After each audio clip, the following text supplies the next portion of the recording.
天气先开了啊。Hello，先做分。可以听见的大。现场声音可以听见吗？伟东。先做分。大家好，大家好。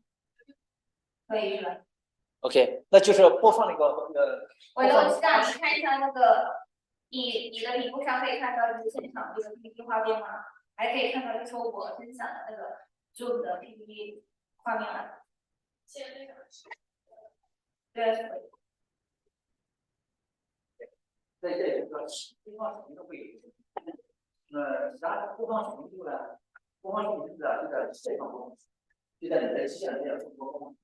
然后呢，在这边就有看的，就是不是播放视频，它是我用在线上，它会去线上这里，我这里只管现场播放。在现场播放。现场我只管现场播视频，大家有这个效果。然后线上退流就是伟东去那个分享他线上共享的屏幕。对流，在这个两套系统，就是他们有一个播放，对，但是不对。对，我就是要搞现场就行，但是我这边是不播的，那是开就是说我们现场播这个视频时候，你的麦克是要关掉的，因为他在线播视频，他播视频你在关，不播视频的在关。OK， 简单，好吧？好，这样就简单。他昨天那个主播了，喂。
So I was thinking you can share pictures and then it will help us have like LinkedIn post, Twitter post, how if somebody tried with us no, I'm saying for before and after the event as well. Because my thinking is that, there's so many of us that we very small using very small as well.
Sorry,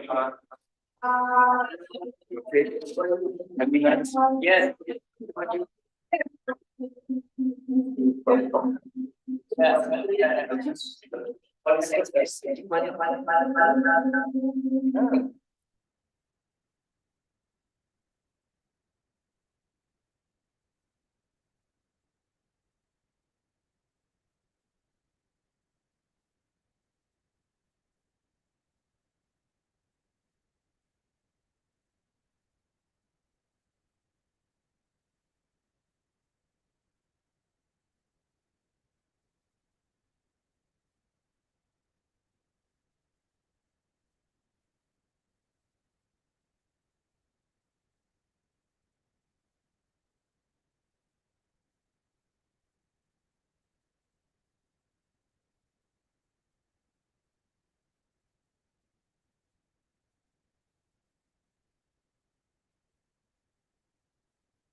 We did this at the very last minute because it was.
And then looking at the journey. Oh, the fish on my slides are loaded and everything.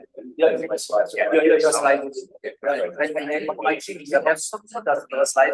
You will do the project, or you will use the package over and then you will just speak with it.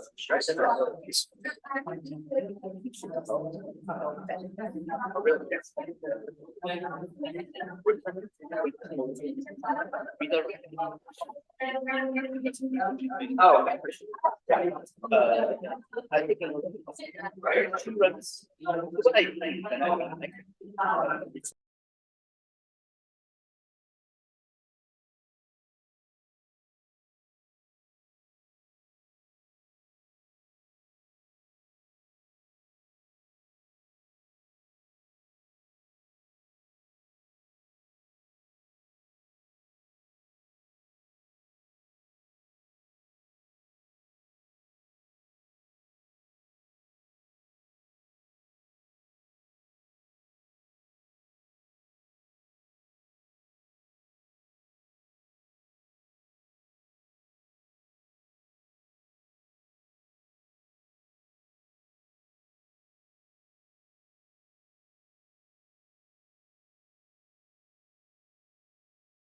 You have to feel it. And that's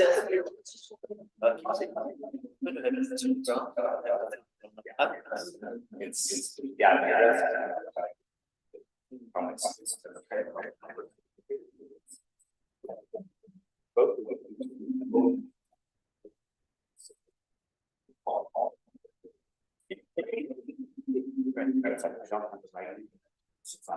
That's what we feel like. Wait a minute. People are saying are close. And the air professor on it. Like this radiation stuff is. Why does that qualify? You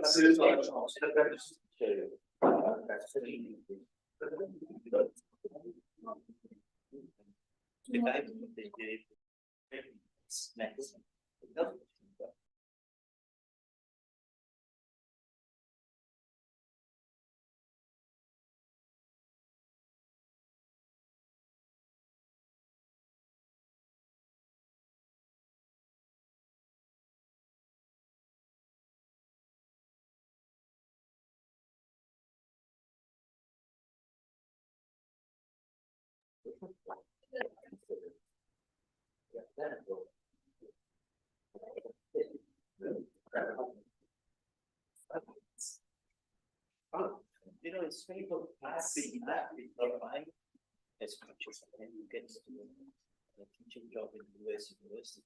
You know, I was family stuff, yeah, right? So, and we need it the next summer, yeah. The next year, my daughter, she's learning chicken as well. So, everything chicken. Oh, It makes sense because then I don't have to do for budget environment. It's true. You remember your That's kind of nice. Yeah. So I was saying, okay, so okay, thank you like that, right? You're doing deep analytics, that's the university thing. My grandma's and so I have to talk about that. It's facilitating supplying programs. Some So it kind of makes sense for us to look at definition. Plus, there's a house, there are 2 cars available. I don't know what she looks at in the industry, so you're driving one. Yeah. Right. Yeah. And the worst thing is the miles away, so you have somehow there was looking out for you. Yeah.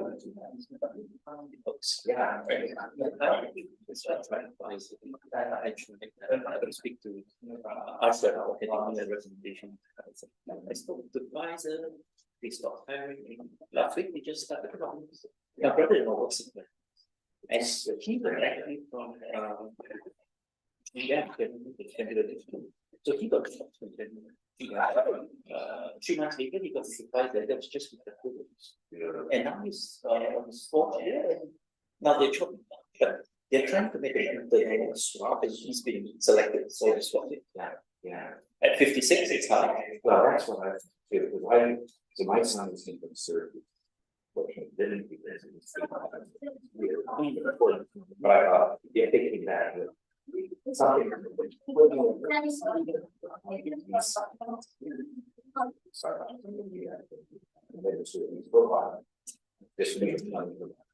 no, I they don't see it.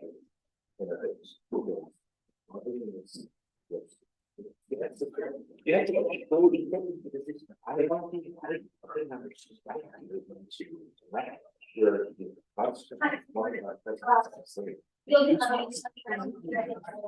And I basically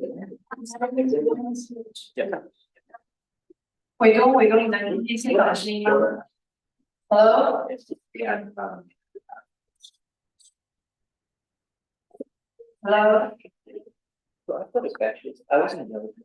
So the military is a very different operation, but they use 两位同传，现在是现场传来的声音是话筒，你能听见话筒传来的声音吗？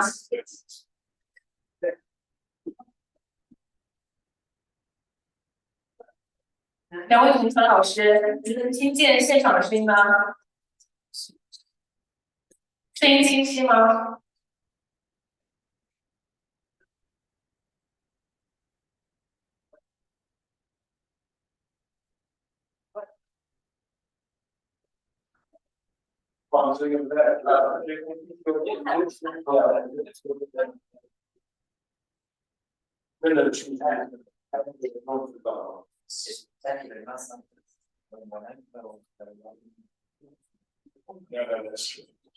好，现在是现场话筒的声音，请问两位主持老师能听见声音吗？可以听到，老师清晰吗？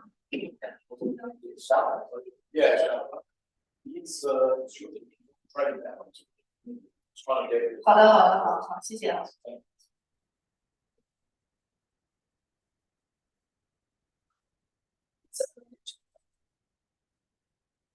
Good morning to you. Yes.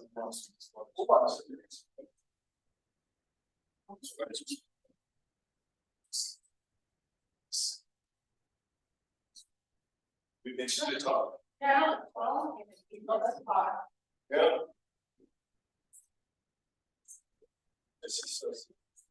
Yeah, I would have thought that.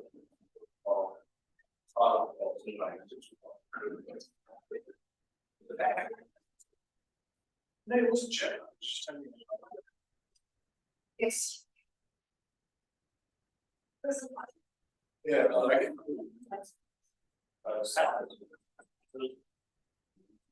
Look, I hope I'm not disturbing you.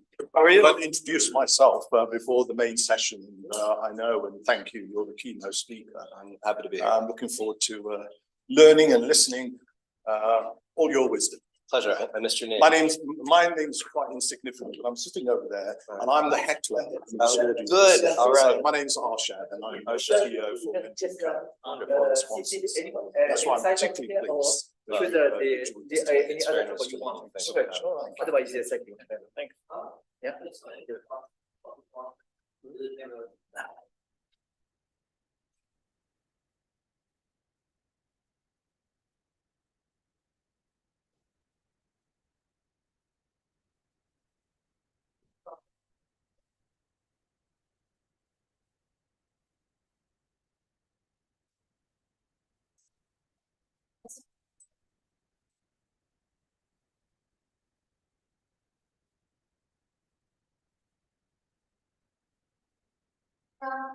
Okay. Yes.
I'm Zach Wall.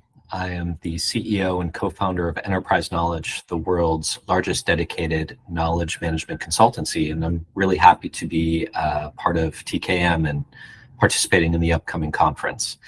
In addition to my work at Enterprise Knowledge, I have written a book called Making Knowledge Management Clickable, published by Springer last year, and I'm the host of KnowledgeCast, which is a podcast that interviews some of the leaders in the KM field and really focuses on practitioners, the folks that are really getting it done, capturing that tacit knowledge, making it clickable, making it available to those who would need it.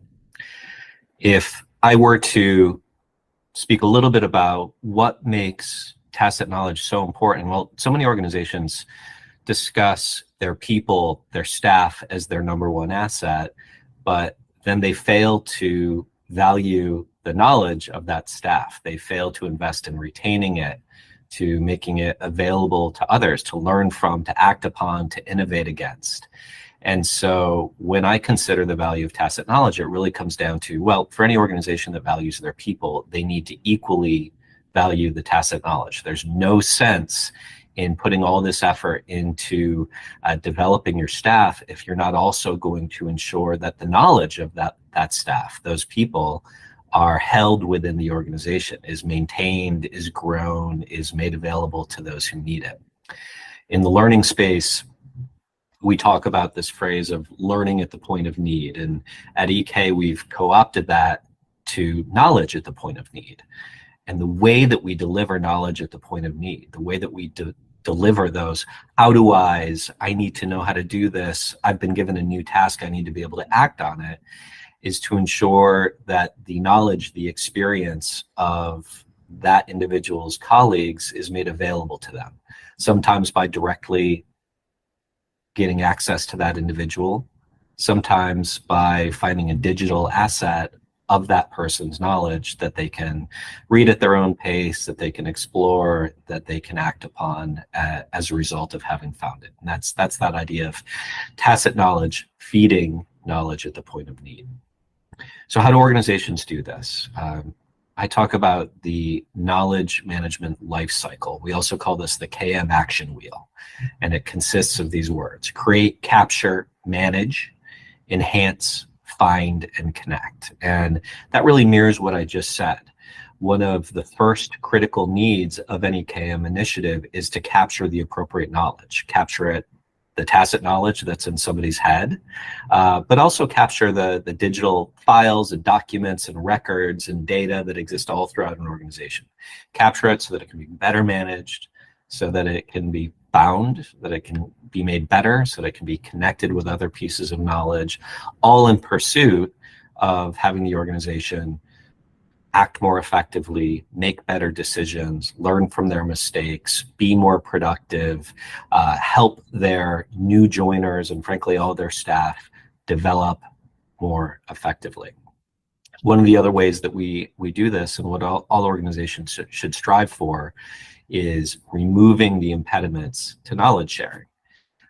People will commonly say that they aren't sharing their knowledge because they're afraid of getting in trouble, or because it's too hard, or because they are concerned or worried that if they share their knowledge that they won't be as important to the organization. So one of the first steps in a process of creating a true knowledge sharing culture is to understand what those impediments and fears are and remove them.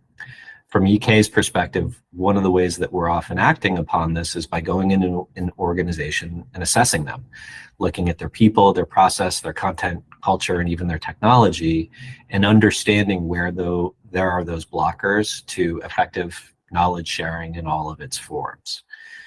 What should organizations be doing today? Right now, at this moment, they should be considering where they have impediments to knowledge sharing. What's causing people to not share their knowledge? What's making it too hard?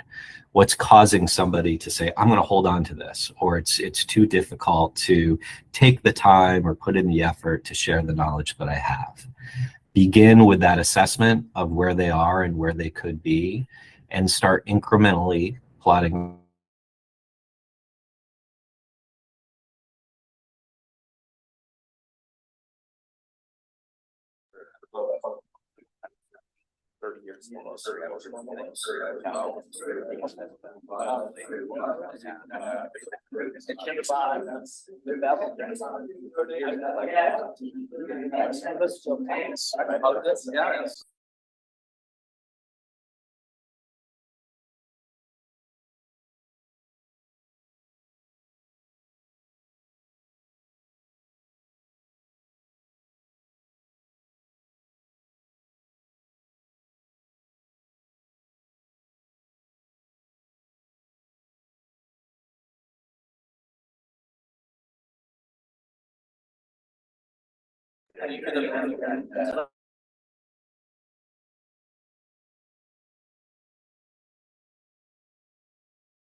Morning, bonjour, guten Morgen, buongiorno, buonasera. È un piacere di andare. Oh, let me speak English. It's such a pleasure to have you with us today. I have the honor and privilege to open this first forum in Davos about tacit knowledge management. So we have several questions to ask. Why? Why are we here today? And hello to all the viewers on YouTube, on Zoom. It's such a pleasure to have you with us. So why are we here today? Well, many people speak about knowledge management around the world. So little about tacit knowledge management. I feel responsible in a way because I'm a baby boomer. I know I don't know my age, but in a while, I hope it's not too early. I'll retire. And together with me, I'll get my wisdom, I'll get my tacit knowledge gone. And many organizations today are facing the fact that many baby boomers are retiring. Another numbers, did you know that in 2022, 50 million people left their job in the United States? And it's not only the Beyoncé song that created that and the post-COVID reactions. Is the fact that people want more meaning at work, they want to move. And you know the paradigm of having one job, one career, with the same company for life, this is over now. We want to change, we want to have roles, we want to have meaning, correct? Yeah. That's it. So if the people who don't have too much confidence are leaving your company, it's not a big deal. But when your champion is leaving the corporations, that's much more important because you are losing the information, you are losing that wisdom, that expertise, that know-how. We had a discussion, can we speak about knowledge? Can we speak about know-how? Discussing whether So, okay, is the rest of the code? Right? Okay, so the why are we, because we want to create awareness on the fact that there is an emergency to speak about tacit knowledge. And you know, for years we have been speaking about knowledge. Now it's time to go behind scene. It's time to go now beyond.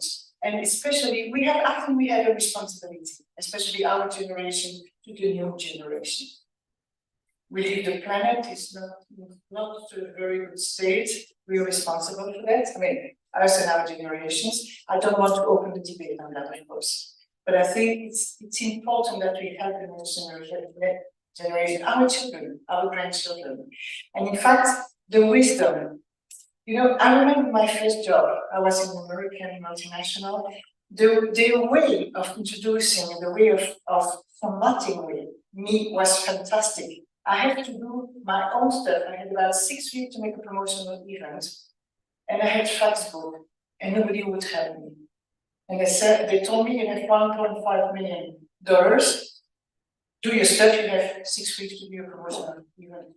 Did I have to see how I didn't know anything? I was a young student. Now I can tell you, 40 years after, I still remember. So the impact was fantastic. But I would have saved so much time and energy with going faster. It would have been more fantastic. Though I was very happy of the education I received.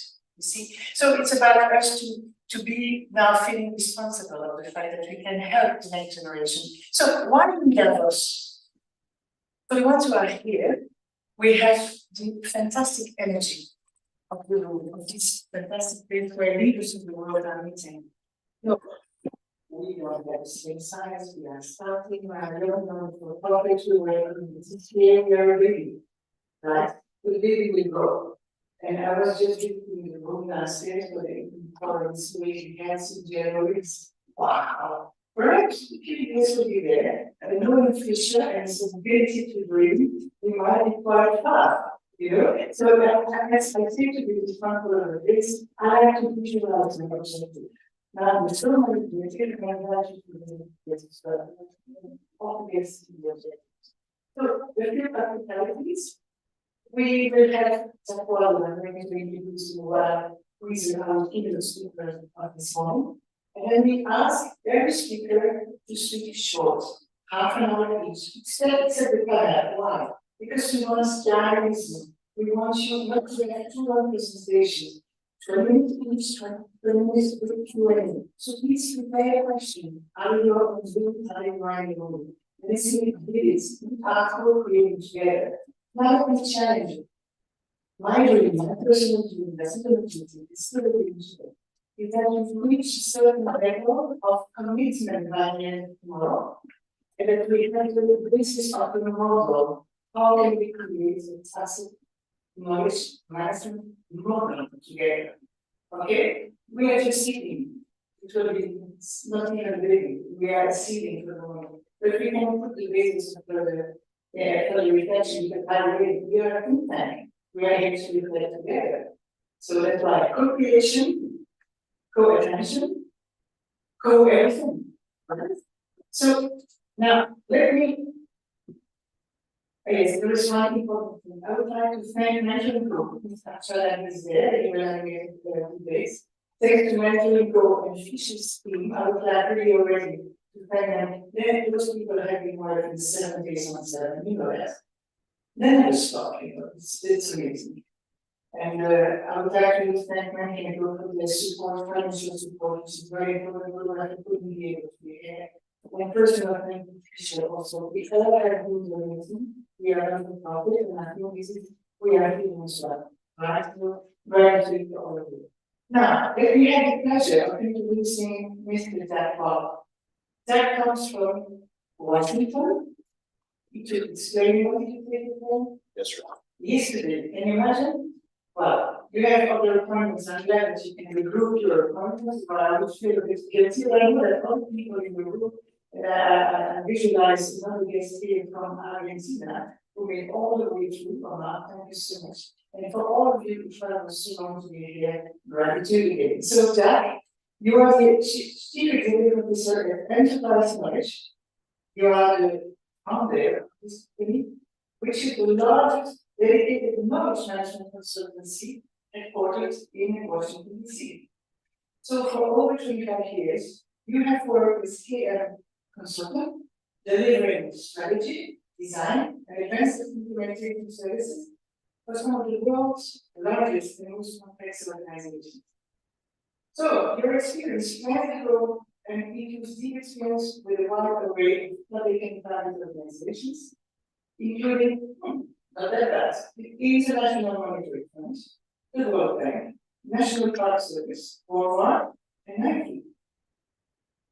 That is also the co-author of Making Knowledge Management Critical, a detailed guide to the PA system published by Thriller Books in 2022. And he's the host of Knowledge Cast, the #1 ranked podcast in knowledge management in the world. So that you have the floor. Don't hesitate to move the camera with you. And you have to see on the seat. I'm using very close. Explore the camera. This is what enjoy. Thank you.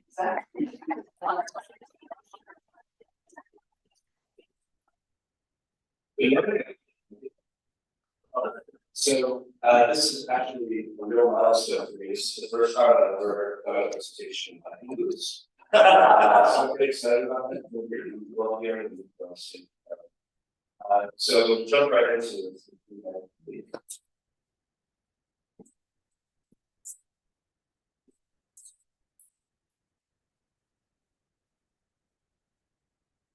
But it's fun.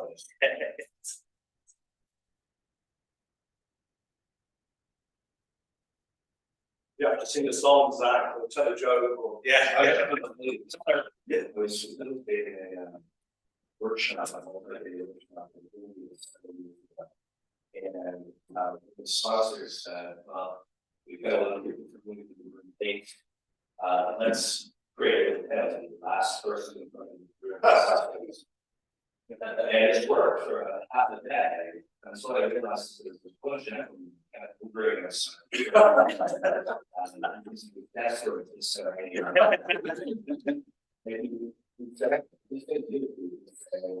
the entire song.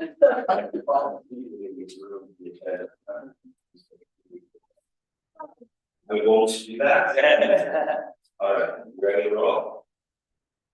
If we could, next slide.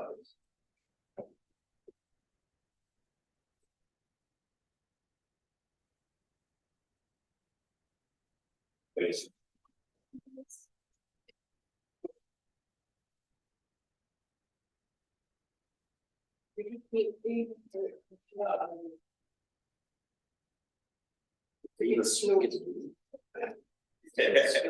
That's a technical issue.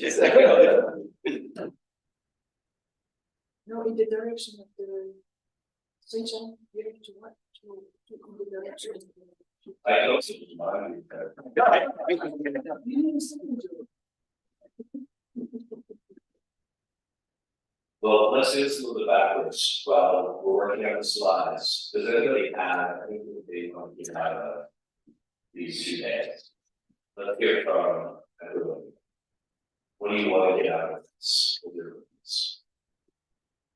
I'll tell you, one of mine right off the bat is I think that, and Fisher says it beautifully, but tacit knowledge is often regarded as a nice to have by organizations. Maybe there's some funding on years.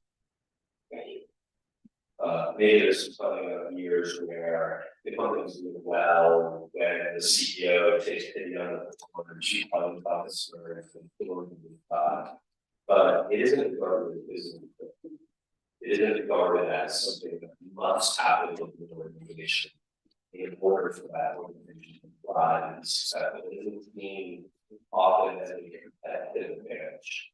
And so one of the things that I'd like to do during this presentation, but also here for everybody over the course of a few days, is how we sell knowledge, how we sell the value of tacit knowledge capture to those who have funding and to those who can support. At the end of the day, I don't need to say this, right? We travel from long and far. But what I do want to do is argue with the tools, some of the data, some of my own stories that you can carry back to your organization, for those of you online, that you can use in order to establish the value of AI. And we're in the market. That's not a word that's used frequently enough. So this is me. I think we've established credentials and then hopefully maybe can somebody perhaps put a page to the slide? There we go.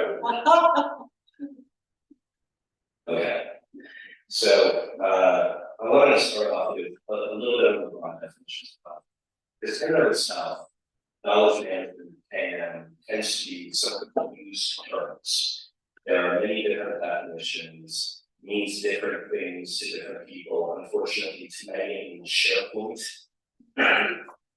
not so great. So this is how I talk about it. The top definition is my first sentence. And what I found is that first sentence works for a lot of organizations. The thing that I love about this definition is first, capture, manage, share, file. At the end of the day, we're talking about a knowledge list. There's expertise in people's heads. We capture that tacit knowledge in video form.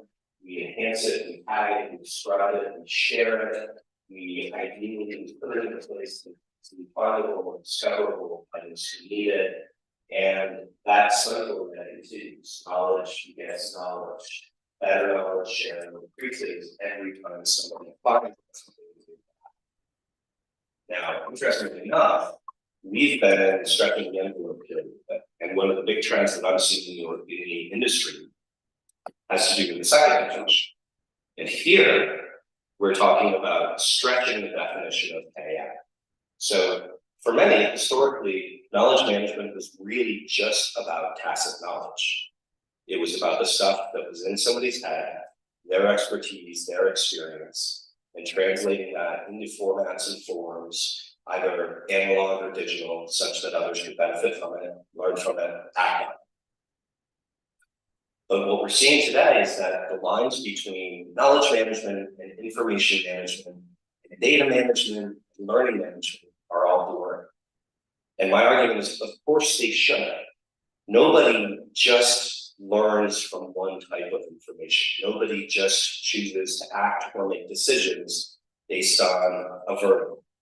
And so the coming together of these worlds, especially in today's existence of ChatGPT and artificial intelligence, what we see is that knowledge management is thriving. It's thriving as a foundational layer, a semantic layer, or a context layer to bring together all of these different types of knowledge. And so, of course, we're here to talk about tacit knowledge capture, but that topic has never been as important because we can now join that tacit knowledge with our content structure and unstructured, with our data, with our learning content, with our operational information, with our customer information, with our people information.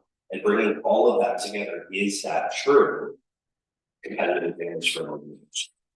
Go to the next slide, please.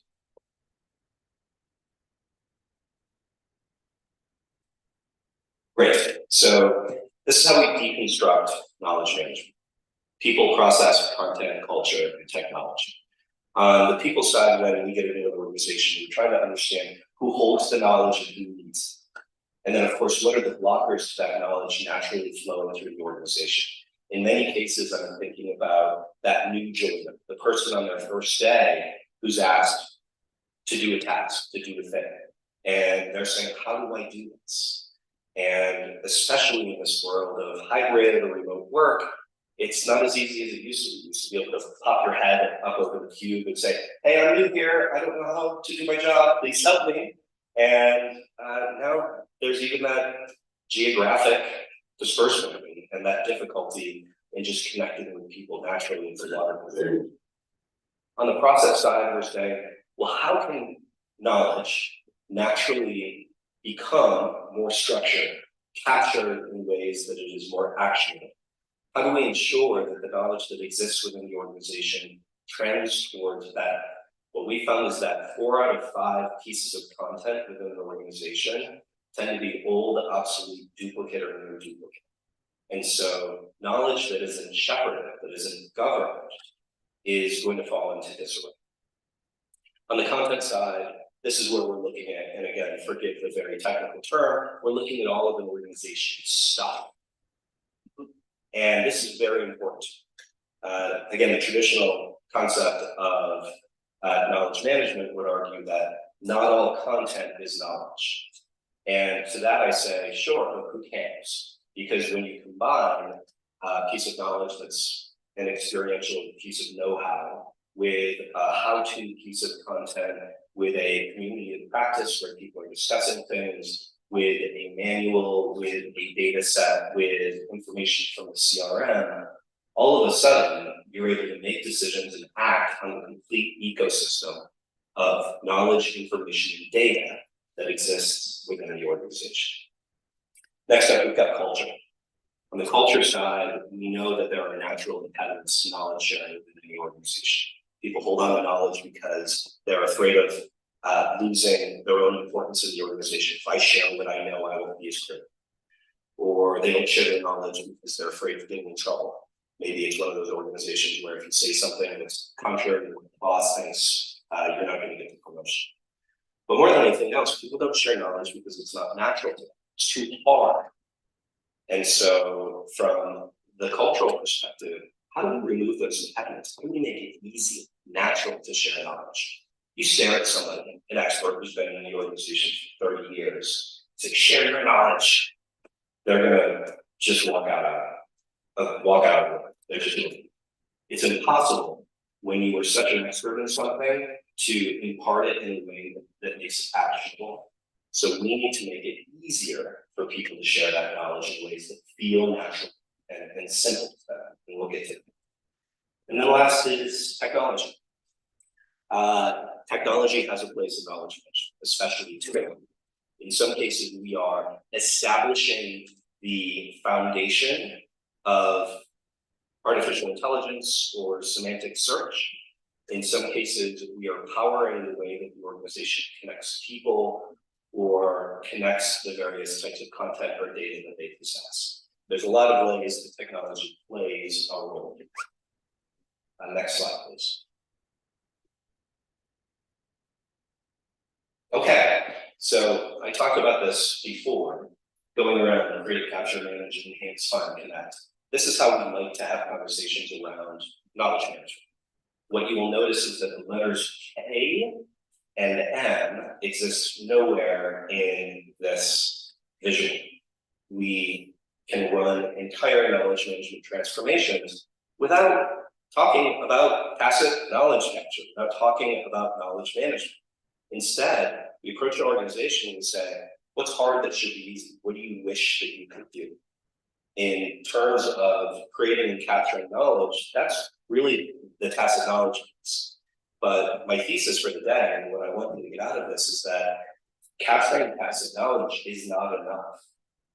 It's not enough to just get the stuff in a repository, to have gotten it transferred to other people, unless you're able to then manage and enhance it so that it's findable and discoverable and can actually lead to connections. In this way, we talk about traversing knowledge. This is one of my favorite metaphors. Does anybody remember from, well, my childhood at least, I think I had a lot of contemporaries here, those choose your own adventure books?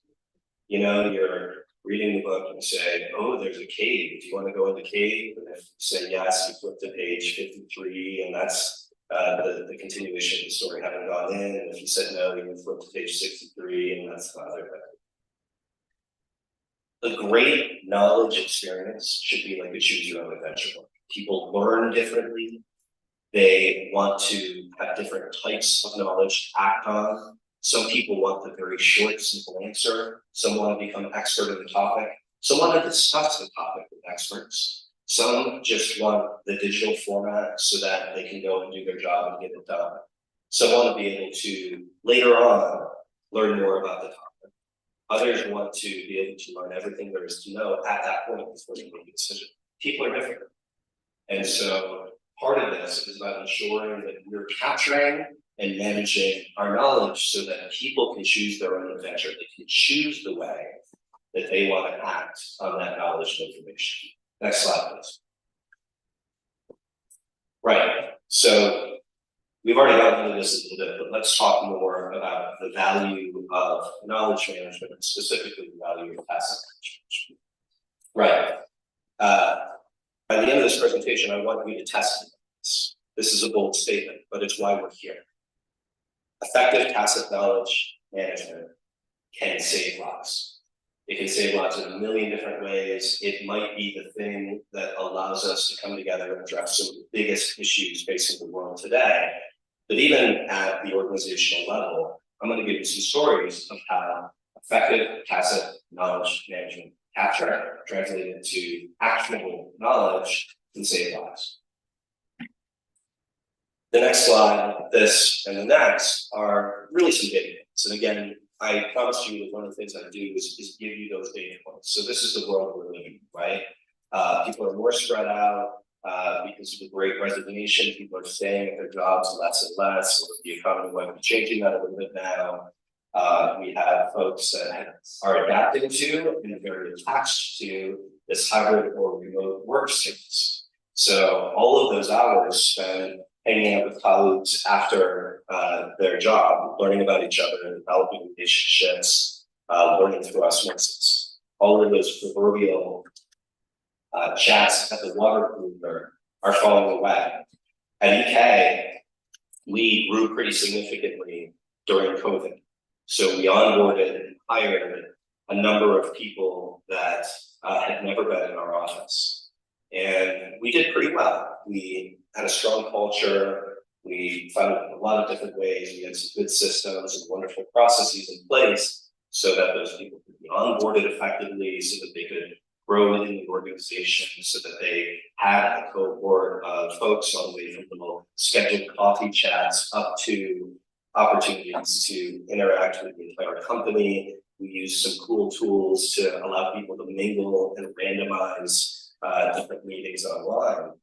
But nonetheless, nothing was the same as when we first started coming back.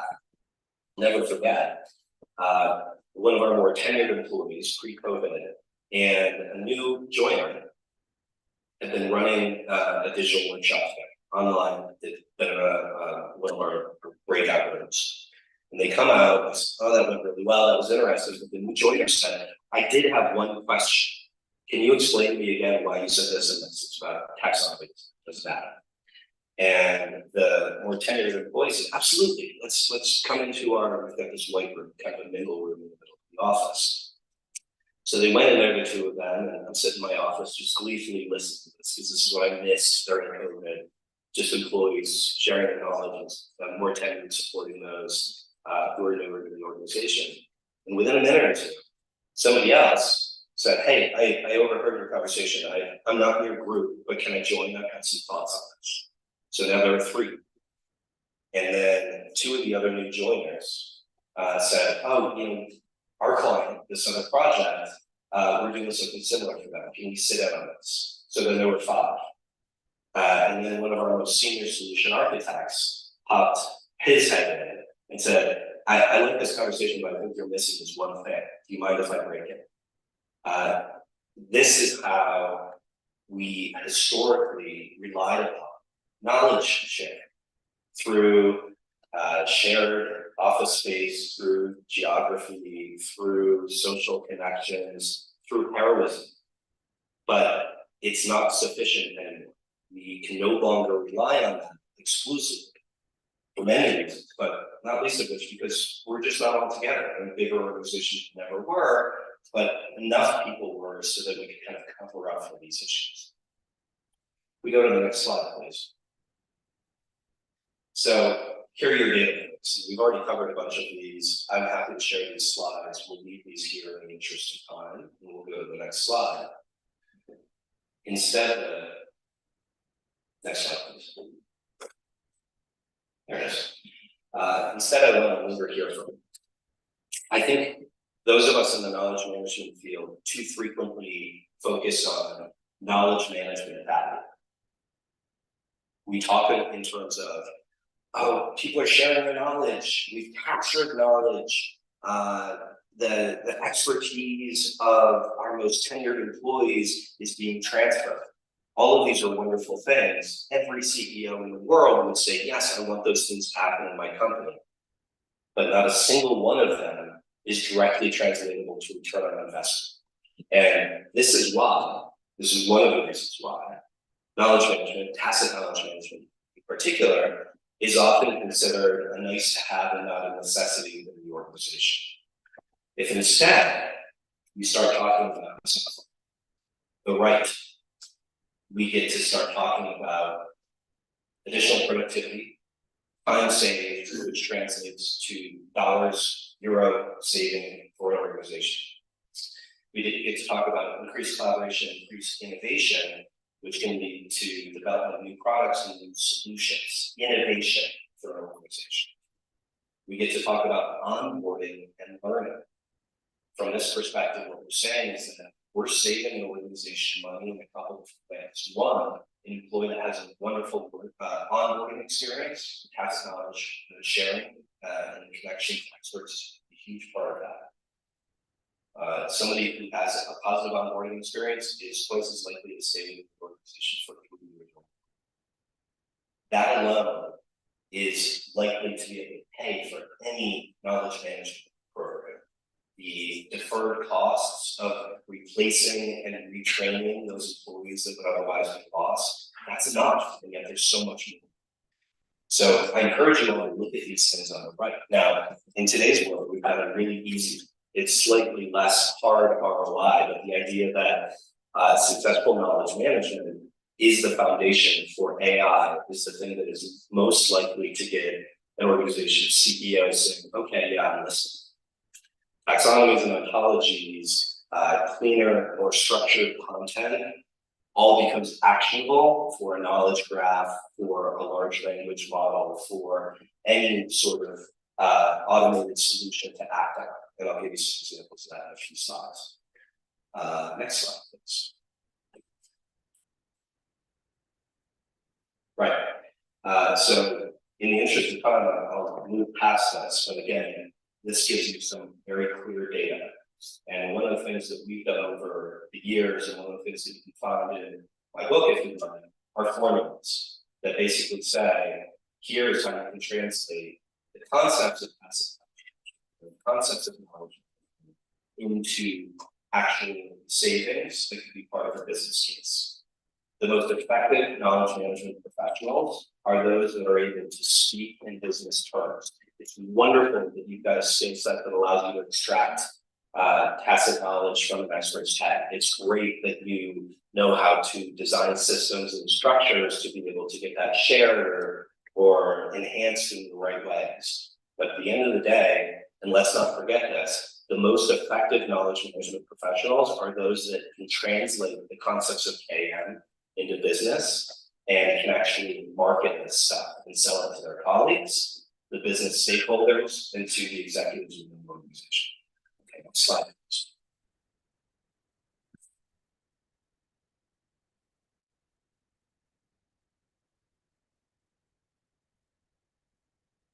Okay, so let's get into tacit knowledge capture a little bit. This is one of the last ways that I like to paint the picture for effective KM. And this is real, it's been anonymized, but this is from an actual current state, target state that we did for an organization. This was actually put into production. If you go to your boss and you say, hey, we're gonna capture a bunch of knowledge and findable, we're gonna structure it in this way, and you know, start talking about ontologies and knowledge graphs, they're gonna check out proof. If, however, you say, I can take a process that used to take 4 hours and it was super frustrating for our employees, and I can turn it into a, that says 10 minutes down there, it's covered, into a 10-minute process that's positive and easy and keeps our employees feeling happy and supported. Again, imagine that employee on their first day. Here's your task, go do this thing. In a lot of organizations, especially where that employee is remote, they're scratching their head, they're saying, well, I don't know how to do this. Who should I go to? Who should I ask? I don't know anybody. They gave me a buddy, but my buddy's in a meeting for the next 2 hours. Should I just wait for them to get out? There's an intranet, but I don't know what's there. And I searched it and I didn't get any information. And I got 12 versions of the same document. I don't know how to do my job. And there's such a feeling of fear. Most of us can't remember being at the beginning of their career, but I encourage you to think about your first week on your first job. You wanted to do well. You wanted to impress your boss. You probably had a ton of student debt, just like me. I think you were looking to ensure that you could pay it off over years. And for all of those reasons, when we think about a new joiner, we really want to consider that sense of how can we support them? A positive experience where they get access to experts, where they get access to the right knowledge, where they can find how-tos, where they can watch videos and listen to podcasts, where they can join a community of practice, where they can choose their own adventure and do it in a way that is largely a straight line and a fast experience. That's an environment, that's a situation where employees thrive, they perform, they stay. It's better for them, it's better for the organization, and it's better for the bottom line. Next slide, please.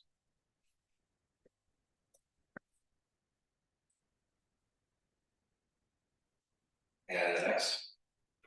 So the way that we talk about tacit knowledge is also the recognition of the fact that there's no one methodology or approach or tool for tacit knowledge. The way that I like to structure this is twofold. On the left, we can recognize the fact that there's all different ways of tacit knowledge transfer, from one-to-one, like I'm a mentor, I've got a mentee, let's go talk and I'll share my knowledge, all the way up to many-to-many. Let's form a community of practice, let's seed it with expertise, let's bring it together with a bunch of people that are interested in the topic, and let's just let things happen. Of course, we'll shepherd that experience. I'll give you a great story of this. We built a enterprise level community practice for the US National Parks Service. And when we think of National Park Service, what's everybody think about? US Parks? Oh, come on. Grand Canyon? Yellowstone, Grand Tetons, maybe big natural places. But it's also preservation of all of the US architectural history. Buildings, where George Washington slept, which was apparently everywhere. Really, yeah, he was very active. Anyway, so the National Park Service has all of these random expertise in 18th century stone masonry. And in this particular case, when we stood at the community practice, there was this one very passionate individual who was expert in historical roofing. So slate roofs that don't use nails, thatch roofs that are impervious to the elements, all of the types of roofs that need to be maintained using traditional trades. He was 3 years from retirement. And so we thought he'd be a great candidate to shepherd one of the communities of practice. Well, unbeknownst to us, there was actually a second expert in traditional roofing techniques that was in a different park. Totally siloed. These two people had never met, did not know each other existed. And when they found each other in this community of practice, it was like two twins separated in birth, two best friends. They started talking about their techniques and things that they'd done and materials they discovered and how they could make this stuff work. They started asking each other questions. And again, it's historical roofing. This is not the most exciting topic, but the enthusiasm of these experts, the passion for the topic attracted more and more people to this. And so these two people, both of whom it turned out were within a few years of retirement, actually generated one of the most healthy communities of practice that allowed for all of these new joiners, even volunteers to the National Park Service, to learn the trade. Now, on the other axis, we're looking at no tech to low tech to high tech. So again, I want to recognize the fact that there are techniques here where we can use AI, where we can use knowledge graphs, where we can use a semantic layer to start breaking down barriers and actually identify people within an organization who have knowledge. For one organization, we created a knowledge map of all of the organization's expertise, also known as an ontology. We mapped that ontology against all of the organization's content and data and people, meaning we were able to tag all of the people within the organization with a recognition of their expertise. This was not something that people self-identified. It was based on algorithms. So every individual has a CV. We basically automated the inspection of that CV. Everybody in an organization has a background. Everybody in an organization has training that they've received and training that they've given. They have projects that they've worked on. They have documents that they've published. From all of this, we can infer an individual's expertise. So in this case, we were able to identify who was expert.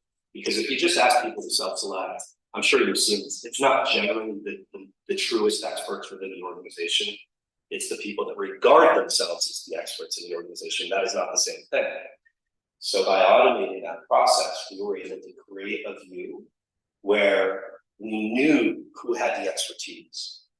And then we were able to map that view against the demographics of the organization, identify who was closest to retiring in order to prioritize where we should be focusing on our knowledge transfer.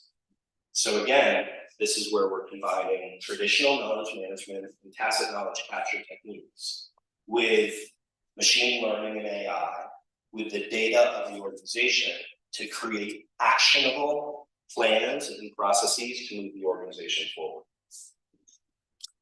Again, this has been complete. To me, this is one of those slides I'd be happy to offer to the community. I'd love all of your help in populating. I think it'd be really fun. Fisher, maybe we publish this online and ask everybody to populate each box. I toyed with a third layer to it. So we've got technical, we've got kind of the view of the audiences. There's other ways that we can look at it. One of them is cost. Maybe that's what we look at. One of them is potentially geographic spread. Is it something that you're actually in a room together versus something that you can do asynchronously and geographically dispersed? So there's options here, but I really like this slide. It's been in my head for a while, and I really asked the community to help me build. Next slide, please.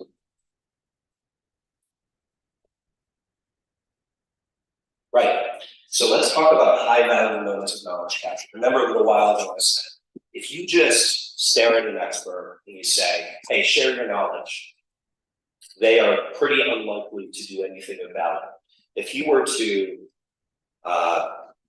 meet an artist and say, how can you do art?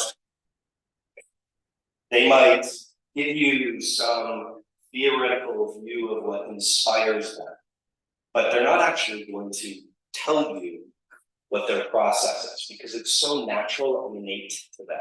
And that's one of the real gotchas of tacit knowledge. The people that are most expert have been doing this for so long that it's like riding a bike to them. It's like breathing to them. They can't explain their expertise. And so what I tend to focus on is what we call high value moments of knowledge capture. In the case of that artist, we'd watch them paint and we'd say, why are you using this color? Why did you choose to have this expression on that individual's face? What are you trying to convey with that brush stroke? Specificity allows for granular answers that are more action. And that's just as true in any organization. So let's walk through these one step at a time. If you go to the next slide, please. Identify. When we're talking about identifying high value moments of knowledge capture, what we're basically saying is that there's milestones in any organization. If you're running a project, when you kick off the project, when you close it out, and you deliver a milestone, these are what we would call high value moments of knowledge capture. If you're in the medical field and you save someone's life or you lose a patient, those are high value moments of knowledge capture. If you're on a construction site and somebody gets hurt, that's a trigger. That's a high value moment of knowledge capture. Recognize these are not always the best moments in an organization. Too frequently, organizations want to focus on telling the success stories, the wonderful things that happen. But in reality, most organizations can learn more from failures. And if, again, going back to the concept of culture, if we can remove the stigma, if we can celebrate an organization's failure, in agile terms, we talk about failing small. The idea that we should experiment and try something, and if it doesn't work, we celebrate that, but we learn from it. We do it differently the next time. Maybe we fail again, but we still failed small. Not all failures are small, but typically a failure is a high value opportunity for a moment of knowledge capture. So once we've identified it, we go to the next slide, please. And we talk about capturing it and sharing it. So we've been working with a construction company. We're talking about, one of the companies that build like bridges, skyscrapers, and just these massive projects that can take years. And what we recognized is they were actually pretty good at closing out a project. But that was maybe, that would take 5 years to get there. The close of the project, they would do a retrospective, they would document it, they would treat it like a celebration. It's too late. In the time that it took to generate that knowledge, a massive amount of knowledge would have been forgotten by the organization.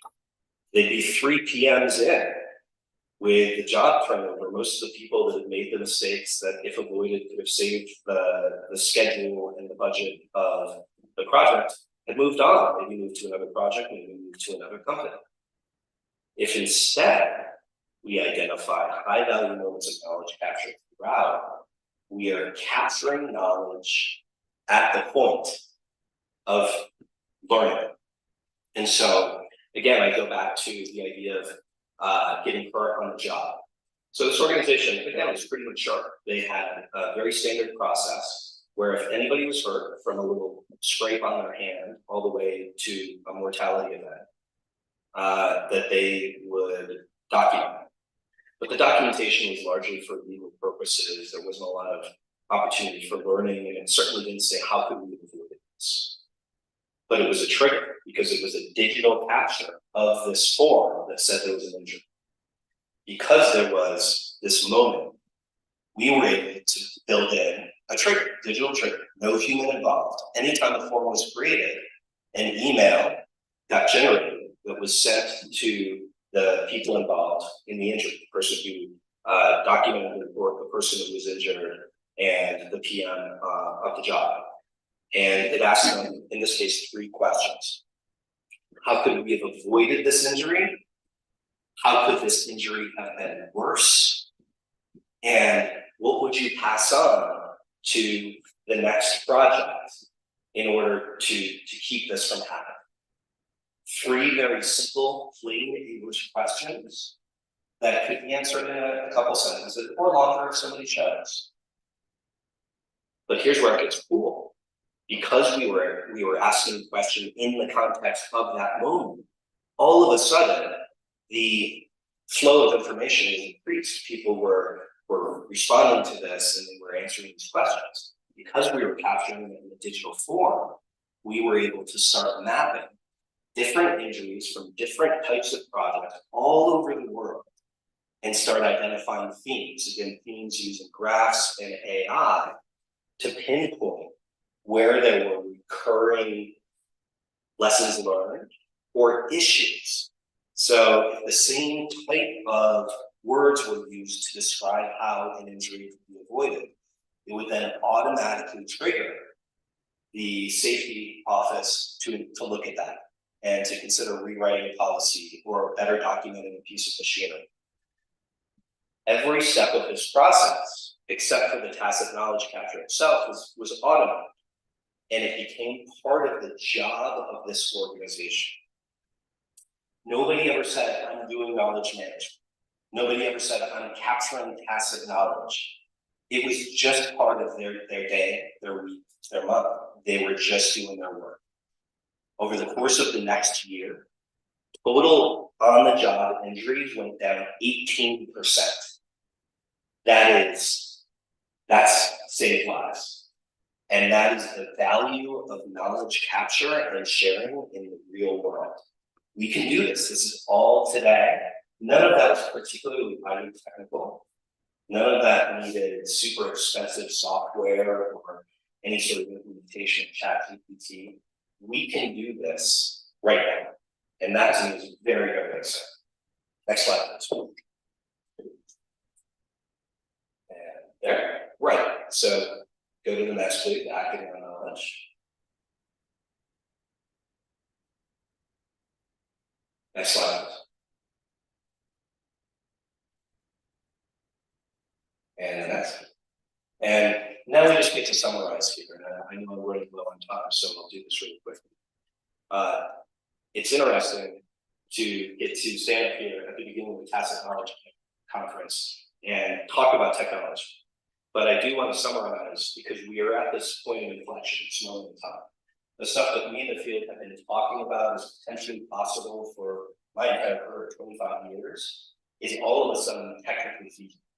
This stuff is actually doable now, bringing together unstructured and structured content using machine learning, using who have even heard of a large language model 10 years ago, using LLMs to basically allow for the comprehensive and collective knowledge of the organization to be patterned, to be themed, and to be brought together. So these are three highly technical elements that I just want to summarize one by one in the interest of completing the picture. I said early on that it's not enough to capture tacit knowledge. You need to make it actionable, you need to be able to make it findable or discoverable. And these are a few of the techniques that the most cutting edge organizations are using to do that. We go to the next slide, please. Findability and discoverability. You're going to hear a couple terms over the next couple of years if you haven't already.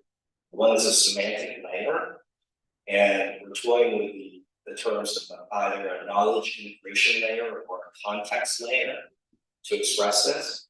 But what we're really saying, next slide, please. What we're really saying is that we can create the context of the organization. The idea of an ontology has been around for a long time, but it's only now that it can really be instantiated in enterprises.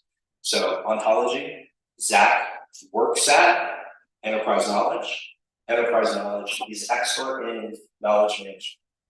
That allows the tool to infer that I have expertise in knowledge management. It's a term that's been around for a long time, triple soup. These plain English sentences where you can basically fill in the blank with taxonomic terms. The risk of getting overly technical, what we're really saying here is that you can map all of the ways that the knowledge and things and people of your organization relate to one another, and do so in a way that the tools themselves can start finding patterns that a human would be very hard pressed to see. Again, this only works if you capture the right knowledge, if you have the accurate information in-house. Now, the ways that you can translate that is really myriad. You can do it through a traditional search, you can do it through a knowledge portal, but at the end of the day, what you're basically saying is, we're in a place where if we capture the right knowledge, we can start delivering it to those who need it without them asking for it. So we're pushing knowledge instead of asking people to pull it. And we can start relating that knowledge, bringing together two things that somebody didn't see a pattern between. For an international development bank, we created a knowledge base using a semantic layer of all of their lessons learned from all over the world, all the projects. Historically, when they launched a new project, they look at the lessons learned from past similar projects. So you're doing a clean water project in Indonesia, let's look at other past clean water projects from the region. And that's fine and good, but it leaves out a lot of valuable tacit knowledge. What the ontology allowed it to do was find themes in lessons learned. So if you're starting a new project in clean water in Indonesia, it would serve up not just other clean water projects, but any projects that had similar budget, similar criteria, similar geopolitical from anywhere in the world, similar project stakeholders, similar funding, all of these different criteria, it could start matching up and saying, at its surface, this ODF project in India doesn't seem at all similar to the clean water project in Jakarta. But if you look a little bit more deeply, you will find a thread of connection. And that thread can potentially help you save money, save time, better deliver. Again, this is where we start saving the world with tacit knowledge. We go to the next slide. We can talk about content assembly. Here, we're saying that one piece of content is greater. Two pieces of content is greater, and bringing together different pieces of content can actually be the thing that generates new knowledge within the organization. So there's all these conversations now about whether the combination of ChatGPT and other AI sorts of models will make knowledge managers obsolete. And I think everybody in this room knows it, but I'll say it anyways. No, our job has never been more important. It's our job to get the right knowledge into the model, to get the right contacts and organization in, and to then vet and shepherd that knowledge in all of its forms, such that it is reliably getting to the right people. I talk about nerdy content, one of my favorite made-up acronyms, NERD, new, essential, reliable, dynamic. It's not our job to get our arms around every piece of information within the organization. If we focus on that which is new, essential, reliable, and dynamic, we will be generating that ecosystem of the most high value information in the organization. These organizations that say, we've got 20 million pieces of content. Well, I say, okay, cool, but of those 20 million, most of it's probably duplicated and duplicate. Most of it probably hasn't been touched in years. Let's start with that, which is nerdy. Next slide. Last is this concept that I've invoked a few times, knowledge graphs. The idea of the knowledge graph, again, is that which can leave all of your stuff where it is. You've got content in the management system, you've got content in content management system, you've got knowledge in the knowledge base, you've got an enterprise search tool. But this is how you can potentially put it all together with that context. I'll be around for the next couple of days, and I would be happy to talk in greater detail about this. I will leave it here just to say that this is actually one of the things I'm most excited about. Very early in my career, there was this software tool called Symagics. And by the way, you should always be weary of a software tool that has the word magic in it. That's maybe a warning that it's not quite ready for prime time. But the tool had a great idea. It was to bring together an organization's content and data and map it so that you could start building these links, so you could start traversing knowledge within the organization. I personally can never get the tool to work, but what we're talking about now is that I go into my organization as a new joiner. I am given a task, I query the system, and I say, how do I do this? And I get a really simple short answer of how do I do it? And then it's up to me to say, is that enough? Or do I want to go and join the community practice? Or here are 3 experts on top. Or here's a how-to, here's a video that I can watch. This is where those lines between learning and knowledge are also colliding. The idea that I'm going to go and sign up for a week-long class, the task is in practice. I probably won't retain a lot of the knowledge. But if instead I can get just enough to know how to ask a more pointed question, or just enough to know how to start the task, and then I can grow and continue. That's how people actually think. That's how people actually work. And again, that's the world we're in today. I want to turn things over to you all to ask any questions. And I really appreciate your attention. I also appreciate the patience with the technical difficulty.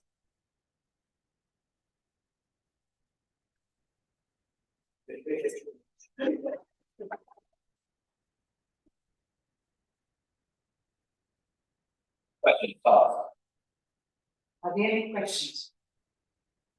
I just have a small question about capability. You were speaking about taxonomy and ontology. Could you just elaborate to me, because I'm not sure I can understand. Yes, so taxonomy and ontology. Sure, some folks are familiar with these terms. Yeah, good. So first of all, I'll lead off by saying I apologize for the jargon. If you go and Google my name, you will find that there's actually another Zach Wall that leads a taxidermy listserv. So I am Zach Wall, the taxonomist. There is also another Zach Wall that stuffs that animals. Taxonomy is categorization, controlled vocabulary. So it's defining the words that can be universal to an organization, words that can be used to describe all of the organization's stuff, the topics around which they work, the products that they produce, the types of customers that they have, the types of employees that they have. When we combine all of these taxonomies, tags on content, we get that Amazon type experience where we get to filter content. For a lot of organizations, content, it doesn't have that context. Short documents, videos, images, these are not machine readable concepts. And so by applying tags, we're generating context onto these documents. Ontology is that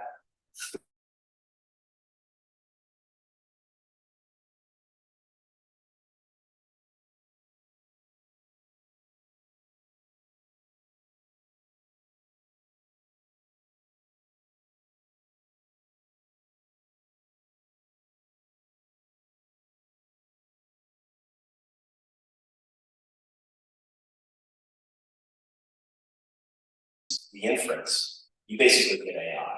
You get a basic version of AI that can power chatbots, that can combine content, that can surface the right stuff. Other questions? One question more.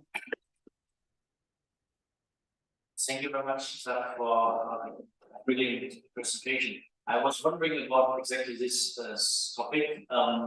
Could you elaborate a bit on the limitations or the prerequisites of appliances? Because I visited a couple of years ago a large consulting company, and they showed us how to search. And you know that consultings, they document a lot in presentations and reports, etc., etc. And they still use about 200 people overseas to tag all the content. Yeah. And I'm wondering, given that 99% of businesses are small and medium sized, there's no resources to curate content and look at the documents and all this stuff. So where are the prerequisites that we can use this technology? Thank you. This is an excellent question, and it's true, there is a limitation here. If you are dealing with an organization that has tens of thousands all the way up to millions of documents, the idea of manually tagging those documents is a total non-starter. So this is one of those reasons that I'm a lot more excited about work than I was 5 years ago. About 5 years ago, these auto tagging systems, the Schemalogics and Semantic Web Company Pool Party products, they could get maybe 67% accuracy on tags applied. Now it's over 90%. And so from a purely technical standpoint, the practicality of auto tagging is real. It can now be done. That said, that means that you have to buy one of these tools. They're not super expensive, but it's still a software cost. The manual approach that we use here is actually just based on analytics. If you can look at an organization's focus of content through analytics, through what's been touched or accessed, you can generally focus on about 20% of an organization's corpus of content. If you then look at that 20% and use an open source tool to identify what's duplicate and duplicate, you can take that 20% typically down somewhere between 5 and 10%.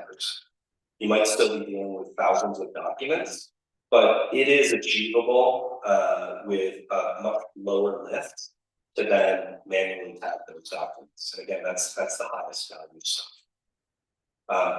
The point is well made. This stuff only works if you've got good, well-structured content to begin with. But part of the process of making this stuff work can be to clean up your, to structure it in such a way. And that in and of itself has value for the organization, even if you never build the language. Thank you so much. Thank you. You know what? Should be an example. Because this is the spirit of the forum. We will continue this spirit. Thank you so much. Thank you.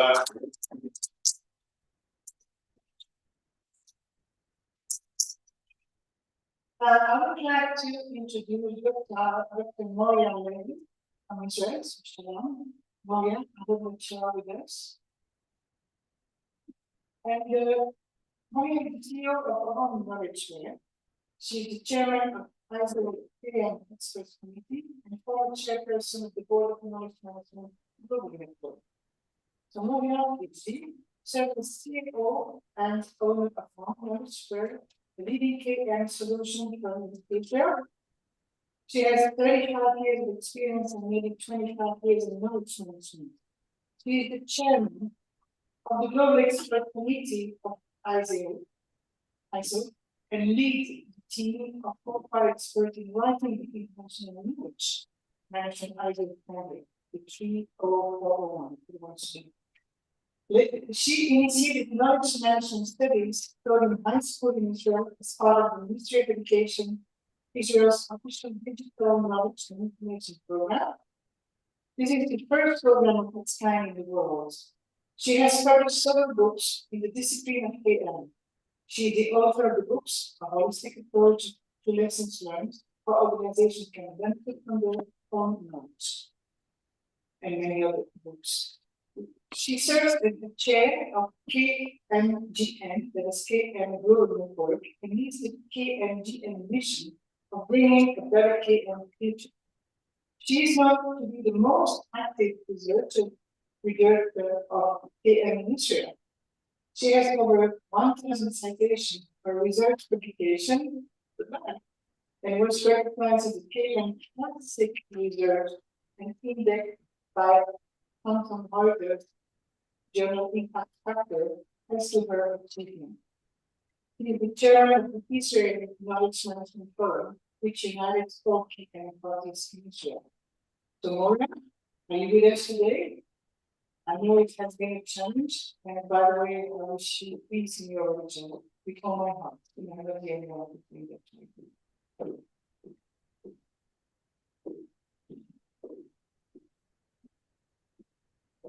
Hello, everyone. Greetings from Israel.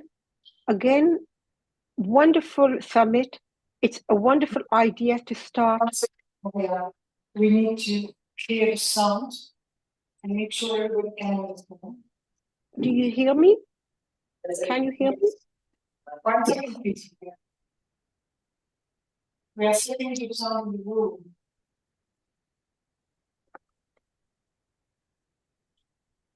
Good to see you. Hi, can you hear me better now, please? We can hear you, but not very clear in the room. It's fine. We can amplify sound in the room. Just a few seconds, maybe it will be solved. Okay.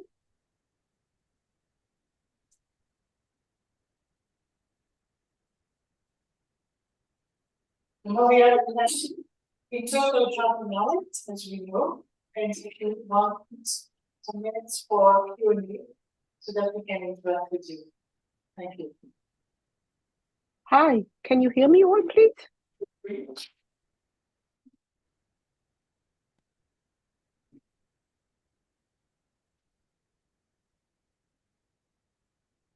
Hi, everyone. Greetings from Israel, and I hope you can hear me well now. First of all, I want to thank Sunshine, Fisher, and of course, all the others who have been part of preparing this summit.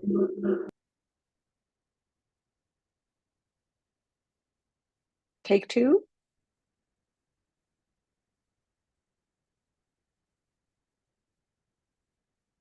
Is there an echo now, or can you hear me?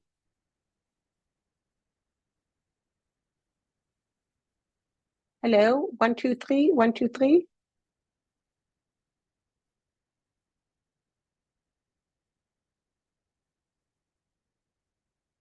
Hi, I want to start. I hope you hear me. Hello, everyone. Greetings from Israel, and I'm very glad and thrilled, I may say, to be here on this first GO-TKM Davos Forum, taking place for the first time and initiated by the GO-TKM movement. Thank you, all of those who had to do with it, starting with Fisher and, of course, everyone else that have helped this actually happen. I want to speak today about securing organization continuity and success by capturing the tacit knowledge. I don't have to introduce myself, as you have already introduced me, so in so many details. So I can just stop and jump into the lecture itself. Now, I heard Zaki Wali speaking about the wonderful cycle, the life cycle of knowledge capturing, knowledge usage, knowledge development. And I wish that in the many years that I am in organizations and that my employees are in organizations, that was the situation, because too many organizations don't manage their knowledge, and others that do manage their knowledge don't invest as the ideal knowledge cycle would maybe require. And what we find is that also in organizations that manage the knowledge, and of course in those that do not, people on board and off board organizations, and when such happens, too many times the most valuable knowledge, the tacit knowledge, exits the door when experts leave. So as Zach has been saying, there are many ways and many occurrences and situations in which we can capture the tacit knowledge. We do it one-on-one and one in many and many in one, and so many combinations. Yet, we have to pay special attention, and that's what I will be speaking today, to the special occasion when these people are leaving us, when the experts are leaving the organization, exiting the door. Of course, there are many other ways that we use and many other techniques that we use in order to capture tacit knowledge on the ongoing stage, on the onboarding stage. But today, in this showcase, in this lecture, I want to specifically speak on this specific need, because it is really vital. It is more important than probably many of the other cases in which we do it. And may I say, when the fire is lit, managers listen a bit more, but not that easily. So what do we see that too many places, in too many occasions, the knowledge exits the door? First of all, we find managers that are so busy and too busy with the here and now that they don't raise their heads in order to stop and say, wow, here's someone who's going to leave shortly, or one day he may be leaving. Let's stop and do something differently. This reminds me of a wonderful picture, an image of Merlin from Winnie the Pooh, where you see Winnie the Pooh going down the stairs. And while he's going down the stairs, because he's a bear, and he's not really a bear, he's a teddy bear, a puppet, a doll, may I say. When he goes down the stairs, Christopher Robin holds his hand, and every time they go one more stair down, his head gets bumped again and again and again. And you can see the animation saying, oh, if my head wouldn't hurt so much, I would stop and think how to do it differently, how to go differently down the stairs so it won't hurt me so much. So yes, this is a situation. They are so busy with the here and now that they don't understand that if they would stop and invest more in the future, in the way to prevent knowledge loss, we would be able to be less busy with the here and now. Another reason that we find that organizations enable the knowledge to leave out their door is that it's not that they're not investing their time, they're investing it, but they are using traditional offboarding techniques. Because if I'm looking at 15, 20 years ago, the training would say, or the HR would say, someone's onboarding, someone's offboarding, let's connect them together. Let them work together for 5, 10, 15 hours, maybe a month, and everything would be okay.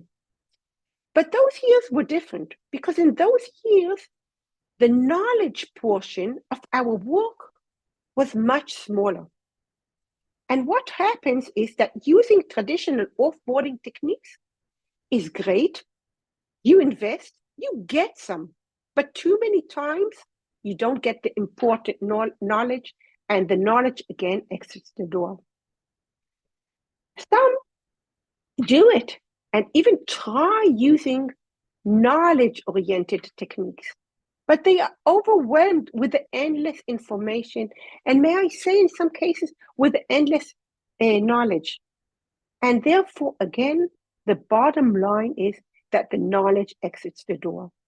And that is what I want to speak today, only about this challenge, not because we don't have other challenges, not because we don't have other needs, not because we don't have other techniques, but this is the most important challenge, risk of an organization, and we have to help organizations protect themselves.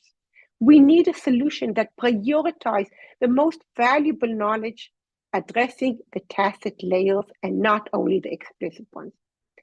In too many cases, when we see offboarding processes, they mainly deal with the explicit knowledge. Explicit knowledge is important, but it's not enough. So I want to share with you a methodology we use. We call it Kishur. Maybe it's a key ensuring that organizations actually can continually can continue with their ongoing processes, that their business continuity is protected. It's research-based, it's field-proven, it's a systematic methodology. But what we do here is we don't settle only for methodology, because methodology sits on the board, it sits in papers, sits in the computer. We complement it with tools, with best practices that enable us to capture in a systematic way that each one and one of the organizations can use by themselves or with KMers like us. And it enables to capture both the explicit but also the tacit knowledge, turning these types of knowledge to be organizational knowledge and not only private individual knowledge. You can have here, you can later on look at the link.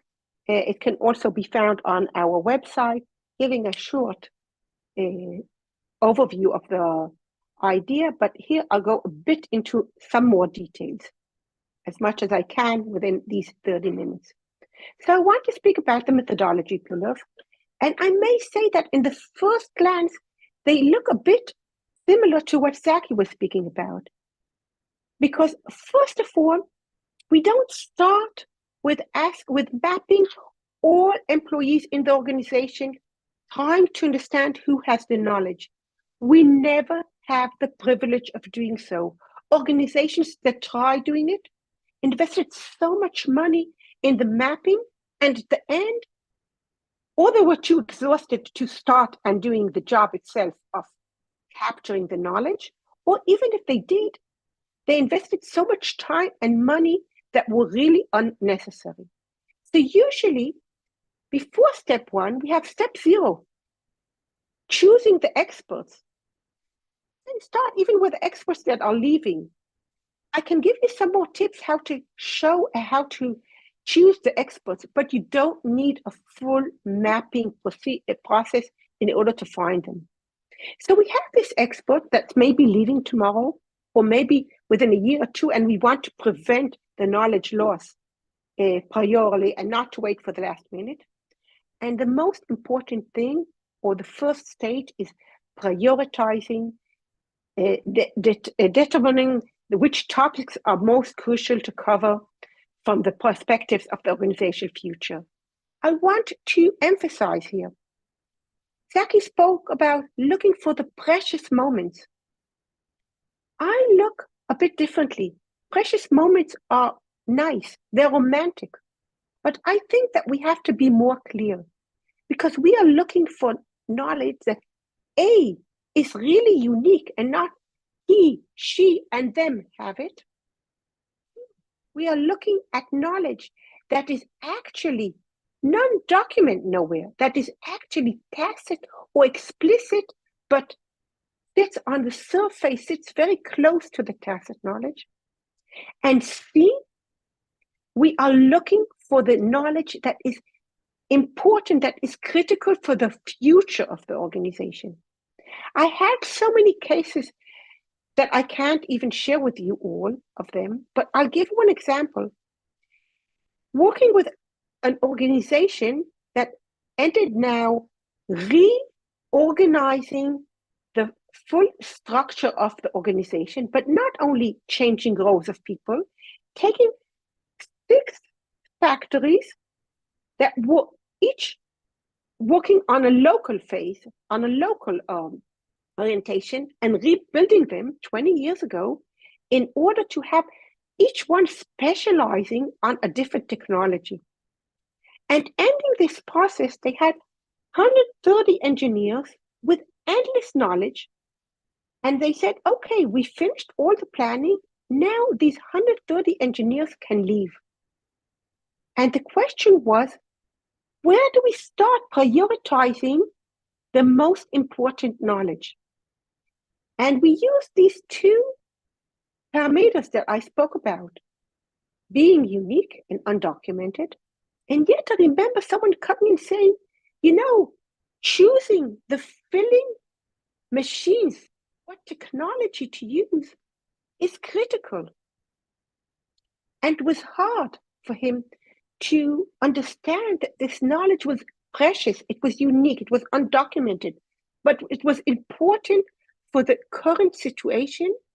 And next time the organization, this company, will choose again the machinery, it will be already irrelevant, because technology will be different, because the needs will be different, because again, next decade, we will have different things to choose. So when we prioritize, we not only look for precious moments, that's a great start, thank you, Zaki, but we go 2 steps further, we look for the unique knowledge, non-documented, that's really important for the future of the organization. Then we capture. Of course, we can't go without capturing the tacit knowledge, the documented, and documented. If I want to give you a few tips on this one, this should be a very structured and managed process. If it's very structured and managed, it won't be scattered. Too many times we start and speak here and here and here and here and here and here, and there's never enough time to speak about it all. So be sure that you structure the process, and that you see that that you have some progress. I have more tips, but I'll start from here because really we have only 30 minutes and I see the time is flying by.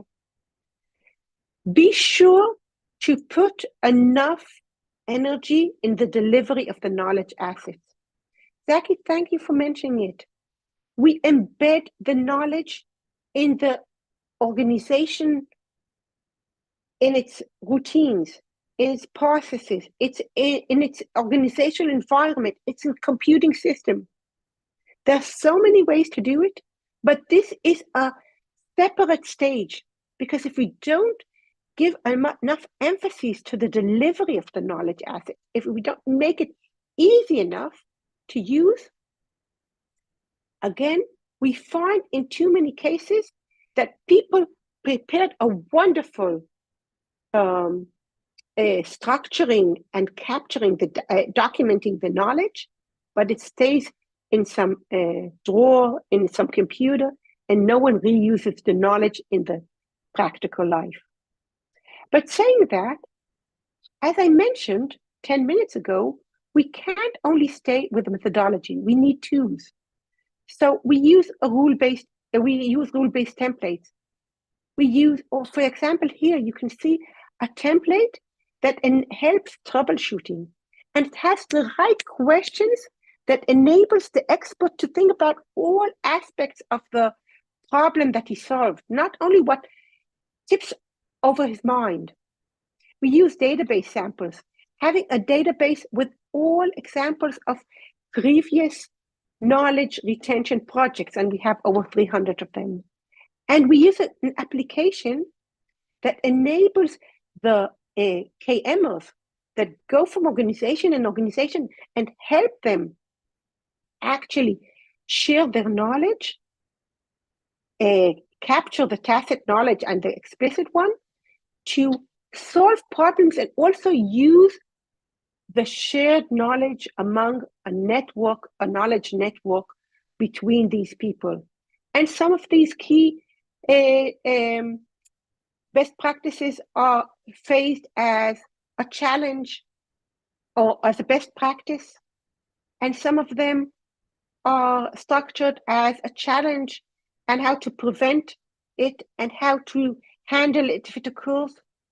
And when you share the knowledge of how to actually capture this knowledge, because it's not an easy way, there's no easy way to do it, but when you share it and you not only bring talented people into the equation, but you share their best practices.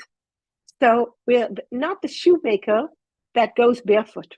We are those who actually preach what we do what we preach, and we actually also share our best practices on how knowledge retention should be applied. And we do this through a mobile application, so people, when they are in the field, they can use the knowledge of their other facilitators, of their other network colleagues, and use it here and now, not only look for it at the office some other day.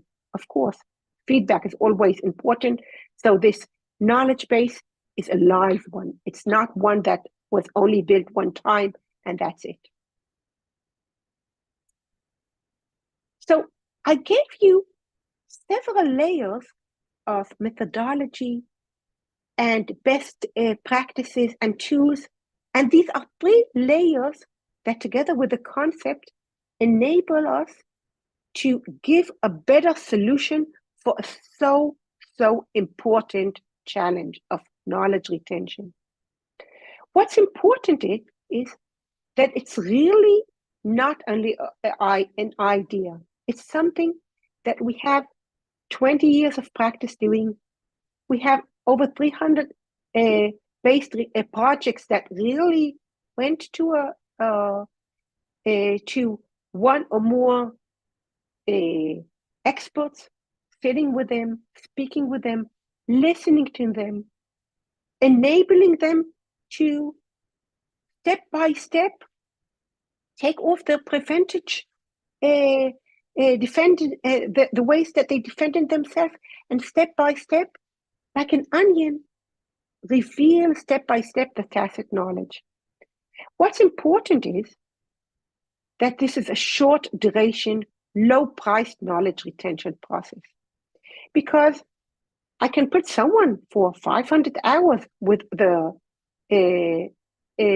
with an expert, and it's wonderful, but it's too long and it's too costly. So something like this should be done within 100 hours, and not even 100 hours of the expert, but 100 hours of the KM expert, and with the expert even less.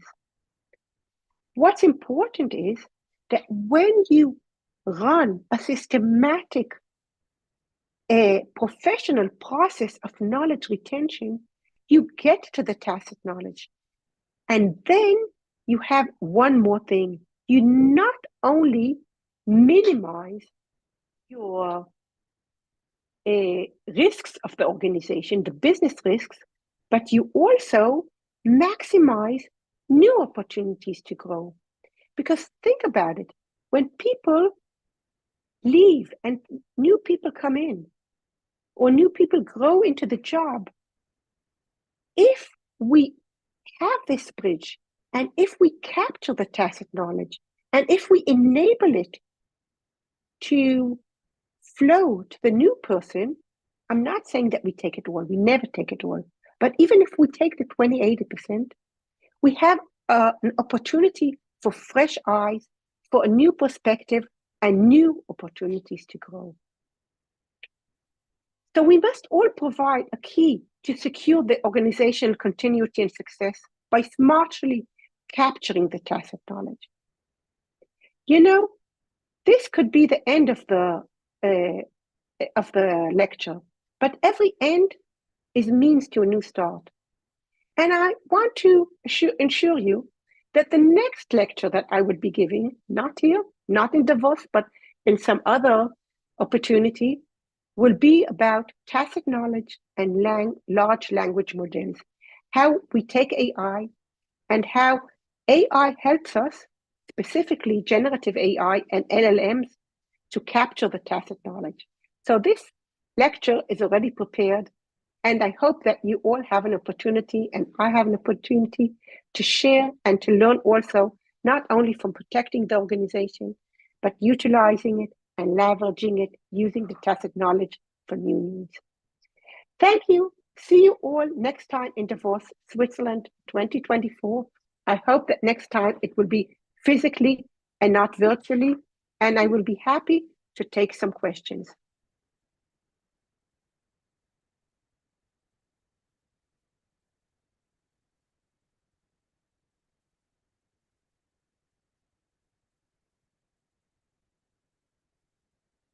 Hello, are there any questions?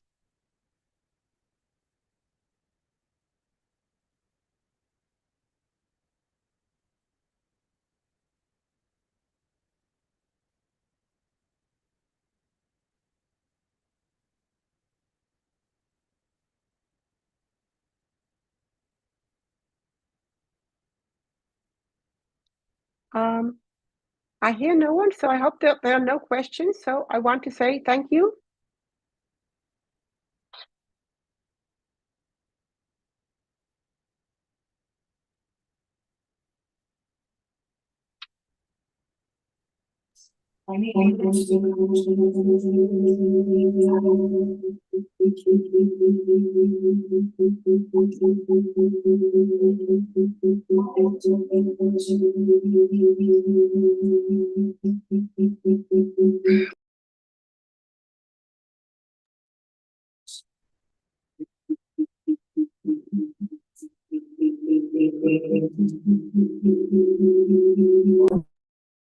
I hear terrible echo, so I'm unable to hear the question. If anyone wants to write it to me, I'll be happy to answer.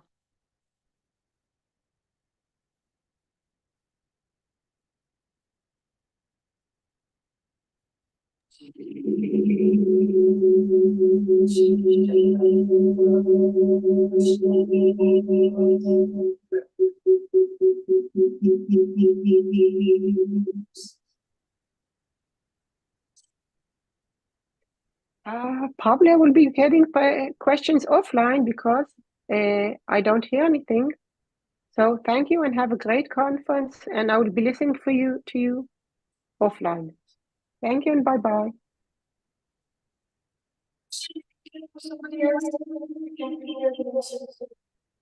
Oh, thank you so much for your participation in this. Now,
We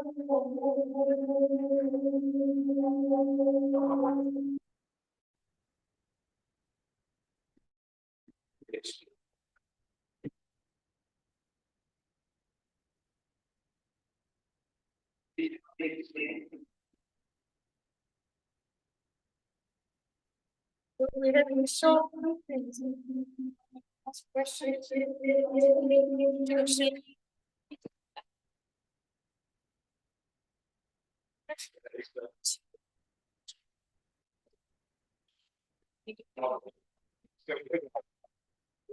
这个好紧张。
More efficient there.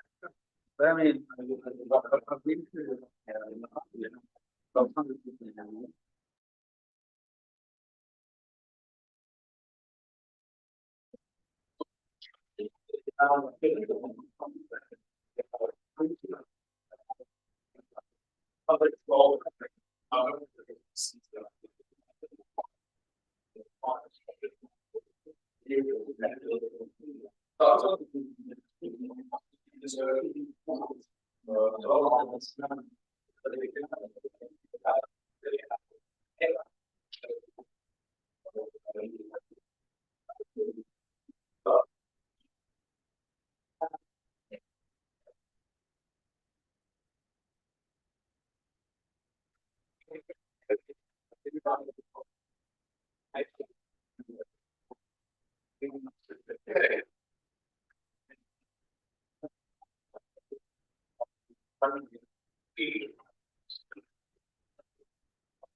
就是再拉过来一点，不好吹。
Yes.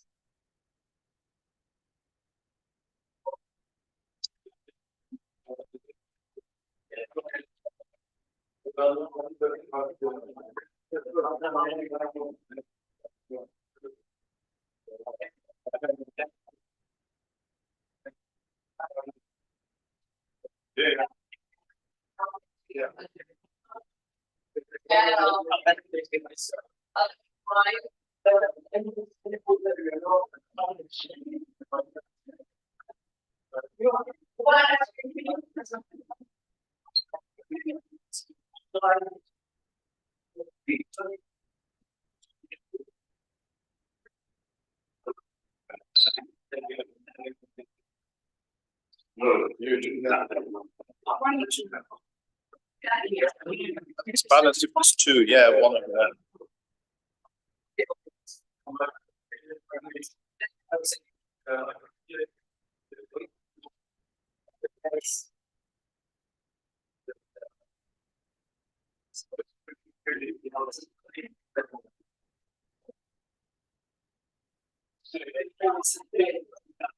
Then another bouquet. Another bouquet is coming. So you can sit wherever in front of the flowers. Wherever they're coming. Yeah. Let me do it. Perfect.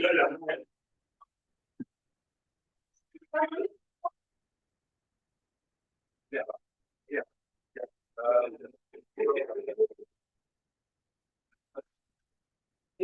Take a seat wherever you're comfortable. Yeah, why not?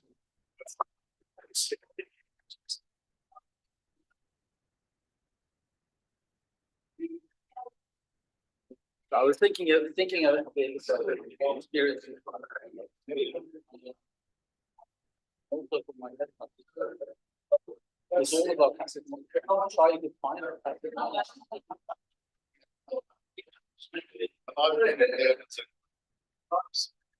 know. Whatever the degrees. I've seen. And it's just it's the test.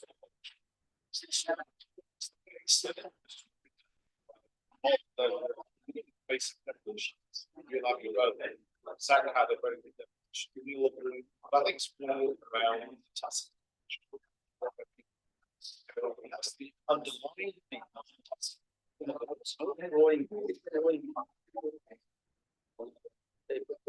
I just see them differently. Knowledge and classic knowledge. And I think I'm taking a shot. Yeah, because I'm not that good in all these languages. Like something else. I get the feeling that it is mostly about the internal life. Yes. I'm not sure that we are actually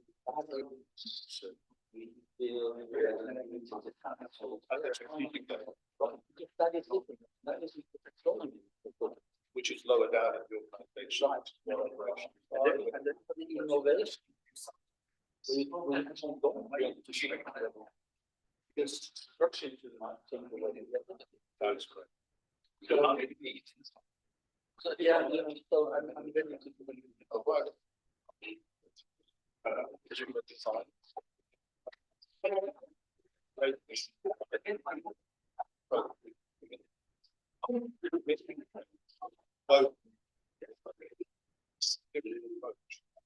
You look great. Okay. Not least, I think we can stay out. That's what. So Stephen. Stephen, can we have the mics, please? We're starting in 2 minutes. Can we have the microphones?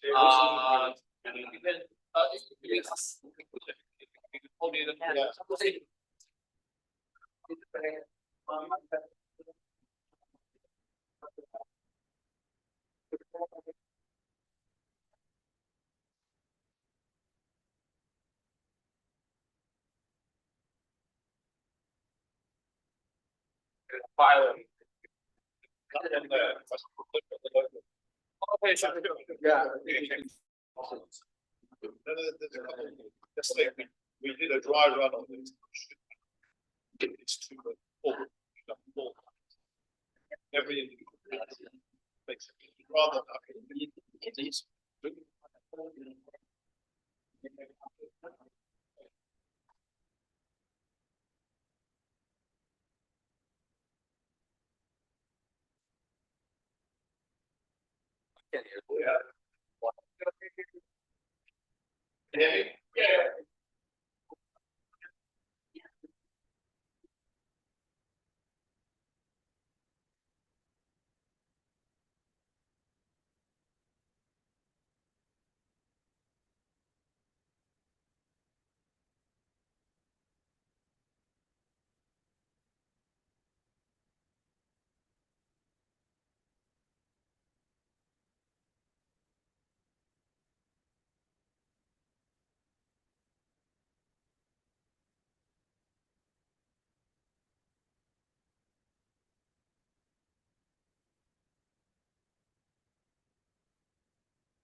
You're presenting.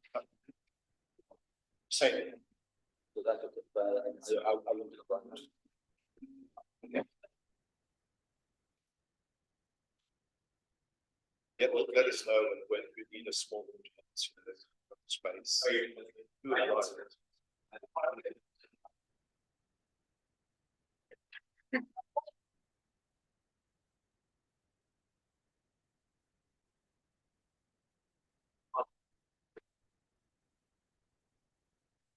Supposed to be on top of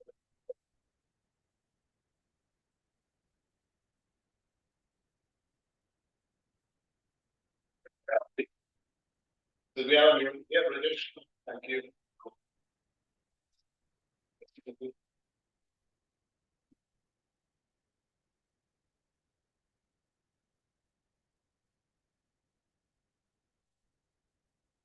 Where would you like me to sit?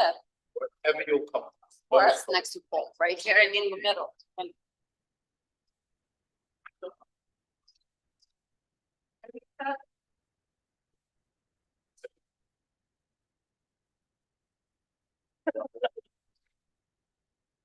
Shall we start again? Do we have small mics? Sorry? Do we have some other microphones? Let's give the pictures. Check. Okay. Ready with the technique? Can we continue? Yeah. Okay. So, welcome back.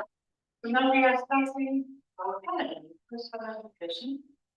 So, let me introduce Mr. Axel, a wonderful person, a good friend now. So, Axel will introduce the panelists, of course. So, in the career spanning 3 decades in Pfizer, Axel brings a wealth of experience to the discussion.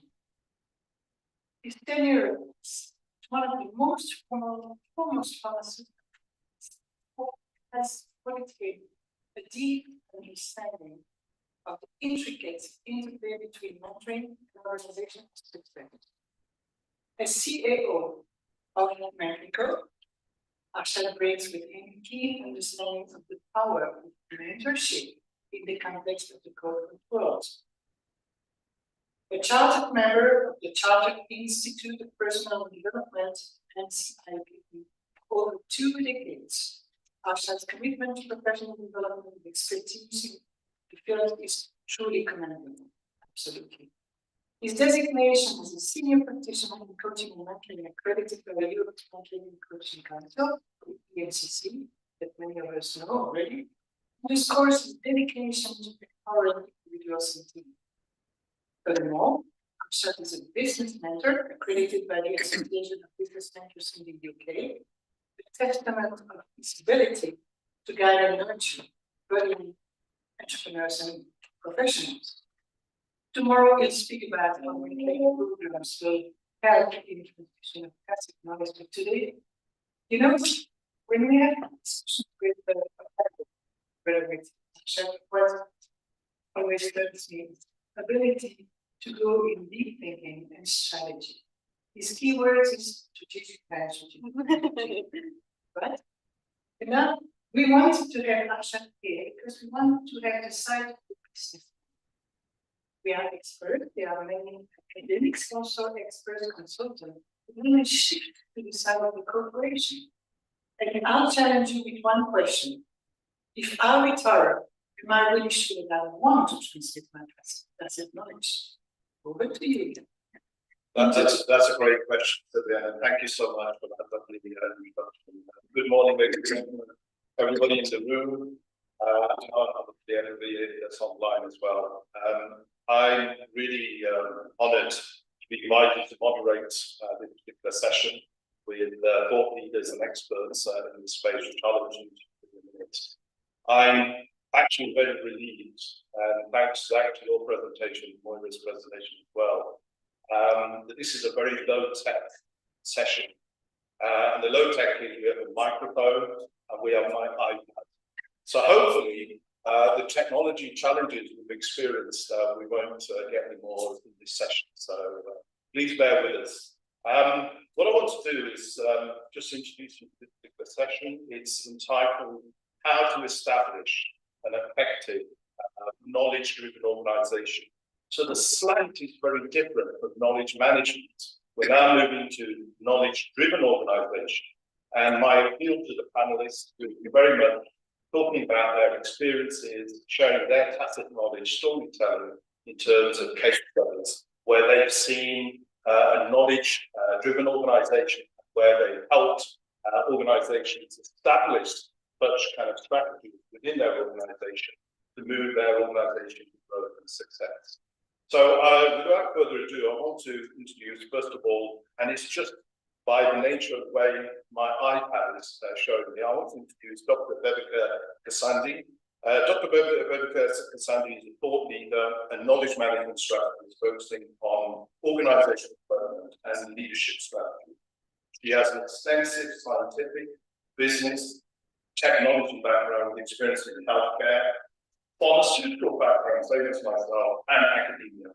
Bebeke has expertise in knowledge and innovation management, change management, organizational development, and strategy, talent markets, diversity, equity, inclusion, communities of practice, and leadership. So I'm really, really pleased to have Rebecca here with that level of expertise that will make my job a lot easier. But let me move forward and introduce you to Dr. Paul Olsen, who's on my right-hand side. A bit like Zach's Googling, you know, there's different types of Zachs and there's different types of Paul Olsen, but there's only one Paul Olsen in the world that I believe has O, Paul O. Olsen. And I'm really pleased to have Paul sitting on my right-hand side. Paul's background is that he spent approximately 10 years working with General Electric in very senior international roles. And one of his major achievements was working on a project with the United Nations Economic Commission for Europe forums. And as you know, there's 5 hubs, and he was working on one particular hub with the United Nations. And he was instrumental in creating a global e-business standards known as EDIFACT, which was, you know, certainly for, you know, from a European perspective, Paul, and I have some exposure a little bit to that, you know, to be able to kind of integrate and work across markets across Europe. This was a very significant strategic project that Paul was intimately involved with.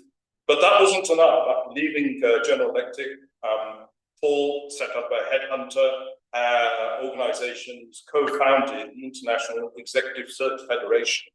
I'm pleased, I wish we'd known each other 20 years ago, Paul, where he became the Nordic area partner, and in 2007, he became the global practice leader for IT telecom.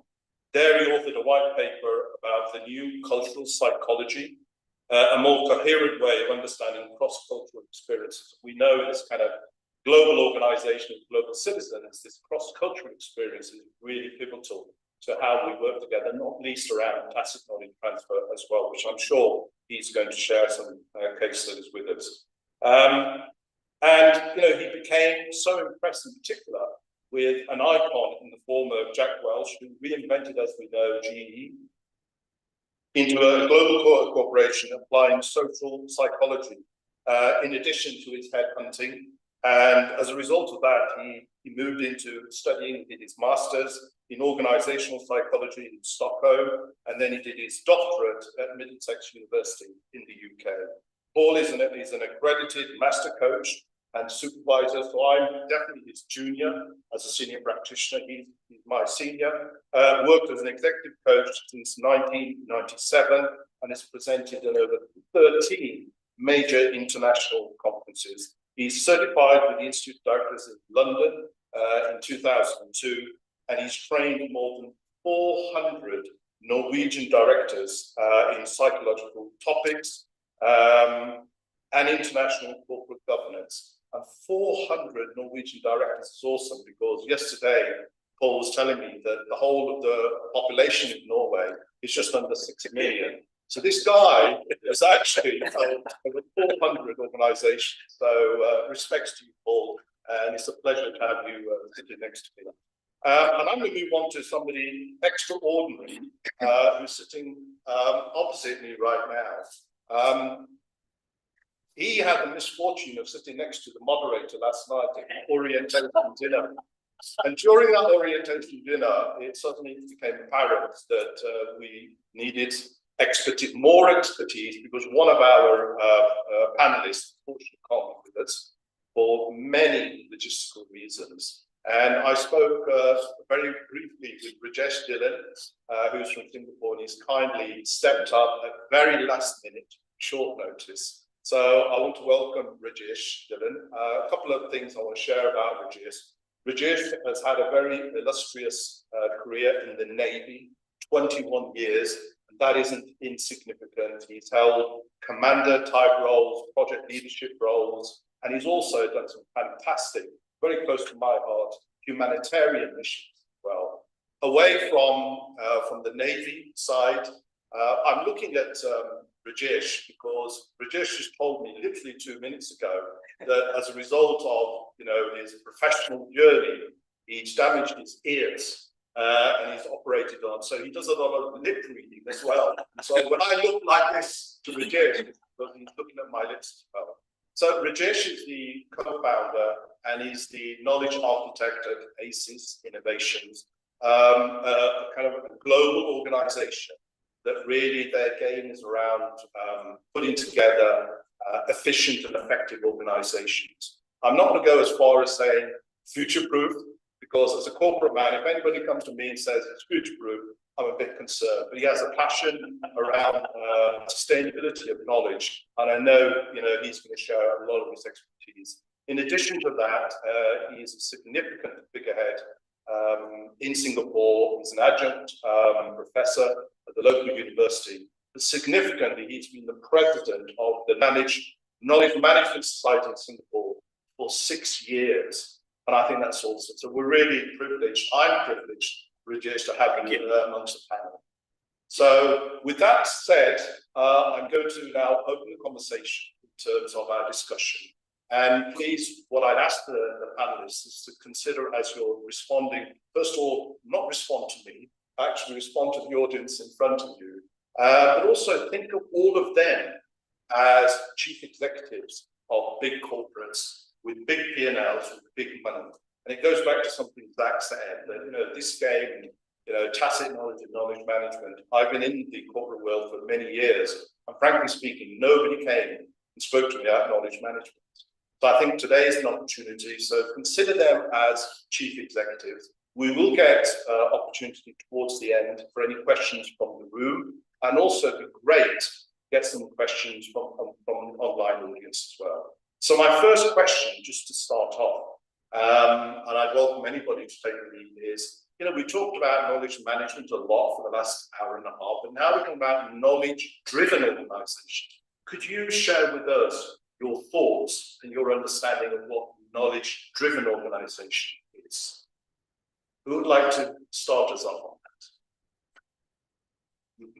that? Yes. Yeah, sure. So thank you for the introduction. I didn't get a chance to thank you for that. That's very and then thank you to everybody being here in person and everybody following us online. Welcome to Switzerland. I will just take over the question in a minute, but I just wanted to say that I feel very privileged to be sitting here and also represent diversity and the future, obviously, of knowledge management and of tacit knowledge management. Welcome to Switzerland as well. This has been my home for the past 15 years. And from what I understand, this will be like a really melting pot for the next years to follow up with future Davos meetings in terms of TKM. So going back to your question, I think that knowledge management in organization is extremely important. Otherwise, I wouldn't be here. Otherwise, we wouldn't all be here. What I think is that the future of this organization should be people-driven. And I think we can all agree on that without top management investing into their people, investing into the knowledge of these people, there will be no knowledge-driven organizations. So a lot of senior leaders think of knowledge management, I'll say the word fluff.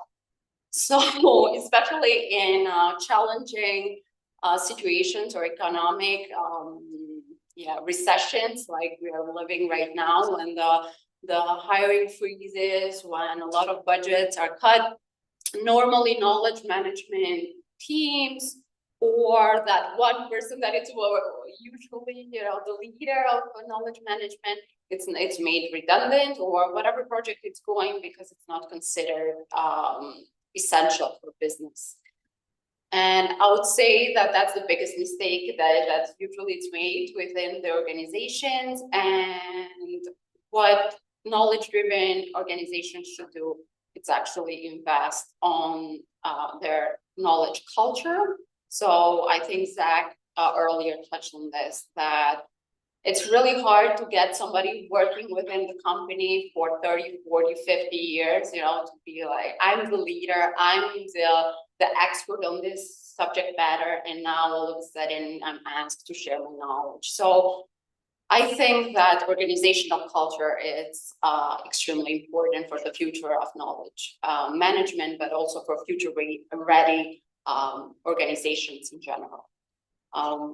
Having said that, usually this initiative should be top down, otherwise, and we were discussing about that last night with Fisher as well. You know, without having this initiatives being top down, usually the success rate is very little at all.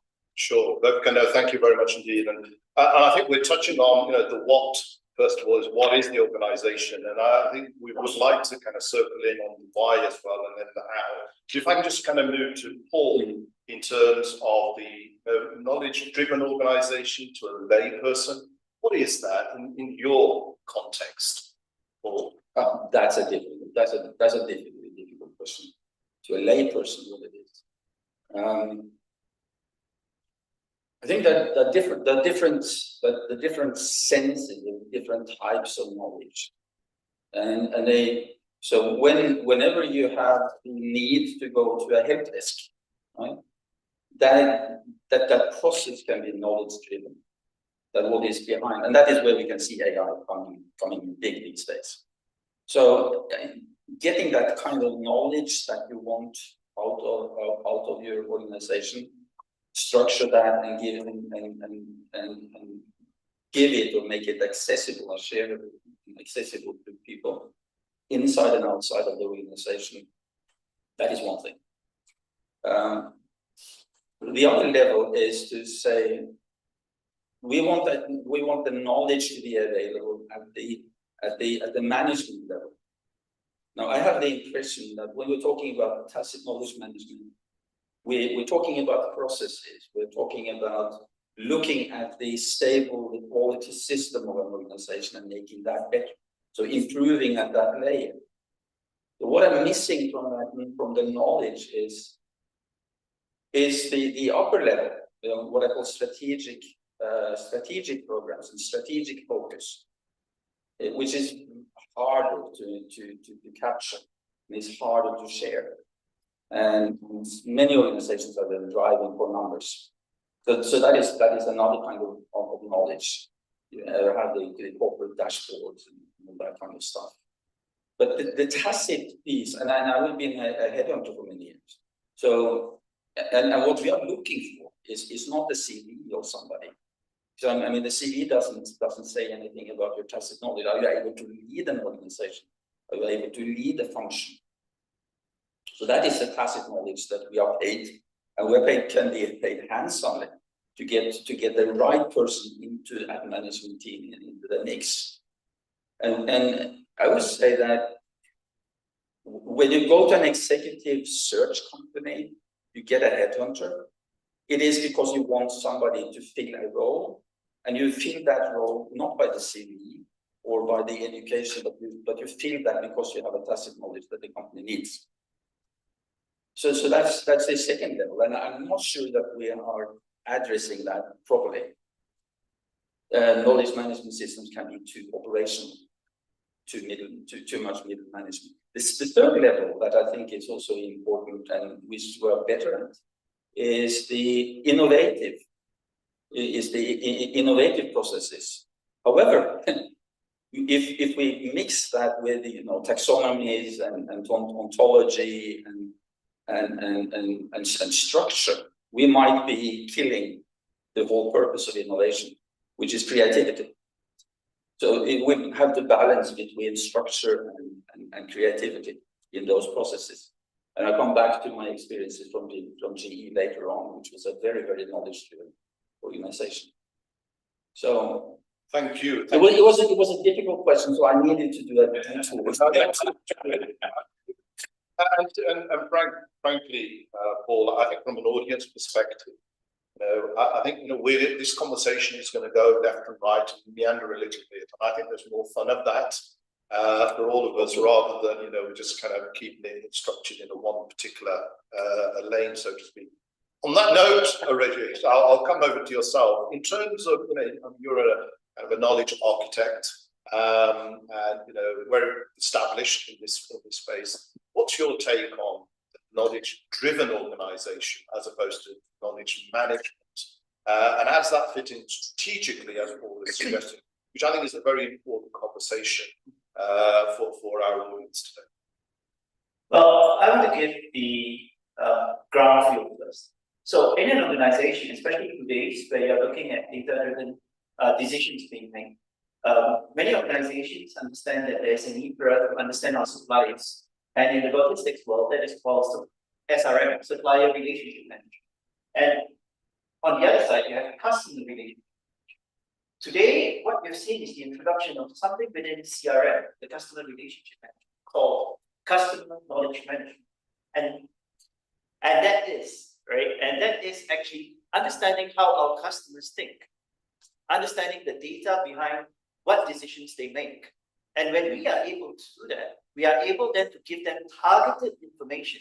Because end of the day, a knowledge-driven organization wants to achieve exactly what Zach's slide was, all the business outcomes. They don't want to hear what the KM is behind it, right? They don't want to hear about testing.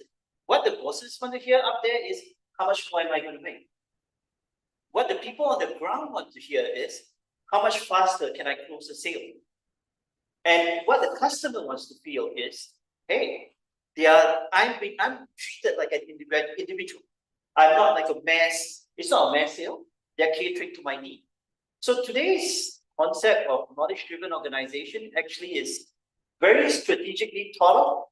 It's using data, using AI, we are giving targeted information because we know that it takes probably half a minute for a customer to jump from one sales point to another.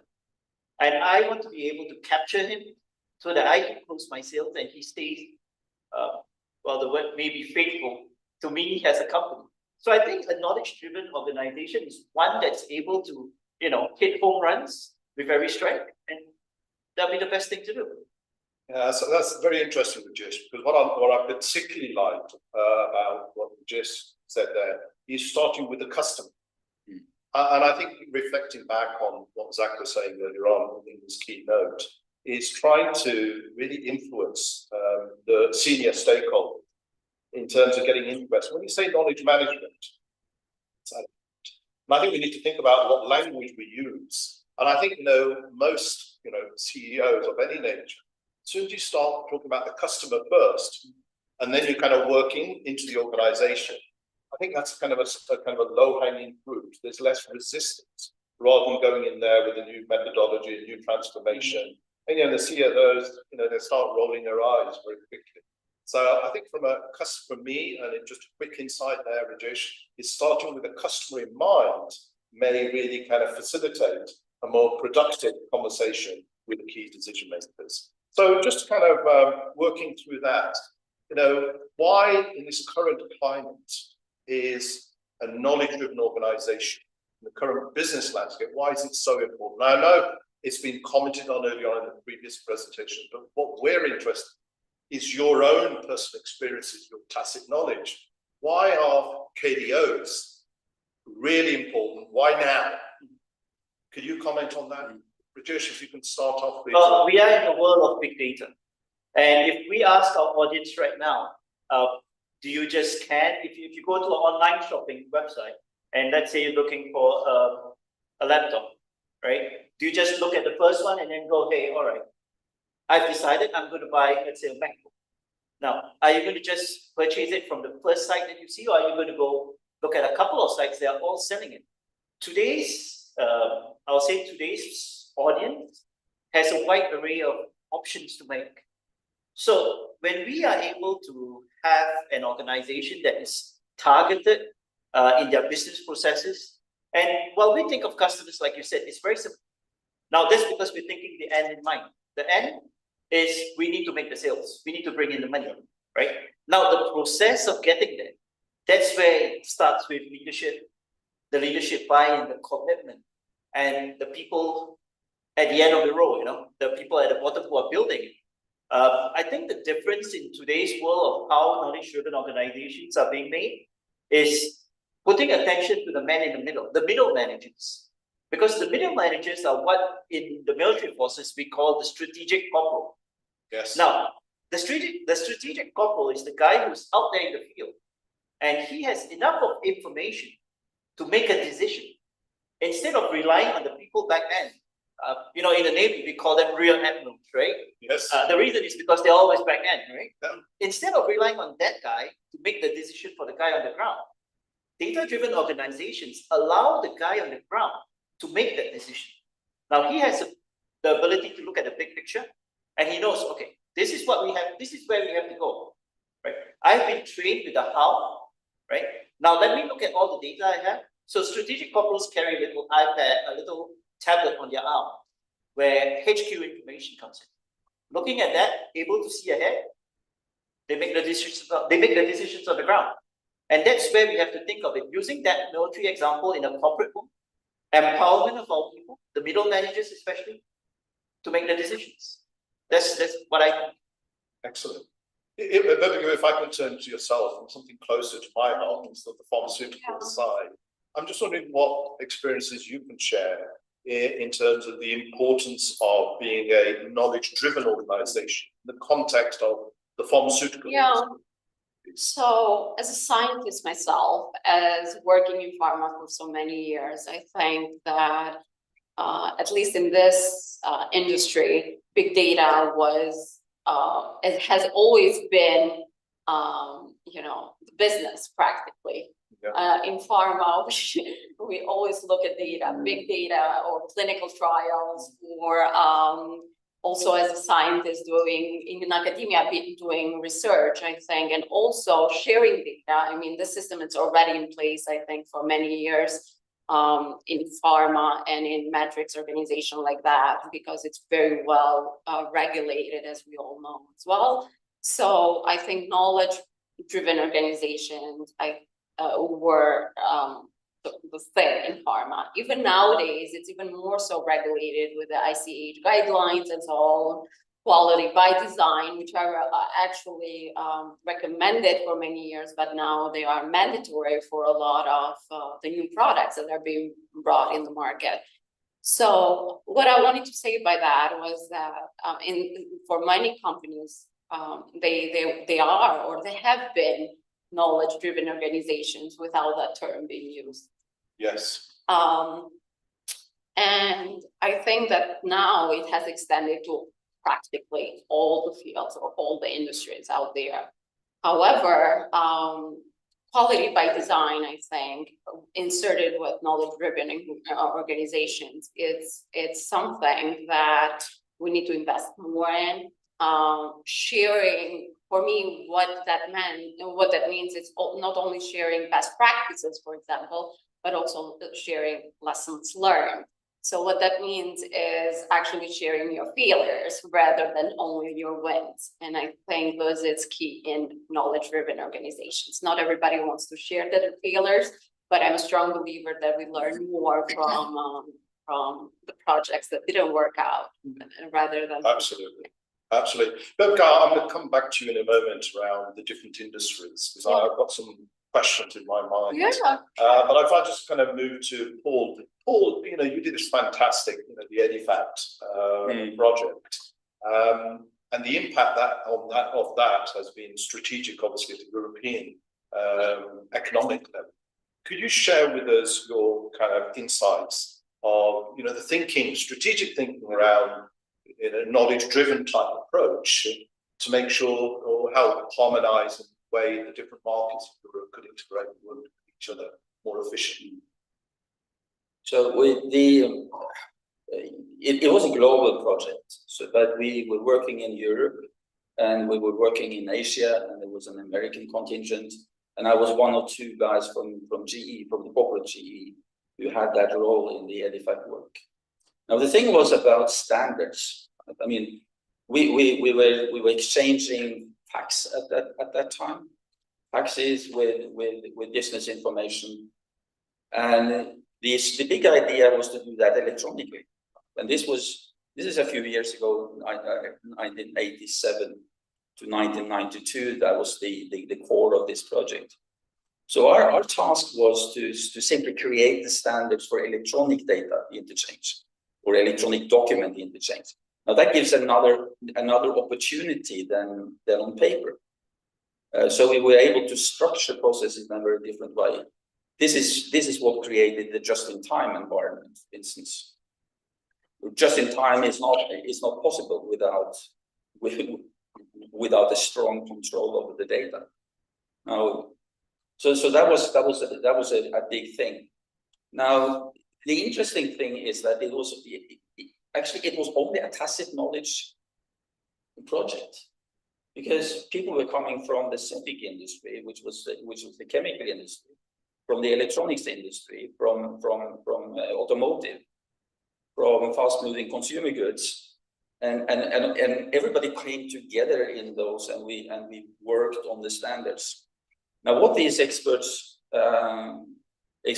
came in with was their own tacit knowledge, their own knowledge of business processes and business processes around the world, right? And our task was to find something that was common. And we have the same thing in sustainability today. We have standards, and they will be implemented, and they can be implemented on top of what we did with e-business. It's the same thing, right? So all these reporting, paper reporting, and so on, EU is saying that's going away. It's going to be electronic reporting, not these big things about look at how wonderful we are.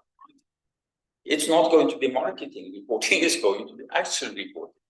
Absolutely. So that's the thing, and that is what we started in the UN, and I think that is going to have a lot of effects. It's going to be a real leverage going forward. No doubt, and even from a personal experience, pharmaceutical industry, we know that medicines from a kind of a discovery to development can take up to 15 years. So you can imagine if after year 7, Bevica decides to leave this great organization, without mentioning any names, what will happen to the development of that particular asset? As an example, and I know certainly from a kind of Pfizer perspective, we had some knowledge management work going on at kind of the global manufacturing sites. So what we had was we could see there were efficiencies or inefficiencies in manufacturing across the globe. So what we set up is a kind of KM strategy where we had knowledge specialists at each of the global sites to make sure we're driving those efficiencies and knowledge being captured as well. But I think the scope is even greater than that. But if I come back in terms of the industry, we talked about pharmaceuticals. I'm going to backtrack a little bit. In terms of the different industries, which industries, in your experience, would you say are most knowledge-driven? Because it's clear that some organizations are more knowledge-driven than others. From your experience, Bebe, could you give us some insights? All right. So just to follow up on your great examples that you just gave there, I mean, I'm a scientist by training, and actually, this is how I got into knowledge management, because at my first day at my job, as Zach just mentioned earlier, I had to figure out where the knowledge was. I was replacing somebody that wasn't in the organization anymore. I had nobody to ask. We were a very structured matrix organization, a huge multinational, and I was located somewhere completely different from the main campus. So I had to figure out how to do my job. And then asking around, I also found out that everybody was working in silo. What that means was that people were using different SOPs, so going back to pharma, or different templates just to make it more generic. So a lot of my job was to kind of translate literally from one process to another. And that's how out of necessity, I think, that's when you really become passionate about something. And this is how I ended up doing knowledge management for a multinational organization here in Switzerland. And I'll talk more about that tomorrow. So, everybody online, if you are interested in knowing how to build from scratch a knowledge management platform, please listen in. But going back to your question, I think that the industries that are more knowledge driven are usually the fast-paced industries. I would say tech industry, also regulated industries such as pharma, but also let's say NASA has a huge knowledge management framework, and I think those things are needed. Otherwise, you cannot reinvent the wheel every single time. And unfortunately, we all know that that's what happens. Going back to whenever one talent leaves and somebody else comes, that person brings in a new initiative. Or when management is replaced, and let's say the CEO of a company, but even at a lower level, you know, everybody wants to have their own baby, right? So they come and they want to change everything. And I think those are not knowledge-driven organizations. Absolutely. And just picking up on one of the words, and it kind of, and again, I'm listening with corporate ears, forgive me, not as a knowledge management practitioner. When Rebecca mentioned silos, and Olivier's agreeing, suddenly it's like, yes. Because I think, you know, when you talk about silos within an organization, most senior executives get it, that there are silos. And that's where the knowledge transfer or the tacit transfer gets really difficult. And the way we worked it, certainly from a Pfizer perspective, we were very heavily matrix as an organization. So we had different functions working on a particular project, and they brought their own tacit knowledge and business process expertise to actually create value and do problem solving as well.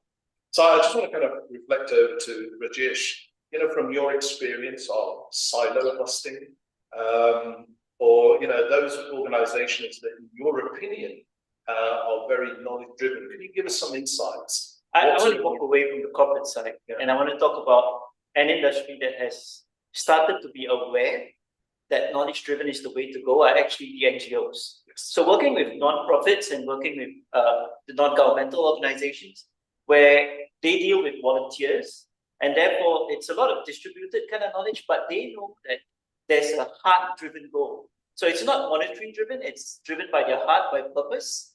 And they've understood that in order to be a bit more effective in the work that they need to do, they need to be knowledge driven. So in the work that we do at ACES, we are seeing more NGOs step up,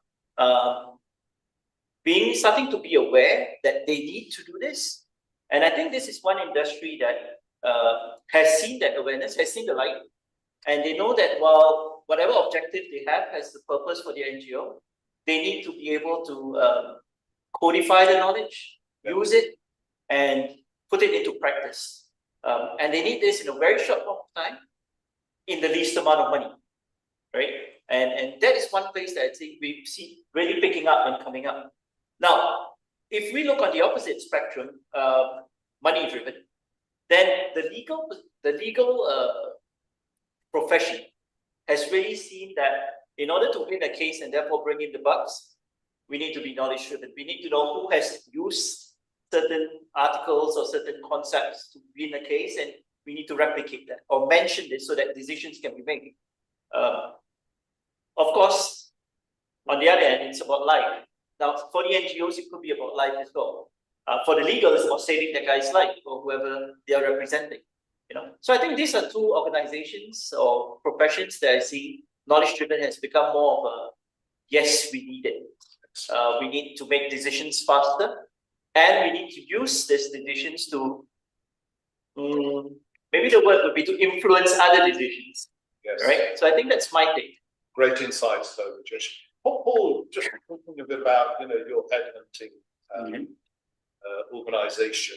I'm just wondering what insights you could share in terms of tacit knowledge and the importance of whether it's headhunting or any other clients, the 400 Norwegian executives you've supported around corporate governance and more. Which industries stand out for you as very high in terms of knowledge driven?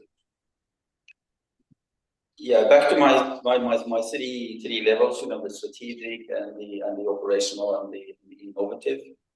I think what stands out is in companies or industries where you have a lot of knowledge that depend on knowledge. I mean, think about the pharmaceutical industry or electronics. I mean, if you take knowledge away, I mean, it's nothing left.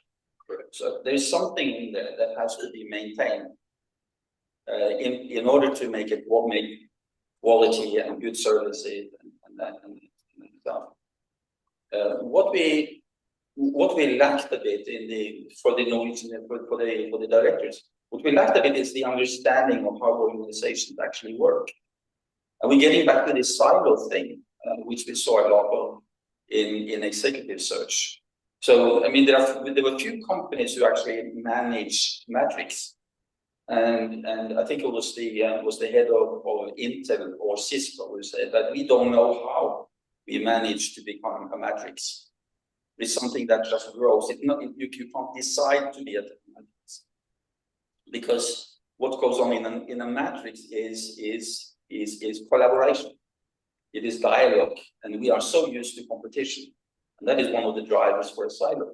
The other thing that happens is that when you get a new CEO in, he or she is on such a short notice or timeline that they don't have time to get to learn the organization. And I don't know how you can manage a complex organization without knowing what's going on. So you're putting you have a bad construction in silos, and then you put somebody on the top. And I think that is a major reason why CEOs only last 2 or 3 years. Hi. Because they're not connected to the knowledge, not properly connected to the knowledge.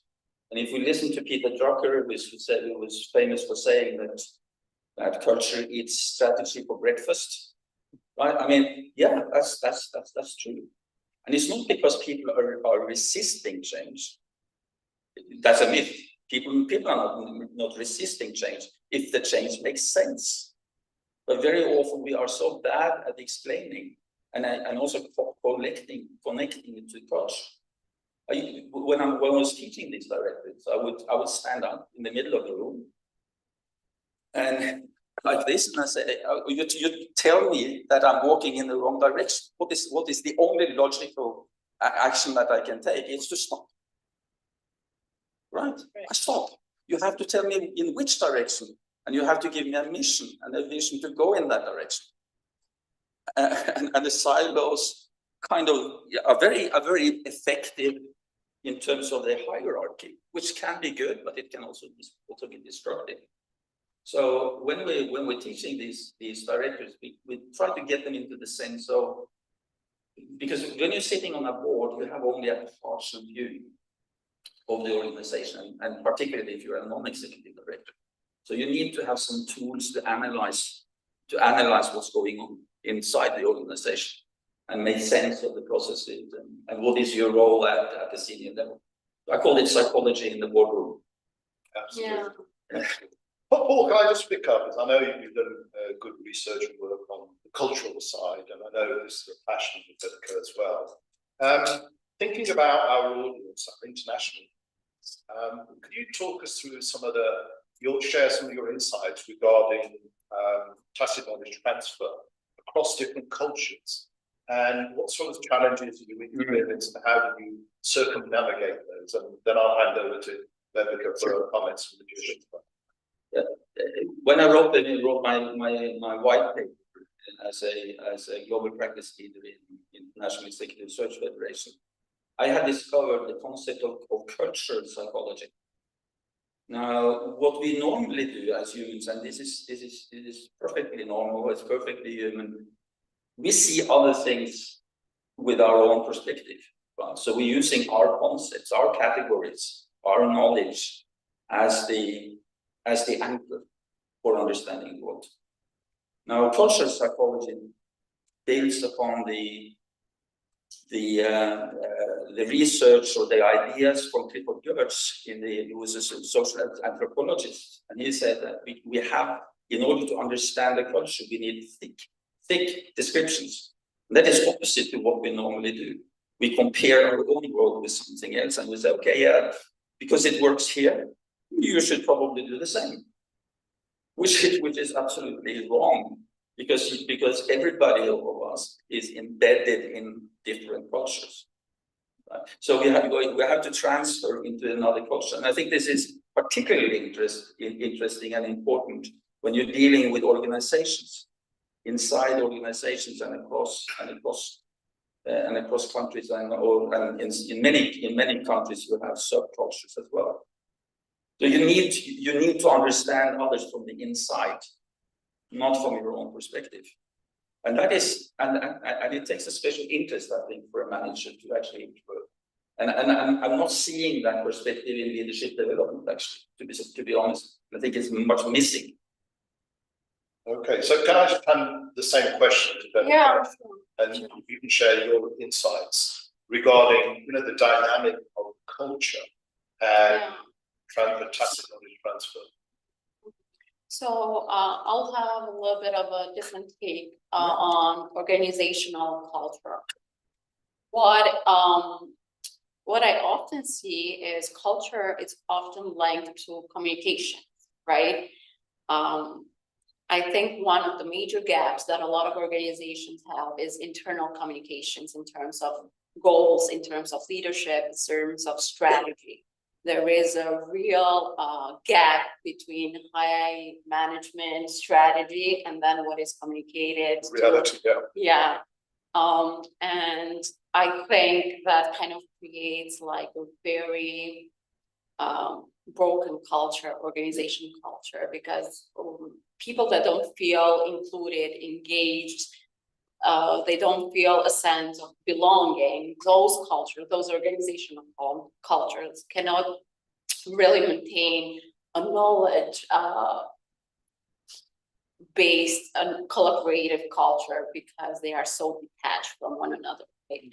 So going back to that, I think the best way to maintain and sustain organizational culture is communication, constant, continuous communications at all levels. I think the worst examples are when people find out from the news or from social media that they are going to be laid off, and this happens practically daily. Scary but great insights. Thank you. Rajesh, your insights on the cultural dimension of knowledge management transfer, or particularly tacit knowledge management. Well, very simple thing. In our communications, right? If we say backside, what do you think of? Well, most of us will think of your bum, right? But if you go to some parts of the world and you ask them, can I know where it is? And they say it's on the backside, right? What they mean is it's right behind you.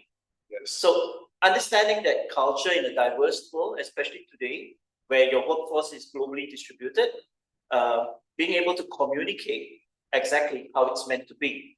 Now, the focus brings us back to leadership. Now, like Paul's example, if I'm standing up and I'm going in the wrong direction, I have to stop, right? And you have to tell me where I need to go. Now, the emphasis, or when we talk about knowledge-driven, we always say, okay, there has to be leadership commitment, right? So what does leadership commitment entail today? Actually entails very important thing. Number one is leadership by example. We have all heard this, but actually today you have to start listening. And who are you listening to? You're listening to the man in the middle. So it brings our emphasis back to middle managers again. Why? Because these are the guys who are stuck in between.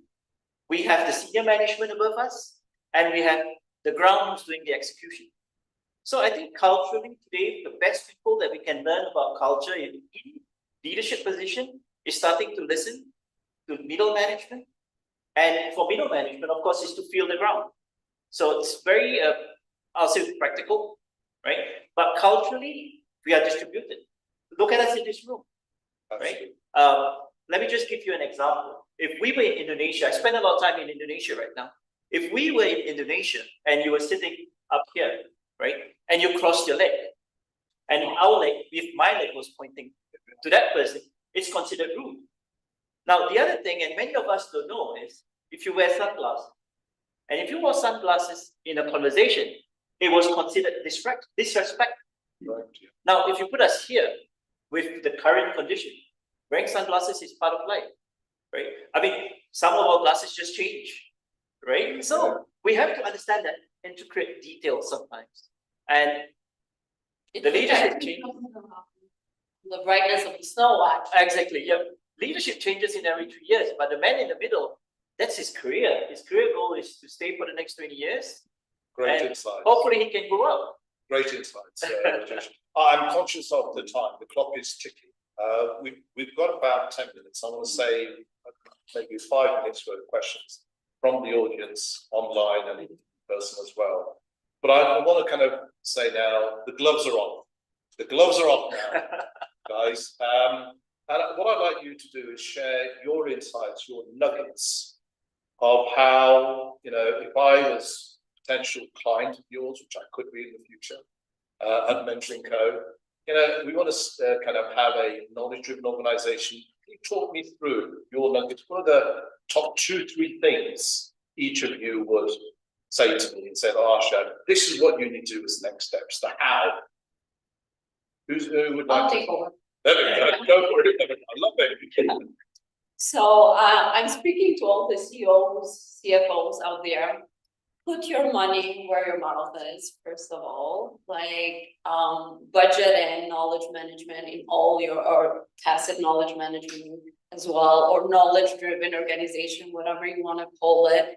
Just make sure that your knowledge is being shared, captured, shared, and it actually sticks, because that's extremely important. What I mean by that is actually make it part of the KPIs, make it part of the strategic initiatives, make it part of your reports, and then enable everybody within the organization to be a knowledge champion. Wonderful. That's typical kind of New Yorker approach. Anywhere you go. But I think it's a very important point, because it's kind of linking into the strategy. This is something that Sylvia and others we've been discussing this over the years. Linking it to strategy for me is really, really critical. Because otherwise, as Paul was saying, up there, if you're not getting it right there, you can do lots of really good stuff operationally, but the people at the top, they don't really appreciate it as much as perhaps they should. Yeah. Okay. So Paul? Yeah, I'm proud of, I think generally it was a great place to learn. It was a knowledge-driven organization for sure, and Jack Welch introduced the idea of career bands. We had an organization with 13 layers, like 350,000 people, 13 layers. He cut it down and said that there are two career bands here. One is the management part, and the other is the specialist part. And both are equally valuable. So that was one of his talking points. He actually called it a teachable point of view. And in terms of communication, that is what he always did. He always brought these things. And another thing, you have to increase your revenue more than your cost. But if you make sure that your revenue increases more than your cost, you are empowered to your decisions, right? So he gave a lot of empowerment, and actually, I don't know for sure that it's right, but it could be that he is the guy who actually used the word empowerment for the first time, and he learned it from the psychologist, right? And McKinsey and Arthur Anderson and everybody was pissed off with him because they didn't use his services to reinvent GE. He went to the psychologists. So that must be an academic word I haven't come across yet before, Paul. But if I can just pick up on that, and a real life example, similarly, Pfizer, if I go back 25, 30 years, from wherever I was working, very low down the food chain, up to the chief executive, it was something like 10 layers. And then something came along, and I think it was McKinsey, and then we just cut the layers down. And I think it was down to 4 or 5, and you had a handshake with the chief executive. The point is that, in terms of organizational design, if we're going to really encourage knowledge transfer and facilitate, it could be a flatter organization. That is, for me, the key message. And then there's the longer discussion I'm going to hand over to Jason in a moment. Is it the structure that kind of drives the culture, or is it the culture that should be driving the structure? Here's an example of Pfizer where we kind of had a flat organization, we had a matrix, collaboration, in terms of competencies. We changed the language subtly from team working to collaboration. And to be honest with you, in the time, what's the difference? But now, with a bit more wisdom now, I realize it's a big shift. We had a great competition called Building Your Expertise. And that was all around building the knowledge base, your bench strength, in terms of your value to the organization. There were some things that were happening that made a difference. So, Rajesh, over to yourself. I used to be a very strong believer of if you have $1 for knowledge management, spend 99 cents on people, 1 cent on technology. I've kind of tweaked it a bit. Now you spend 90 cents on people and you spend 10 cents on technology because it's not cheap anymore. Right? And it's a diamond doesn't internet. So choose the right technology, but still spend 90 cents on people, because whether it's collaboration, whether it's building structure, building communities, building culture, it's people. And today, with diversity being an important part, inclusivity, things like that, it's really important. Get that buy-in, work with the heart, and get back to basics. So people. Great insights, Rajesh, and that really resonates with me. Because, we've all heard this saying, people are our greatest assets. Actually, they are.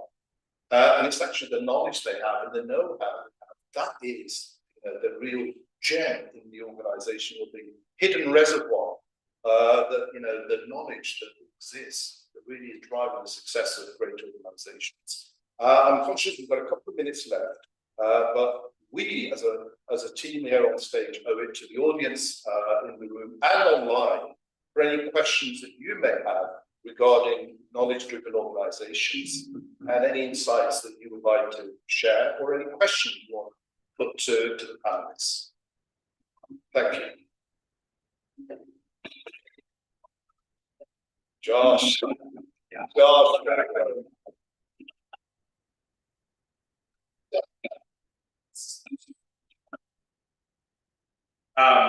So the question I have is to you all, what do you think, so back to Josh's people, to what extent do you think that our fundamental understanding of organizations themselves is getting in the way of dealing with putting the 90% deep understanding of what the organizations are really about, how they should be structured, all kind of the assumptions that we have. That's a deep question. That is, Josh. I expected that. Go, please. Yeah, I've been following AI pretty much these days, and how organizations work with workflows. And I think that this thing about humans are our biggest assets. I'm not so sure. I'm not so sure that is what actually goes on. It is still cost, right? Cost reduction, increased revenue, improvement of processes. And I think that is something that may be contrary to what we try to do. And I think we are right. I think knowledge is much more important than most CEOs actually believe. I'll respond to that, Josh, as well, but I want to invite my esteemed panelists. Now, you have to remember, we're going to be answering a question by the guy who wrote something on people, employee experience, and talking about people, right? The whole gist of it right now is, how do I give them that employee experience to go out there to sell the item I want them to sell, right? Now, it's just like leadership. You're trying to convince someone to follow you without knowing where you're going. I mean, they have a great idea, but it's a tough one, isn't it?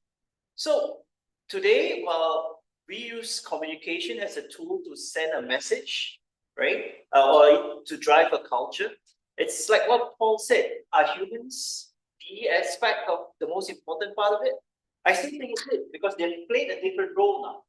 So right now, they could be playing the role of the communicator, right? To drive a message. So the emphasis is still on the vehicle, which is the people. So if I can convince, or I can get that buy-in from my people on why we need to do this, then I've won half the battle. Now, it doesn't matter if we do it right or we don't get it right or we don't get it wrong. What matters is we don't get it wrong. If we get it wrong, we come back, we have that little talk, and we say, okay, how do I do it better? Right? And if we get it right, we come back, we have that little talk and we say, hey, how can we replicate this? You know, this concept of cut and paste. Now we should, in Indonesia, they have this term called ATM, which is actually copy, modify, and then paste. So ATM is aturan, tiru, and modifikasi. Right. In Bahasa Indonesia, yeah. So that's what we have to do. Nobody's reinventing the wheel. You know, everyone's, okay, how can we do it better? Do it faster, do it better. And you know what? Can we sell it cheaper?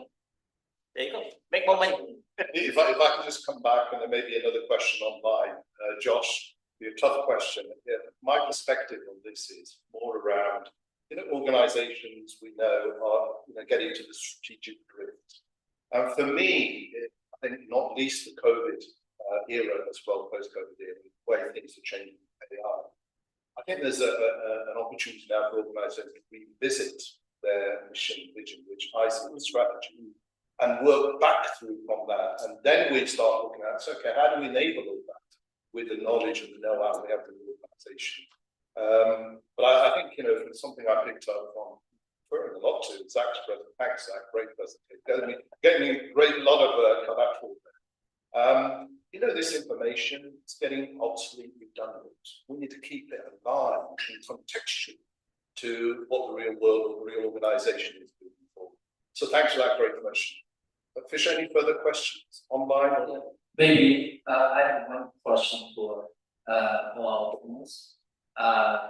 You know, in many cases we were talking about the organization or technology organization. But now we add a new concept to them, technology. How shall we convince the C-level people to accept that their company should be knowledge-driven organizations? Great question. Great question. Yeah. And I know we have at least one question online, and I'm really keen to get the online question. But if I can perhaps invite anybody, gloves are off, anybody, just take one person to respond to that. So some great insights there around people-driven and technology-driven. Surely we should be knowledge-driven. So how would we convince a senior executive of that shift? Who would like to take that question? Well, I can take it. Please. I think it's the ability to make decisions faster. And if we can, as an organization, make decisions faster and the right decisions, because we are able to see the knowledge behind it, not only what's happened in the past, but what prediction tells us is going to happen in the future, get a kind of sensing. That's it. So it's that kind of decision making is the so thank you for that, Rajesh. There is one question online. We'll take that and then we'll close the session. But I believe there's lunch as well. Yeah. So actually, there's one question from online, Glenn. So and the question is, if you change reward routines, will this help? Of course, you need individual reward, but would collectively we drive organization more in the future? I'm trying to assimilate that question. My reading of what the question is a strong question around reinforcement reward. And I think the question is, and if it's not our apologies, I think what I like is one of the panelists just comments around reinforcement reward. How does that drive a knowledge-driven organization, sharing knowledge? Because we know people often, by experiences, people have got tacit knowledge. They don't know it's worth anyone to anyone. If you reward it, people's behaviors can change. So could you comment on that? My understanding of that question is regarding what's in it for me to share my knowledge with the team and the organization. And if we don't answer that, it should be like a win-win kind of, because as we all know, in our fast-paced society with the continuous connectivity and so on, that will add so much additional work for the average worker, knowledge worker. So as I was saying earlier, it should come from the leadership. actually put it as part of the KPIs, as part of the objectives, actually rewarding people within the system, for more visibility that actually leads to promotion and hoping, and that's how you get noticed. And this should be embedded within the processes, within the knowledge management framework, or doesn't matter what it's called in your organization, I think. This is what it is for me. And I think nowadays, people have the tendency of sharing more than they had in the past. Maybe this comes from social media or just a different style of working, hybrid working and so on. And I think that mentality switch will help us a lot in the future of knowledge-driven organization. Thank you, Paul. Yeah, just briefly, as a manager and a psychologist, I think the important thing here is to differentiate between intrinsic motivation and extrinsic motivation. And these things that we are rewarding people and then they do jobs, that doesn't work anymore. Honestly, it doesn't work. So the key role of a manager and a leader is going to be to get that intrinsic motivation working. And this is exactly what Jack Welch did. He empowered people, and people started to work together. And there's a lot of good research that shows the effect of intrinsic motivation on teams working together. And I think in the rewarding individuals also doesn't work anymore because it's rejected by the team. Great insights. Right. Yeah, great insights. So intrinsic motivation and a leader who cannot get intrinsic motivation is simply not a leader. Exactly. If I can add just one sentence to that, and we're putting on top of organization actual leaders, that people want to follow rather than, yes. Yeah. Absolutely. I'll leave it to that. And I'm sure this conversation will go on, but on behalf, sorry, Richard. Well, you know your people the best, right? We can say anything. It could be money. The rewards could be money. It could be recognition. But I think the most important point is you know your people. And most of them in today's social media world, you just want to be acknowledged. So recognition in the point of you acknowledge that person for that commitment or for that sharing and for the difference they make. Absolutely. That would be the best part. Just to support her there. I think that people will be more than willing to share if they feel that they belong, if they feel that there is a community, going back to culture, and this is not the kind of a new leader comes along and they say, oh, by the way, our culture has changed because I'm here now. Yeah. That doesn't happen that way, that's a lot of communication buzz for external communications, how you hope that your company is perceived. But cultural change takes years, maybe decades. Absolutely. Well, I can see the president really getting very close. Yeah. So on behalf of GO-TKM, I just want to thank Paul, Bebika, and Rajesh for being fantastic panelists. And I do hope the audience in the room and online as well have got some great insights. So thank you so much. On my side, I think that I have completely passion in this debate. It was really handsome, and this is really what we need. So so let's continue. Sometimes, congratulations. So, congratulations. So now we have about 1 hour break. We meet again, whatever is your power in your side of the planet, so we'll be back in 1 hour. Okay, enjoy the break. Paul, thank you so much. It's been a Rajesh.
I'm Zach Wall.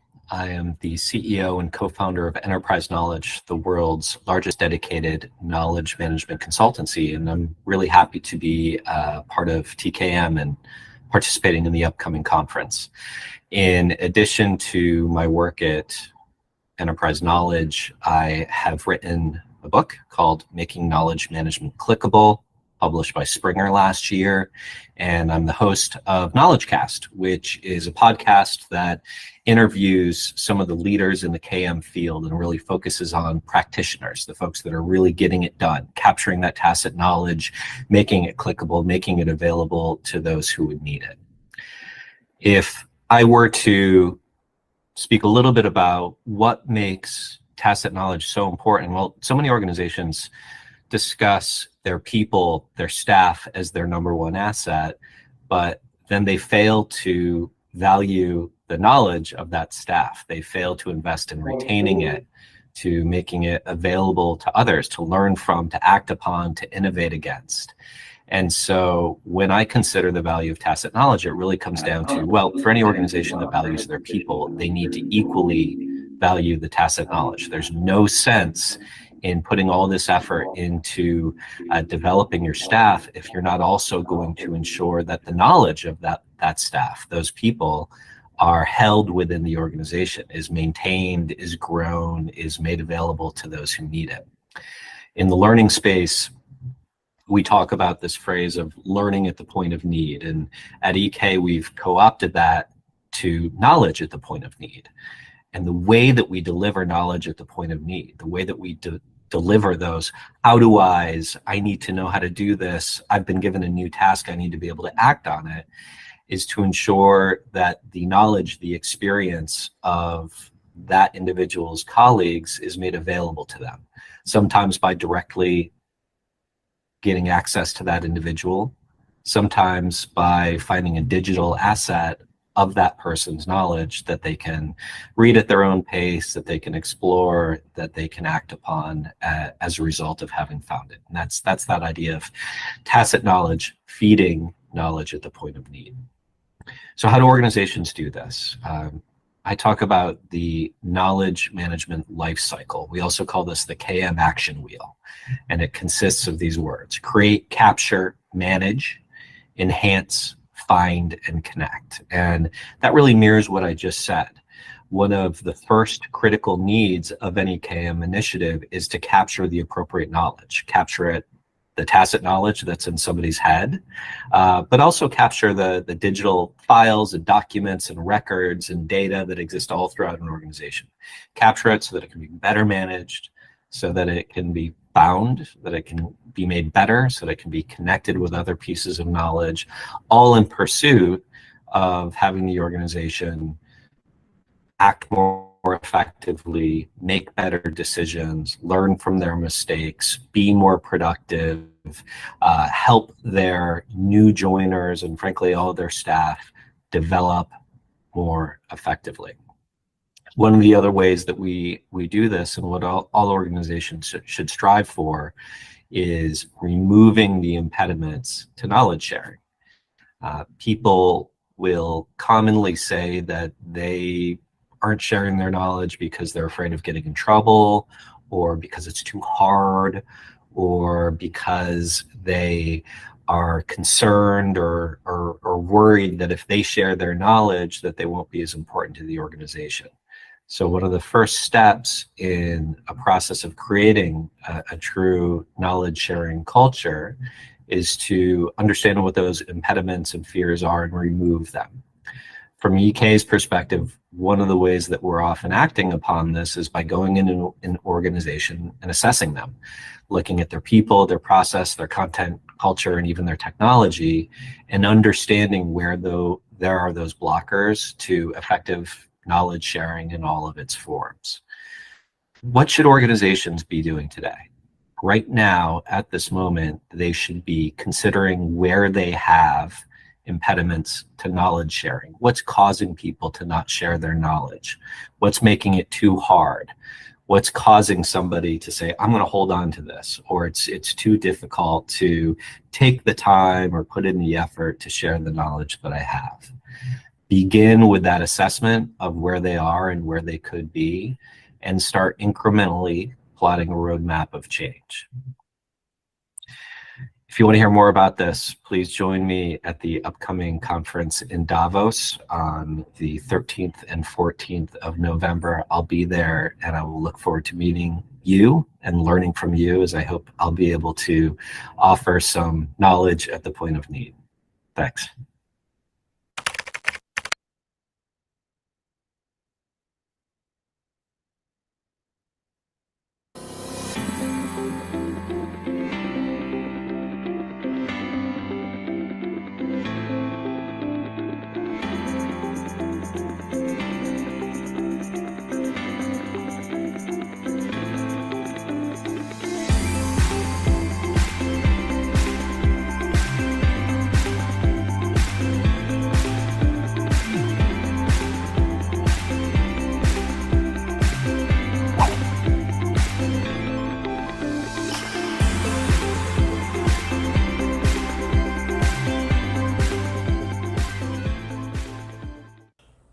Hello, my name is Roger Forsgren. I am based in the United States, and I'm currently retired from the National Aeronautics and Space Administration, NASA, where I served as the agency's Chief Knowledge Officer. At NASA, I was in charge of training and then knowledge management. And since retiring, I have written 2 books that reflect the lessons I have learned from my 38-year career at NASA. The first is Lean Knowledge Management, how NASA implemented a practical KM program. And the second book is When Graduation's Over, Learning Begins, Lessons for STEM Students and Professionals. I have found that tacit knowledge management can be a critical tool for organizations and corporations to operate more effectively and efficiently. Repetitive mistakes and failures in production or operations can lead to millions of dollars in lost revenue, time, scrap, and even lawsuits. Tacit knowledge management helps your organization learn from the past to ensure mistakes can be caught before they become expensive problems. The best thing about tacit knowledge for your organization is that it's free. Your hard-earned corporate knowledge is right in front of you. It's the corporate know-how captured by your employees who have mastered their job skills over the years. Why risk losing it and having to pay for it all over again? Personally, I believe global tacit knowledge can be an extremely effective tool for any company seeking to maximize efficiencies and increase profits. If you want to meet the international leaders in tacit knowledge management and learn how KM can help your organization succeed, I invite you to the TKM Davos Forum on November 13th and 14th of this year. And finally, I'd like to thank GO-TKM for acknowledging me as one of the top 50 most influential people in tacit knowledge management for 2023. It's a real honor, and I hope to see you soon in Davos. Thank you.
Hello, my name is Cliff Motto.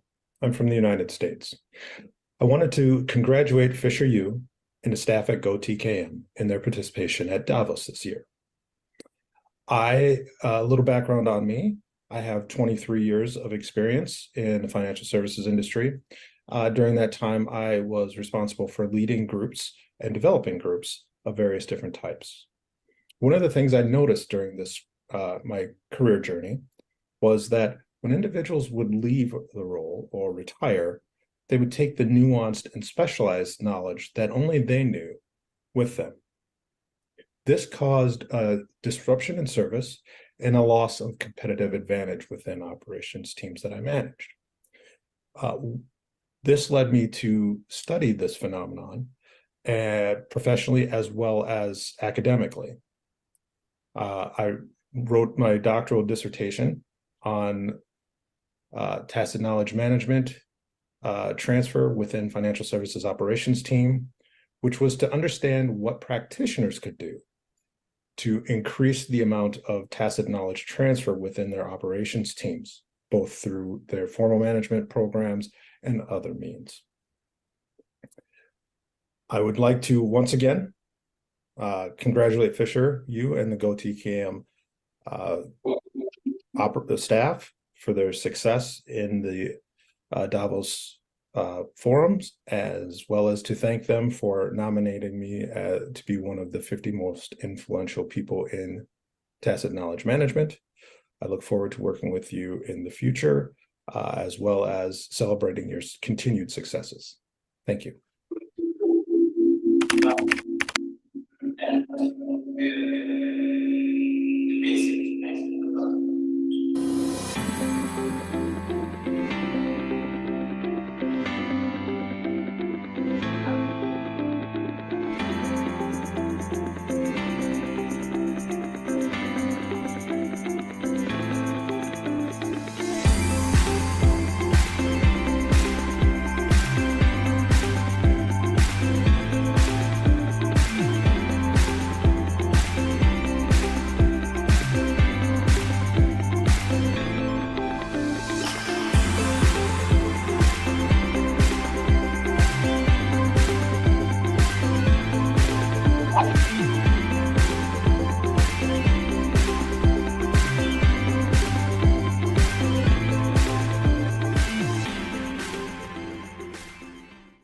I'm Rashad Najjar.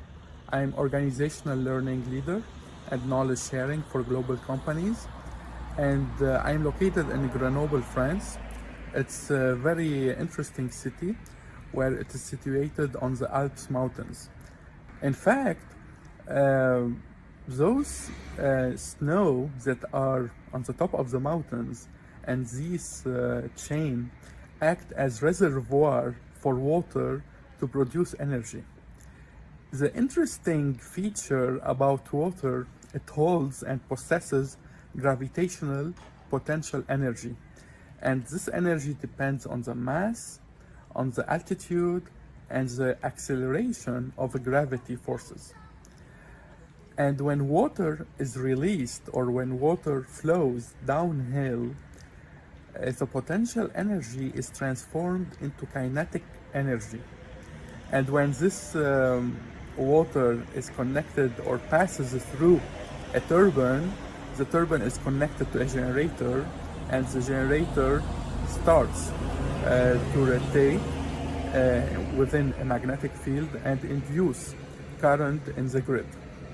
So this is how the potential energy that is held within water is transformed into something powerful when it is released. And tacit knowledge is no different. It resembles water in three main characteristics. Their latent nature. So tacit knowledge is stored within our brains, and it is deeply rooted into our experiences, insights, and intuitions. And it is activated when it is released, and when the flow of knowledge from one person to another.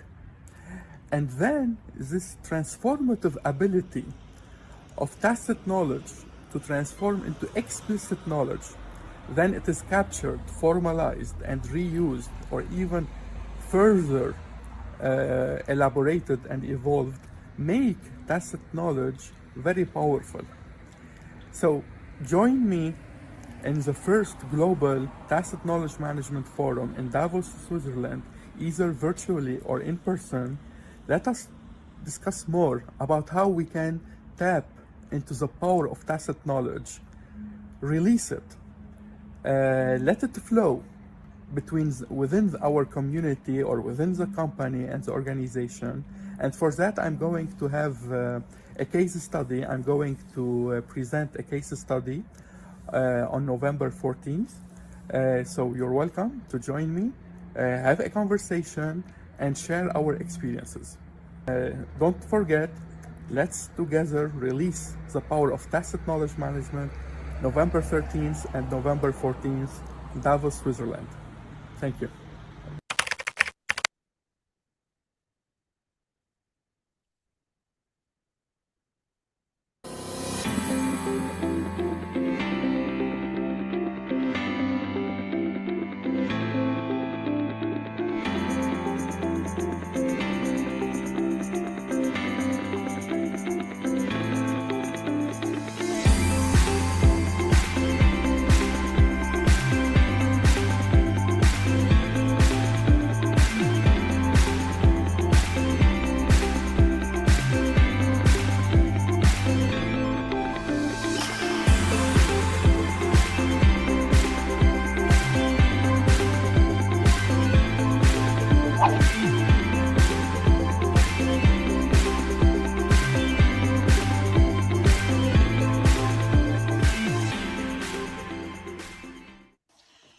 There are 40,000 volumes in the Mountain Quest Research Library, each one reflecting the passion of its author, and many of them with multiple authors. The average human brain contains 10 billion neuron cells, and each one of those cells is connected to 10,000 other neurons. That's a lot of thought. And at the core of all of that thought is knowledge, the capacity to take effective action, or as the philosophers said, justified true belief. And much of it is tacit. I often wish that I could take my hand and run it along the spines of these books and instantly know what was within them. Perhaps AI will help us do that. But here we are today, where the mountains meet the library. Hello. I'm here at the Mountain Quest Institute Library in the middle of the Allegheny Mountains of West Virginia. And I've been asked to share a little bit about my early connections to the field. Well, that was quite a while ago, in the early 90s, when my husband and partner, David Bennett, a neuroscientist and a nuclear physicist, discovered the work of Carl Wigg. We were both taken. It was amazing, the possibilities and potential of this field. And we became so excited that it wasn't long before I had the opportunity to become the Deputy CIO for Enterprise Integration for the U.S. Department of Navy and move into the role of Chief Knowledge Officer. These were the early days of KM, days that were accented by the amazing thought of its thought leaders. In our new book, Reblooming the Knowledge Movement, the Democratization of Organizations, we talk a little bit about those early thought leaders and some of the things that we began to discover about the field. I mean, these were exciting people like John Seeley Brown, Surinder Batra, Javier Carrillo, Rob Cross, Tom Davenport, Steve Denning, Nancy Dixon, Leif Edmondson, Dorothy Leonard, Edna Pasher, Larry Prusak, Dave Snowden, Hubert St. Orange, Etienne Wenger, Carl Wigg, and so many more. Milton D'Souza coming up in the younger generation, and Charles Dua. On and on, so many wonderful leaders that had amazing thoughts and different directions and possibilities emerging. It wasn't long before we began to develop in the Department of Navy a new theory of knowledge. This book, The Course of Knowledge, reflects much of that learning, and it is open source and available to you for download. Perhaps I can share at least one model and talk just a moment on that. Here we go. Can we zoom up a little bit on that? So this one is built on the work of Ryle and Polanyi and others, and talks about knowledge informing and knowledge proceeding. Our mind is an associative patterner. Everything that comes into our mind brain is associated with everything we've already learned, and that's a lot of learning over the years. We are complex adaptive systems, and we cannot live in stasis. We are either always learning or declining. The choice is ours. But that's a lot of connections that are being made, and most of those are tacit in nature. But in particularly, the knowledge proceeding is unique. The way that we put things together in order to effectively act. So you can see how important tacit knowledge is. We also began to realize in the beginning, of course, we wanted to make everything explicit. Then we began to realize that that was impossible. We are far too complex. And knowledge is context sensitive and situation dependent, ever changing. So it's going to be different from one situation to the next. So how do we engage tacit knowledge? First of all, embedding. We developed relationship network management, which is a process for us to manage the interactions we have with others, the conversations, the dialogues, recognizing that the conversations we have today are going to drive our decisions of tomorrow. So we do have the ability to manage our relationships. Also sharing, tacit to tacit. You don't need to make it explicit. Imitation, mentoring, and this wonderful thing we discovered from neuroscience, mirror neurons, where the activity of the brain can be identical to the activity underway in another person's brain, doing and taking an action. Also surfacing tacit knowledge, inducing resonance as well, but in the surfacing, it has to do with putting ourselves in a situation that will trigger those thoughts. Because we're an associative patterner, if we have the right incoming information, it triggers these larger thoughts, our ability to advance. It's an exciting world, and there's so much for us to learn, so much to learn from ourselves. There's so much tacit knowledge in each of us. It's going to take all of us working together to make this world a better place. That's going to begin happening in the event November 13 and 14 in Davos on TKM. And I hope to see you there. We'll talk again.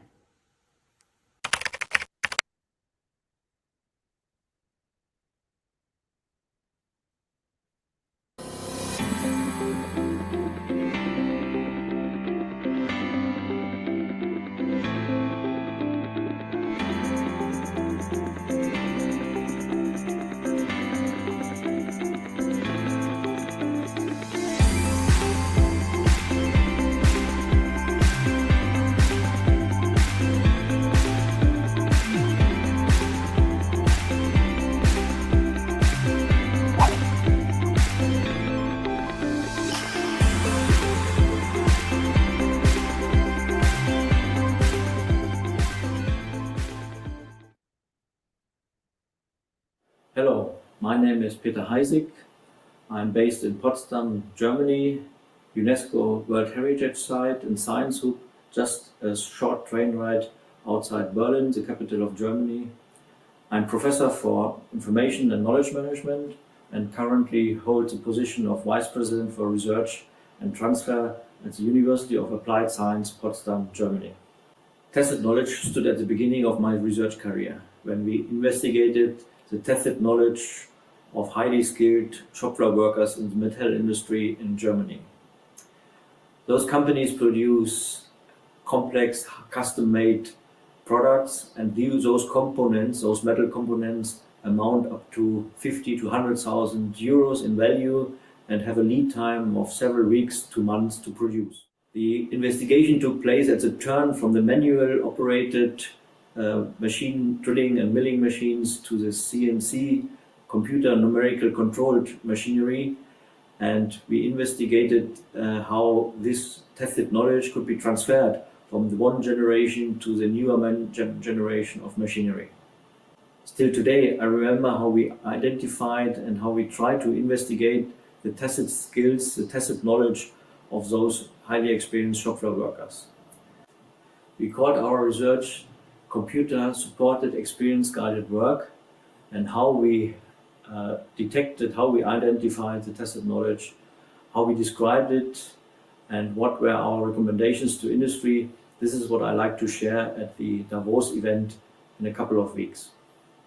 We're reflecting on 30 years of research in KM and input I gathered with partners from more than 25 countries, interviewing over 200 KM experts from academia and industry.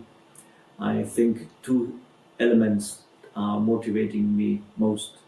First, KM cuts across all industries, all sectors, all functions in organizations. So as a curious person, you always learn new things, new insights, you meet different people. And I just had the privilege to visit an oil and gas company in Thailand this summer. And I also learned about public administration, not using knowledge management in Kenya in spring, and on a non-governmental US-based organization in the healthcare sector. All following a KM approach, but it has to be always customized and adapted to their context. So KM is a highly contextual driven initiative, and it needs to be based on leadership and engagement of people. The human factor is the most important. The second element which motivates me is that a good understanding of KM basics, KM essentials as I would call them, like knowledge, tacit knowledge, knowledge in process and knowledge management, will save money, will save resources, all organizations, independently if it's a profit organization, a profit business, or a non-for-profit voluntarily organization or public administration. So there we can make a difference to those organizations as well. Today, on a global scale, the KM community is rather fragmented in smaller than larger networks of academics and practitioners. In order to improve the leverage of the KM community, we need more joint events, and I hope the event in Davos will help to increase the leverage of the KM community on a global scale. I would like to invite all of you to stay updated on the tacit knowledge management events. The latest and most influential will take place on November 13th and 14th in Davos, Switzerland, and I'd like to invite all of you to join us in Switzerland in a couple of weeks. I'm very happy and honored to be nominated among the top 50 most influential people in knowledge management. Let's join and work together to make a difference for the benefit of all. Thank you, see you soon, and bye-bye.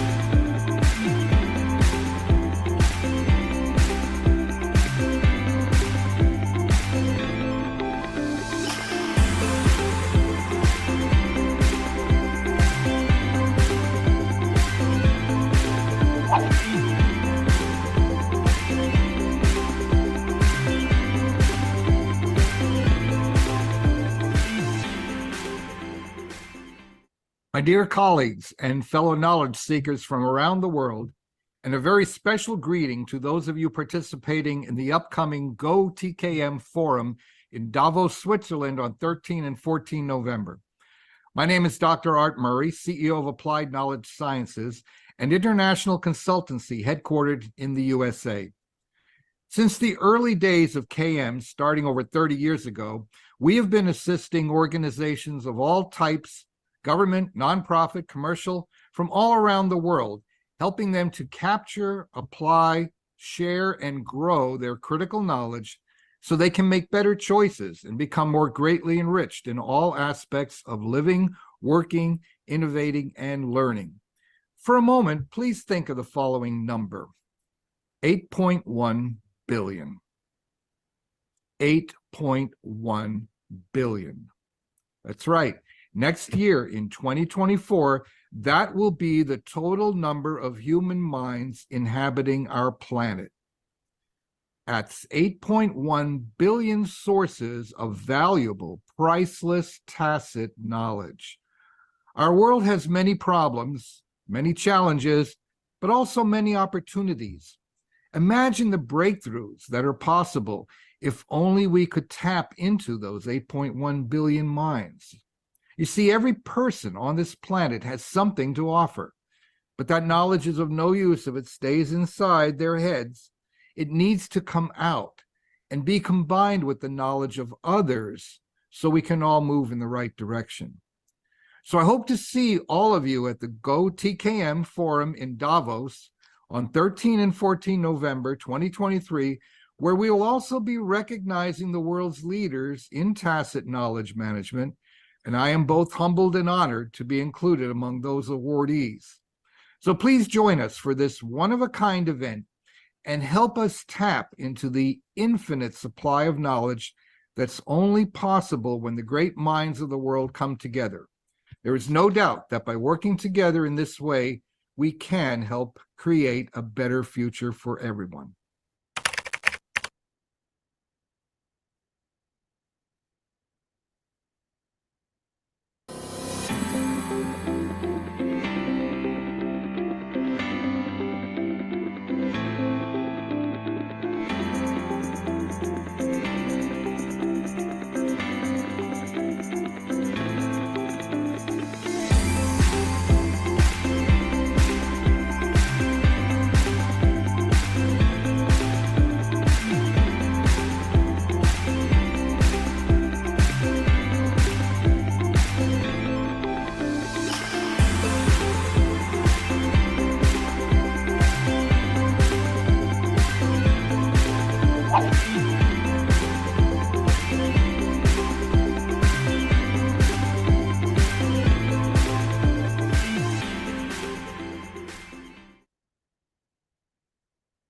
Hi, everyone. My name is Vanessa DeMauro, and I'm from Boston, Massachusetts.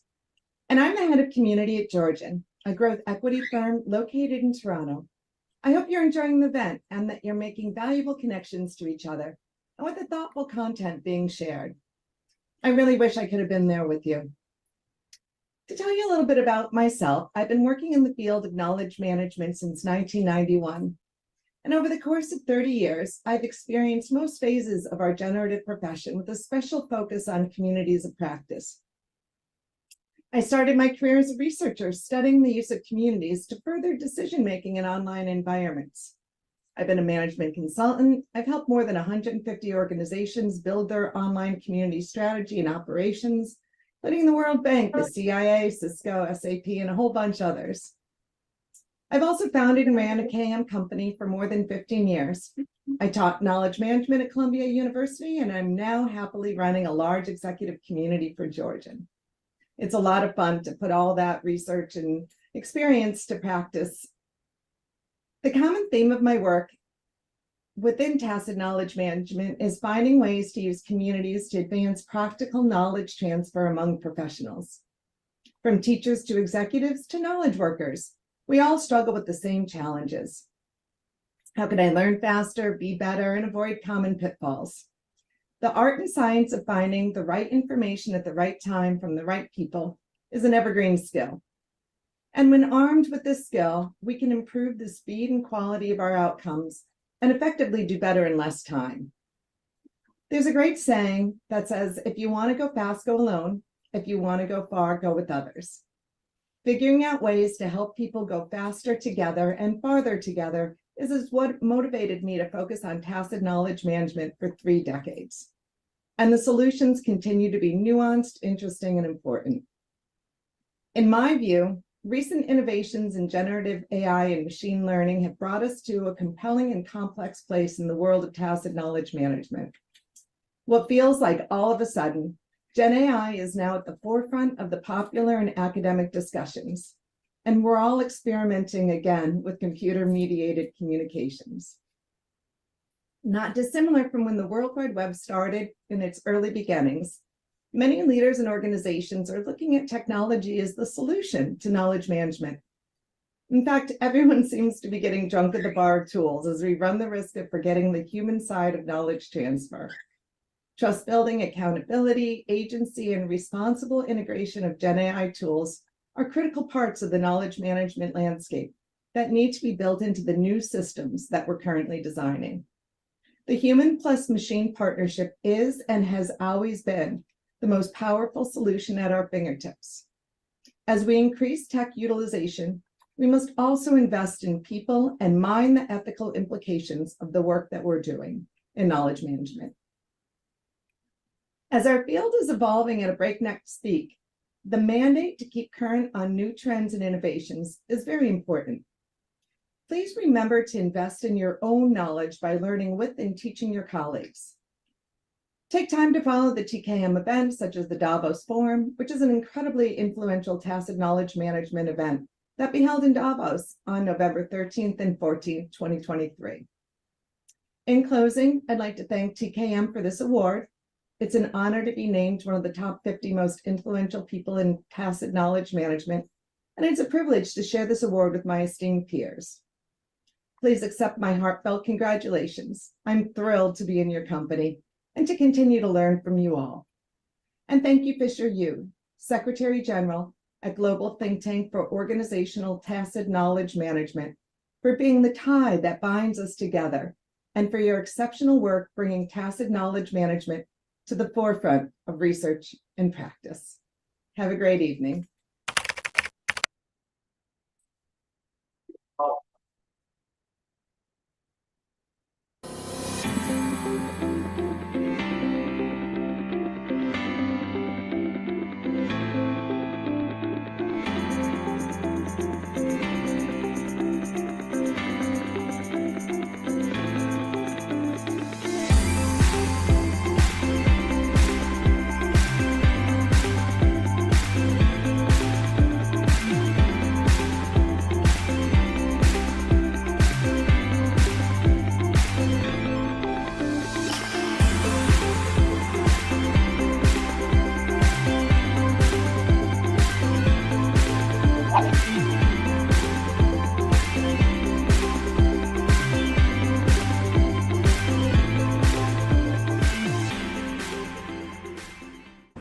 Hello everybody, my name is Rajesh and I'm based in Singapore.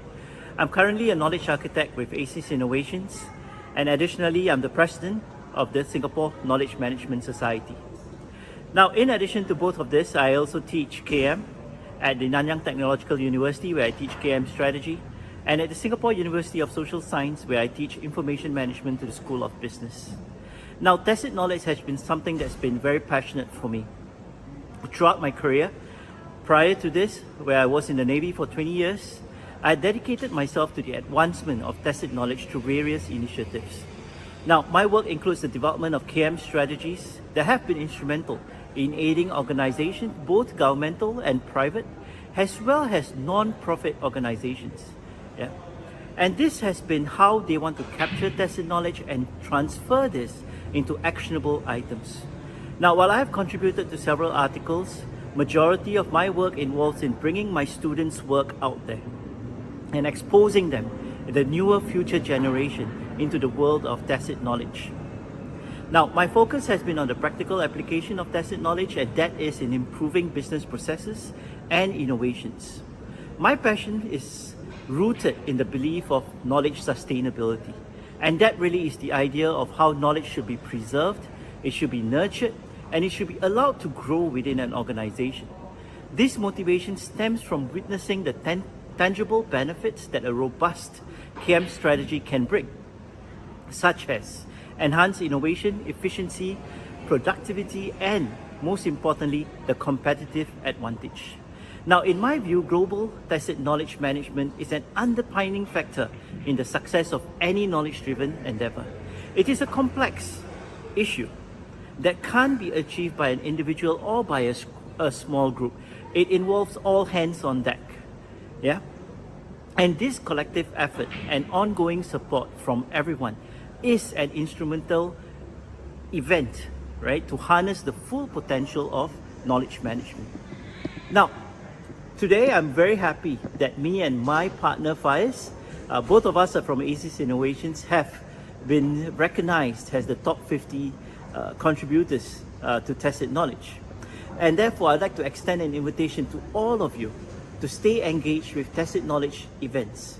Now, today, as you can see from the view behind me, I'm not in Singapore, but I'm in Bali, Indonesia, where we are actually planning our next event in January, the KM Summit. Now, bringing us back to the TKM Davos Forum, which is taking place on the 13th and 14th of November. I encourage all of you to join us at this influential gathering, this meeting of minds where we will come together and discuss the shape and future of knowledge management together. See you in Davos. Now, on that note, I'm delighted again and honored by the recognition of my efforts in TKM. It's a testament to the collaborative work that we've done and the strides that we are making in this field. Let's continue to work together and innovate to make a significant impact for the benefits of societies and organizations worldwide. I'm looking forward to being in Davos, and I'm looking forward to meeting all of you there. Thank you.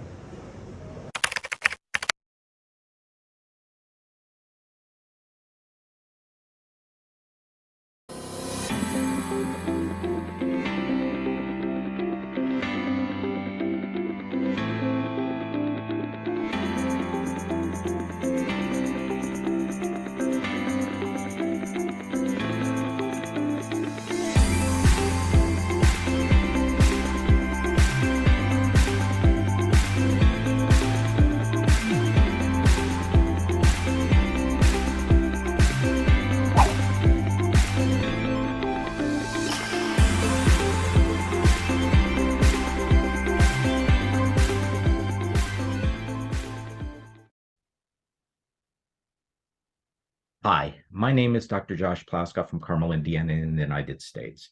I'm the founder of the consulting company, The Inner Human Group, and senior lecturer in organizational leadership at Purdue University's Polytechnic Institute. I've been involved and passionate about learning since I was a little child, and especially about tacit knowledge and learning since the late 1980s. I spent most of my career building practices around learning in communities within organizations and developing cultures that foster the socialization necessary for both tacit knowledge sharing and, as I see it, allowing us to be fully human. My first works were firmly placed in the world of traditional knowledge management. Lately, I've extended my work when I developed an approach called employee experience, which I introduced in Strategic Human Resource Review for transforming the relationships between organizations and employees.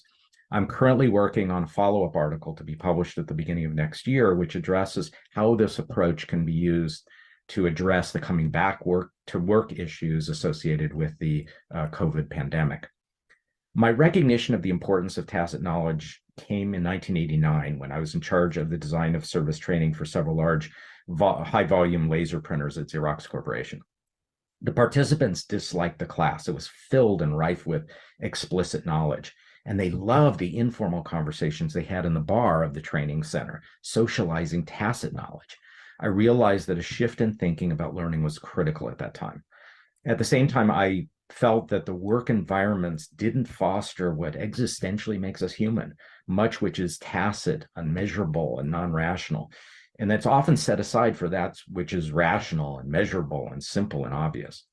These form the basis for an almost 30-year journey of exploring how we can transform organizations and bring community and dialogue to the workplace. In my view, globally, we're at an important crossroads. We're more polarized than ever. In our efforts for simplicity and efficiency, we've strayed from a search for meaning and the intangible and complexities that make us humans and are revealed in the wondrousness of the world. The fact is we co-create our own realities and have power to change them as well. At the heart of transformation is a recognition not only of the importance, but the dominant role that tacit knowledge plays. If we don't work together globally to refocus on the tacit aspects of this world, our humanity and our relationships, we do so at great risk. Responsibility for awareness, collaboration, co-creation, and co-action should be informed but not bounded by national borders, sociocultural and socioeconomic identities, gender, or any other qualities that separate us. It should be tackled together in a global concern for unity, respect, dignity, love, and focus on the other. This is the start of a great effort. I invite you to become engaged in the tacit knowledge management activities and to become part of the community. On November 13th and 14th of this year, we'll be convening in Davos, Switzerland for a global forum to connect, share, and learn together. I encourage you to participate either in person or join the conversation online. In the words of Whitman, the powerful play goes on and you may contribute a verse. So what verse will you add to the global tacit knowledge play? I'm extremely honored and humbled to be chosen as one of the 50 most influential people in tacit knowledge management. I can't help but think back on the people whose lives I've impacted through this work and the rejuvenated work lives they've established, or the new directions toward meaning and relationship they forged. So join me in continuing this work.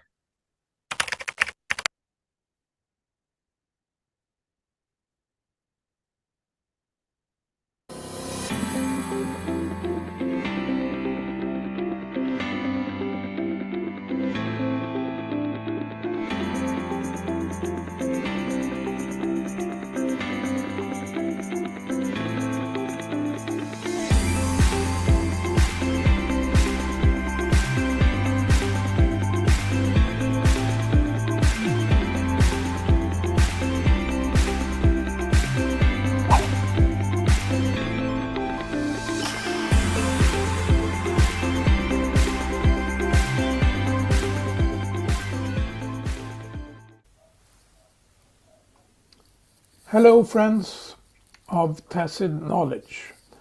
I wanted to send you a kind of welcome greeting. I'm Professor Leif Edvinsson. I was the first professor of intellectual capital in the world, and I'm working with Fisher Yu and the GO-TKM Society on sharing insights about tacit knowledge as well as intellectual capital. The GO-TKM is a very pioneering and interesting approach to look for what's in between the softer dimensions of our economy and our societies, actually the space in between. And that is, among others, good vibrations. So I hope you will learn more by coming to the GO-TKM event in Davos and pick up cases, learnings, research. And with that, I would wish you very, very much welcome to the future of tacit knowledge. And a happy future. Thank you very much.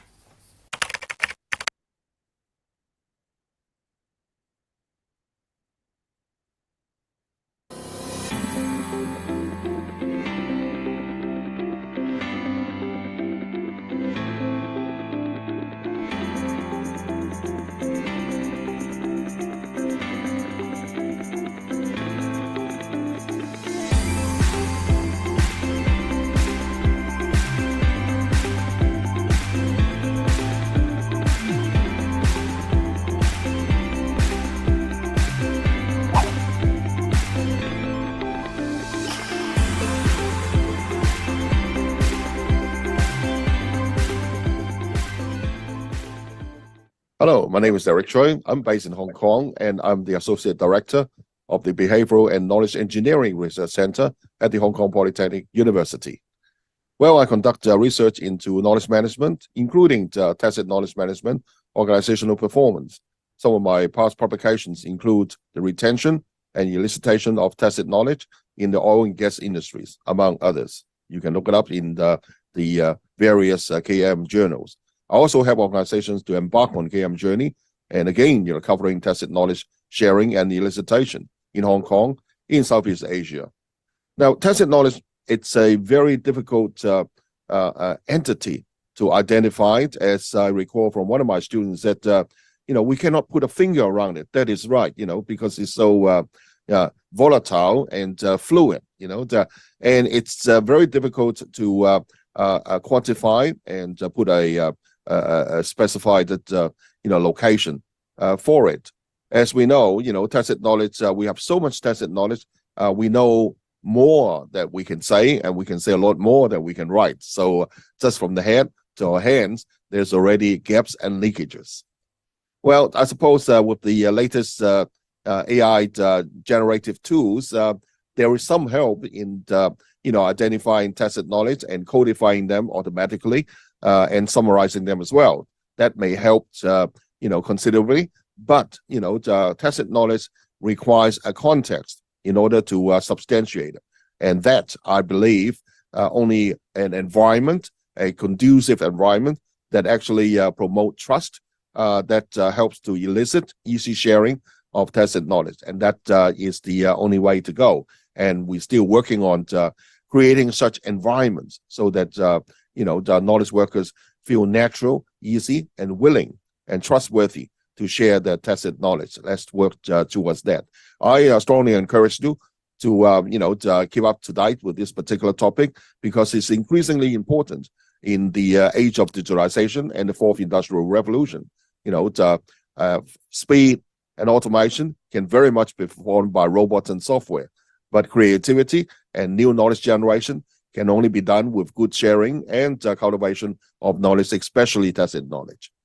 Well, I think the GO-TKM Association and the events are very helpful in helping us to meet each other, connect with each other, and also acquire more knowledge and up to date about tacit knowledge. I especially look forward and encourage you to attend the Davos conference in Switzerland, to be held on the 13th to 14th of November 2023. So may it a success, and hope that you attend the event. Thank you.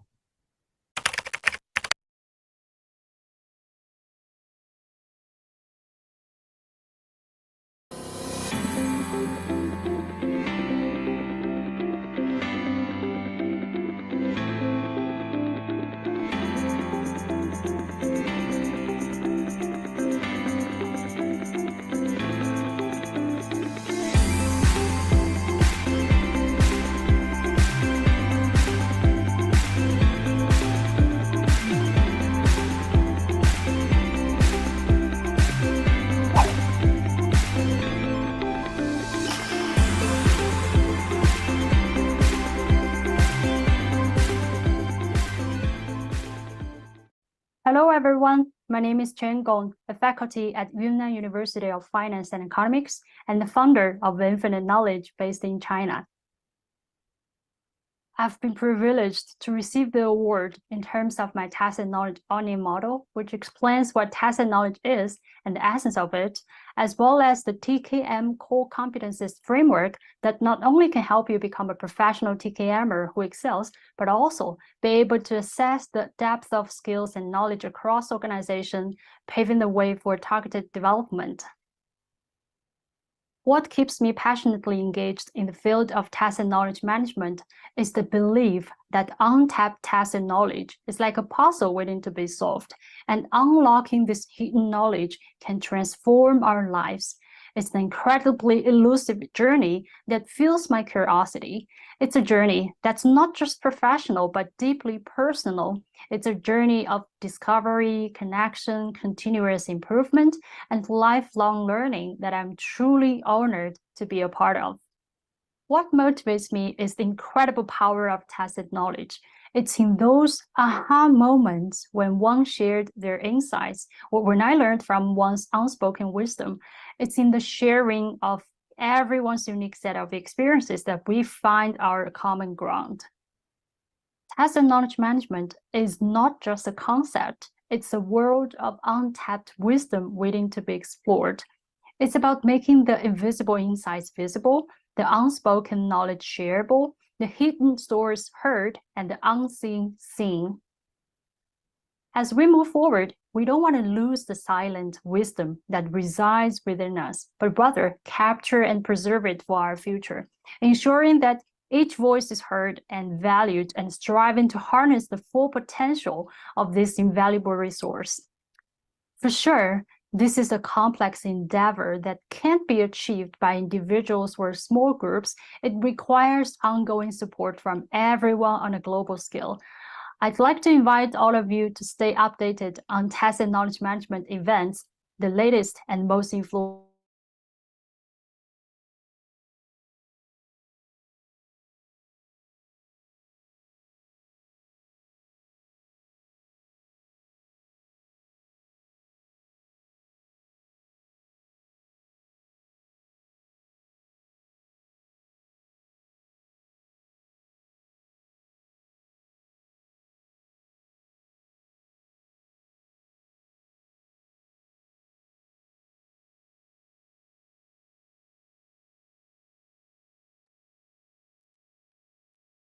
You guys, please. Hello again. We're starting the second part of our forum for the day. And I hope that you had a good break. I would like to introduce you Professor Peter Heisig from Germany. Professor Heisig is Vice President for Research and Transfer. He's Professor for Information and Knowledge Management at the University of Applied Science, Spain. He's Doctor of Technical University of Berlin. Dr. Heisig is Professor of Information and Knowledge Management, Vice President, University of Applied Science, Berlin, visiting professor at School of Business and University of East Berlin. Professor Heisig started working in the knowledge management field within a research project of knowledge creation in organization at University of Göttingen, and experienced this work sponsored by the German Research Association, sponsoring data research, German Ministry of Education Research. So it was at the Fraunhofer IPK when they founded the Competence Center in Knowledge Management in 1996. He continued working at Finland, University of Cambridge, the Leeds University School student. Professor Heisig worked with several European Fortune 500 companies, for instance, ABB, Airbus, BAE System, Bosch, Daimler, Chrysler, Deutsche Telekom, Henkel, Haas, Rolls-Royce, Siemens AG, ThyssenKrupp, Unilever, Holstein B, Volkswagen, was appointed knowledge management expert by APO, Asian Productivity Organization in Tokyo, and Brussels, in Germany, these are standards organizations, to work on clear standards and guidelines.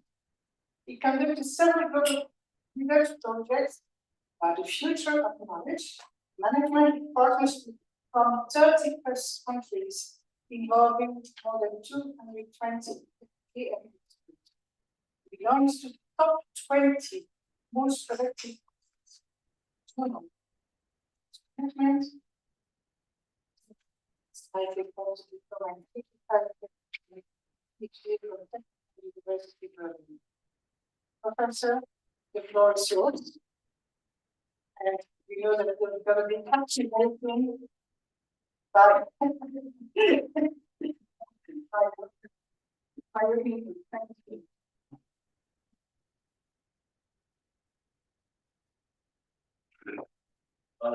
Thank you very much for the introduction. Thank you for having me here and inviting me to Switzerland, Davos. It's the first time I'm here, and I'm glad to be with you. I like to share some. Maybe if we can I just realized that you were talking about capturing best knowledge, and I just looked up the first study we did in the end of the 90s, visiting about 20 companies in Europe, and one insurance company in the city of London used this technology, which we called at those days VHS. You remember them? The VHS assets. And what they captured there is they captured it on video, putting two experts from inside the organization on two chairs. And the crucial thing was not the technology, because they edited the videos, they copied it 100 times and sent it out to all their offices around the world. The crucial thing was the questions prepared by the head of learning, the director of learning. So really to elicit this element, and these are lawyers, and you know, lawyers, they are hard to get to basically write down stuff because they could be liable for their advice, but putting them into talking was good. So thank you for that. And, by the way, this in Britain, there's also a Chinese organization division of the labor. Okay, so it works. So yeah, as the president pointed out, I have worked a lot, and currently I'm supporting a company since 6 years implementing knowledge management worldwide, and in the company in Asia, Europe, and the United States, the science is really challenging element, and I'm happy to have this opportunity to guide them exactly trying to forward.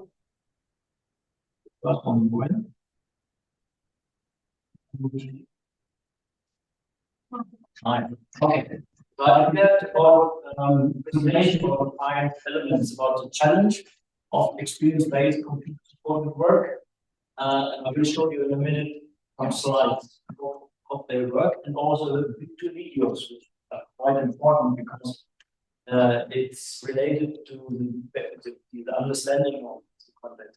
Then the slide of what was the research, the results, recommendations, and then also some kind of final observations and comments in this topic. Please, when you see this picture, look at what the people looking at. Look at what people are touching, because it's important to get an idea of this affected knowledge, which we call in this project experiences. Here we go. And we see it was a turn from the manual to the computer numerical control machines in the software.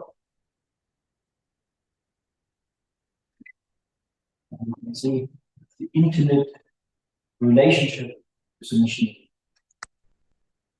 when they have their hands on the levers. And now we have the CNC control. There's lots more direct touch.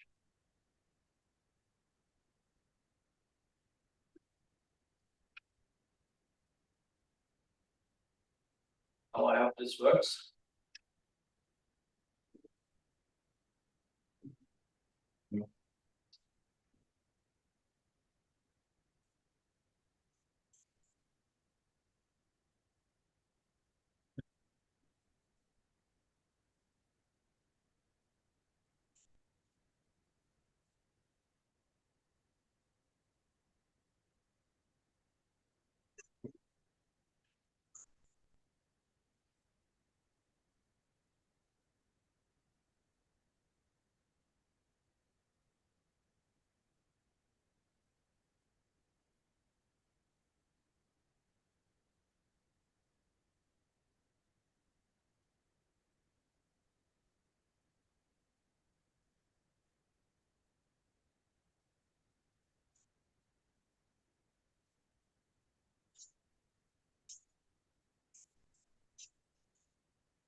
is the world where those workers require their classic knowledge.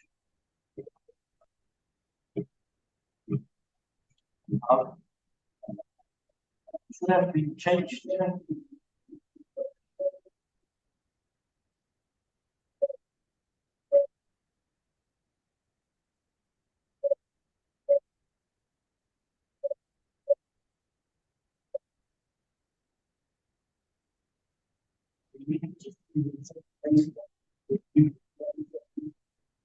It looks at stuck in the video.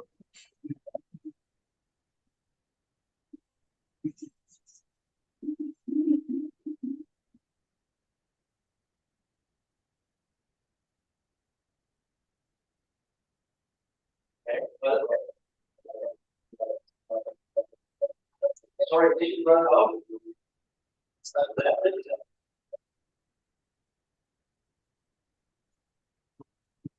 Change everything.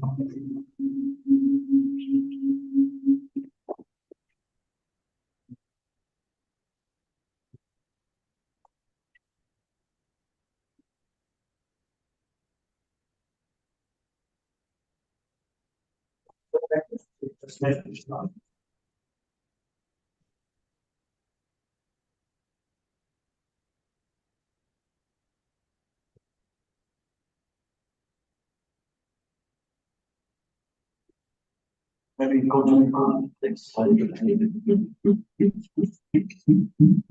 Yeah. Okay.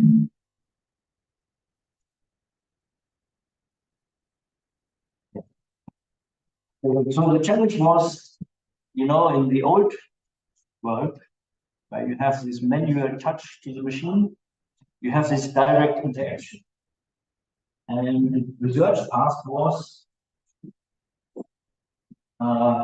can those who have this passive knowledge acquired over years and years of experiences, can they use it in the EU environment of the CNC computer numerical controlled machinery as well? And we had a team of several universities, engineering departments, and psychologists, and we worked together with companies like BMW, Siemens, and also machine tool companies providing this. And in order to understand this, you all know this basic knowledge about polarities, understanding of this knowledge. But what is, I think, more important and what is also often overlooked is what is behind this community of practice element. The element of being also in the situation where this knowledge is important. David Snowden sometimes says that the context is very important. And if you ask some questions, you only come up with the right question if you are in the same action situation. If you are sitting on a green table, then sometimes you don't come up, you cannot recall this. But if you are in a working environment, you're confronted with a task, so that's the situation. And this knowing is a process, this knowing in practice is often overlooked in practice, also in academia. From this 220 expert interview around the world, only 2 mentioned this theoretical perspective on knowledge. And yeah, so what if you look at this basic thing, so the persons on the machine, the traditional machines, they are confronted with noise, they're confronted with vibrations of the machine. They see how the metal chips are flying out there.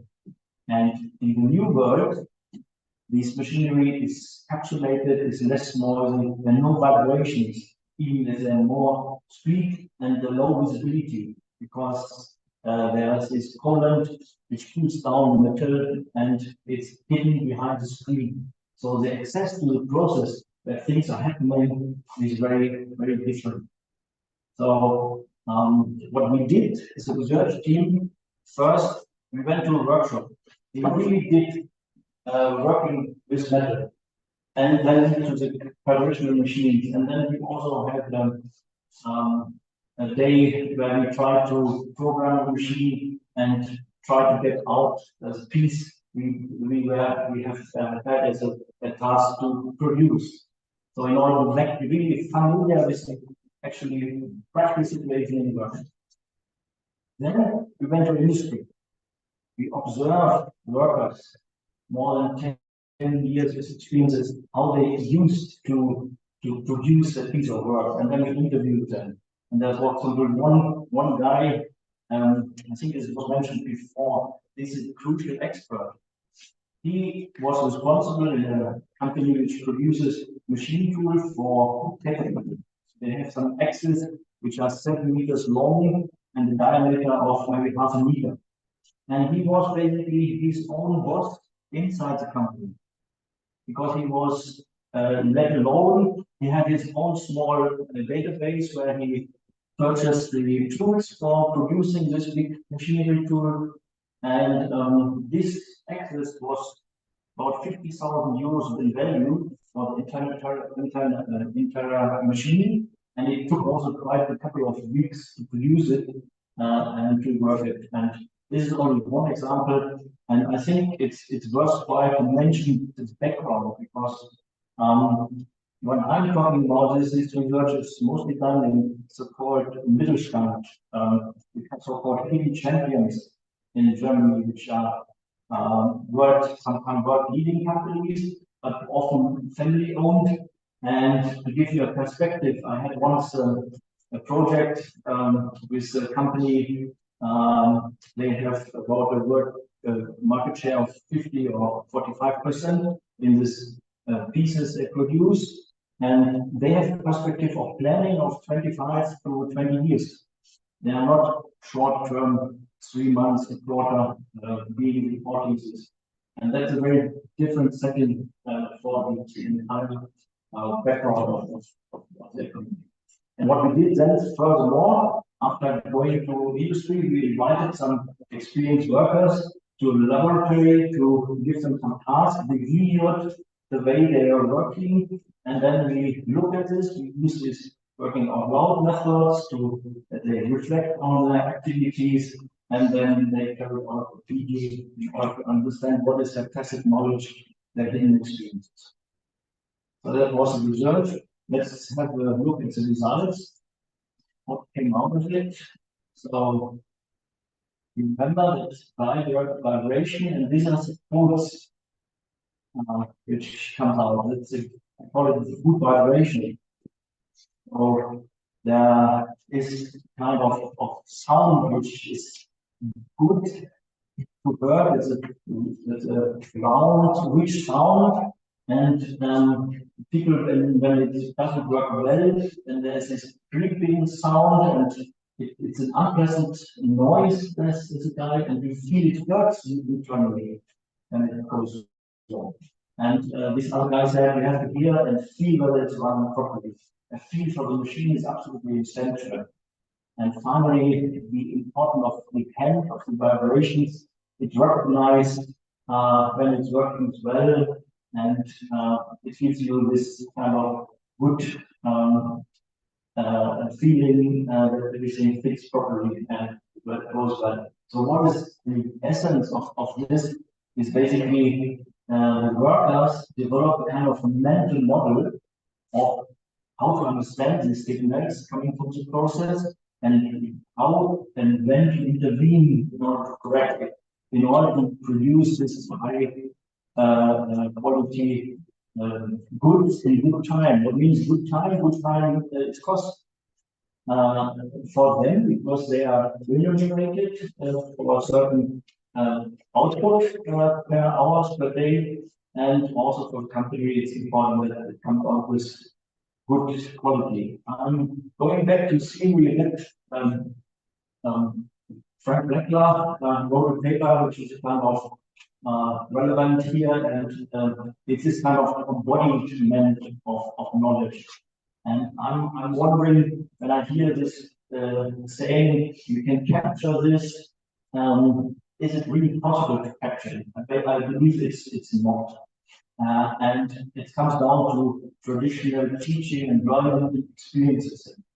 And I also want to remark, maybe in terms of these approaches to capture is, many those who ever advocate for this, yes, you can capture it, but you have to retrieve it and then people have to understand it, and then they have to accept it, then they have to have the chance, the right time to implement it. I did once, was asked by a Danish oil company to figure out the impact of their annual gathering of the engineers, the geologists, and so on. It's about $1 million of investment, 5 days a week.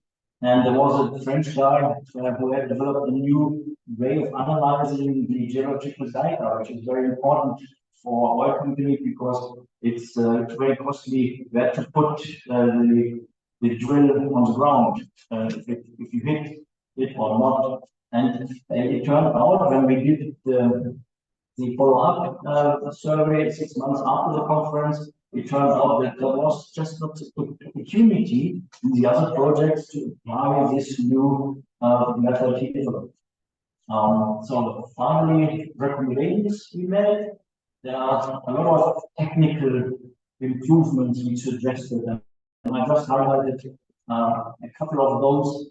There is this kind of auto clear, which is a device to put in to have a closer look on it. And in the one video you were not able to see this, a new one was also inside there. And to try to transform the bone structured bone sound into a kind of analog display for the workers, or to have a joystick, which is basically giving them the feedback they have on the manual machines. So some things worked, others didn't work. And basically, the colleagues who looked at this more in detail came up with two kind of different views. One are general aspects, so there is a need for experiences. Maybe if you have standardized products in your business, it might not be necessary. Then there's this kind of that you can experience it, that it's not hidden in a black box, which also, for example, is important for the AIs today. Then can you apply these experiences? Is there a time window where you can use it? Then also exchanges of experience, and do you have the opportunity to talk with others, and also the willingness to experience. You know, not invented tier syndrome, you know very well. It also belongs to people when they don't accept certain things. And the other element that we can design something is a diversity of situations. Is there rotating of jobs, or do I always work on the same assignment or same machinery or same task? Then action-oriented interactions should be the options there. You have to get feedback. Then the multimodal perceptions, the eye, the ear, the nose, and the hand is involved in this kind of setting, familiarization with the situation, and other elements as well. And if you look at this, only a few tools for documenting experiences success. Only this is related to really IT or to kind of technical elements. Others are all kind of design of the work environment, work task, responsibility, and training and competence. Yeah, and my conclusion of this research is that it still requires some kind of basic experiences in metal and manual working of metal. It's important what kind of context is this. This is a non-standardized and custom-made product. This is the background of this research, and it's still based on classical professional training. I think it's most important element. And further automation can be, for example, improving of simulation, which the CNC control machines have. But nevertheless, if you want to automatize further, we have sensors. Yes, we have sensors, but it's a dirty environment. Sensors might not reflect the reality. And machine learning, yes, but the cases in certain contexts are very limited, and the low amount of cases are not appropriate for machine learning. To conclude, we talked about learning. Now with the AI, I think there comes a lot of interesting stuff out there, and people often fear, general public fear replacement, that I lose my job. But I think the most important thing is how we direct this as a new tool to enhance our human capabilities of thinking, assessing, and being creative. I think machines can help us a lot there, and that's one element. Nevertheless, it goes back what we are doing to hundreds of thousands or hundreds of years of conversation, of sharing knowledge, storytelling, what they did in the Roman time and what they did also in African societies long ago. And today we have these new devices, virtual reality, augmented reality elements, and metaverse for training and teaching purposes. The fear I have is that we repeat this curve. This curve is based on research by the Sylvanian company asking about the satisfaction rate with management techniques, and KM was unfortunately in the lower ranking area, and it skipped them. And with all this AI and machine learning and big language models, I fear a bit that we repeat this satisfaction in this regard as well. So we have to look in terms of partnership. One of the latest publications is this one, where we can maybe learn from it. They're also structured according to general tasks, but I like more what Jerry started himself at the end of the paper, that needless approach to the use of personal intelligent assistance can result in what researchers call cognitive complexity, whereby workers put too much trust in the artificial partners without mindfully organizing the outcomes. I think that element needs to be emphasized, and in order some concluding remarks, I hope it fits into the slide. We need more research, and we need kind of recognized curriculum to be taught and certified as PhD professionals. We need more cooperation, stronger associations. I have been invited recently to Bangkok, Thailand, for the knowledge management organization conference. There are other conferences out there. I think the KM community is a bit dispersed in different small communities, and it needs more cooperation in order to have more leverage. We need more research and practice collaborations. So basically applied research. That's why I'm at the University of Applied Research in Potsdam. We need more critical thinking in this regard, particularly in regards of the new IA wave, which comes around the corner. And we should use knowledge for saving resources with knowledge, because climate change is happening, and there we can do a difference. And that's all from my side. Thank you very much.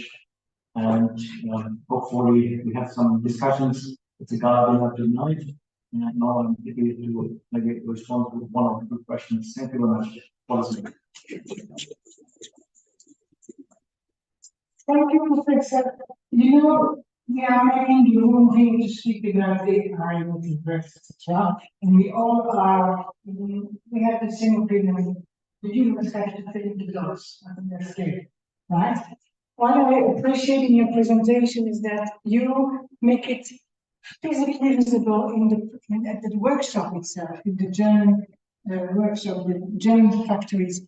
How far are the factories in Germany in AI metaphors? What's your experience? What do you see? What do you notice? Well, if I talk about these, have to make two differences. There are large companies which have the capability, but the majority are small and medium-sized businesses. And we have this professional training, which is because dual training, where apprentices work 4 days in company and 1 day at school. And unfortunately, the equipment, let me say, of the school, the investment in this area is not as good as it should be. I have been able to travel just this year, visiting a KM manager in Thailand, oil and gas company, public services in Kenya, Nairobi, and an NGO, US-based NGO. And I can see that in the KM area, we are all using the same technologies. The methods are similar across all the different regions and sectors. What is more important, it has to fit to the organization. So in terms of KM, you can learn a lot from across the world. In terms of manufacturing, I think it's more the differences of what kind of products are produced. German Mittelstand is more custom-made, non-standardized products, because it's standardized, we weren't able to compete with Chinese factories, Vietnam factories, Indian factories are more cheaper in terms of labor.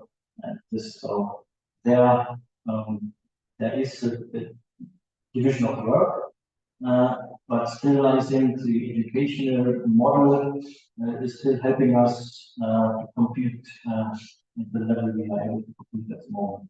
But in terms of digitalization, there's no news that Germany is lagging behind. That's definitely the case. And do you make a difference between knowledge management and tacit knowledge management in this respect? Knowledge management for me is the use of explicit and tacit knowledge in order to achieve organizational results. Tacit knowledge management is recognizing that there's a deep part of the knowledge which is informed, which is hard to articulate, and therefore you have to bring people together.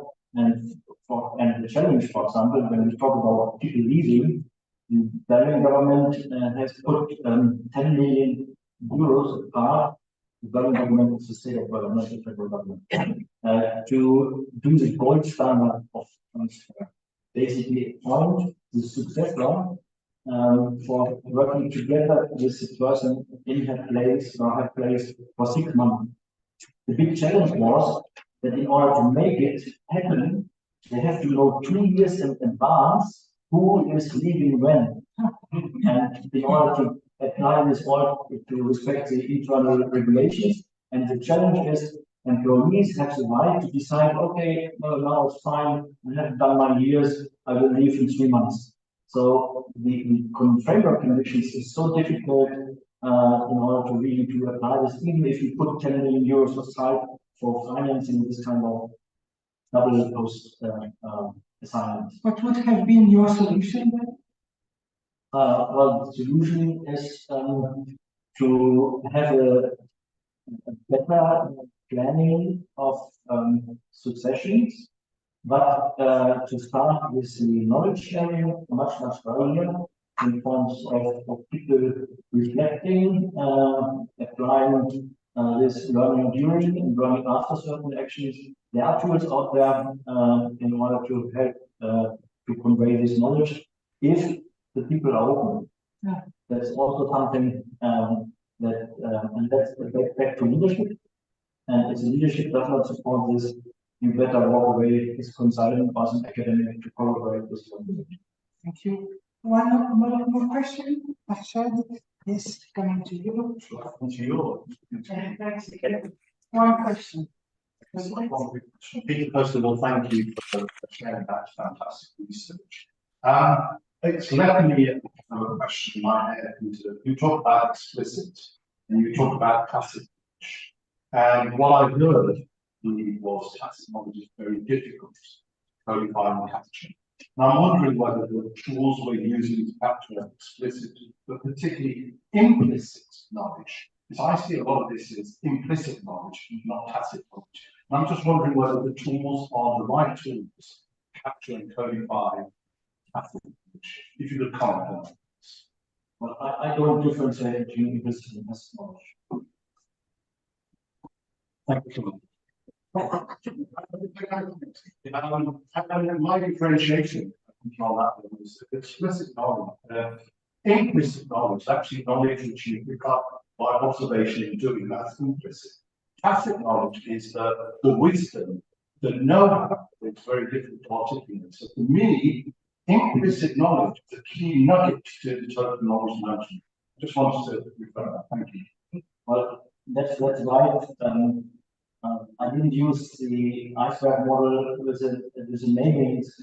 There is certain things you can learn by observation. This is, for example, the finance ministry in Austria. They have some learning weeks and learning days where people sent from one finance department to the other in order to look the other over the shoulder and learn something.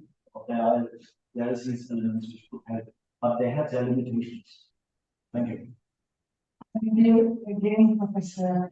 And we appreciate that you are with us today. We know that we have to depart very early tomorrow if you have an important program ready. So thank you again for your time.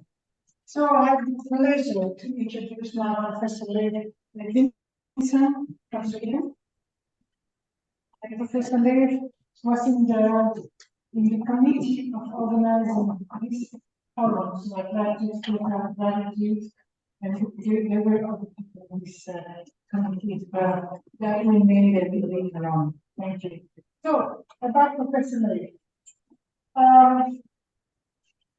He was the first professor on intellectual capital at Lund University. He's professor of intellectual capital at the Hong Kong Polytechnic University. He's honorary chairman TKM Forum at Henley Management College. So he's a professor emeritus. He's a key pioneer and contributor to theory and practice of intellectual capital. He's the world's first director of ICT in 1991. He was the world's first professor of IT at Lund University as well as Polytechnic University. Prototyping in 1996 the standard future sentence as lab for organizational design. In 1998, he was awarded by the Brain Trust Brain of the Year Award UK. I'll tell you of the record, who was number 2. He is listed in Who's Who or in the world. He is co-founder and founding chairman of the New Club of Paris. In 2013, he was awarded the Thought Leader Award by the European Commission, Intel, and Peter Drucker as Security. In 2015, he was appointed advisory board to JIN, that is the Japan Innovation Network. He was appointed in 2016 to the advisory board of Norway Innovation Forum. And in 2017, he was awarded the KM Award in Geneva at UN. Amazing. So he has published, of course, numerous articles and books, among others, world-class cooking for Greek paradigm of societal innovation. It's a fantastic title. And in recent academic references, content to have been referenced more than 20,000 times. So it's really a honor to have Professor Levinson with us, and Levinson with us, and you have the floor now, Dave. Thank you and enjoy. Thank you.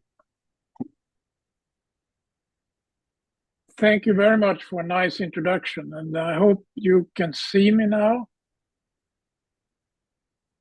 I have opened all the ports I have. Can you see me? Can you confirm it? Now I cannot hear you, but you might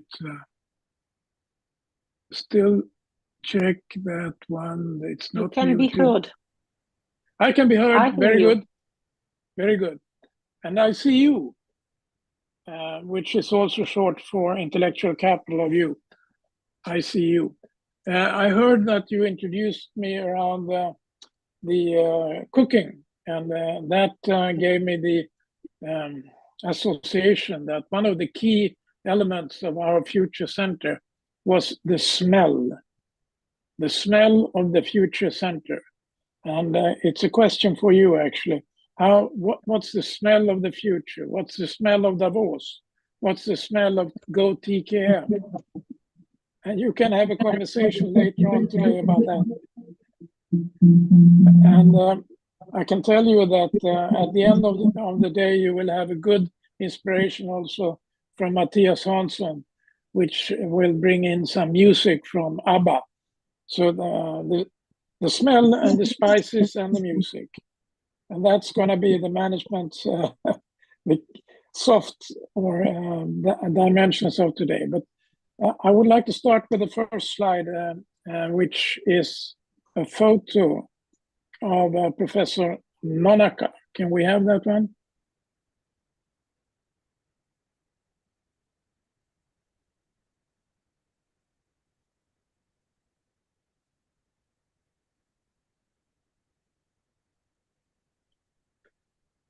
No slide, as well as I can see. Can you see my slide?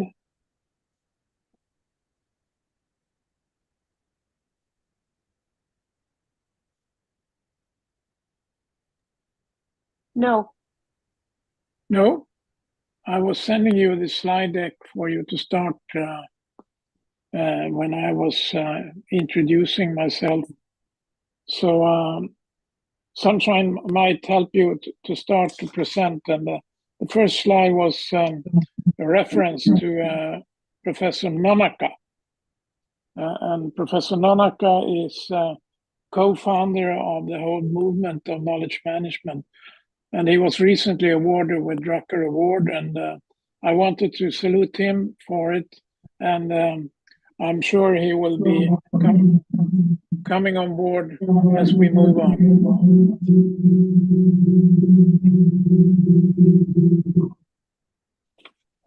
So this is the technology part of it, which is not tacit, it's very tangible. But basically, I want you to make note about 3 dimensions for you to take away from it. You have to learn to see, which we are struggling with right now. And that's what also Leonardo da Vinci was referring to, saper verdere, learning to see. The other dimension that you should be careful on for finding the hidden values is metrics, because we are using totally wrong metrics today to describe the economics of the world. And you are in a position to improve that. And the third one, which you're also in a position to work with, is the smart alliances, the smart networking. And that's why you are in Davos today, which is a key place for smart networking. And that will take us to the next slide, if it's possible to open up for that. It's a paradox to describe the slide, but the title of the slide is The Unseen Wealth. Where is the world actually worse off today than before? Actually not, but we are distorted by the wrong metrics, as I said. We're distorted by the wrong attitudes. So we have to upscale, and the way to upscale is actually to turn the tree upside down. And then you will start to see the roots instead of the fruits. But it takes a lot of courage to do that.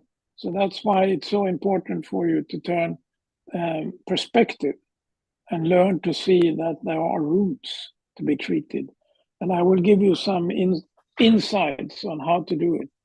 The next slide, which I wanted to share with you, was a slide about smiling roofs. It's Chinese roofs, and they have a roof that is actually going upwards like a big smile.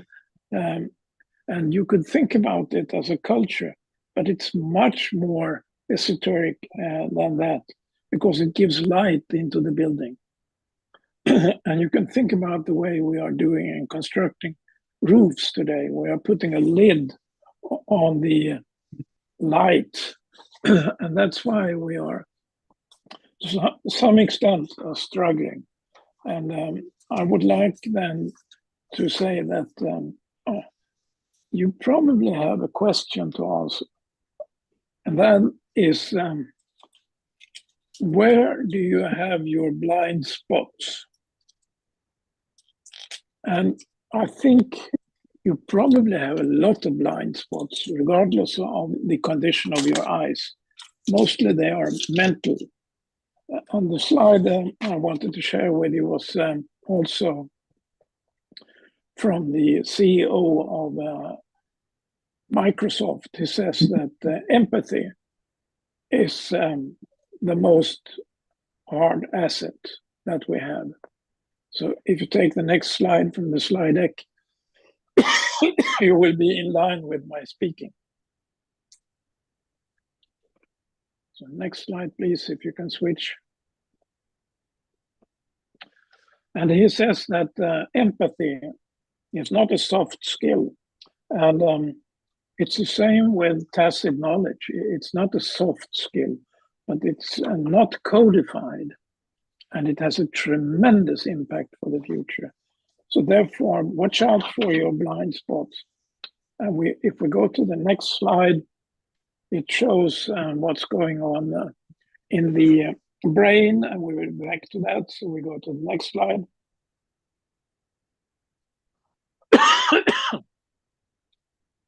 And that is the soft dimension of the stock market during the last 50 years. The soft and intangible dimensions in the blue space that you see has increased tremendously, but we don't have the map for it.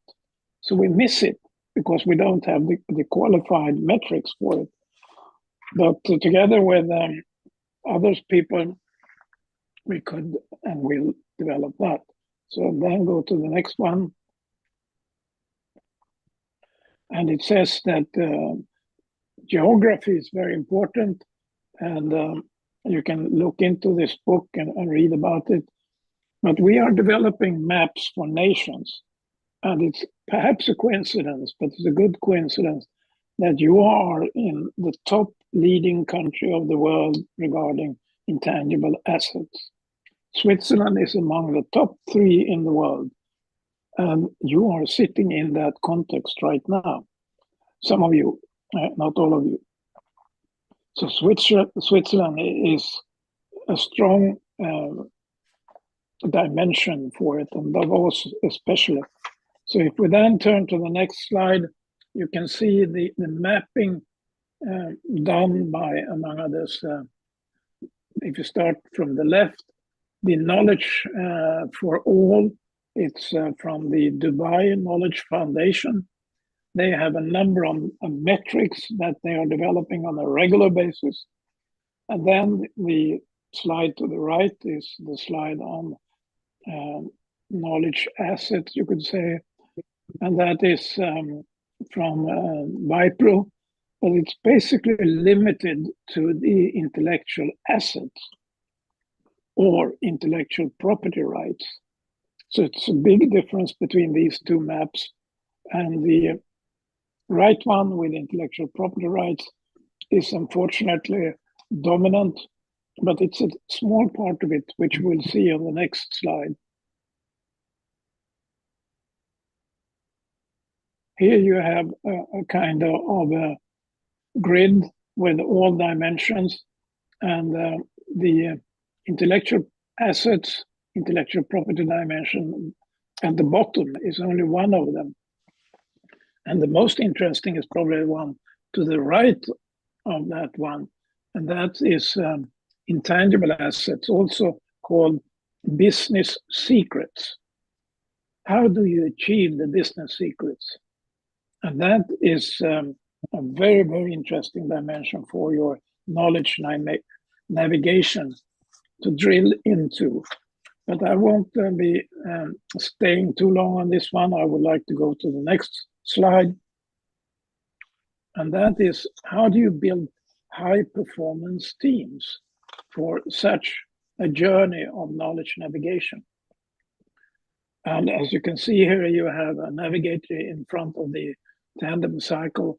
And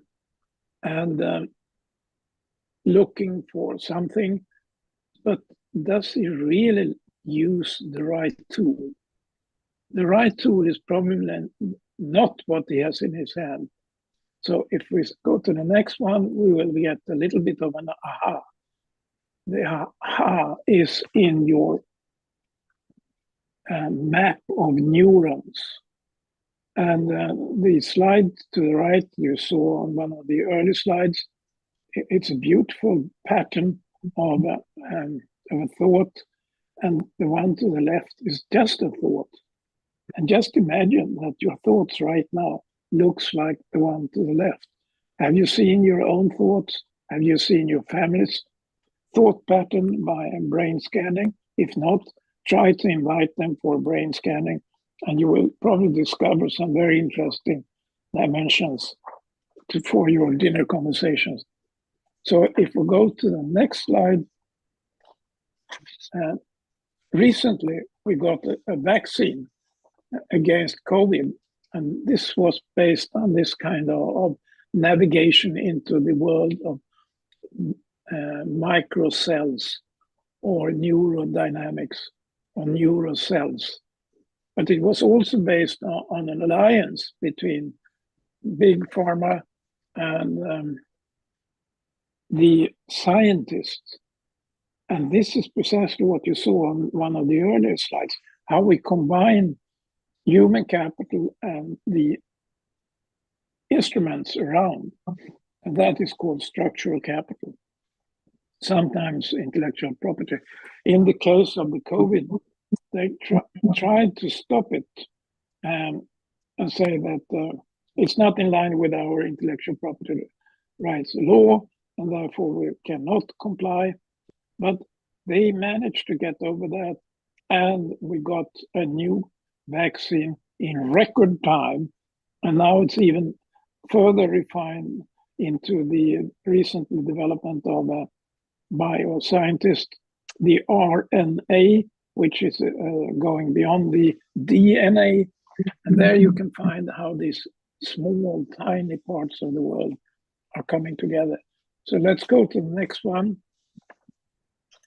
And it implies that we are now going into a world with artificial intelligence, where we will probably going to recreate the brain power of Sylvain, and that could be an interesting way to see it for your conversation, Sylvain, and others.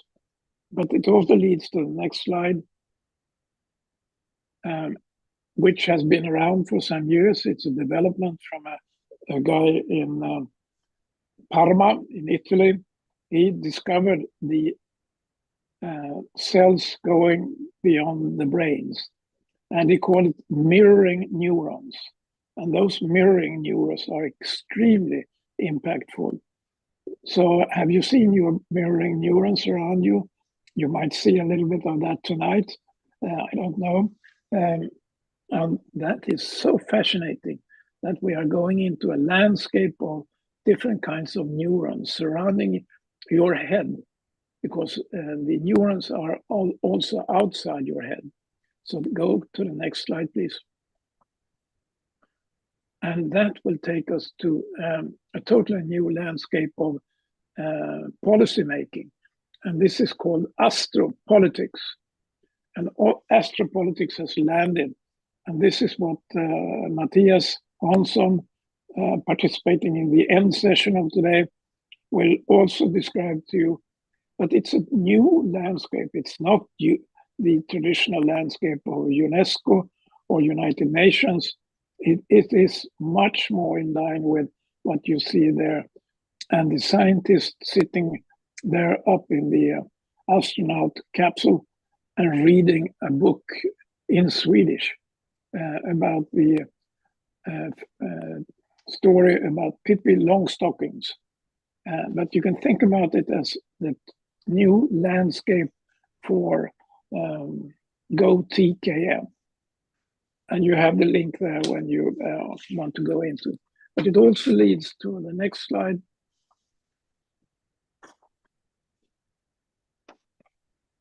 And the next slide is from Japan.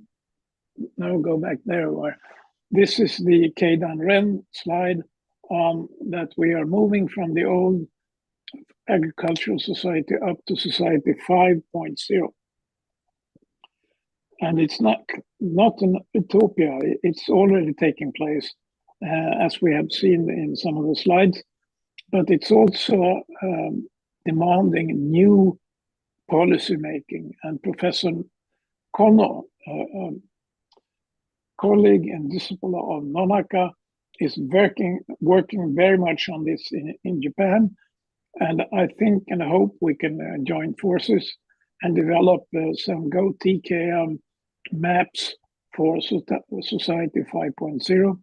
We are actually already doing that within the new Club of Paris, together with researchers from Japan Innovation Network. But that is something that we can come back to in next session. So if we leave Society 5.0, what's next? Next slide, please. And that is the demand and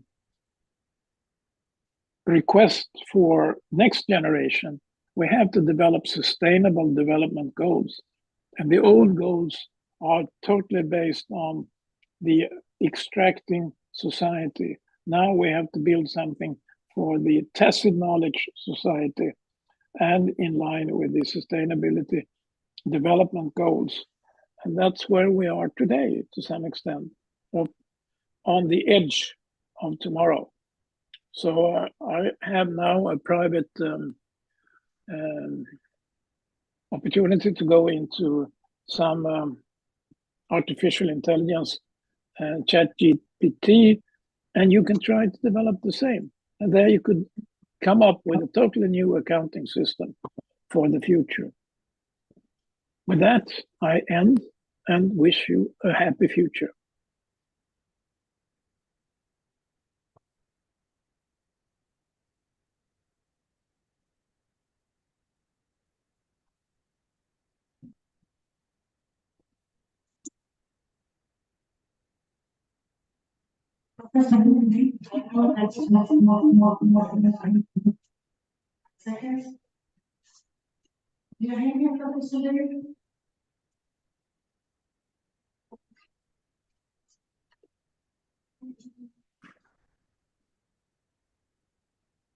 Do you hear me?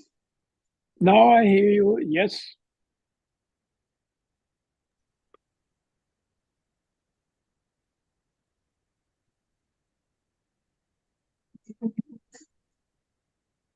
It sounds like you're in the Alps skiing. So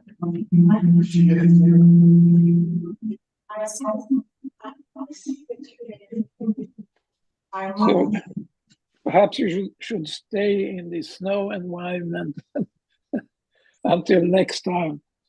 And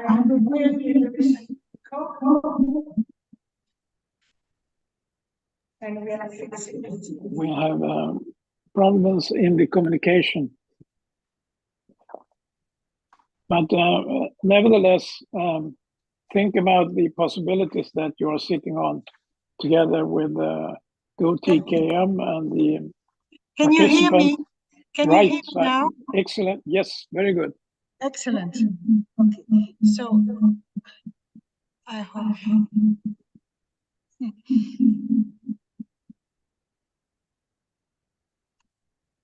I have a question for you. Okay, you're welcome.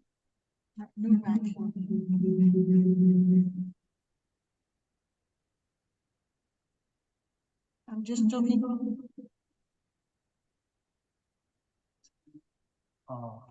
Perhaps this one. This one.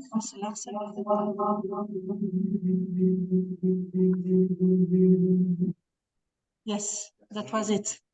Excellent. Thank you. We had a second mic because of the panel discussion this morning. Can you hear me now, Professor Leif? Yes. Yes, very much. Wonderful. I have a question for you. Yep. In fact, you are one of the people who has the most experience and longer perspective about the development of KM of knowledge management, but also tacit knowledge management. Are you optimistic for the future? Oh, yes. Question is Very very much. simple. Very Very much optimistic. You are muted. Beware. No. Aha, okay. That's not too optimistic then. What makes you be or not? What makes me You are not optimistic? optimistic? Can you hear me now? Yes, we hear you. The optimism is coming from, for example, what you saw with the development of the new vaccine for COVID. It was developed within about 2 months' time. Usually it takes 20 years. So it's a remarkable speed in science development. And that has implications for health, and it has implications for also society quality. Try to avoiding war in between people for resources. So I'm very optimistic, but of course it's not an easy game. And that's why we need to meet in Davos. That's why we need to develop GO-TKM and also develop new maps for the future. Okay.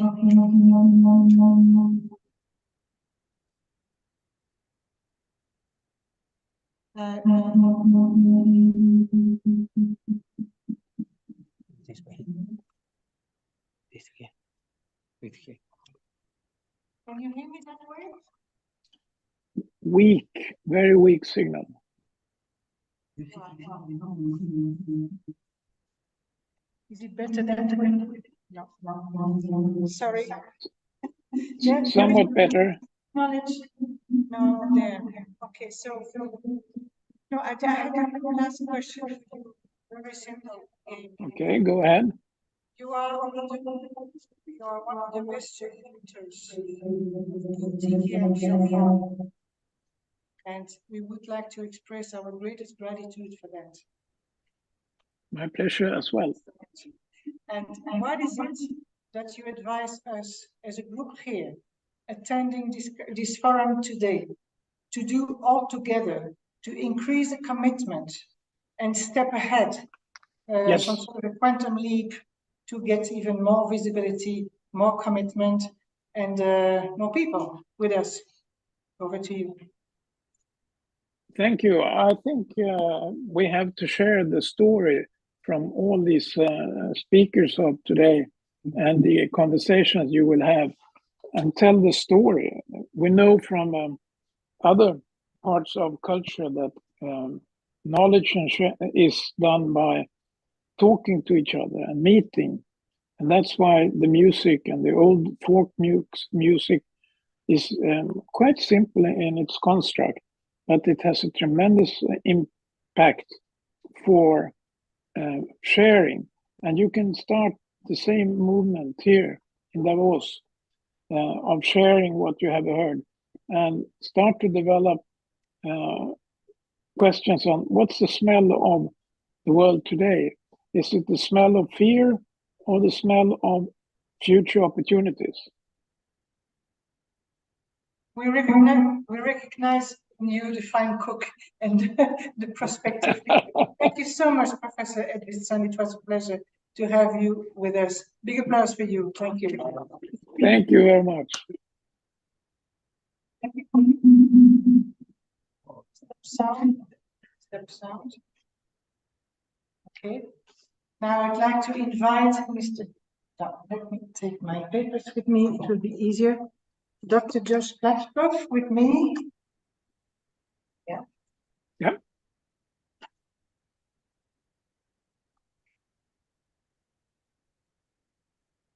Thanks.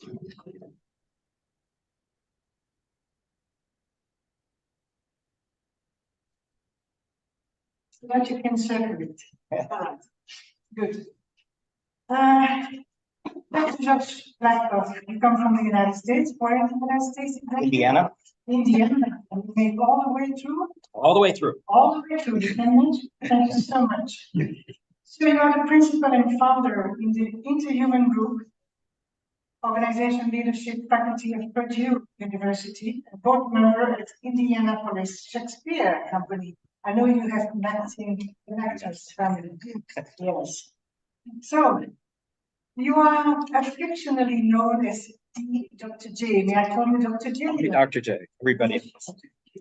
So, Dr. J, you are a senior lecturer in organizational leadership in TLE in the Purdue Polytechnic Institute and founder of Inter-Human Group.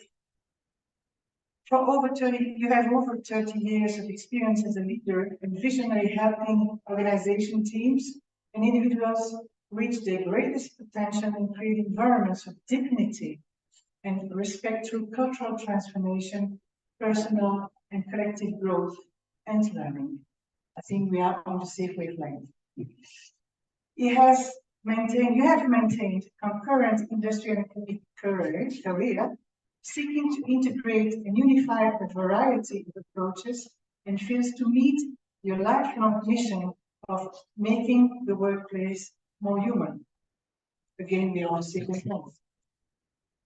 You founded KM and communities at Eli Lilly and Company, built communities at many large corporations, and you are considered as one of the originators of the concept of employee experience. During your concurrent 20-year university teaching career, both full-time and adjunct, you have served as an MBA and undergraduate faculty member for the Kelley School of Business at Indiana University, where you received 2 Teaching Excellence Awards. You have written and spoken extensively on learning and transformation, human change, culture, leadership, and employee experience.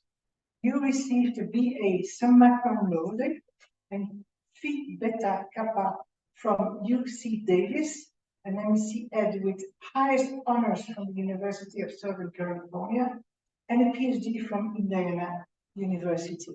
So it's a pleasure and honor to have you with us today. Dr. J, you have the floor now. Thank you.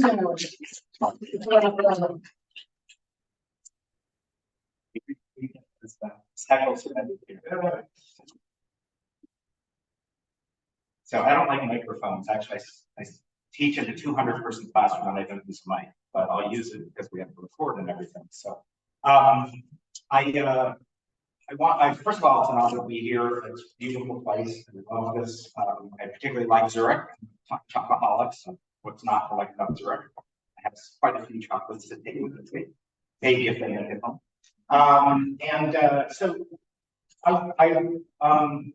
First of all, I'm honored also to speak after Leif and Peter as well. A little intimidated, but I'm honored. So thank you for your great talks. Well, thank you. I want to do something a little different, both in the talk and in how I deliver the talk. We talked a lot about language and language being very important. And so what I did actually, which is usually I can talk right off the cuff, I can talk for like 4 or 5 hours and you need to shut me up.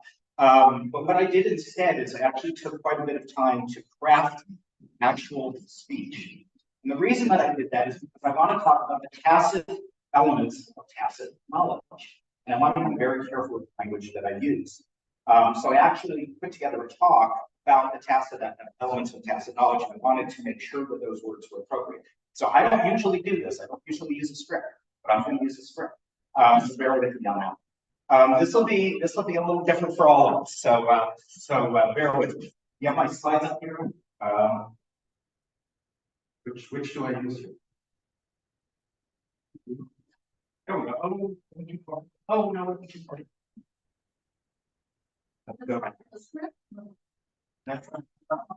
There you go. Now I have to have it. Sing and dance. Like like I said, this is going to be a very different kind of talk. I have given many talks on knowledge management, on ontologies and taxonomies, and all the things that we talked about. But I turned 60 this year, and I began asking some bigger questions than much earlier in my career. So with a world that's torn by war in places that's not too far from here and hate on the rise, I thought we needed a love story. Not a typical love story between two people, but a romance between two concepts. An enduring relationship of how love and tacit knowledge need each other, require each other, embrace each other, and through them, how that love story can become our love story. It'll be a sweeping story in which I bring together East and West, neuroscience and psychoanalysis. You've already seen some of that from Life Week neuroscience. Thank you for that preview. And I'll even throw in a little bit of physics. So practical, well, what could be more practical than how tacit knowledge can help us to not only improve our organizations, but also improve ourselves as human beings. So let me start with my own personal list with tacit knowledge. It began in 1989. As lovers remember their first kisses, their first meetings, I remember it vividly. It was in the hub at the training center in Leesburg, Virginia for Xerox. It was actually March 22nd, 1989, the exact date. I can see where I was sitting. I could smell the tequila shooters that we were doing in honor of my 26th birthday. Full disclosure. It's my birthday, so we were doing tequila shooters. But what was more important is that I could see the expressive faces and hear the passion of our trainees from our training program that were engaged in sharing and co-creating knowledge together over their drinks.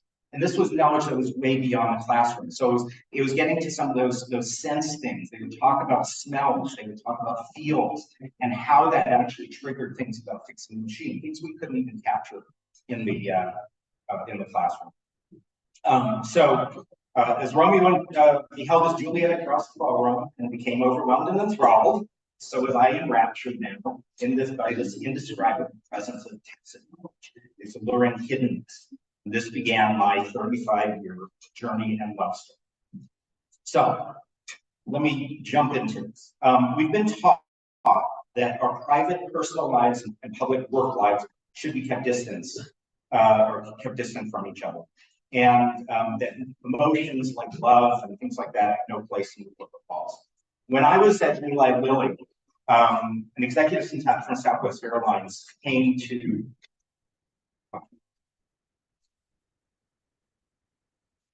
put it back on the slide. We're not going to use the slide yet. I will tell you when. Just put it back on my personal slide. So I was at Eli Lilly, and this Southwest Airlines executive came to talk with the executives and scientists, and they were a packed room of scientists and executives, and they were all anxious to hear about the darling at that time. Southwest Airlines was the darling. So the Southwest VP opened with this. At Southwest, we're about love. It was amazing. There was a gasp in the room. Just that you could hear the gasp. And they said, "Did you just say that? Love? Can you say that here? Are you allowed to say that here?" So why was there this reaction? Why do we dismiss such a core element of who we are? Instead of ignoring it, let's address it head on. So some of you may be uncomfortable with this. I'm going to blend together feelings, emotions, and thoughts. I'm going to feel uncomfortable because I'm using a script. But all I ask is that you listen to the beginner's mind. That just keep your mind open and see where it takes you. So how are love and tacit knowledge connected, similar, and maybe even the same? Prior to this conference, I don't know about you, many of my friends and family have asked the same question: what the heck is tacit knowledge? And I don't know about you, what I do is I go to the standards, the standard response. It's like tying your shoes. It's like riding a bike. It's like kneading bread. Those things you can't touch. You don't understand. Now, in my leadership class at the university, I teach a unit on learning, not as an event, but as an existential component of who we are as human beings. And for tacit knowledge, I guide them through a very, very simple activity. I create pairs of students, a capturer and a knower. And then in 10 minutes, I'm going to do some audience participation here. In 10 minutes, the capture must document the knower's knowledge of floating a ball. Oh, simple action, just throwing a ball. And they think it's really simple too, because they quickly get it done. So you have 10 minutes, they're done in like 3 or 4 minutes. But here's the kicker. What I do at the end of that is I ask the capture to transfer their knowledge to me about throwing the ball, what they capture. but I posed as a being from another planet, and I've never heard of this action before. So they start with, pick up the ball, and I say, what's a ball? Basically, the point is made. From there, it's downhill. Basically, I go through all kinds of contortions of them trying to teach me how to throw. And they realize, oops, here, and they realize that tacit knowledge and what their task was, this really, really simple task, was much more complex than they ever thought it would be. So tacit knowledge is elusive as it is elusive. Now, early on in KM history, we focused a lot on this type of somatic tacit knowledge, this embedded tacit knowledge that's in physical action. But I think that that's really the tip of the iceberg in terms of knowledge, or iceberg. Because what about intuitions? Knowledge of abstract, inexpressible concepts and emotions like love and hate, justice and injustice, and trust and deceit, or complex conglomerations of thoughts. In what ways has our modernist thinking drawn us to see comfort in tangible, visible, physical manifestations of tacit knowledge? Doesn't this push us away from confronting the awe and wonder that's within tacit knowledge that should be inspiring us more? So let me tell you a story, and I'm going to get to my slide. Here's a story. A long time ago, 2 monks from different Zen schools met on a bridge over the river. One monk asked the other how deep this river was, and instead of getting a verbal response, he was pushed into the river, and he was enlightened. So, just like any other story, it's a little ambiguous. We have to use our own tacit knowledge to kind of understand what this is. This is how most stories are. Dave Snowden, another electee, has done some great work in stories and how they fit into our knowledge. Let me tell you what I think this is. What I think this is that I see that this story is about the enlightening and mysterious power of experience and relationship that's at the core of tacit knowledge. So I'm sure most of us as children in a swimming pool have had that feeling that the monk did, sitting in the river. We could easily just dip a measuring stick into the water and say, oh, it's 5 meters. Or if we're in a pool, we could look at the side of the pool and see what the depth was. But this is different, wholly different experience. When we are in depth, we are being in depth with our feet dangling, unable to touch the bottom, treading water to keep our heads above it so we can breathe. It's phenomenologically different.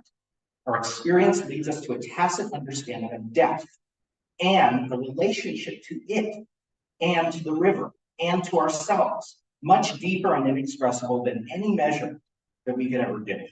We learn, we grow, we transform, but we can't express the nature of that transformation. This is a deep knowledge, an encompassing knowledge, hard to pinpoint, define, or represent. So the opening of the Tao Te Ching says, the Tao that can be told is not the eternal Tao. Once you try to explain it, it runs away from it. Knowledge in this case is not mundane knowledge, but one that seeks to get to the core of existence as a presentation. So what does this have to do with this? Well, what is love but the mutual responsibility for the growth of the potential of each other and the relationship? Interestingly, the biblical word used to represent sexual union is yada, which also is to know in the biblical sense. So tacit knowledge is this experiential intimacy that penetrates the everyday facades and touches the essence in much the same way that love does. In this relationship, all is transformed toward greater potential.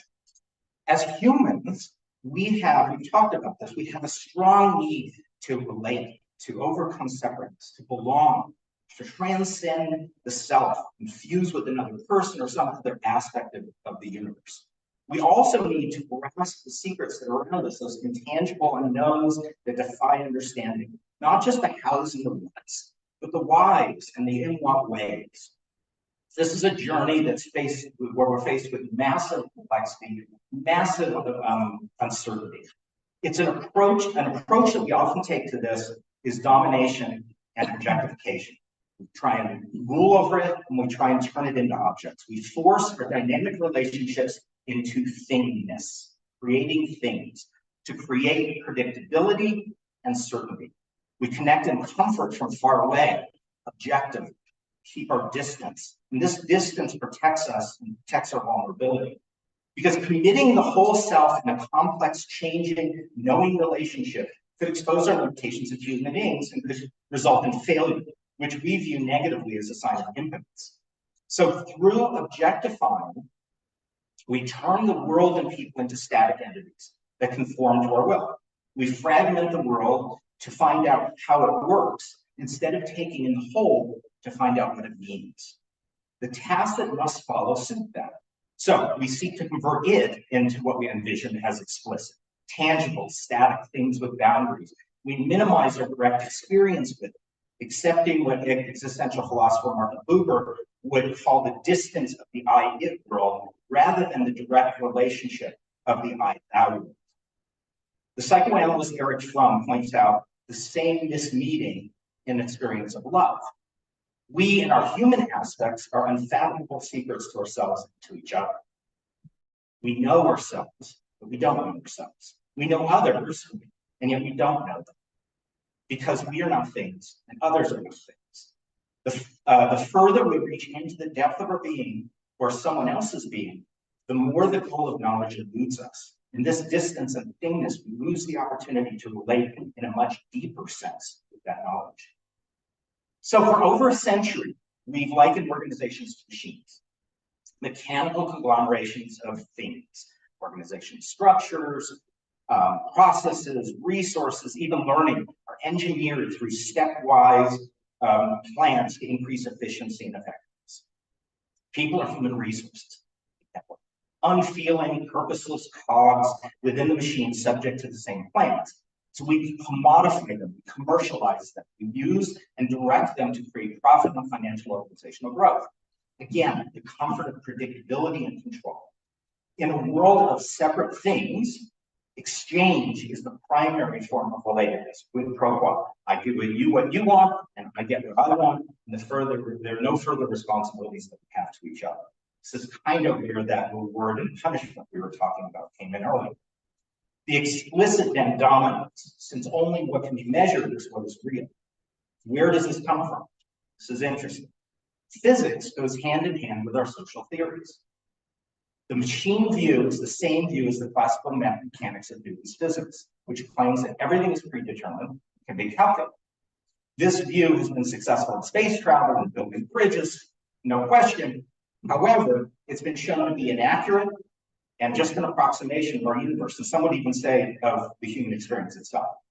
Modern quantum physics, with its discoveries of the inherent uncertainty of the universe, the complementarity of opposites, light being both a wave and a particle at the same time, and the massive entanglement and synchronicity about particles across the universe, has just poked holes in our mechanical view of the universe. To make matters worse, according to the groundbreaking work of psychiatrist Ian Gilchrist, the two halves of our brains are in conflict with each other, a battle with serious consequences. Our left brain, through its limited attention, is complicit in this mechanical worldview, creating a static reality of things and an either-or world, which is certain that it is the only truth that there is. It's wrested its control from the true master, which is the right brain, which has a much broader holistic attention, one that sees the world of coincidentia oppositorum, which is actually a term from Jung in his homeland here, one of my influences, the coexistence of contradictory opposites, a world composed of paradoxes, complexities, uncertainties. This side allows us to see multiple truths, but unfortunately, the left brain is the one that's silencing the right brain. So both neuroscience and modern physics shows limits of this domination and objectifying we do. So the more we explicate both love and tacit knowledge in conventional ways, the more we falsify. Our relation to tacit knowledge, as with love, is wickedly paradoxical, featured by fragile endurance, fleeting permanence, blaring silence, as we must treat it with the same care and consideration as love, but we don't. Over-focus on commodification, use, exploitation, mobilization, all those intentions that are demanded by our business world are all at odds with tacit knowledge and love. So as Fromm states again, Love is the active concern for the life and the growth of that which or whom we love. I want the loved person to grow and unfold for his own sake and in his own way, and not for the purpose of serving me. Things are different from relationships. Things are static, relationships are dynamic. Things are bounded and certain, relationships are emerging and unpredictable. Things are experienced indirectly as representations. Relationships are experienced directly. Things weigh down with depth, relationships uplift with life. So if domination and objectifying is one way, what's the alternative? What other choice do we have? The way to co-create and share both tacit knowledge and love is not through the certainty of the machine, but through relation and genuine. This is something that I've been convinced about working with communities and organizations for decades on communities. Over the years, I had the privilege to work and study communities practice with another famous Swiss, Etienne Wenger. While Etienne focused on the notion of practice, which we've seen several times here, I took a different route. My concern is with what constitutes community. So how can we recover genuine community long lost in the modernist world? And how does it hold the key, not only for the spread of tacit knowledge, but for the future of organizations and society in general? This is not a nostalgic effort to just harken back to the past and look to the way things were, but it's really a look forward to revitalizing to our future. So in this alternative view, the community is a dynamic living system that emerges through ties and deep responsibility. Your relationship precedes thingness, not the other way around, which is how it is now. And the relationship actually determines our thingness. The reality of direct experience, though it can't be measured, controlled, or even described, is embraced. But it can't be defined, it cannot be defined. Outcomes are equally elusive and unpredictable. They emerge from infinite possibilities we create together. We make tacit knowledge explicit, not in the sense of written down or captured in databases. That's our thingness approach again. Instead, it's embedded in the interhuman space history through relational action. Tacit knowledge is created in communities of possibility, in which relationships contain within them an infinite number of possibilities of reality. Through meaning negotiation and co-action, these possibilities coalesce into one reality, complex, multifaceted reality. In genuine community, tacit knowledge and love are intertwined, define each other. Tacit knowledge cannot be shared without love, a responsible commitment to the other, and love is the potential outgrowth of that sharing relationship. Tacit knowledge and love are both embodiment and entanglement. For the individual, embodiment, or maybe better, ensoulment, involves the whole human being in knowing, mind, body, spirit, heart. That knowing, however, is entangled, not just in the socially in the other, but as quantum physics expresses, entangled massively in the universe, in complete context of existence. In much the same way that being love opens windows to the unseen around us, beauty, majesty, connectedness, so does contact with the tacit expand the boundaries of the knowledge beyond the mundane, beyond the task in front of us. Tacit knowledge cannot be experienced except as an embodied and socially entangled element. Communities aren't conflict-free, but neither is love. Conflict unveils possibilities, the opportunity to discover and then collapse disparate possibilities into reality together. This can only happen through dialogue. While in our machine-like organizations, we feel compelled to put our egos to the competitive task of creating win-lose scenarios, communities insist that we not abolish our egos or agendas, but suspend them. We turn toward the other in presence and engagement, address the other through mutual respect and equality, listen to the other to discover possibilities, and respond to the other to create a collective future together.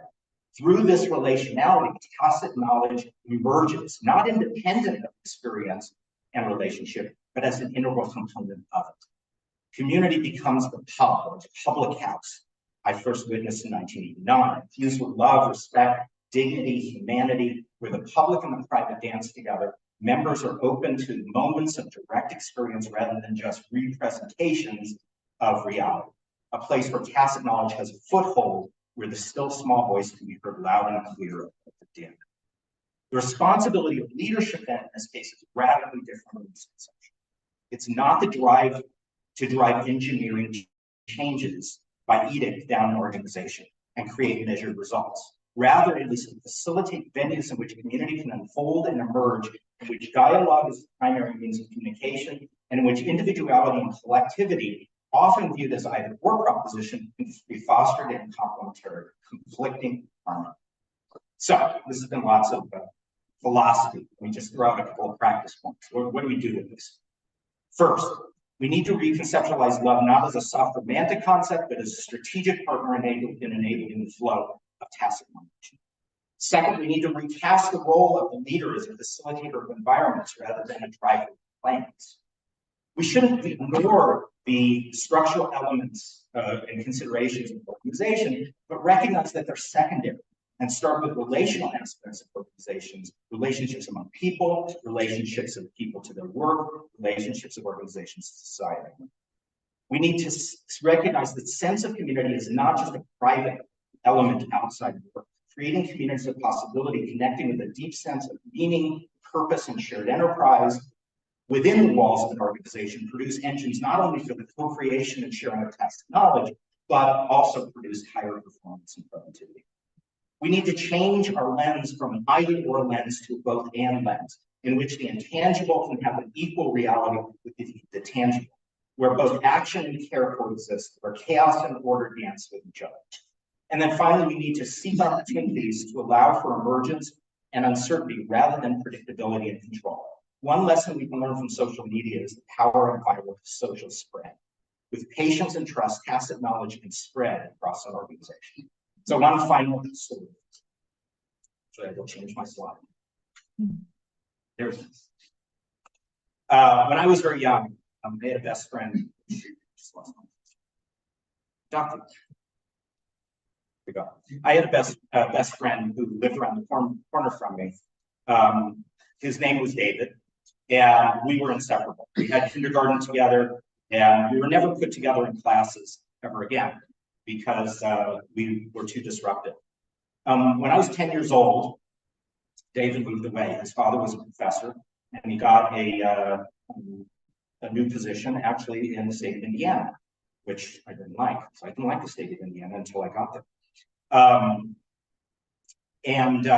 This really bothered me. Now, David and I drifted apart, but interestingly, a few months ago, after quite a few years, he reconnected with me to help me to get help with the business venture. He had seen the work that I had done and wanted to work with me. One night we were reminiscing about the past and recalled in kindergarten that David tied my shoes for me because I didn't know how. I didn't know how to tie my shoes. And eventually he took the time to tie my shoes and teach me how to tie my shoes. And we use this act as a representation of tacit knowledge a lot, tying shoes. And this was socialization and not tacit knowledge sharing, but maybe it's more than that. When I tie my shoes now at 60, I'm still entangled with David. And I can't explain what he taught me, and yet I did pass it to my children. So who's to say that this isn't enabled by love, maybe even a manifestation of itself? So basically, perhaps, this is what the world needs right now, which is to spend more time tying each other's shoes. So that's what I have to say. Okay.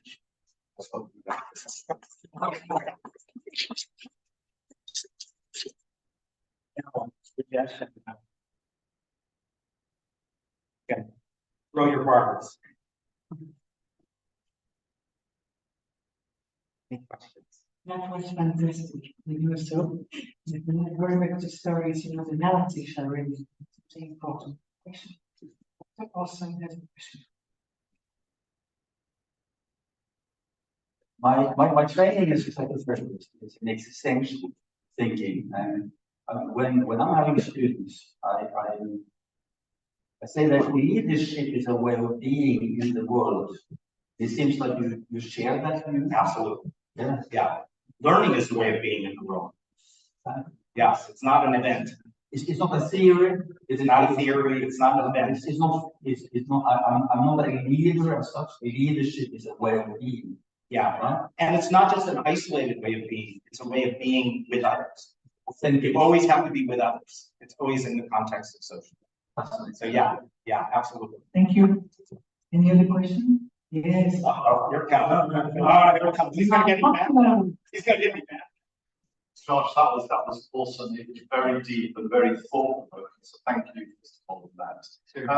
I just want to ask you a question slightly from a different filter. I'm an advocate of Stockbridge, Edtown, and they're into the head, heart, and gut in terms of leadership. I'm just wondering where tacit knowledge may come in that gut piece in terms of intuition, and what your thoughts are in this context. Interesting. I think intuition, it's hard to define intuition sometimes. And because we're so into the tangible world and we don't trust intuition because it's not measurable, we've kind of thrown it out. But in a lot of ways, I think intuition plays a significant role in, if it's not a form of tacit knowledge, in using tacit knowledge or being part of the tacit knowledge process. I've seen some really interesting intuition events where people just intuit things and things happen. And how do you describe this? How do you what was the knowledge? I have no idea. But I think intuition is highly neglected. I think it's something we need to continue to develop. And I think it's actually part of that right brain that we sort of thrown out. And it's unfortunate. So I think it plays a significant. Thank you so much. Yeah. Thank you too. So again, Josh, thank you. Not to Jay. Yeah. Thank you so much. It was really insightful and profound topic, in fact, a lot. So now we have about a 20-minute break. Please just stretch your body and move. Yes, it's important to move the body and just to enjoy. See you in 20 minutes. Thank you.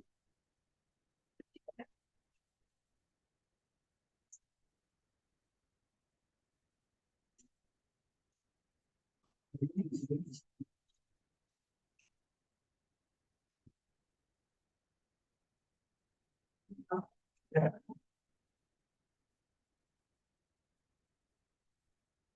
Yes.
Hi, I'm Zach Wall. I am the CEO and co-founder of Enterprise Knowledge, the world's largest dedicated knowledge management consultancy. And I'm really happy to be part of TKM and participating in the upcoming conference. In addition to my work at Enterprise Knowledge, I have written a book called Making Knowledge Management Clickable, published by Springer last year. And I'm the host of KnowledgeCast, which is a podcast that interviews some of the leaders in the KM field and really focuses on practitioners, the folks that are really getting it done, capturing that tacit knowledge, making it clickable, making it available to those who would need it. If I were to speak a little bit about what makes tacit knowledge so important, well, so many organizations discuss their people, their staff as their #1 asset, but then they fail to value the knowledge of that staff. They fail to invest in retaining it, to making it available to others, to learn from, to act upon, to innovate against. And so when I consider the value of tacit knowledge, it really comes down to, well, for any organization that values their people, they need to equally value the tacit knowledge. There's no sense in putting all this effort into developing your staff if you're not also going to ensure that the knowledge of that staff, those people, are held within the organization, is maintained, is grown, is made available to those who need it. In the learning space, we talk about this phrase of learning at the point of need, and at EK we've co-opted that to knowledge at the point of need. And the way that we deliver knowledge at the point of need, the way that we deliver those how-do-I's, I need to know how to do this, I've been given a new task, I need to be able to act on it, is to ensure that the knowledge, the experience of that individual's colleagues is made available to them, sometimes by directly getting access to that individual, sometimes by finding a digital asset of that person's knowledge that they can read at their own pace, that they can explore, that they can act upon as a result of having found it. And that's that idea of tacit knowledge feeding knowledge at the point of need. So how do organizations do this? I talk about the knowledge management life cycle. We also call this the KM action wheel. And it consists of these words: create, capture, manage, enhance, find, and connect. And that really mirrors what I just said. One of the first critical needs of any KM initiative. For several large high volume laser printers at Xerox Corporation. The participants disliked the class. It was filled and rife with explicit knowledge. And they loved the informal conversations they had in the bar of the training center, socializing tacit knowledge. I realized that a shift in thinking about learning was critical at that time. At the same time, I felt that the work environments didn't foster what existentially makes us human, much which is tacit, unmeasurable, and non-rational. And that's often set aside for that which is rational and measurable and simple and obvious. These form the basis for an almost 30-year journey of exploring how we can transform organizations and bring community and dialogue to the workplace. In my view, globally, we're at an important crossroads. We're more polarized than ever. In our efforts for simplicity and efficiency, we've strayed from a search for meaning and the intangible and complexities that make us humans and are revealed in the wondrousness of the world. The fact is, we co-create our own realities and have power to change them as well. At the heart of transformation is a recognition not only of the importance, but the dominant role that tacit knowledge plays. If we don't work together globally to refocus on the tacit aspects of this world, our humanity and our relationships, we do so at great risk. Responsibility for awareness, collaboration, co-creation, and co-action should be informed but not bounded by national borders, sociocultural and socioeconomic identities, gender, or any other qualities that separate us. It should be tackled together in a global concern for unity, respect, dignity, love, and focus on the other. This is the start of a great effort. I invite you to become engaged in the tacit knowledge management activities and to become part of the community.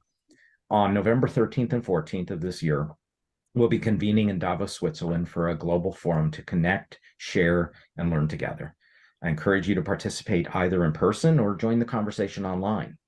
In the words of Whitman, the powerful play goes on and you may contribute a verse. So what verse will you add to the global tacit knowledge play? I'm extremely honored and humbled to be chosen as one of the 50 most influential people in tacit knowledge management. I can't help but think back on the people whose lives I've impacted through this work and the rejuvenated work lives they've established, or the new directions toward meaning and relationship they forged. So join me in continuing this work.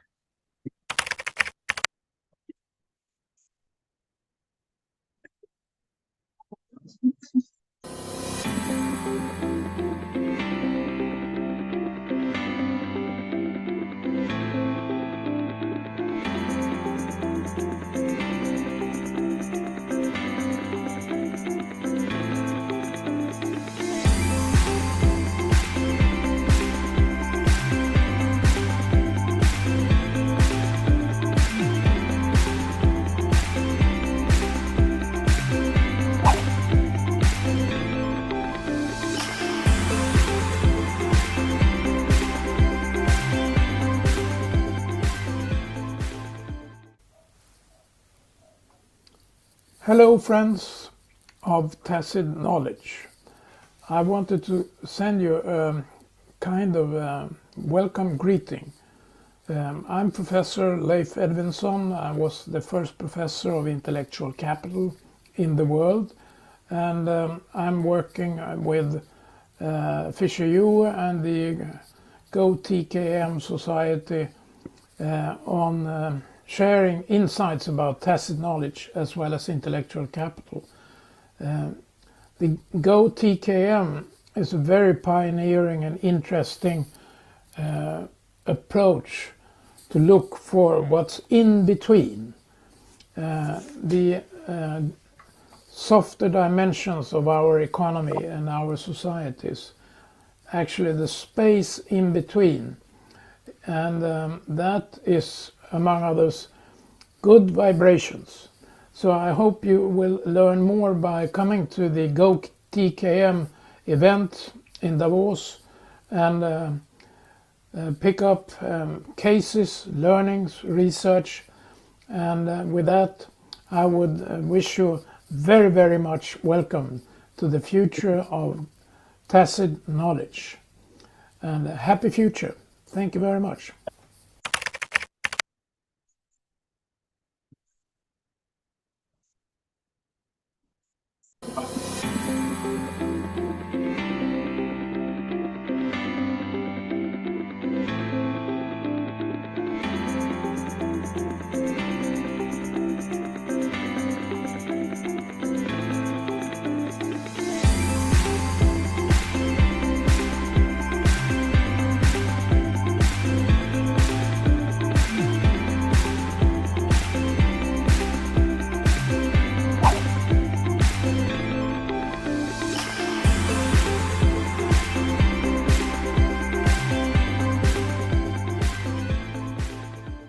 Hello, my name is Derek Choi. I'm based in Hong Kong, and I'm the Associate Director of the Behavioral and Knowledge Engineering Research Center at the Hong Kong Polytechnic University.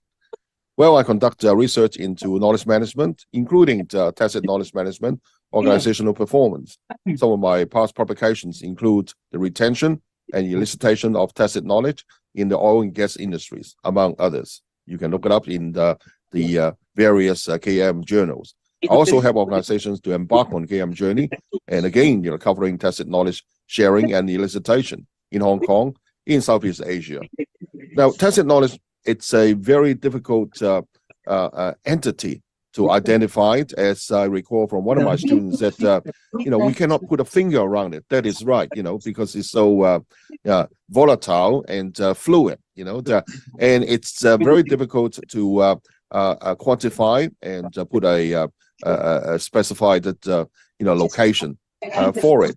As we know, tacit knowledge, we have so much tacit knowledge, we know more that we can say, and we can say a lot more than we can write. So just from the head to our hands, there's already gaps and leakages. Well, I suppose with the latest AI generative tools, there is some help in identifying tacit knowledge and codifying them automatically and summarizing them as well. That may help considerably, but tacit knowledge requires a context in order to substantiate it, and that, I believe, only an environment, a conducive environment that actually promote trust, that helps to elicit easy sharing of tacit knowledge, and that is the only way to go. And we're still working on creating such environments so that the knowledge workers feel natural, easy, and willing and trustworthy to share their tacit knowledge. Let's work towards that. I strongly encourage you to keep up to date with this particular topic, because it's increasingly important in the age of digitalization and the fourth industrial revolution.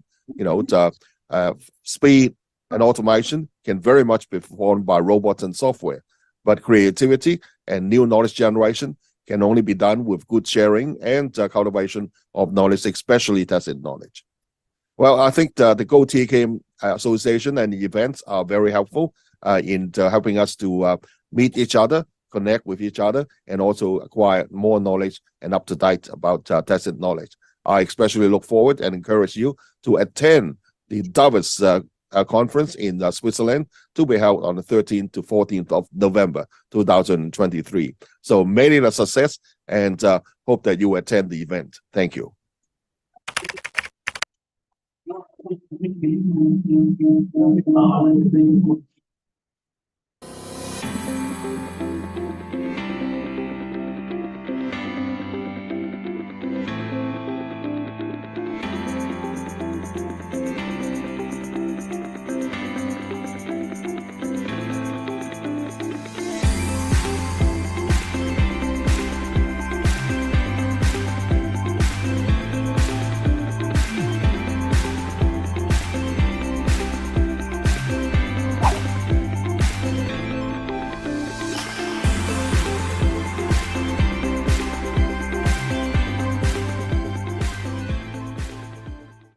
Hello, everyone. My name is Chen Gong, a faculty at Yunnan University of Finance and Economics and the founder of Infinite Knowledge based in China. I've been privileged to receive the award in terms of my tacit knowledge onion model, which explains what tacit knowledge is and the essence of it, as well as the TKM core competencies framework that not only can help you become a professional TKMer who excels, but also be able to assess the depth of skills and knowledge across organizations, paving the way for targeted development. What keeps me passionately engaged in the field of tacit knowledge management is the belief that untapped tacit knowledge is like a puzzle waiting to be solved, and unlocking this hidden knowledge can transform our lives. It's an incredibly elusive journey that fuels my curiosity. It's a journey that's not just professional, but deeply personal. It's a journey of discovery, connection, continuous improvement, and lifelong learning that I'm truly honored to be a part of. What motivates me is the incredible power of tacit knowledge. It's in those aha moments when one shared their insights, or when I learned from one's unspoken wisdom. It's in the sharing of everyone's unique set of experiences that we find our common ground. Tacit knowledge management is not just a concept, it's a world of untapped wisdom waiting to be explored. It's about making the invisible insights visible, the unspoken knowledge shareable, the hidden stories heard, and the unseen seen. As we move forward, we don't want to lose the silent wisdom that resides within us, but rather capture and preserve it for our future, ensuring that each voice is heard and valued, and striving to harness the full potential of this invaluable resource. For sure, this is a complex endeavor that can't be achieved by individuals or small groups. It requires ongoing support from everyone on a global scale. I'd like to invite all of you to stay updated on tacit knowledge management events. The latest and most influential tacit knowledge management event will be held in Davos on November 13th and 14th, 2023. Please join us together in the Tacit Knowledge Management Davos Forum. See you in Davos. More than a personal win, I see this award as a recognition of the profound impact tacit knowledge can have to enhance our lives, empower our society, and strengthen our bonds. It's a reminder that we can achieve remarkable things when we come together and pursue our passions. Let's work together to make a difference for the benefit of human beings.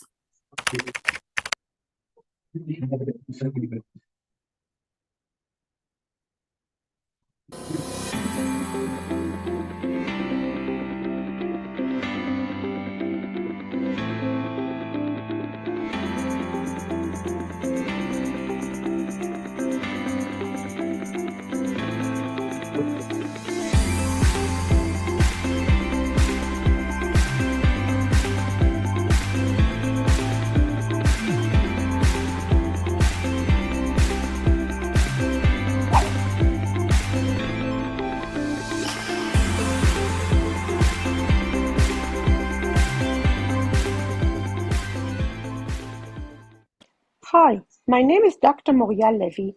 I come from Israel. I'm the CEO of Forum Global, a company specializing in knowledge management services. I have over 25 years of experience in this field of tacit knowledge. In my years of experience, I've discovered that what is most essential to nearly every manager I met is the need to protect, utilize, and leverage the business. First, protecting your current assets is critical to ensure business continuity. Second, utilizing existing resources is the way to run the operations as effectively and efficiently as possible. And finally, leveraging the company enables us to explore new markets, new products, and strategic positioning. Throughout my journey, I've developed and implemented methodologies that excel at handling the most critical asset, tacit knowledge. I've done it in hundreds of companies. Protecting the business, here I created Kishore, a unique way to effectively and efficiently transfer experts' tacit knowledge, turning them into invaluable organizational assets. Utilizing performance, with LL, a holistic approach I've introduced, effective and efficient lessons are learned, embedded into the organization environment, and utilized. Compass, another tool I designed, dramatically improves accessibility within existing work procedures, SOPs, and guidelines. And leveraging the business, together with my colleagues Vadim Shiryaev and Olga Smirnova, we've developed Game Changer. This groundbreaking package helps organizations to reinvent themselves repeatedly, capitalizing on their tacit knowledge, collaboration capabilities, and strategic positioning analysis. So one may ask, where are we heading? Artificial intelligence is reshaping our world, opening up endless possibilities. AI, including generative AI, combined in knowledge work, allows us to uncover and better utilize tacit knowledge to achieve even more. Today, I lead initiatives in pioneering organizations, spreading AI projects that bring new horizons incredibly close, all based on tacit knowledge discovered by machine and by human. The future is bright. Together, we can grasp the remarkable discoveries and achievements. Please join me in this wonderful journey.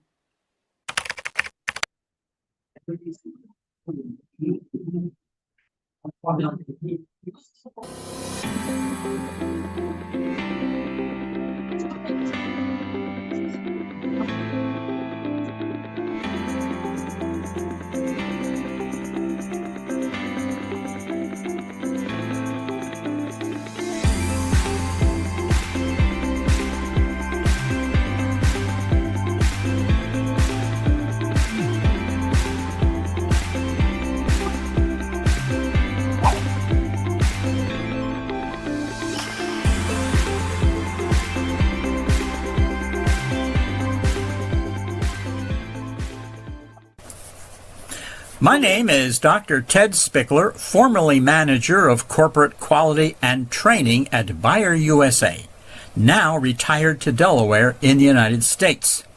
I was introduced to the ideas of Michael Polanyi while attending a college course on the philosophy of science.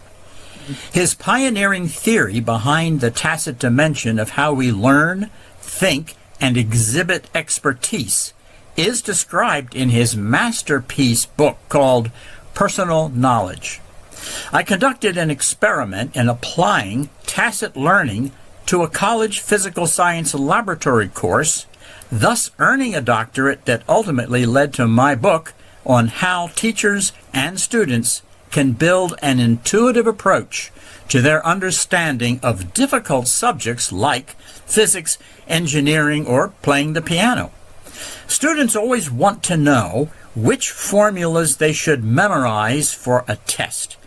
I would cringe and engage them in an analysis of what it means to really understand a concept and how might I test for the presence of that understanding. Tacit knowledge management is a growing field where true expertise is recognized as a curiously difficult practice to encourage and mentor. The exercise of a tacit form of knowledge can contribute in a dramatic way to the bottom line and is therefore an asset to any organization. Explicit knowledge is passed along through written policies and procedures and practices. But tacit knowledge is necessarily learned through experience. It is not easily propagated since it is buried deep into the muscle of the brain. Come to Davos, Switzerland on November 13th and 14th to meet groundbreaking professionals who are recognized to be contributing to this new field of knowledge management. Back in the day, when experimenting with experiential forms of education, I never, ever imagined that this approach could lead someday to such an award as this one, and I am grateful to GO-TKM for this recognition. Let's gather together and celebrate tacit forms of breakthrough knowledge and performance. Thank you.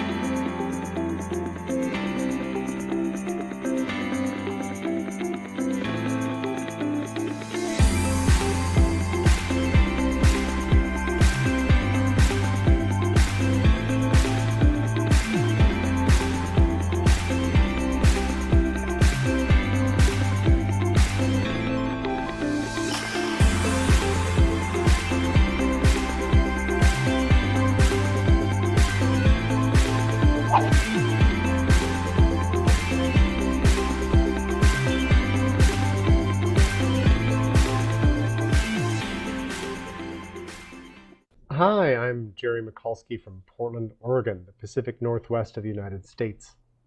I'm the founder of Open Global Mind, and I'm also the curator of the world's largest man-made mind map, which you can browse freely at jerrysbrain.com, JERRYSBRAIN.com, no apostrophe, no space.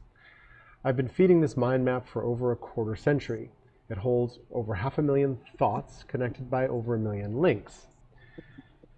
This brain thing is central to my connection to tacit knowledge management. I don't write academic papers or articles or blog posts much about tacit knowledge management, but rather I weave tacit knowledge into my brain constantly.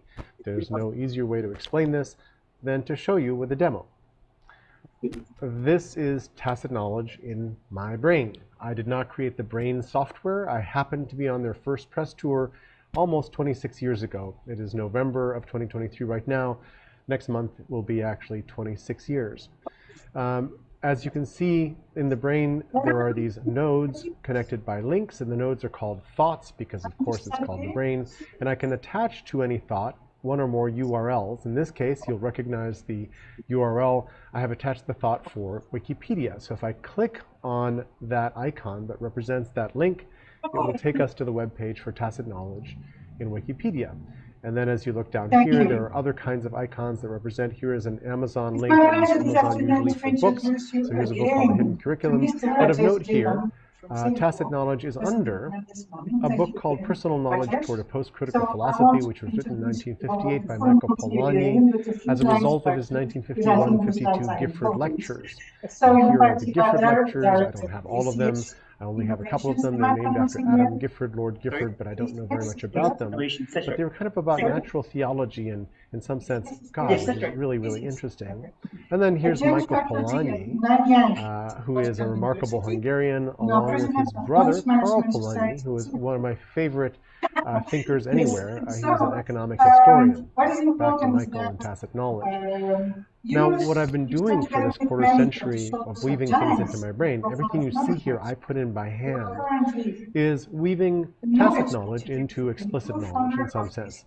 So what I mean is, why do I know things? Why do we think things? What are some interesting questions? So, for example, right now, ChatGPT has kind of eaten the world. I created a thought back in late 2022 called We Are Now in the GPT World.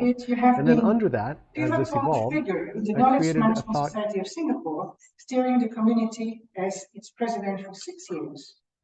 So, Your expertise is widely recognized, having presented, facilitated, and consulted globally, bringing invaluable insights and strategies to various organizations and knowledge management communities, including KM World.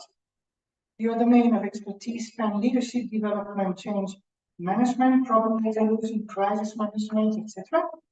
You are committed to advancing the field of tacit knowledge management, and that's very important, and sharing your deep insights into how organizations can craft and maintain knowledge ecosystems that foster innovation, efficiency, and growth in an ever-changing world. I'm impatient to hear you. And I think we're going to spend half an hour very delightful. I will do. You know the time starts now. We are a little bit tired, but it's fun. Thank you. Thank you. I got a timer set as well, so. You have 20 minutes. Enjoy yourself. Okay.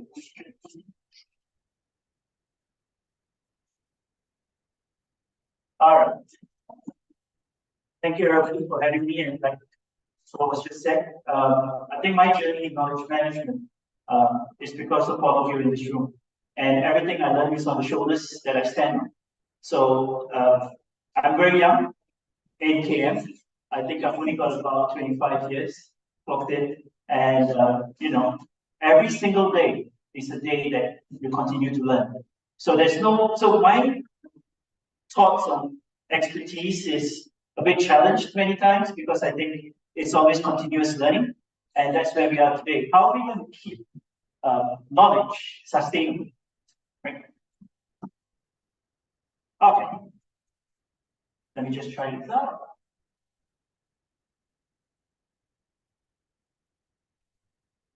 Am I going to?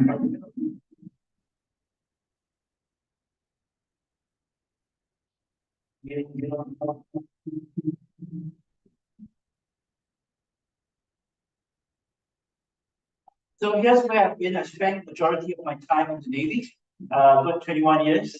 And that's where I kind of picked up the do's and don'ts about learning on the go, right? And thereafter, I kind of did a bit of work all over the place in the private sector. I still serve as a reserve. I'm on my last year. And hopefully after that, I keep my ponytail and I can continue being a civilian, right? Thank you. So this is what I'm going to be covering today, and the talk will be covering some parts of what KM is for a non-profit work that we do. And I'll be bringing you along that journey. Yeah? So let me try and see if I can click onto the next slide. There you go. So ACES Innovation has been around for about 4 years now. Here are some of the people that we work with. And it's good to see some that will be coming on tomorrow, like PepsiCo. And Striker is the closest I can get to the people from pharmaceutical side. So yeah, that's what people we're working with. And can we go to the next slide, please? Now, what you see majority on that slide, the previous one, is a lot of NGOs where we've been doing our KM work. Now, I want to tell you guys a story. And I don't know, I know that many of you have probably heard this, but let's hear me out for a bit. And I just had this conversation with Josh, right? We've heard of that marine engineer who was called because there was a ship that had some issues. So he went on board and he had a hammer with him. And he knocked it at the right spot, and next came the bill. It was $10,000. And there's a bit of a dispute. Why are you paying this guy $10,000? Just to do a couple of knocks. Of course, the return came back that the message he sent was the hammer and the knocking cost you $100. Knowing where to knock is going to cost you $9,900. Now, stick with that story because I'm going to bring you back on that story. Now, just think, you are the CEO of that marine engineering company. And this gentleman with the hammer is your marine engineer, and he's due to retire, right? So let's go on this journey. Let's talk about knowledge loss. So how do we define knowledge loss? Well, the definition is simple. It's the erosion of critical know-how, right? So when we think that the critical know-how within your organization is going to leave you, then we have a risk, right? And that's what we're going to cover. There are 3 kinds of risks that we know, right? So first one is tacit loss. And tacit loss is when employees who have unique critical knowledge, which is unqualified, just like our marine engineer, decides to retire. Now, the second kind of loss we got is explicit knowledge loss. And that happens when documents, SOPs are not documented, employees with unique kind of skill sets is not being captured, and information is lost. Now, the last point that we have is systematic loss. And systematic loss is when we don't create enough processes. When we don't have enough processes, you have a risk of systematic loss. So these are kind of losses that we are facing.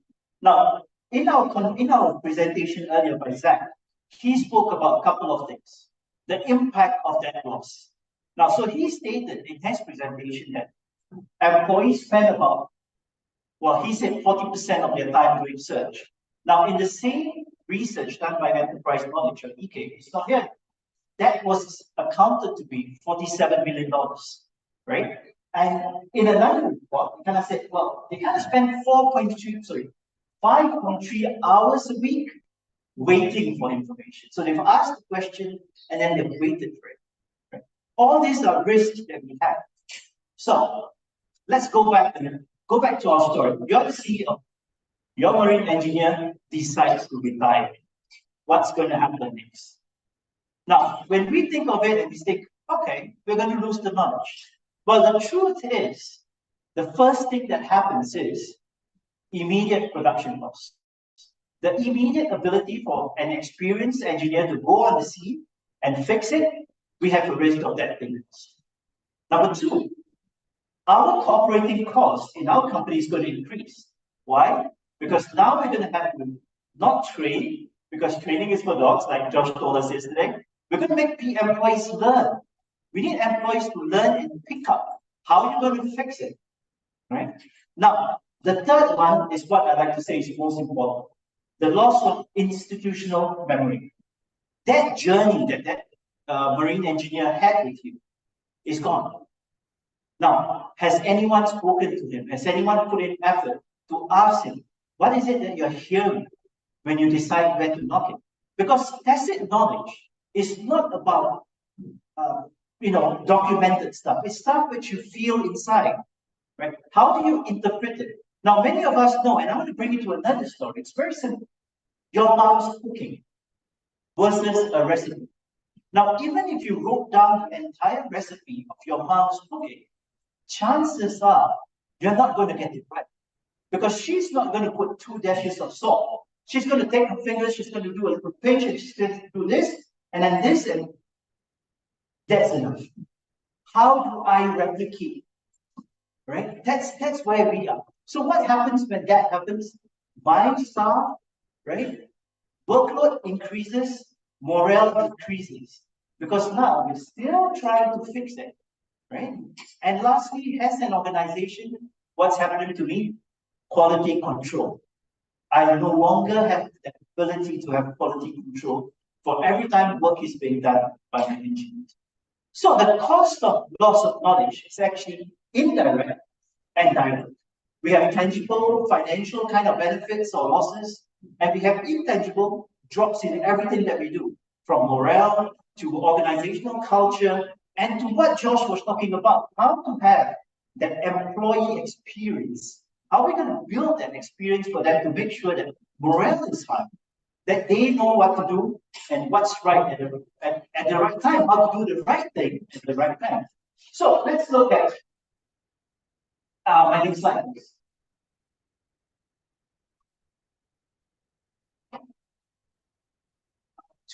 Just the one before. I will go back. Okay. So the principles of sustainable knowledge management come down in a couple of points, and that is first having accessibility. Now, what's accessibility here? Is the ability to make sure that knowledge is available for everyone, right? To all the relevant stakeholders when it is needed. Let's go down to durability. Now, it has to be stored in formats which is going to last the challenge of technology. And we saw it today, technology is a challenge. So you have to keep it in formats where it's going to be accessible. Now, flexibility is the ability to keep up with technology. So we used to have things, well, in hard disks on your own servers, but today everything's on cloud. We have to be flexible and we have to be able to allow our distributed workforce to be able to work from anywhere, accessing it through anything, not just their laptops, but through their mobile devices. And lastly, it has to have that transferability, the ability for knowledge to be transferred between individuals and teams. Now, for this to happen, it's clear documentation, right? You need to have not only practical documentation, you need to start out now with mentoring programs. You need to start now with knowledge transfer sessions. So, is this foolproof? I'm sorry, I have to tell you, it's not. The thought that many of us think, or many of our people out there think, technology is going to solve everything, it's not going to happen. Because the truth is, technology is just that vessel that you use, right? The whole point is going to be like what we spoke. It's going to be about people. You've got to pull the heartstrings. You've got to get people involved, right? And another misconception is the KM system is going to run on itself. There's no autopilot in KM systems, right? You have to keep going in. It works on that concept of resilience.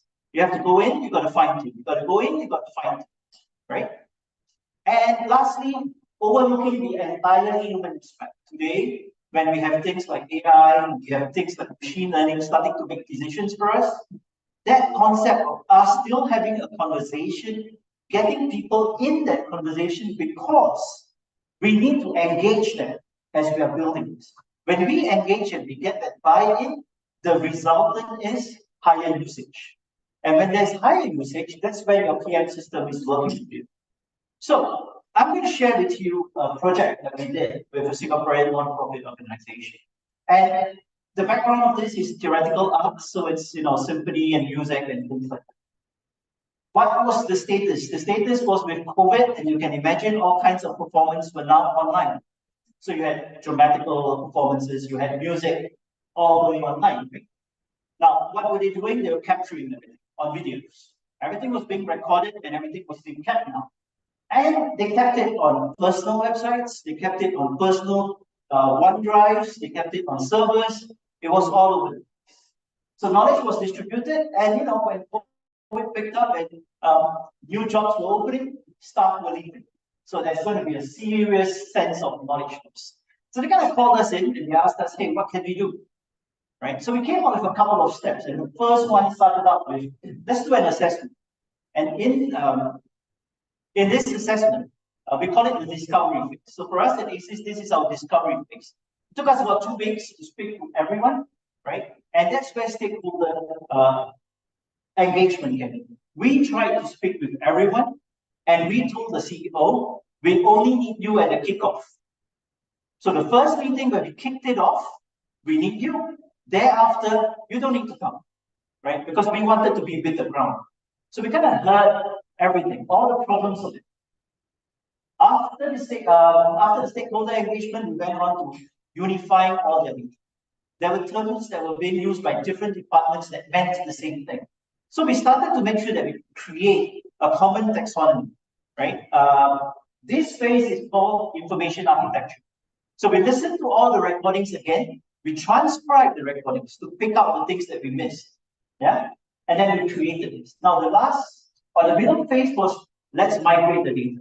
That's where we took data that was from servers, from OneDrive, you can see here, Dropbox, Box, and their personal drive. Being non-profit, they were using the SharePoint version, and keeping costs low, we decided to embark on that version for them, right? And we transferred everything. Yeah. So data migration worked well.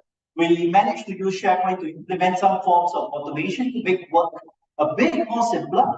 And then we came up with hygiene, the monitoring and feedback. And the last point, the support and evolution, is where we are now.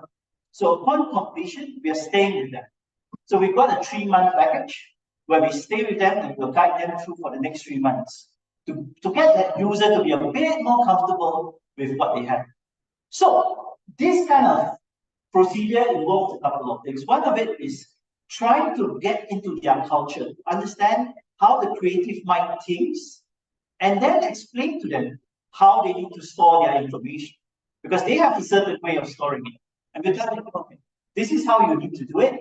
We need to make it simple for you. So we couldn't speak in KM terminologies. We couldn't speak in SharePoint terminologies. We had to go down to their kind of words that they use and make it easy. So this is what we did. Keep it simply user-friendly, and let it work. Now, the entire strategy was as such.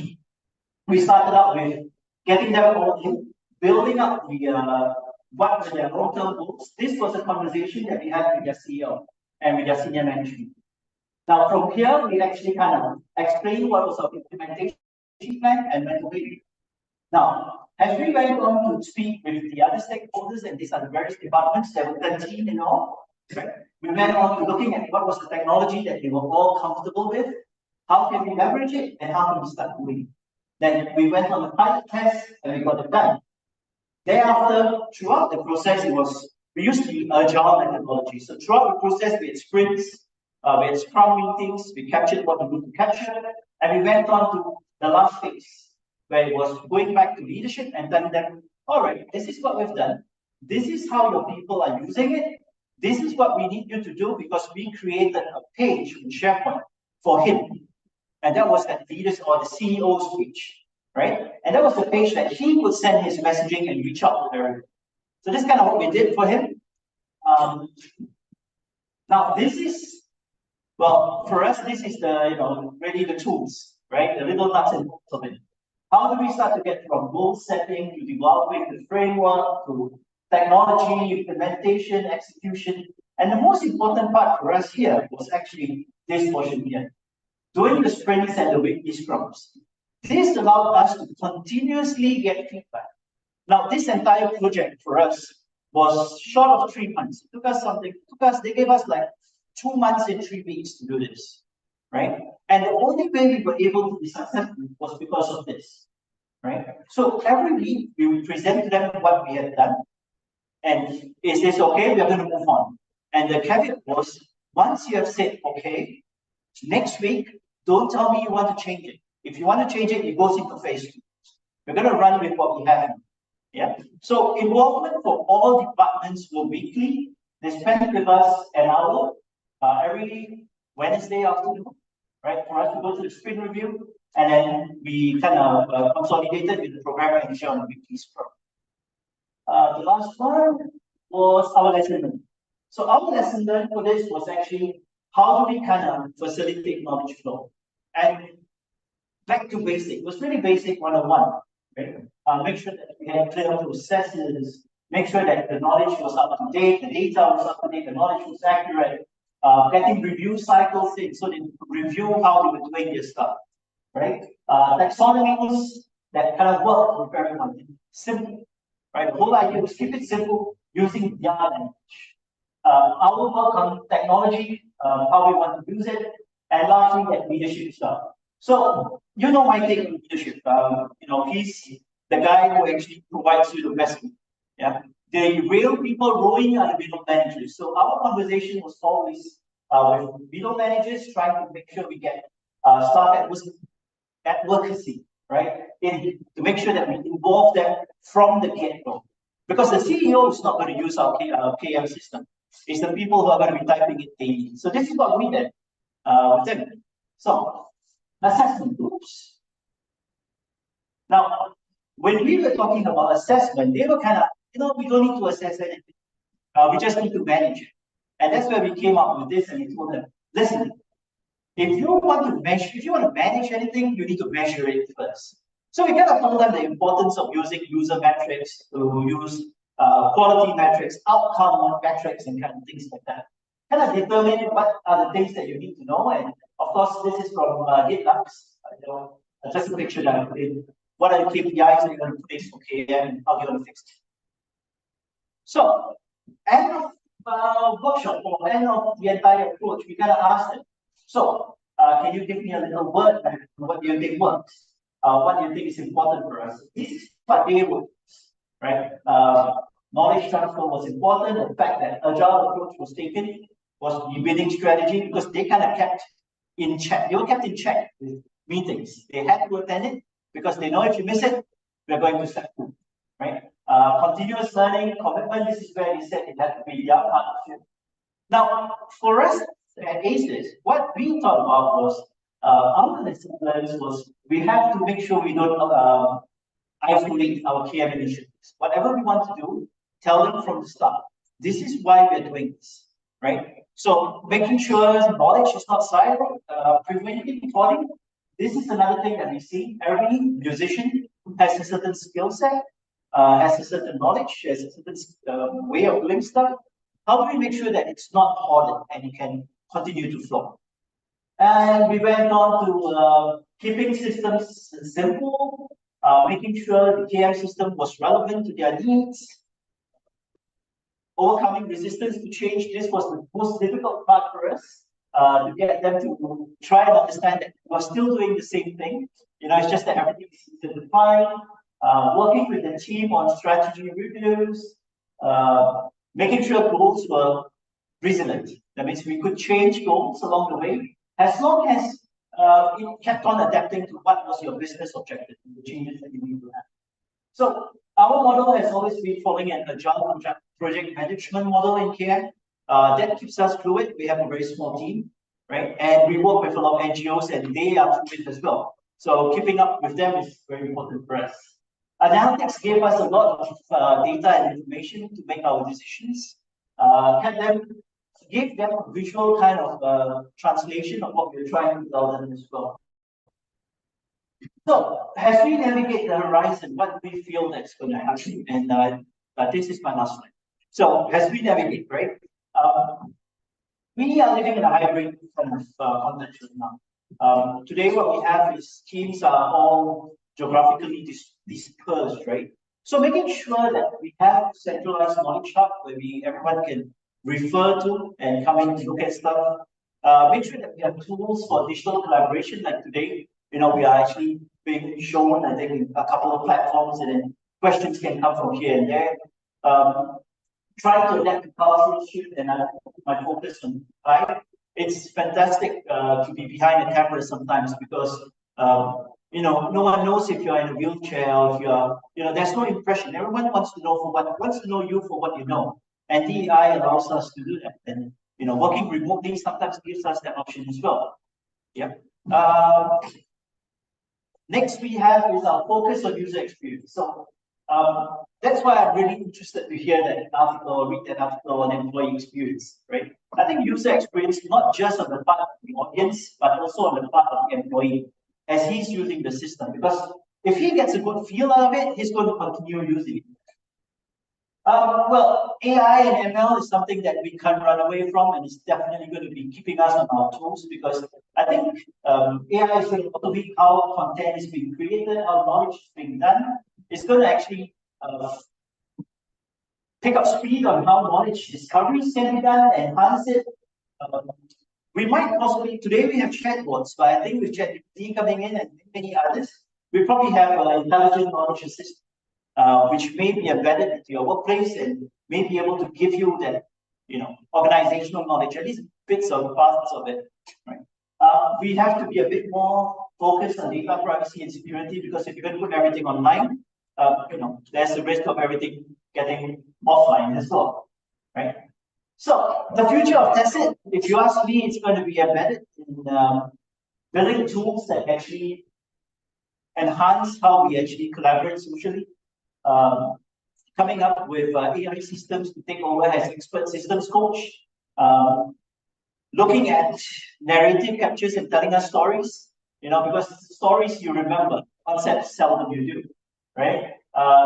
Augmented reality and VR training is already being done in one of the organizations I work with. It was done during COVID, so people didn't have to come to office to pick it up. They just had to scan and they went through an AR. I think Harvard Institute Review has done an article on that as well. Then it comes down to ethical considerations and trust, and here's my portion of DEI as well. Being able to understand if you work in a geographically distributed, then there are many different forms of ethics and trust and cultures that we need to meet. And this is interesting, care as a service. We have started this. We have actually become the KM providers of an entire organization. So they have actually kind of seconded all their KM work to us. And we go in once a week and we kind of try to keep track of what's going on. So lastly, my take on the future of KM. Predictive analysis is going to be there, right? It's going to be used for us just like what we're doing in the business world, analytics to find out what's going to happen in the future. The same thing is going to happen for us in KM. With us being globally distributed, the delivery of knowledge is actually going to be personalized. We can actually customize it to wherever you are, right? Emphasis on tacit, yes. The emphasis on tacit is going to go up higher and higher. So we are in the right forum, right, ladies and gentlemen. And lastly is embracing change and innovation. I think that's what we all need to do for us to get ready for the future. So this is our learnings with the organization that we have. So thank you, and terima kasih. That's our national language in Singapore. All right, thank you, everyone. Let me take questions.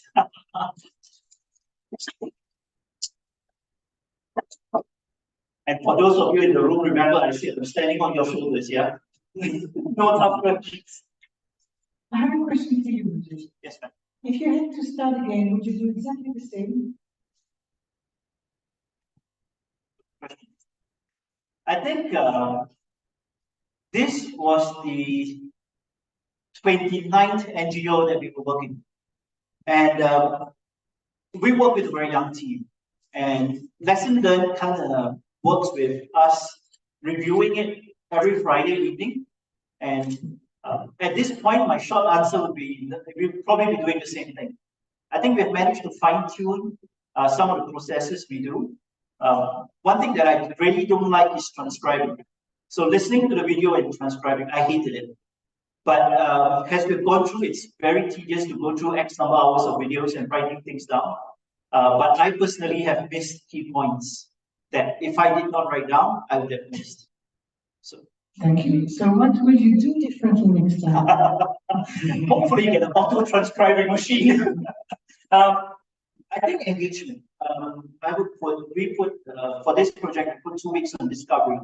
I feel that trying to get people who are not KM ready, trying to get them to have that conversation with us, we probably need to put more emphasis on the discovery phase and having conversations with them to understand their problems and how we can fix it to fixing the problem. I think fixing the problem, because right now with technical expertise, we kind of did it pretty fast. So we can probably spend less time fixing, more time understanding, so I can knock the hammer on the right point. Yes.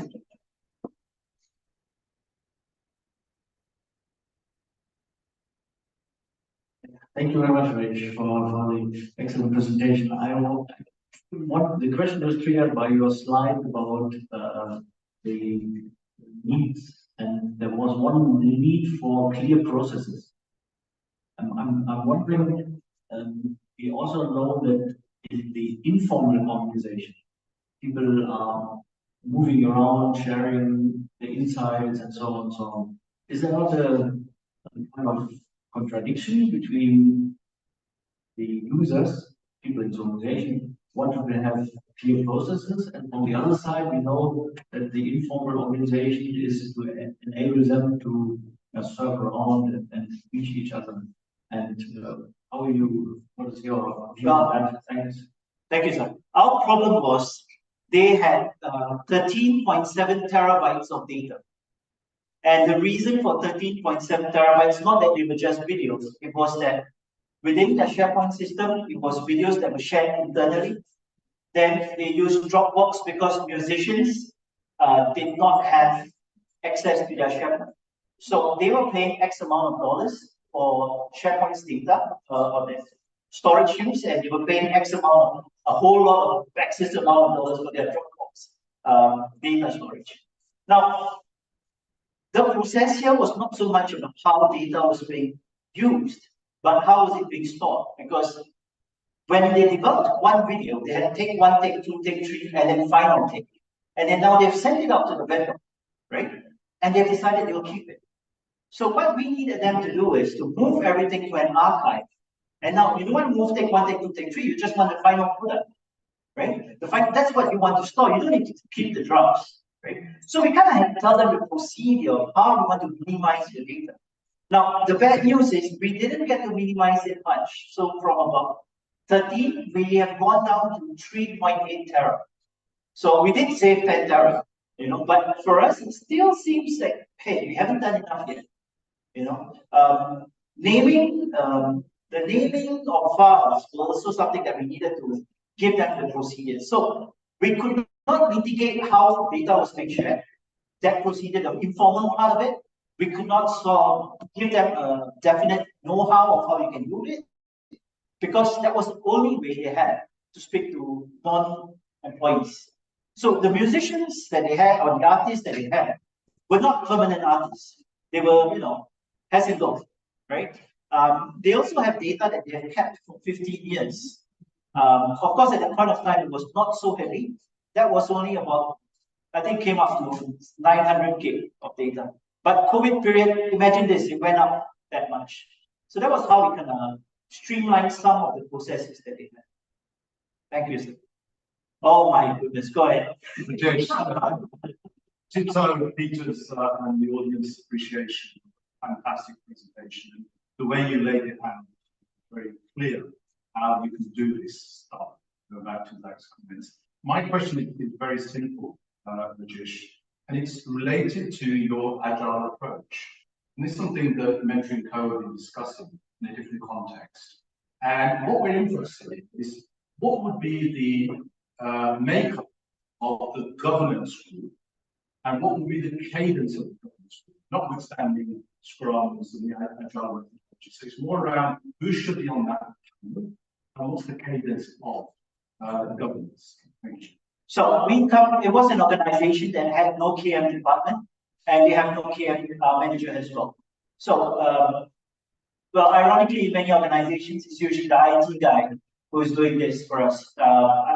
It's for IT guys that I feel for you. Well, what we did is we needed to build. I think what helped us out was the fact that we needed to build department pages, site pages.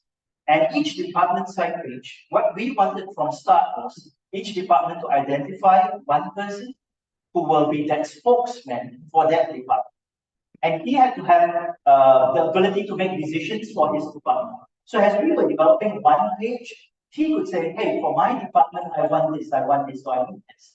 And this is what the CEO's page should have from my department. So we gave him that ability to have a voice. Right? And that is what we asked each department. We want this guy. Identify someone who has a voice, who can make decisions. Now, along the way, what we kind of shared was that governance process. How are you going to make sure that page is not stagnant? It has to be a live page. How simple is it for you to update it? Right? So when we keep it simple, that buy-in of the guy saying that even though I'm not trained, I know I can do it. IT becomes the back-end backbone. When in doubt, call me. Kind of guy, right? So we took away work from IT. We gave them a bit of self-reliance and the ability to self-manage. And then we told them, okay, how often do you want to check this for relevance, right? So they decided, and we didn't have any influence in this. They decided a weekly update. So departments, because there were events that were being run every week, and they needed this to be showcased, they said, we are doing it anyway. We are giving weekly updates on Microsoft Teams. So how difficult is it going to be to put it here? And I said, listen, whatever you're doing on Teams, just do it here because we've automated the process. So fill it up here, and it will appear on everywhere in front. And it will appear on your page, your site page. And then it will be duplicated on CEO's page. You don't have to do it multiple times. So we kind of made them understand that it's one point of entry, multiple recipients, and you still get what you want. Now, they have another system which gives updates to their musicians. So what we did is we created another automation process that it could just be tagged from SharePoint to that system. So right now they were updating 3 different points every week. We kind of moved it to 1. So they kind of felt good that we kind of took away 66% of work, right? But it worked. So they've decided they're going to manage governance as on a weekly basis for updates, say, relevance. But for the overall system and strategy, they came back to us to say 6 months is what they want to have a conversation with us again. to review it. Well, like I said, they don't have care manager, they have a care team. So part of our commitment as support to this nonprofit is we'll come back to you for 6 months to have a look and tell you what you need to do. If it needs to be, we have volunteers. Our staff at site volunteer. So we have volunteers who will, come in and help you fix if there's a bug or if there's something that needs fine-tuning. Did that help? No, it did. Something also resonated, Rajesh. This about volunteers. And in normal commercial business model, volunteers don't come into it. But I think certainly if you look at a not-for-profit organization, I think enlisting the support of volunteers who are kind of creating or bringing value and the goodness of that with the intrinsic motivation, I think that's a big deal. Yeah. So these volunteers are actually volunteers from our organization, so from ACES. And with the non-profit work that we do, they've kind of felt, they have some purpose. And when we spoke to them and we told them, this is the NGO that we're working with, this is what they do. Does it resonate with any of you? And, then we had a couple of hands put up and just, I'll do this. So it's based on volunteer time. And the best part is they are not based in Singapore. Our staff are based in India. This is a Singaporean NGO, but it's purpose-driven. So as long as they believe in the purpose, they'll drive there. Thank you, sir. Thank you so much, Rajesh. It was really wonderful. Thank you so much. Thank you. Let me now introduce our next guest speaker. Who will be online. I have the pleasure to introduce you to Mr. Jeremy Kasky from the United States. Jerry is the founder and chief instigator of Pick Jerry's Brain. And let me tell you, Jerry, your reputation is preceding you. And it was Fisher to speak about you with a wow, this gentleman has something huge to share. So I'm impatient to hear you. So you have a year of the Mountain School. Okay, you are the curator of the world's largest mind map, Guide to the World in Context, tech visionary for 30 plus years. You are a keynote speaker, an expert on trust and mistrust.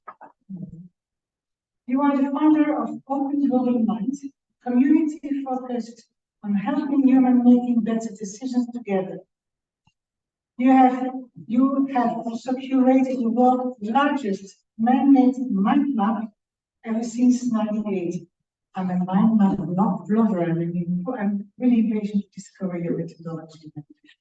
Through the 90s, you were an influential tech industry trends analyst and learned to spot trends.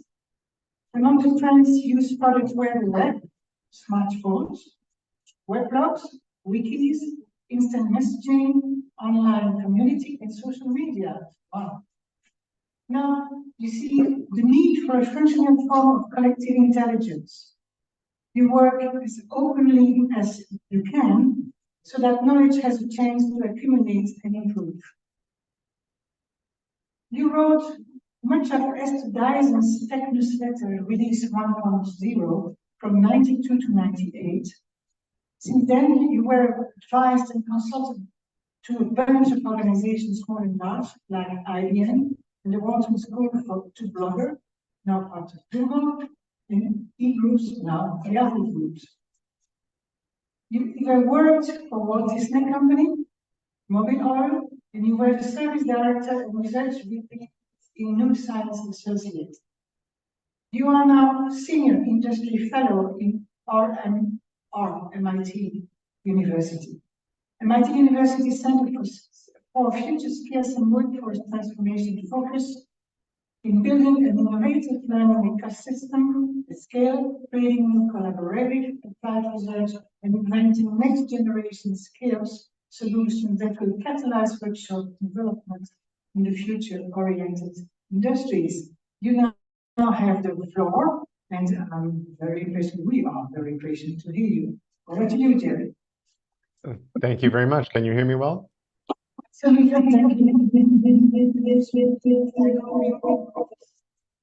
Now I'm getting an echo from your side. I think it's okay. Make me a signal if you can't hear me well. I will go ahead and jump in. It's a real pleasure to be here. it's a pleasure to find a crowd of people who care a lot about tacit knowledge. And I will share my screen so that you can see what I've created for you. There we go.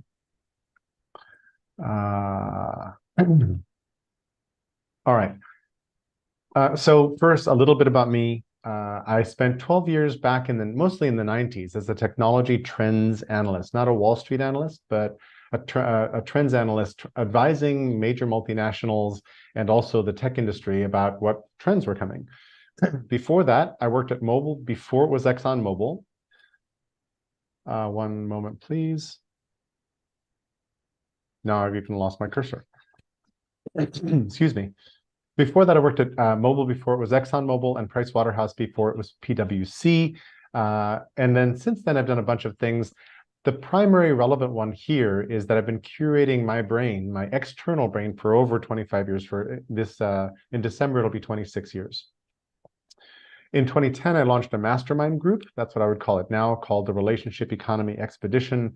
And then in 2020, coincident with lockdown and the pandemic, I started a community of practice online called Open Global Mind, and we have multiple calls every week that anybody is welcome to join. I'll have a link to that at the end of my talk. And then I'm trying to help us grow the big fungus, which is actually very relevant to tacit knowledge, and I'm going to leave that as a mystery for a few slides. This is a screenshot of my brain pointing to the thought tacit knowledge. And the easiest way for me to show you, as you might have seen in my video earlier, is to just switch over to my actual brain the way I use it and go to the same exact location. So what I was just showing you was a screen capture. This is the actual live thing. So here's types of knowledge under tacit knowledge. So we have secret knowledge, sensuous knowledge, techne, traditional knowledge, mutual knowledge, good knowledge, dangerous knowledge, et cetera, et cetera. Embodied knowledge, how to versus know-how versus know what. If I go back to tacit knowledge, I can go up to Michael Polanyi, who's at least one of the originators of the concept of tacit knowledge. His brother, Carl Polanyi, is one of my favorite historians.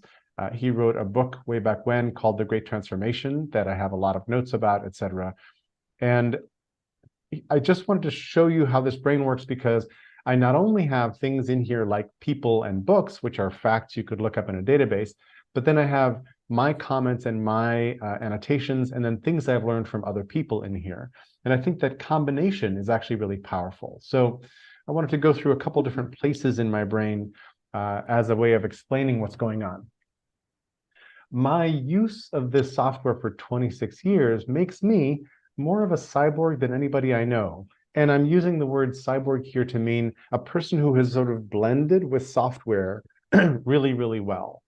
And there are other people who are really good at using Photoshop or name your interesting software, even PowerPoint. There's a bunch of people who are really fantastic at spreadsheets and presentations.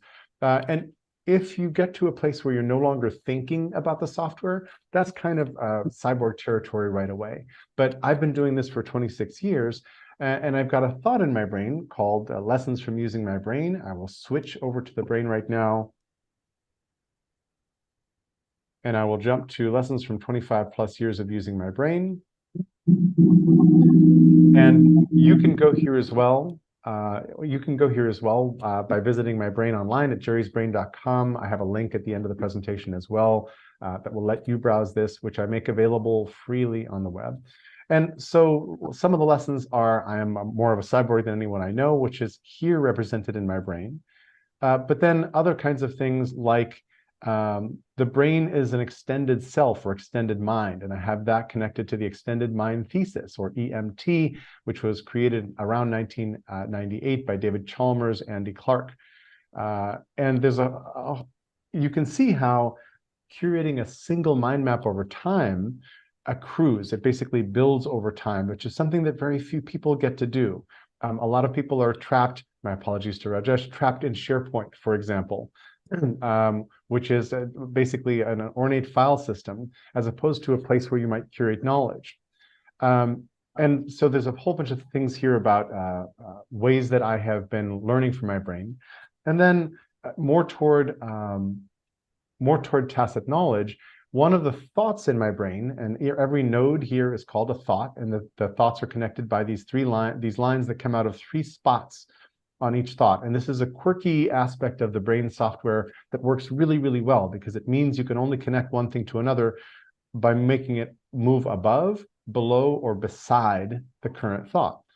So my beliefs are under beliefs, they're under worldviews, they're under my stuff. And then underneath my beliefs are all these different things like maximizing shareholder value is damaging humanity. And I have a strong point of view about the problem with shareholder primacy.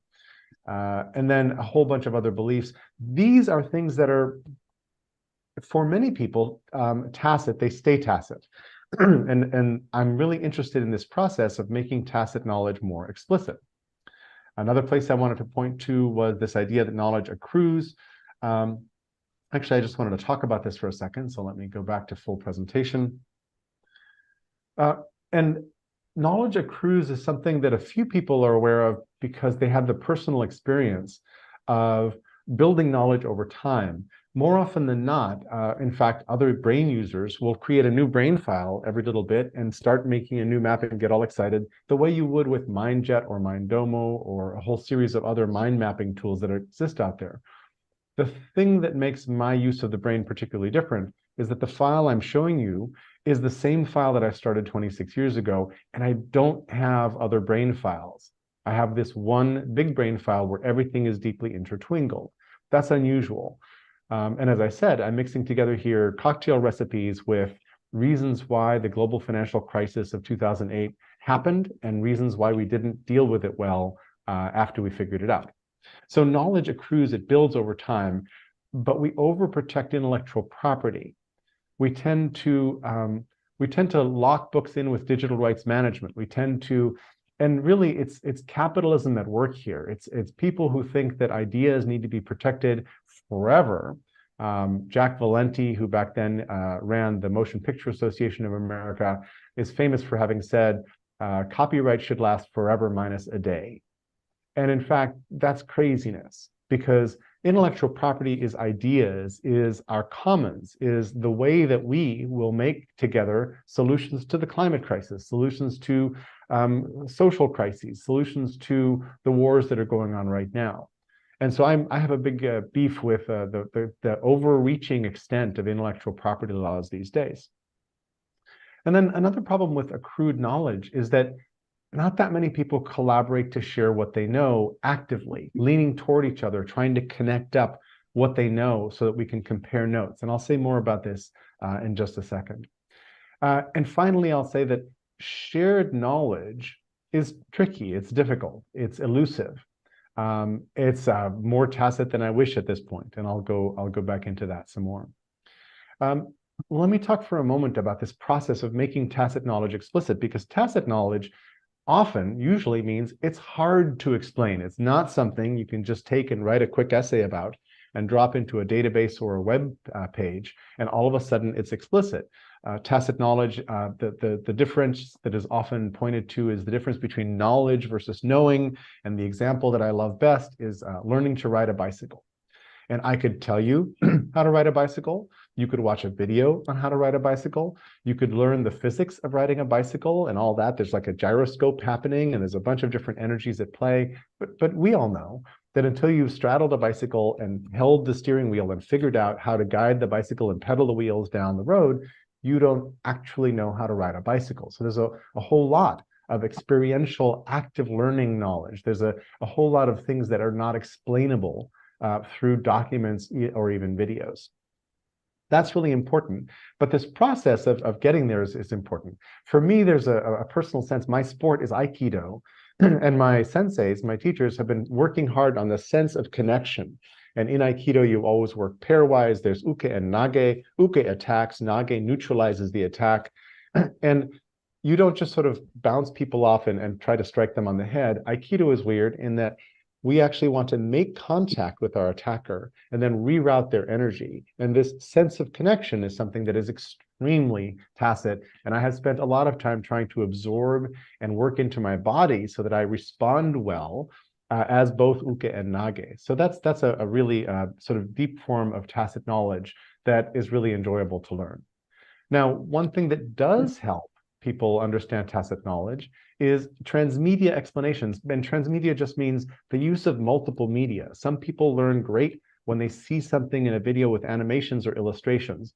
Some people work great when they can read on their own time and they can sort of experiment with it themselves. So I think that having a wider variety of explanations is really helpful to making tacit knowledge explicit.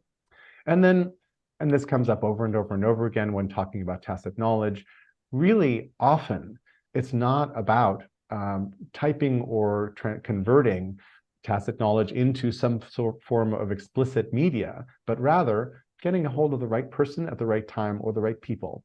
And knowing which two people can help you solve your problem right this moment is gold. And when those people retire out or pass away, that's too bad because we've lost their knowledge forever, and trying to understand some of what they knew.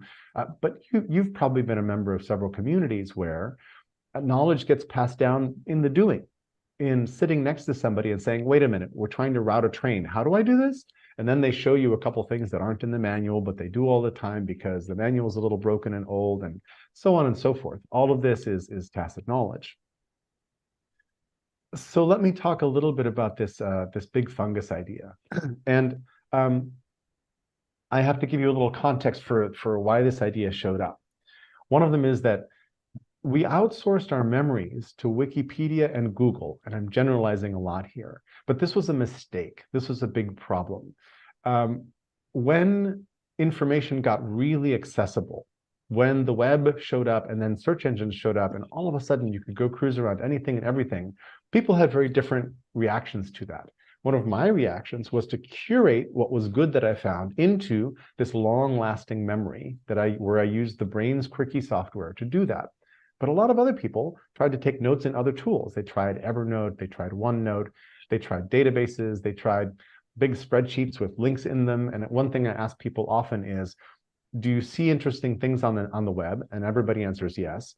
And then I ask, well, where do you put them? Do you have any place to put them where you can refer to them later? And most people shrug or grimace or groan because that's a really thorny problem. So a lot of people decided, well, Wikipedia is busy taking care of the global encyclopedia, and Google will help me find everything later on. So I'm going to stop taking notes, or I'm not going to worry about this. And that's actually a mistake.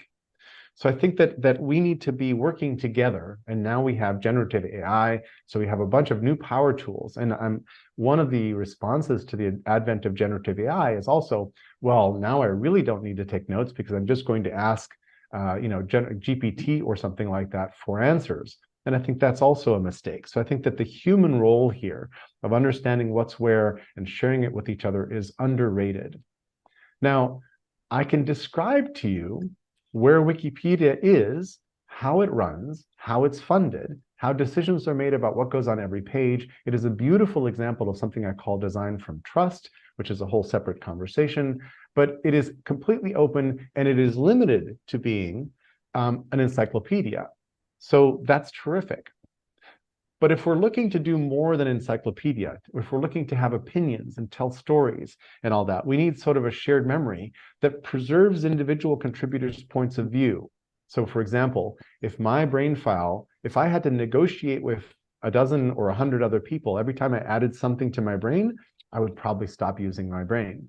But I want my brain to be part of a shared memory where people can compare and contrast. And I happen to love the brain software, but other people really don't. They don't necessarily get it. So how can they use their favorite tools and then contribute into the same space that's happening where we're all kind of collecting what we know? So that's what I mean by allowing for multiple tools and formats of information. And some people are going to put facts up. Some people will put up stories. Some people will make videos of those stories, etc. You can imagine how complicated this gets. And I would love for this shared memory to get better over time, not to get worse over time, which is typically what happens to any collective tool, a collective effort online. If you've used Notion or any of those really beautiful multi-user tools, unless there's somebody present who's a very, very good information architect or sculptor of what you're seeing, they rapidly degrade and they get worse over time. So how do we create a system that improves over time? And I bought the domain thebigfungus.org. There isn't much there, but you can go look. And I did this because for me, this space above Wikipedia and Google is sort of like mycelium. It's sort of like little hyphae. Hyphae are the little leading edge of mycelium that are like root tips that are moving through soil and connecting up with other root systems, like for plants and other kinds of mycelia. And mushrooms are just the fruiting bodies of the mycelium. So every now and then the mycelium is like, oh, we need to reproduce. So it shoots up a mushroom. The mushroom has spores. The spores then spread the mushroom into other places. Animals eat the mushrooms. Humans eat the mushrooms. And that's sort of the reproductive system of the fungus. But mycelium and fungi are really wonderful metaphors because this way of connecting underground is very similar to how we would connect knowledge with each other, and how it would grow, and how it would also, mycelia are really good at bioremediation or at processing minerals out of soil. Mycelium are part of an underground network of knowledge exchange or nutrient exchange with trees. Trees are not good at dissolving minerals from rocks. Mycelium are, fungi are. Trees are really good at creating sugars. So underground, fungi and trees exchange nutrients that each of them need in something called the Wood Wide Web, which is a pun on the World Wide Web. So there's a whole bunch of really nice and fruitful ways of thinking about mycelium as a metaphor here. And my history with technology is that I very often see what's coming, and I'm researching in the right area, and I describe some of the things we're going to see. I did this with the World Wide Web and smartphones. I did this with wikis and weblogs and instant messaging. And now I see that we need something I'm calling the big fungus, even though I know it's probably not going to be called the big fungus. But I love fun metaphors because I think that this work should also be fun and joyful, as well as productive and useful. So that's kind of my story around the big fungus, which is my offer to you as a project for how to do tacit memory together in a project. So I think I have some 10 minutes left. I have some links of how to join our efforts. You can browse my brain for free at bra.in/Jerry, type just like that. You can also join my conversations by creating a free login at Mattermost server at the link right there. And please, if you connect with me on LinkedIn, mention that you found me through this event, because I don't normally connect with random people who have found me. So I will stop sharing my screen and take whatever questions you would like. Thank you so much. Are there questions in the audience now? I just have a small one. What the mind map app that you are using, is this yours, or is it open source? So neither of those. So 26 years ago, I'm getting now feedback. 26 years ago, when I was a technology trends analyst, the Brain was a vendor of software that visited me in the hope that I would write about them in our newsletter. And I loved their software, so I wrote about them in the newsletter, invited them to our conference, and started using the software. The software, alas, is proprietary software. So I did not create the software. I happen to be their lead user. And it's not open source software. So I've sort of been locked into whatever they decide to do next with the software. And that has been a very interesting journey over 26 years. Fortunately, the company is still alive in Los Angeles, and they just added GPT functionality to the Brain. So I'm currently using the Brain version 13. The Brain version 14 is just about to come out and will include connections to GPT, which should be very powerful. Thank you so much.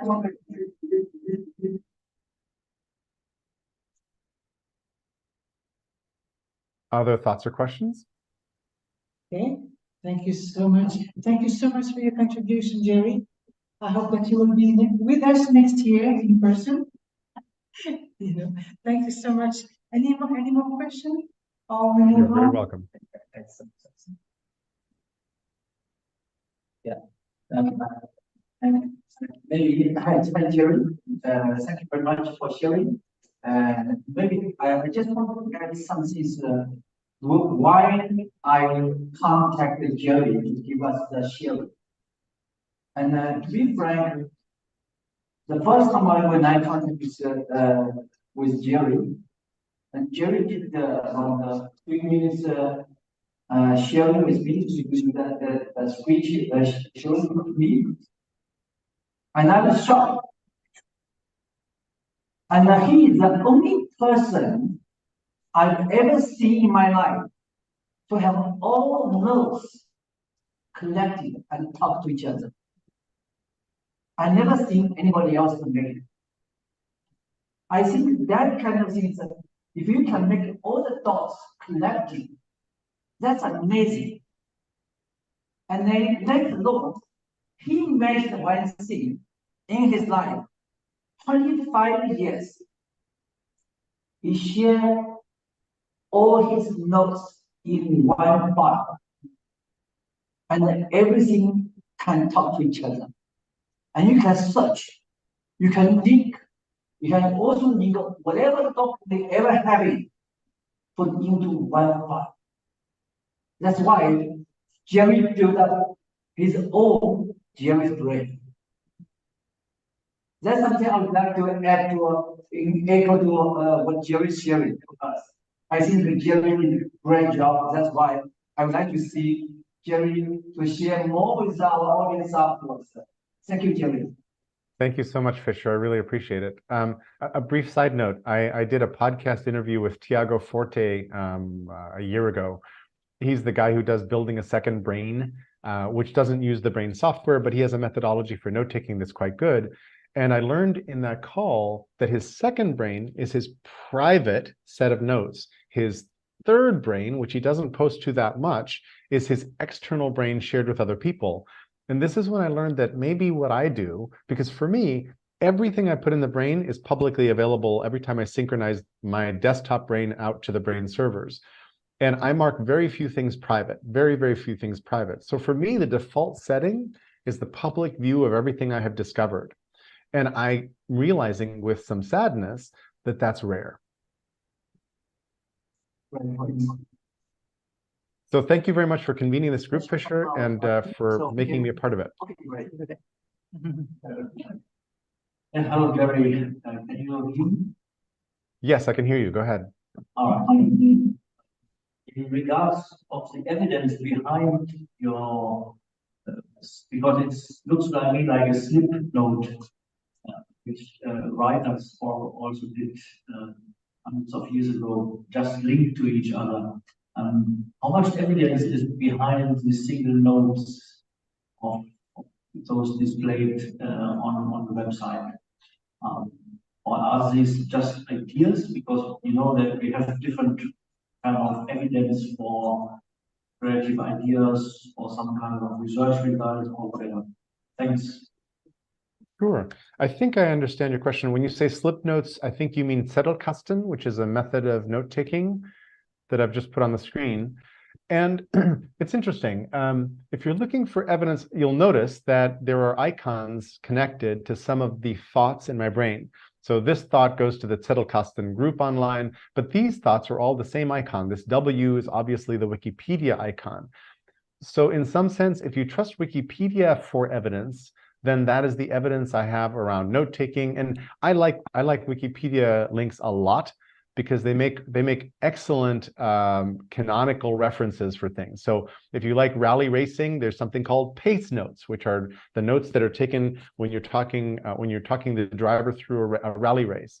You know, there's a whole bunch of other things around note-taking. So my brain is not meant to be academically definitive. It's meant to be a collection of links and resources that exist in the world that I trust, meaning my editorial curation of the notes in the brain is my expression of confidence in these things, including things that I mistrust. So I have a thought called skeptical of, which I'm not finding right now. That's very weird. Oh, I think it's because skeptical has two spellings. There we go. There's skeptical of. So I have a note called skeptical of, and there's a couple people whose ideas are here. I'm skeptical of the theory of mirror neurons. I think knowledge management has been quicksand for years. So I have this under knowledge management.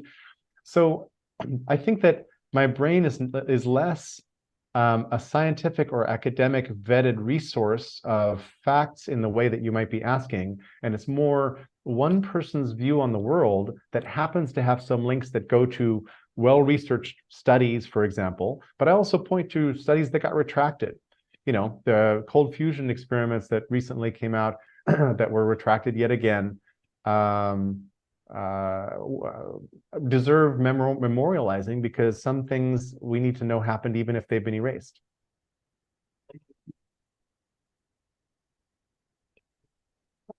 Jerry, hi, Jerry. My name is Arshan, and I was really keen to speak with you. I've sent you a LinkedIn invitation. I do hope you accept it. The surname is Adam, first thing. Second thing is, Jerry, I'm grateful to Fisher and the GO-TKM team bringing you to this platform. In my books, you are a legend in your own. So thank you for sharing your brain for 26 years. My question, Jerry, is that unfortunately I don't have 26 years. But I love the idea of leaving my brain on this earth for somebody to make something of as a legacy. What tips can you give me that I can leave a legacy, but not in 26 years, a lot shorter? Thank you. Thanks, great question, and I appreciate your comments about my work. So one of the first questions that people, I think, hit if they want to do anything like this is which tool is right for me? Like I happen to like the brain. The moment my wet brain saw the inventor of the brain open his laptop sitting next to me in New York 26 years ago, my wet brain was like, oh, that's how I think.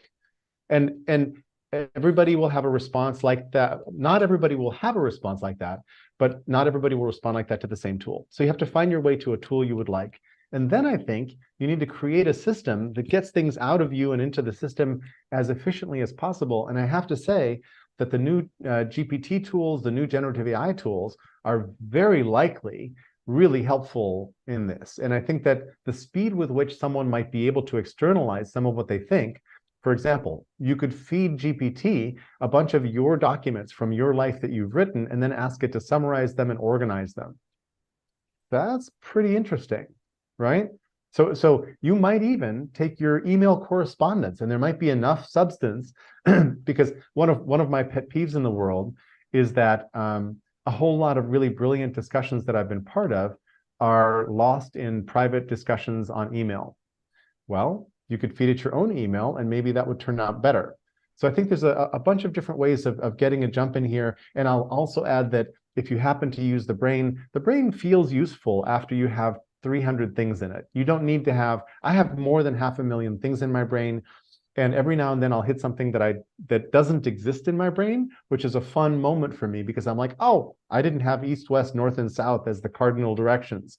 Now I'll put them in more explicitly and I'll curate that a little bit. And that's a fun moment for me. But when you're starting, you get the fun of learning how to organize your brain so that it works for you. And that's a really joyful process. And you'll discover that after you have just a few things in there, and if you develop a system that lets you find things, you'll be like, oh my gosh, now I can find what I know. And it'll just propel you to do more of this. Thank you. Thank you so much, Jerry, for these beautiful insights and things that we can use. And congratulations again for the fact that you summarized your brain for so many years. Really congrats. It's been a pleasure to be with you all. Thank you. You still okay, now let me have the pleasure of introducing Mr. Ludo Pease from Belgium. Goedenavond. Ludo is founder and chairman of the Aeropa Group, partner and co-founder of the Montana Capital, and he was former vice president of Hewlett Packard. So Ludo has worked as an organizational development specialist from the beginning of his career, with management jobs at GM and especially at HP, the HQ quarters in Palo Alto, where he was VP Organization Development. responsible for making HP a more customer-driven organization, which resulted in restructuring the total HP organization and making from HP a process-driven organization. In the early 90s, he started his own company, Areopa, specializing in implementation of large change management projects for multinationals. Areopa, in his constant drive for innovation, Areopa started too in the late 90s, focusing on measuring monetary value, accounting, auditing, and implementing intangible assets in the knowledge economy. Areopa became the leader in this area, respected by the EU Commission, EIB, EIF, WB, and many major players as the World Bank, and many major players in the financial sector. Areopa, with his 650 collaborators, supports a lot of companies in valuing monetary value, managing and auditing their intangible assets. Ludo holds a Master in Economy and Psychology and an MBA Harvard. Speaks 5 different languages, has a lot of practical experience in different markets, Europe, yes, US, Southeast Asia, China, Latin America, Middle East, etc. As the founder president of Areopa and chief innovation architect, he positions himself as the evangelist of the IC accounting system, the knowledge economy. That's interesting. He's a respected keynote speaker and teacher at several reputed universities in the IC subject, and is leading an R&D center in Barcelona, where new application areas are constantly developed. Ludo feels at home in creating new applications area in the field of intellectual capital accounting. So I heard Ludo already 2 times, and I think that you're going to be captivated in the way he can transform tacit knowledge into value and into aligning your balance sheet. This means it will create, I hope, value for your organization. Over to you, Ludo. Have fun. You have half an hour starting from now. Okay, thank you, Silviana. Do you hear me? Perfectly well. Do you hear me? So I have to take my own presentation, or do you have a presentation for me ready, Sunshine? Oh, you will share your PPT via Zoom. I have to share my own, right? Yes, yes. Okay. Then I will do that.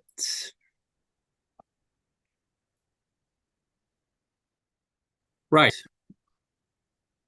Do we see this? I hope so.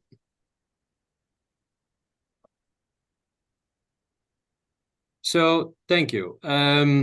Yeah, Silviana, thank you very much for the introduction. And yes, I'm going to talk about a little bit another angle in the discussion about tacit knowledge.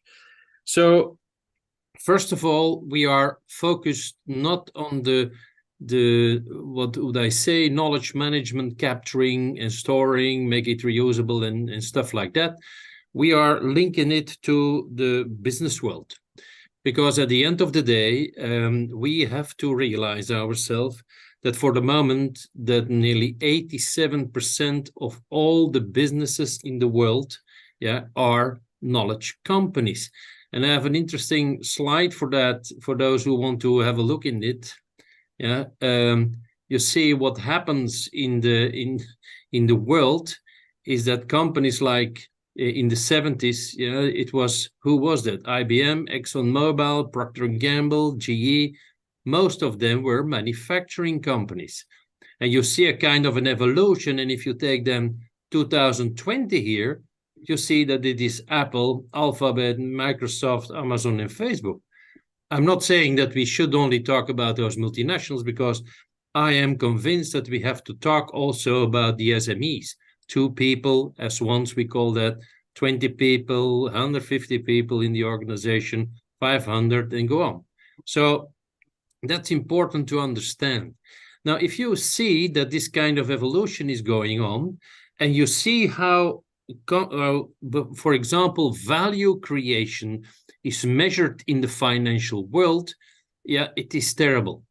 You know, most of the financial people, being it banks, equity funds, venture capitalists, whatsoever, yeah, if you come there with a company that is a knowledge company, and let's take a bank as an example, and you would ask for a loan, then you probably don't get the loan unless you give your house, your car, your dog, your other animals that you have as a collateral, and then you get 50% of the loan from the bankers.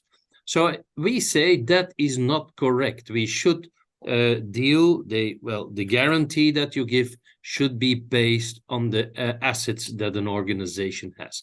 And of course, that brings me to the point where you can say that the assets of a company are, and again, sorry for this, because this is a multinational, this is Caterpillar actually in the States, yeah, who on a certain moment said, well, you know, where are we with all this?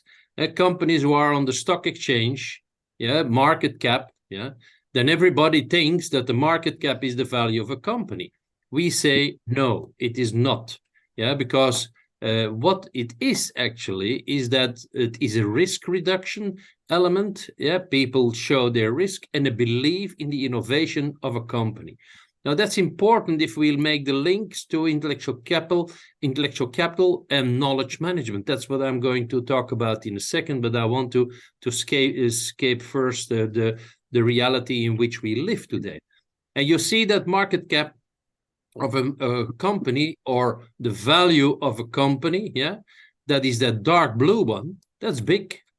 And if you then see, and there, I don't remember who it was, but there was some of the presentators who on a certain moment said, yeah, intellectual property, patents and everything like that.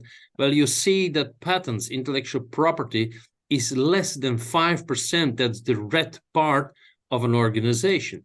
So there is a little other part, that's the green part, which are what we call intellectual assets, yeah, that is captured intellectual capital. And the word captured is already many times mentioned in the presentations, but it should be a little bit further. It's captured, stored, and made reusable. And there our friends of auditors helps us a lot, because they make standards, which is, for example, the ES 38, and they say that an intangible asset should be identifiable, controllable, and should have future economical benefits. Now, that is a very difficult one, the last one. Future economical benefits of knowledge in a company, that is not an easy thing to do, right? And then you see the largest part, that is the light blue one, that is the people. That's what we are talking about already all day today. Yeah, it is the intellectual assets that you, or the intellectual capital that you have. Yeah, it's non-physical assets. It are 85% of the market cap of companies. Can you imagine? 85% of the market cap.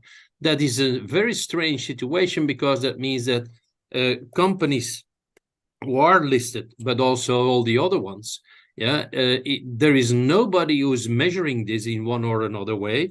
They don't translate that in money. The most of the accountants, they use gambling techniques, if you want, yeah, discounted cash flow, net present value calculation, that are statistical exercises, and they don't look at what an organization is standing for. Now, if we go a step further, and I mentioned it now already, that I said, well, in the best case, 15% of a company has explicit knowledge in their organization. 85%, they don't have it. That's tacit. Now, that's a challenge, and that's easy to say. That's very simple.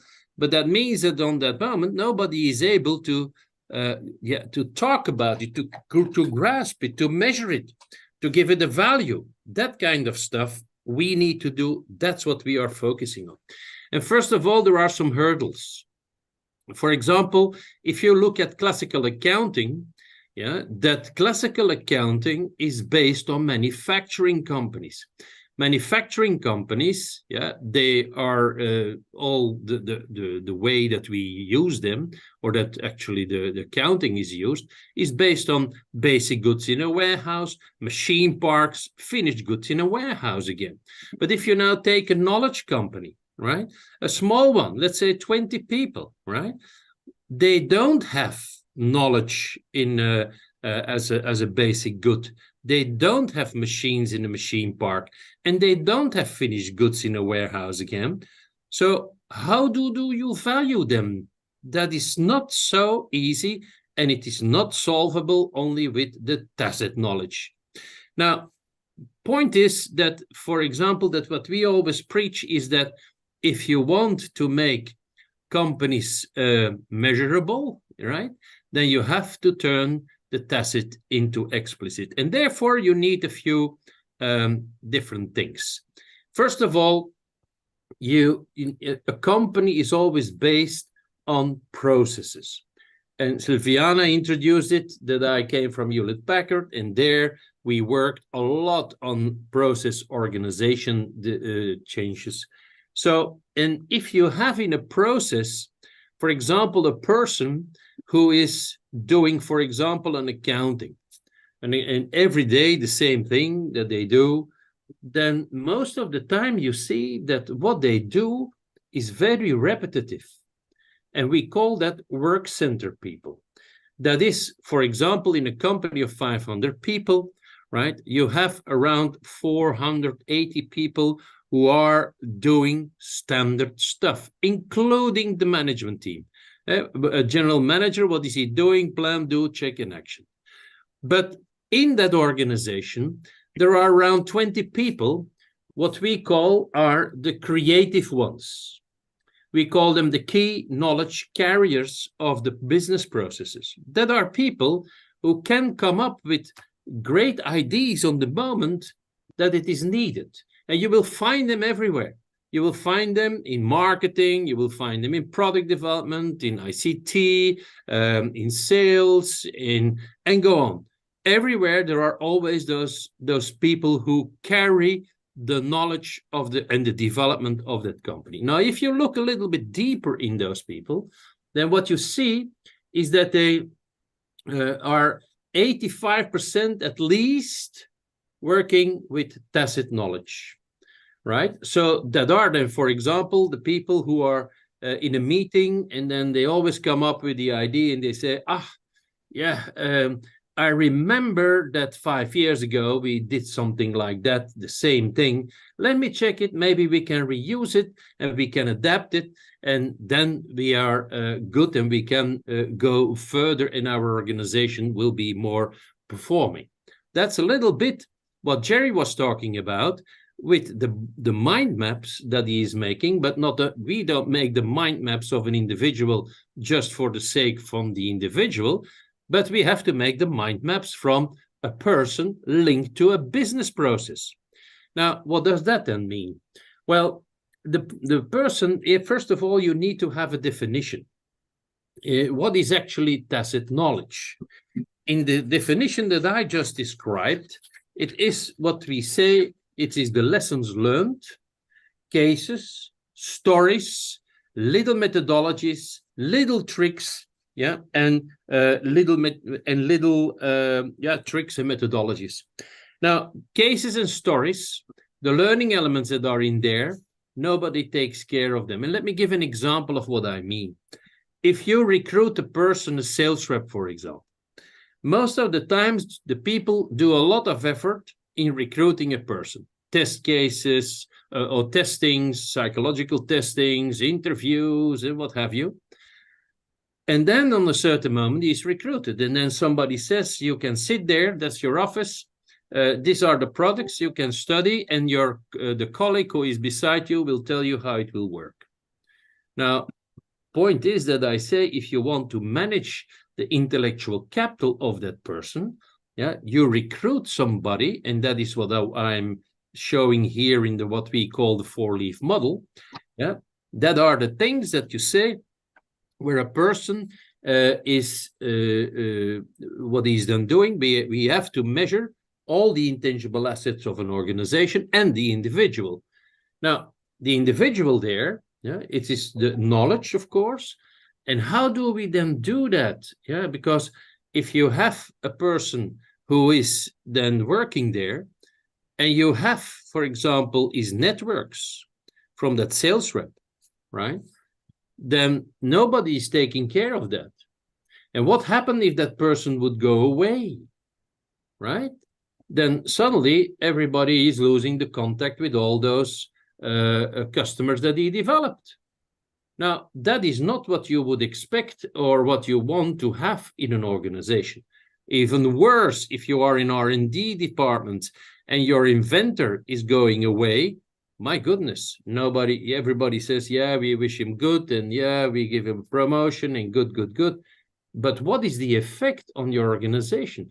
So many times we have seen that organizations are laying off people to reduce costs, and then they suddenly are also laying off all the key knowledge carriers because they are very expensive and they are difficult to manage, and they always have something new and they don't follow the rules and what have you.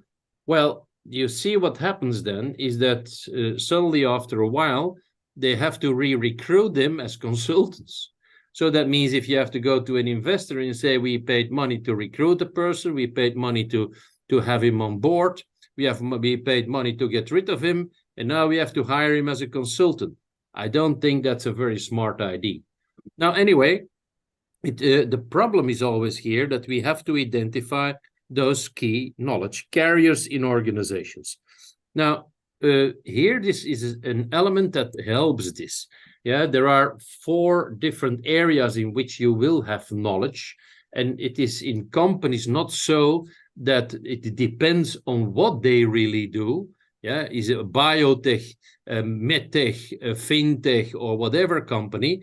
That you say, I have to be an expert in the biotech or in the fintech world. That's not true. You only have to go and look the people in an organization and see how they manage their knowledge. If they capture it, store it, and what I didn't hear in many presentations till now is make it reusable. Now, make it reusable in a process of an organization. I'm not talking about knowledge that is then outside an organization, because if we talk about balance sheets and value, that is related to our industries, right? And that is then an application area if we want to talk about TQM.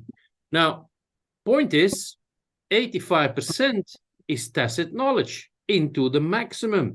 If you start with an SME, for example, of 2 people, and those 2 people, they are making code, whatever, yeah. They write nothing down, so they are 100%, tacit in what they do.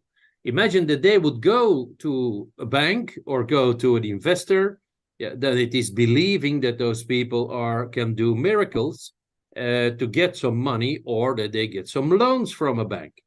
Now, if you then go a little bit further, and it is linked to the organization crises that you have in growth that an organization has, from 2 people, we call them the pizza boys, that goes them to 20 people, and there then suddenly we need to structure, otherwise you cannot communicate.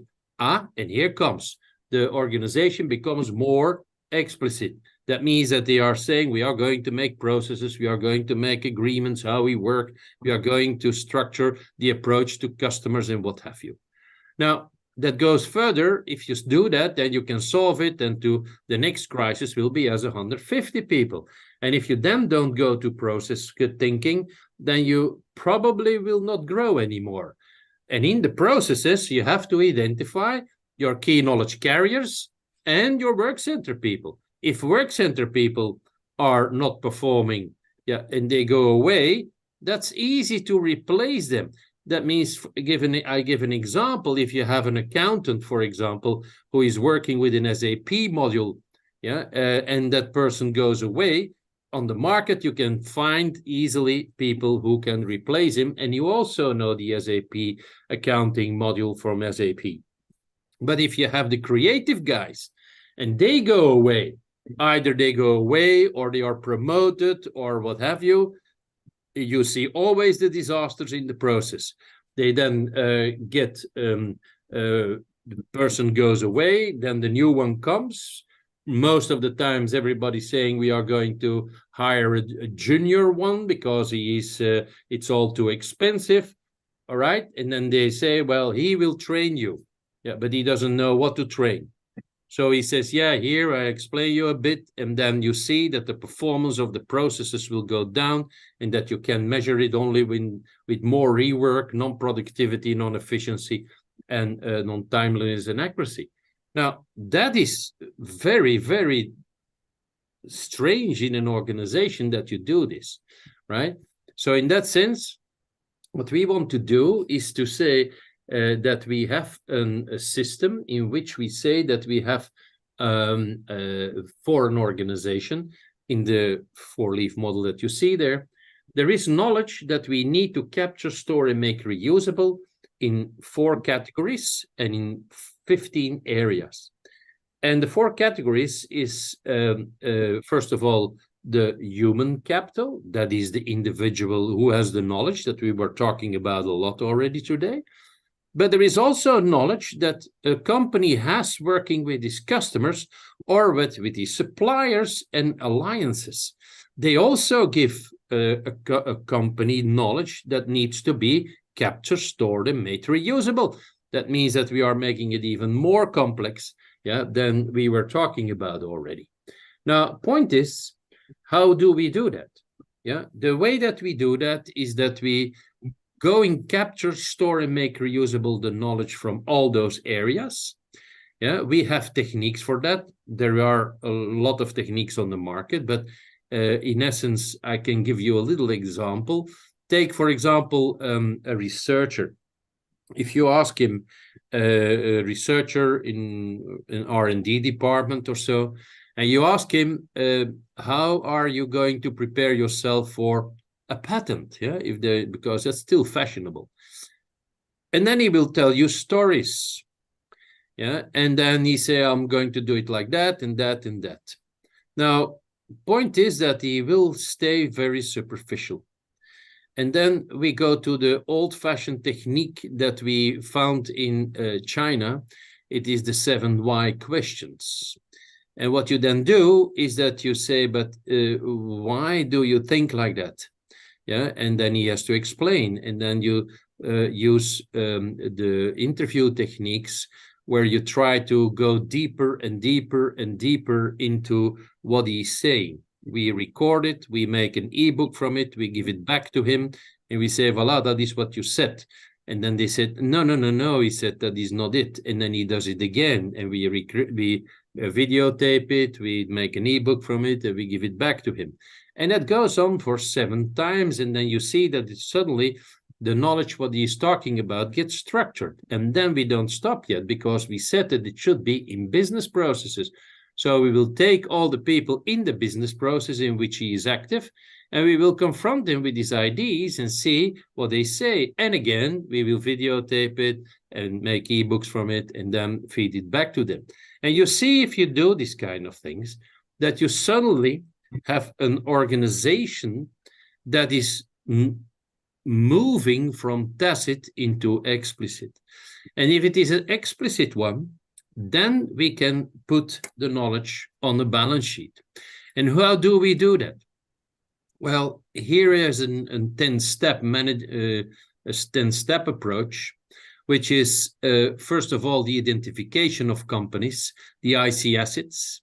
We say that we do that based on the 77 added value creating phenomena. And let me explain what that is.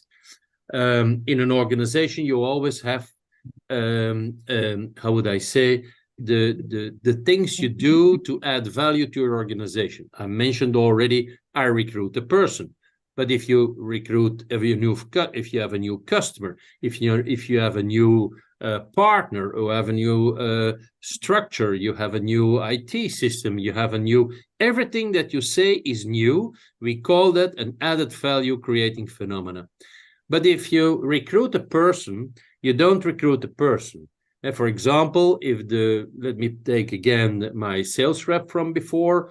Yeah, you don't recruit that sales rep, you recruit his networks, his intelligence, his experience, his motivation, his environmental support, and what have you.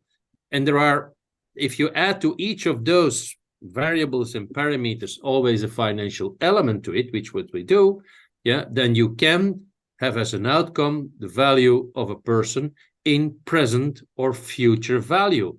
And in the present and future value, you have to make the distinction, is this now tacit or is it explicit, right? If you want to go to auditors, then it should be explicit. Otherwise, it should be in other words, made to be reusable. Otherwise, it doesn't work. How do we do that? We identify IC assets from an organization. We do a high-level estimation, which is a focus on the check of what the company is doing with that knowledge. We make the distinction between present and future, tacit and explicit. Then we make sure that they ensure ownership from it, that if people would go away, that the knowledge stays. Yeah, very important one. We will make it reusable, the things that are in there, safeguard it, protect it if necessary, learn to manage this, because it is not by doing it one time. Yeah, one of the speakers before was saying, yeah, we will do that then now and then. No, this is something that you have to do constantly, because the world in your the world is changing, and you have to include knowledge that comes out of the world. We are in such a fast movement of knowledge use that you need to make sure that you include everything in your own organization, and that people don't come there and say, yeah, we are going to do something with AI, and others say never. Yeah, and then where are we then? Yeah, should not be the case. We have to create multiple money streams from it. That is another thing that most of the people forget in organizations, is that you can sell knowledge as an organization in many different ways. Let me give an example. If you have, for example, an IT company, they can sell their knowledge as a SaaS model. Why do they do that? Because most of the developers hate sales. They don't like it. And then they do what the trend says. But they forget that you can sell the same knowledge for in joint ventures, in SMTs, in licenses, and what have you. And you still have the knowledge if you have it captured, stored, and made reusable. Otherwise, not. And then drive future value, that is the development in the future. Yeah, and then we can put that on balance sheets that can show the real value of a company in the financial world. So, point is, the practical approach of this story that I just tell you is the identification of the business processes. There it starts. It's identify the most important knowledge carriers in the processes, work center versus knowledge center people. From the identified knowledge carriers, we will capture, store, and make reusable the needed explicit and tacit knowledge. Once we have all the knowledge captures, we will define how to store it. And again, most of the times people store it just to have it. But you should think not to have it, but you should make it reusable, right? If you make something so complex, yeah, like for example, if we talk about system integrators and they will come up with a new ICT product or an IT company product, software, then on the moment that they are doing the technical training for the people, for the users, right? Then I always say you have to go to do the toilet test. You have to go and sit in the toilet and listen to what the people say to each other when they are listening, when they are coming to wash their hands. And then they will say, do you still understand what they are talking about? People say, no, we don't.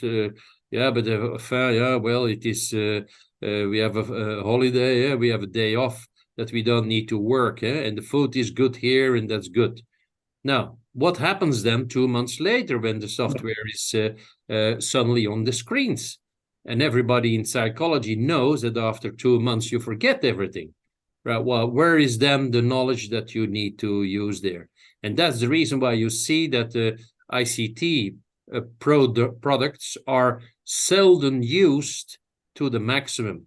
I can challenge everybody who is listening here and say how much from your Microsoft account possibilities do you use?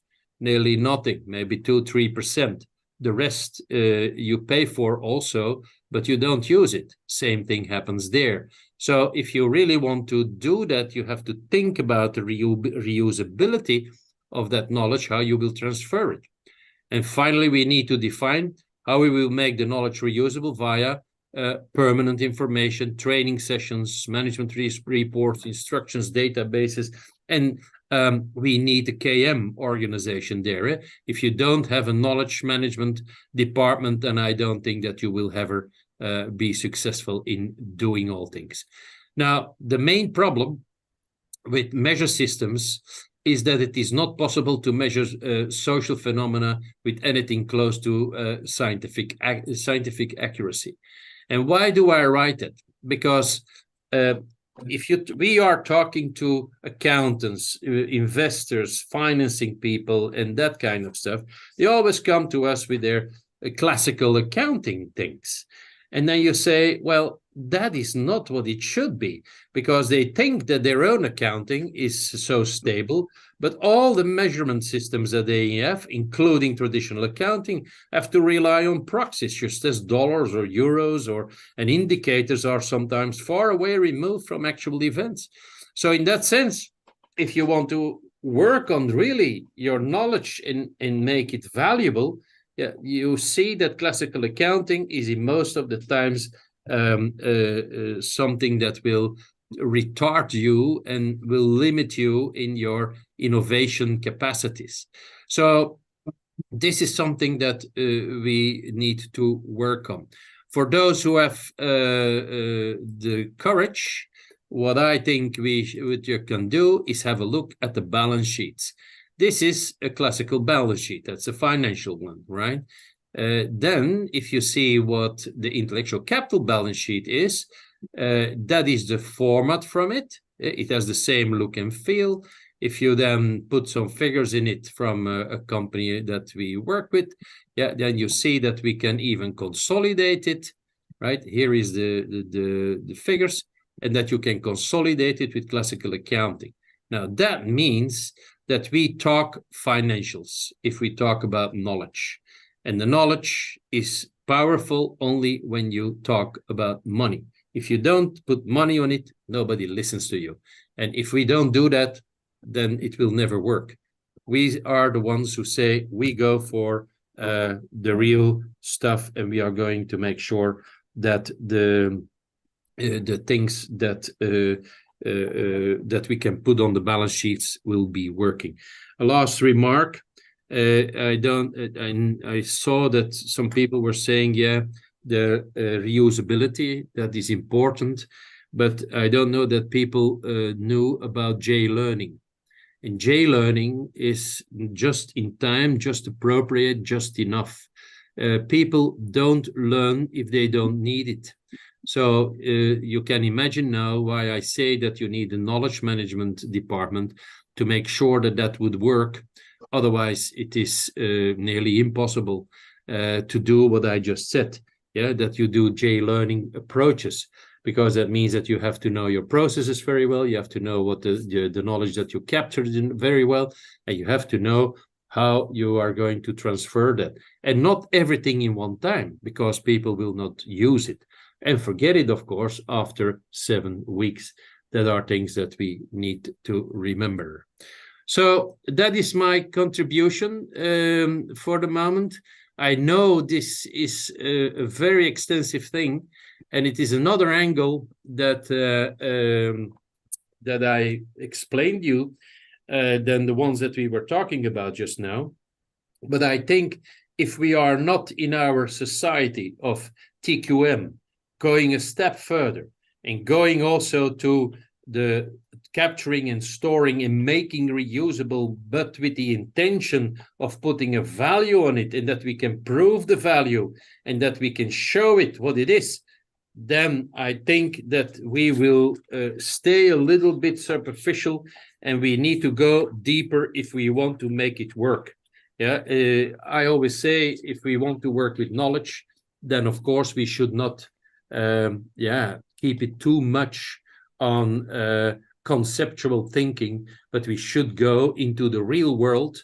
That's where we are, right? That is where knowledge is needed, because don't forget that 87% of our companies worldwide are knowledge companies.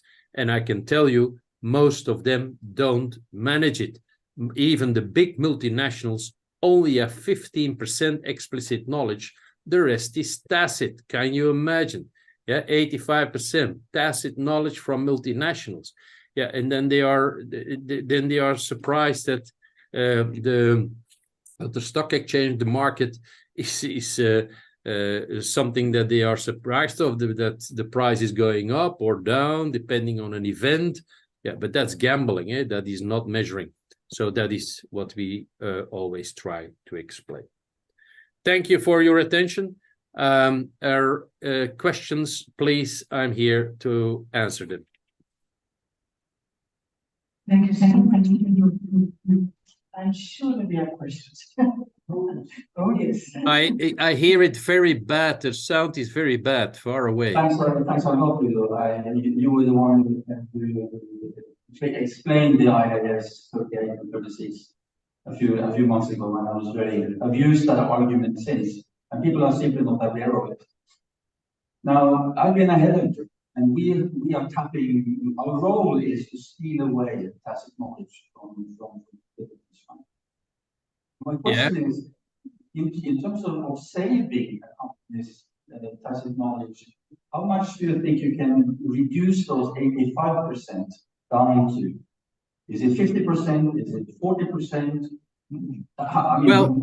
Give us a sense of how much we can reduce that. Yeah, but that depends on from company to company. I mean, that is we have some companies who are already working on it, and then you see that those companies, they still have, for example, 60% that they still have tacit, and that the rest is already explicit. For example, let me give the airspace companies.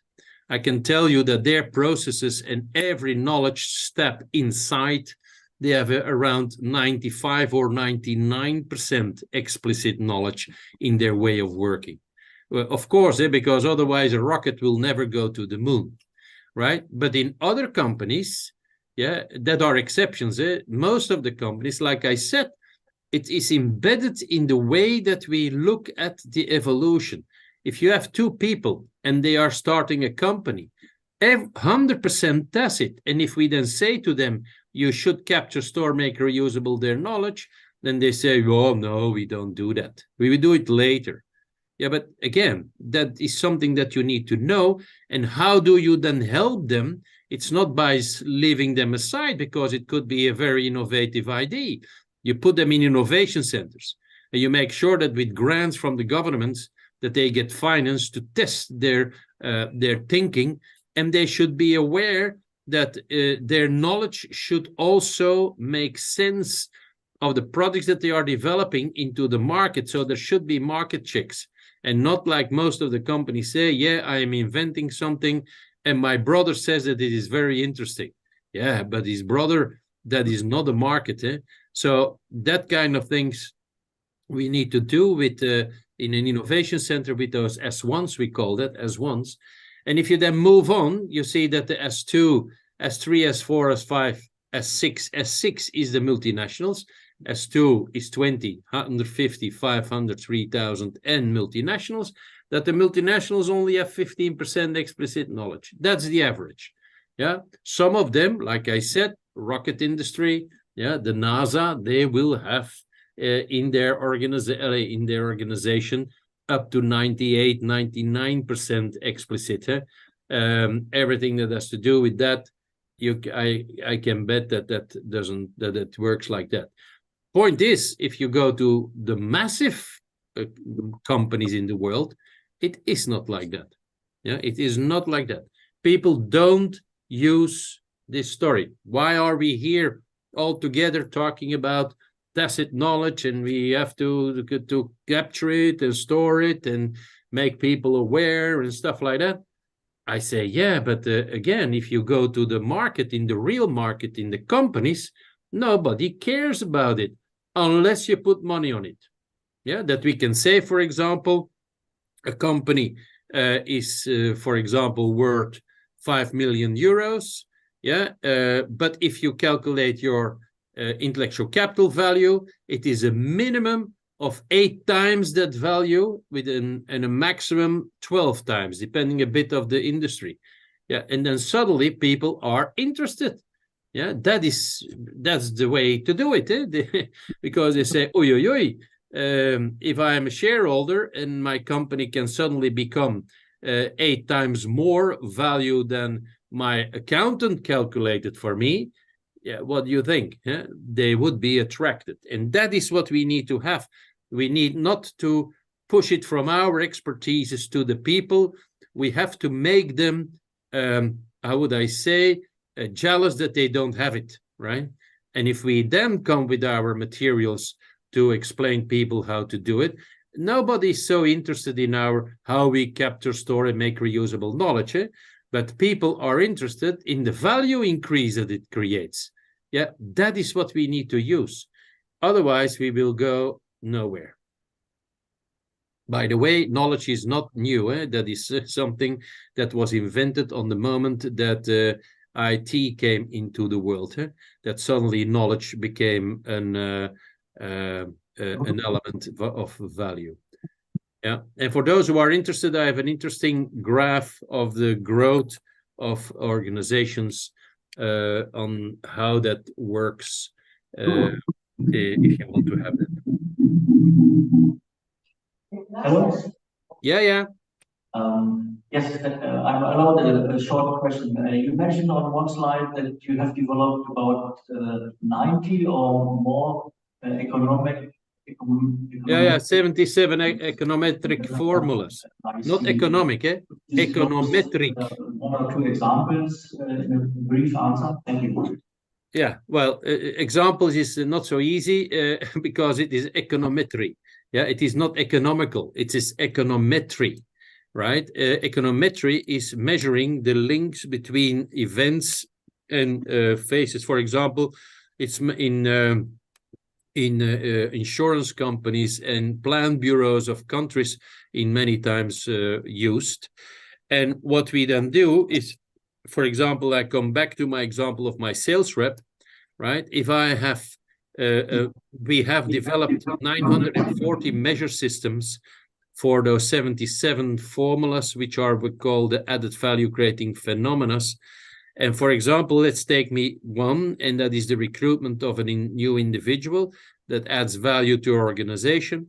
And let's say that it is a sales rep, right? Then we have to measure the value of his network, the value of his experience, yeah, the value of his motivation, the value of his intelligence, the value of his skills, the value of his motivational support, the value of his environment.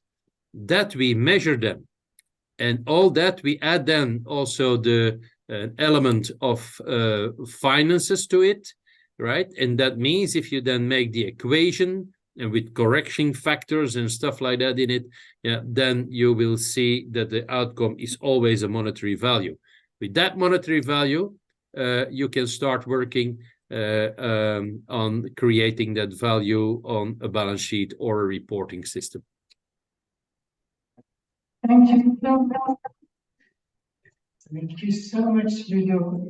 Again, it was so interesting. And I know that you're ready to debate, but we have to continue because we have one more presenter coming from Brazil. Thanks again, Ludo. Keep doing well. I'm sure that you will be in contact. So now, last but not least, before Fisher wraps up the day, we have Ricardo Alfenas from Brazil. And bom dia, Ricardo. I hope that you are online. And to the bem, I know that you are in science. Portuguese. And you are working to the purpose the Cadeira Laboratory, the Brazilian Nuclear Energy Commission. I think, if I'm correct, is based in Rio de Janeiro. So the floor is yours. And if you can make it in about 20 minutes, it would be fantastic.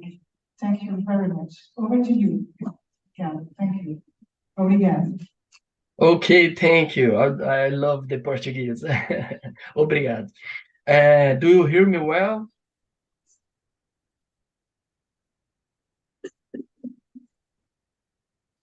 Yes. Okay. So I go.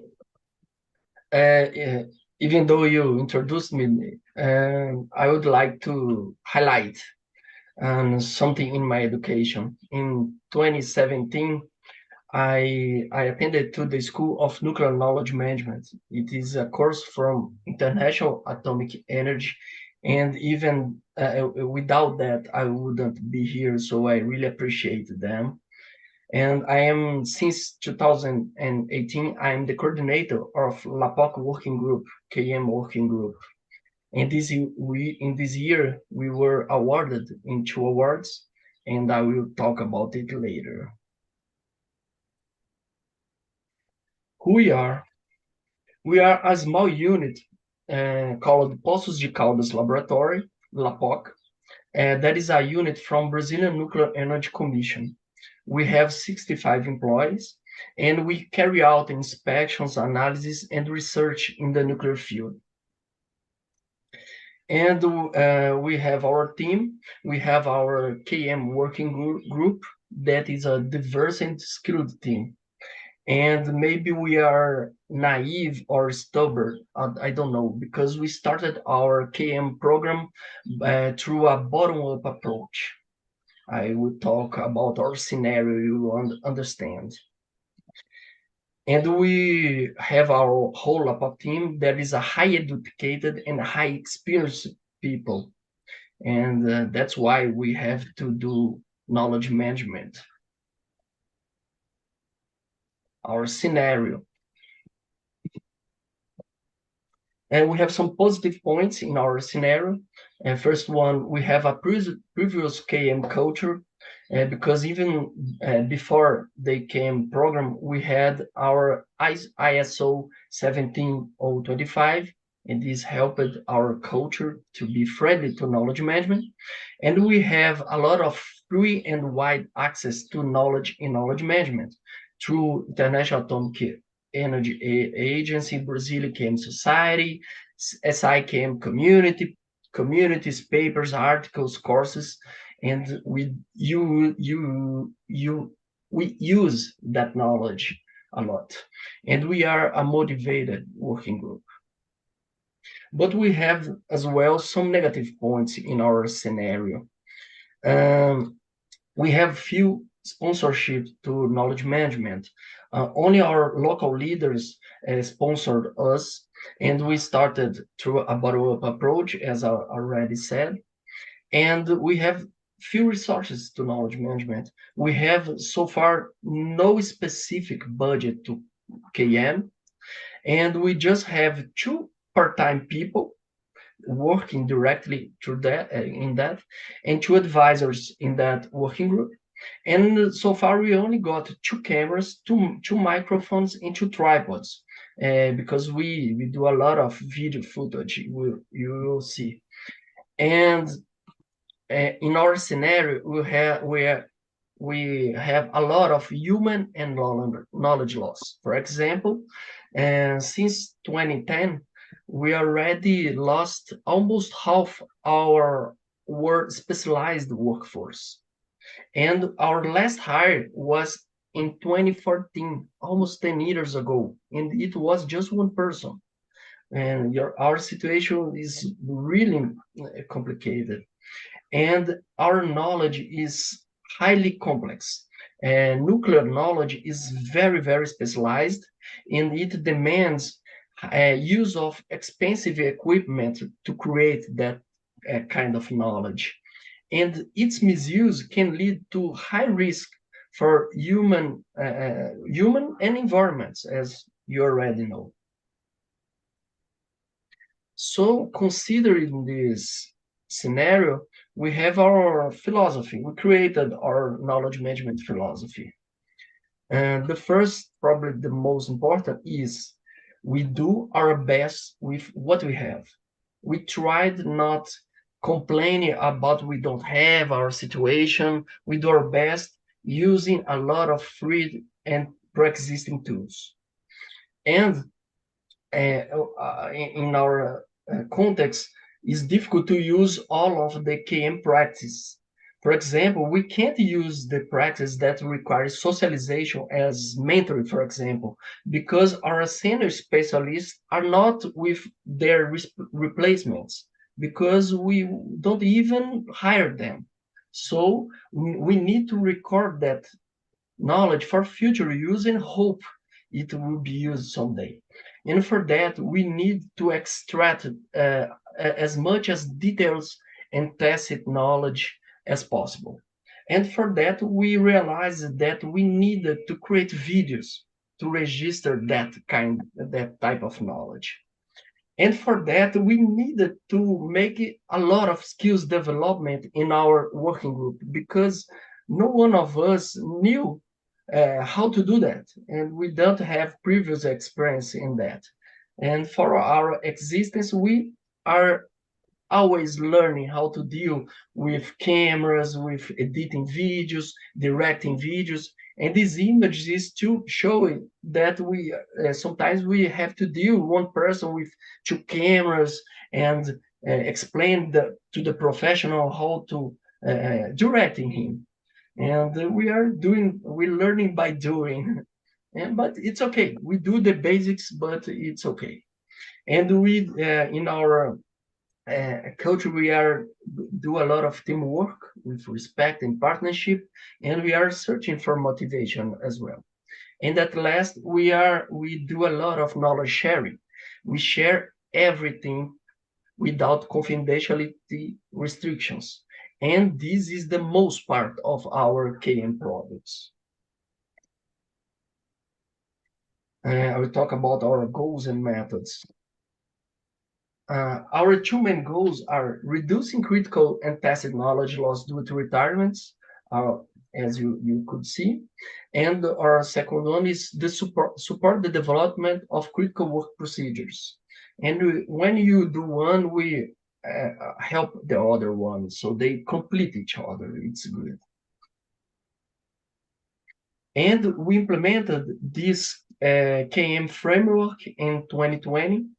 This is a Brazilian adaptation for Brazilian public companies. And the original one is the framework from Asian Productivity Association. And this framework helped to make our knowledge management program more strategic, comprehensive, and helped us a lot. And we created our own method for test and critical knowledge retention. For you people specialized in knowledge management, there's no news, but we organized the best practice we learned from in benchmarking, and organized that in the way that could help our using our culture, in our situation, in our needs, and this is working very well. And so far, we already use those KM practices. But the most important one is the technical procedures recording. We create footage, the procedures. Sometimes we help them to create procedures, and this is our most valued product. So I will talk about our deliveries and impacts. Here I have some numbers of our knowledge management program. For example, so far we had 20 technical videos with 275 minutes. This is the most important products of our work. But we have written procedures, administrative video procedures, administrative written procedures, and we are sharing them freely in our YouTube channel, in our Instagram and Facebook accounts, and even in our website. And we have one international sharing. Some colleagues from foreign colleagues asked us to subtitle procedures, one procedure, because this knowledge was being lost around the world, and automatic subtitle in YouTube was not good. So we did that for them because they help us and we help them. And we are good colleagues as well. And it's an interesting project. And so far, we have impacted more than 1,300 people, considering our internal and external views of our KM products. And it's important to reuse that knowledge. We are extracting, capturing, but if we don't reuse, there's no point in that job. So we have two projects that I like. The first one is the QR code project. So far, we have installed 15 QR codes in the labs places to put the knowledge near where they are needed, to put them easily, to easy access to our technicians and researchers. And it's a cheap project that works very, very well. And we have another project that I like too. It's a more recent. We have created two portals, one technical and one administrative, that put our products near where people are in our Microsoft Teams places. So this is for fostering the reuse of knowledge as well. And as we can't quantify everything in tacit knowledge retention, I would like to share this story. I really love that story. Summarizing, one colleague of us, one technologist researcher of our radon laboratory, we created some procedures of the radon laboratory, and those procedures were used to create another radon laboratory in another unit of our company. It made us very happy and proud. I like this story. And as we can't quantify tacit knowledge retention, it's difficult. Everyone here knows about that. We look for some samples that suggest the tacit knowledge capture, the tacit knowledge retention. So I will put play in these videos. This video is a 3-minute video, and to you see how we do that. And if there's some problem in the audio sharing, there's no problem because it's subtitled into English, okay? As intercomparações, elas são importantíssimas para o laboratório. Ele nunca deve deixar de fazer. Eles têm recurso em janeiro. Como nós não temos recurso em janeiro, eu peço em outubro, fundamental, que nada mude, nenhum equipamento do laboratório saia daqui. Porque um completa o outro. Por exemplo, a amostra chegou com um problema. Quem que você colocou no lixo? Quais atividades analíticas o senhor acha que devem ser priorizadas? A sugestão, com a falta de técnico, é priorizarmos mais as técnicas que dão respostas mais diretas, são as técnicas instrumentais, e com equipamentos que preparem as amostras mais rapidamente. Você não pode perder a amostra, tem que colocar ela toda aqui para secar. Se eu deixar a amostra grudada aqui, olha, eu posso perder a homogeneidade dessa amostra, né? Eu perco uma fração dessa amostra. E agora eu vou retirar a amostra do molde, batendo devagar o molde sobre o cadinho até a amostra cair. Esse bisulfato, ele absorve a água, então você tem que dar umas batidinhas para poder liberar. Um detalhe é que nós vamos aumentando a chama do bico devagar, porque pode transbordar. A gente deixa dilucionado para melhor transferência, né? Tentar fazer com calma, porque a gente acaba jogando mais bolha de ar lá dentro, né? Eu coloco sempre no meio, faço movimentos para tentar espalhar o máximo possível. É importante, pessoal, fazer em becker ou um recipiente que seja bem liso para não grudar essa amostra. É bom dar uma batidinha para, se tiver alguma coisa grudada, ele soltar, né? Notem que ela fica com umas rebarbinhas aqui, olha, por causa da prensagem, e essa rebarbinha tem que ser tirada dessa amostra com o auxílio de um aspirador de pó. Eu tiro dali e passo para cá, que fica mais fácil para pesar e não contamina todo o sal que fica lá. Não abandone essa técnica, porque essa técnica abre algumas amostras que você não vai conseguir abrir pelo micro-ondas. Foram anos de experiência do Wilson aqui, que ele está deixando como legado nesse vídeo aqui. Então a gente já vai socando essa amostra. Para quê? Qual a finalidade disso?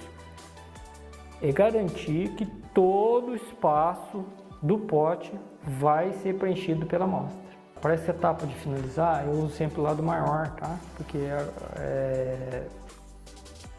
para garantir que está nas bordas do pote, entendeu? Para não fugir da minha geometria.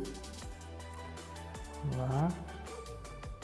Ou tem que esperar 24 horas? Tem que esperar. É uma coisa que a gente já fez vários testes. Quem tiver dificuldade, agacha. Eu já consigo fazer por cima, mas você pode agachar.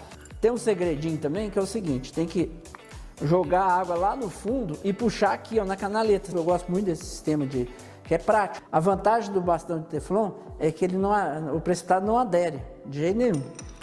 Ver se não está vazando antes de colocar, porque se perder aqui, perdeu tudo que fez para trás, né? Ah, eles podem ter data diferente? Pode, não tem problema nenhum. No cálculo matemático isso é resolvido.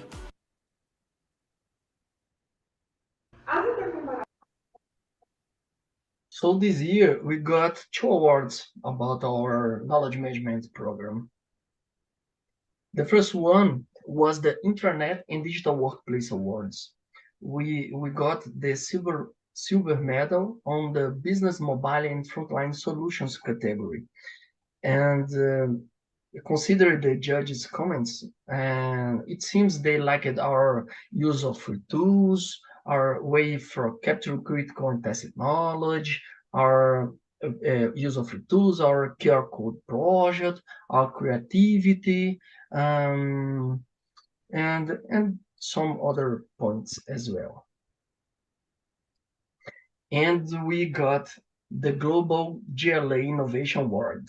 We are very happy to be here saying that for you. And this award is helping us to keep motivated to do this hard work we are doing. Thank you very much. And our point of view, we have innovated in green learning capture because we did that from a bottom-up approach. We have our own method for critical and tacit knowledge retention. We are using a lot of free and pre-existing tools. We are doing a lot of skills development. We are creating high added value KM products, and we are doing a lot of knowledge sharing, free knowledge sharing. And in conclusion, it's not ideal, but it's possible to do tacit knowledge retention in an unfavorable scenario. We didn't wanted to don't have resources, don't have what we don't have, but we keep doing and keep struggling, but it works. But for that, we have to have the minimal resources, a good team, a lot of motivation, good use of KM methods. These methods are really, really important. Use of creativity and a lot of communication. Here I have the reference and the credits. And thank you very much. Obrigado, Ricardo. This is awesome. And congratulations on your Green Diamond Awards. I just have one question because time is flying. My question is, again, very simple. I like simple questions. All your tacit knowledge can be on YouTube. How do you protect your data? against not only fleas and hacking. I don't hear you well. How can I protect that knowledge from hacking? Is that? Yes, and Okay. if people follow with some of your YouTube films or whatever, yeah. Yes, this knowledge shared, freely shared, there's no problem in sharing that. So there's no problem with them. There are confidential knowledge is just archived in our databases, and they are protected from our IT professionals. There's no problem with that. It's okay. Thank you so much, obrigado. Thank you, Ricardo. Wishing you a very good time. I love your country, you know, it's good to go there. So, okay, let's wrap up. And I'm inviting Fisher, you on the stage with me. And you know, Fisher is our star. Come on. Yeah. Who doesn't know Fisher? Right? He's the star. No, this gentleman who is now a friend, we know each other for 4 years now. I think we have become very good friends with gentlemen certainly as well. So, and you know, he's very modest, too modest. I think. Let me put a little bit of spotlight on him. So first, well, you are a CFO. And you are a very distinguished CFO. His last assignment as CFO was for Alstom, China. Not that bad, you know. So, and he worked for several Fortune 500 companies in China and worldwide. He's the president for China of the European Mentoring and Coaching Council, the EMCC, and president now for quite a while. And he was the first certified mentor in China, not that bad either. And you have been appointed recently as the president of the alumni of the China European Institute for Business Studies, that is CIBS, which is #2 MBA in the world. Correct? Hey. And you have how many alumni? About 32,000. So if you need a network, you contact Fisher. It's fantastic. You are also a CFO mentor, which is a group of 9,000 CFOs. Yes, indeed. And so you are the managing director for Mentoring Go in China, and you are the Secretary General of GO-TKM. And you know, GO-TKM, I must give to Caesar what belongs to Caesar. It was his idea.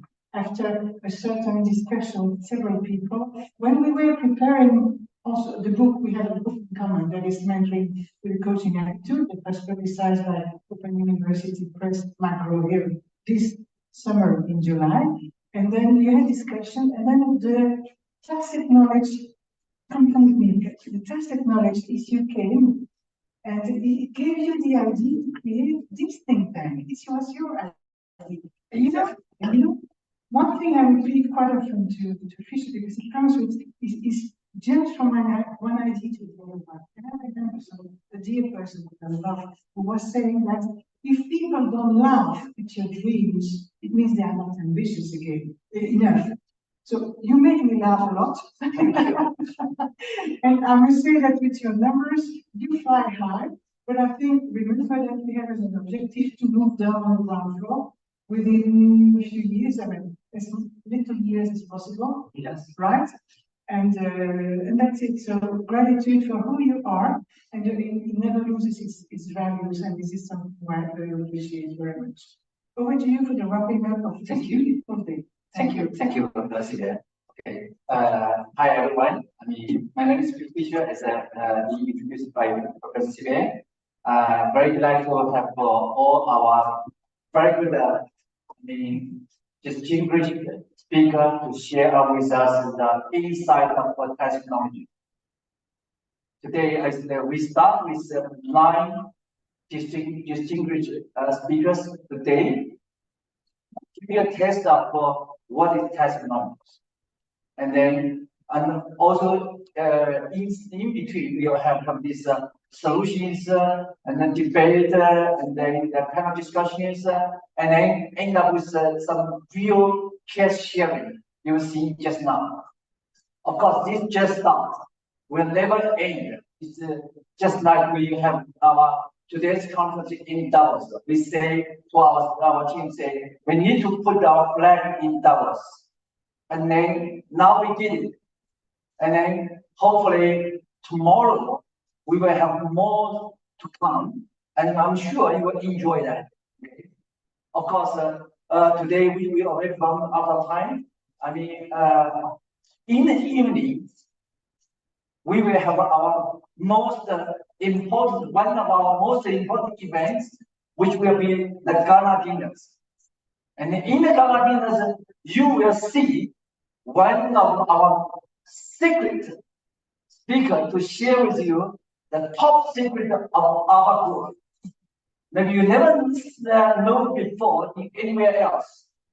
And then afterwards, we will also have the top 50 most influential TKM experts in 2023. The reason why we have this one is, you know, for tacit knowledge management, there's a lot of people in the past already did this for the past 20, 30, 40 years without any recognitions. We owe them a lot. So we will talk more. We will share with everyone of you more details in our gala dinner. So come and join us for our gala dinner. And then apart from that, we will also have our Green Learning Award. So two important award ceremony will happen just a few minutes. Join us. Okay.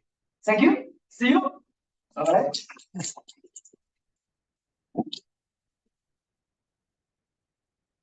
Thank you.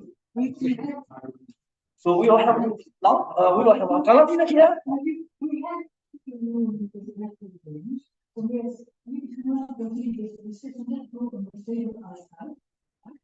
And I'd like to meet the gentleman who works and beneficial to the Davos Forum.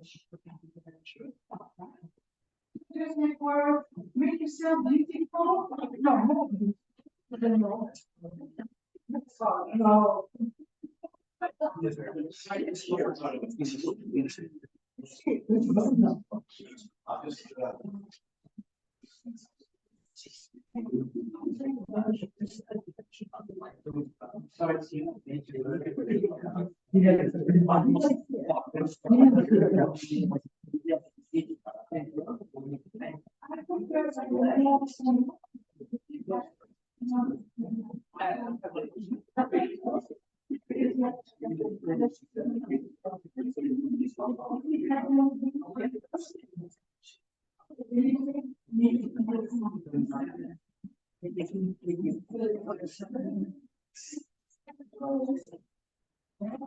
The tacit skills, the tacit knowledge of those highly experienced shop floor workers.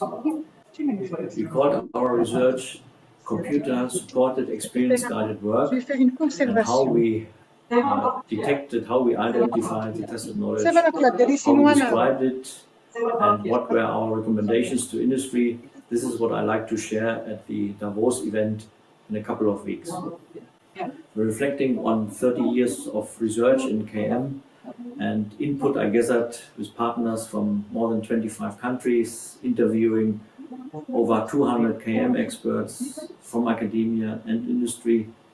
I think two elements are motivating me most. First, KM cuts across all industries, all sectors, all functions in organizations. So as a curious person, you always learn new things, new insights, you meet different people. And I just had the privilege to visit an oil and gas company in Thailand this summer. And I also learned about public administration, not using knowledge management in Kenya in spring, and on a non-governmental US-based organization in the healthcare sector. All following a KM approach, but it has to be always customized and adapted to their context. So KM is a highly contextual driven initiative, and it needs to be based on leadership and engagement of people. The human factor is most important. The second element which motivates me is that a good understanding of KM basics, KM essentials as I would call them, like knowledge, tacit knowledge, knowledge in process and knowledge management, will save money, will save resources, all organizations, independently if it's a profit organization, a profit business, or a non-for-profit voluntary organization or public administration. So there we can make a difference to those organizations as well. Today, on a global scale, the KM community is rather fragmented in smaller than larger networks of academics and practitioners. In order to improve the leverage of the KM community, we need more joint events, and I hope the event in Davos will help to increase the leverage of the KM community on a global scale. I would like to invite all of you to stay updated on the tacit knowledge management events.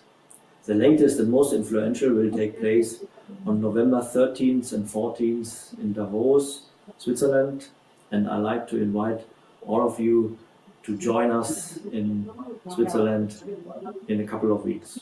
I'm very happy and honored to be nominated among the top 50 most influential people in knowledge management. Let's join and work together to make a difference for the benefit of all.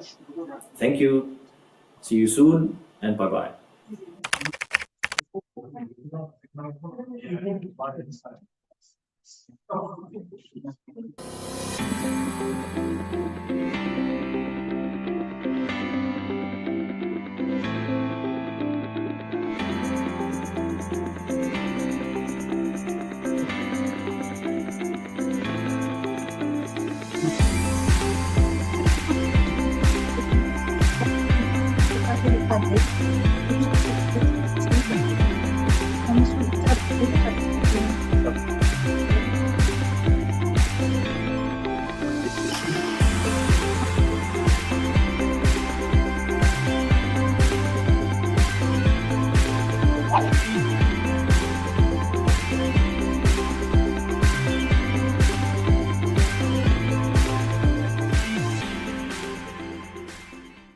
My dear colleagues and fellow knowledge seekers from around the world, and a very special greeting to those of you participating in the upcoming GO-TKM Forum in Davos, Switzerland on 13 and 14 November. My name is Dr. Art Murray, CEO of Applied Knowledge Sciences, an international consultancy headquartered in the USA. Since the early days of KM, starting over 30 years ago, we have been assisting organizations of all types, government, nonprofit, commercial, from all around the world, helping them to capture, apply, share, and grow their critical knowledge so they can make better choices and become more greatly enriched in all aspects of living, working, innovating, and learning. For a moment, please think of the following number: 8.1 billion.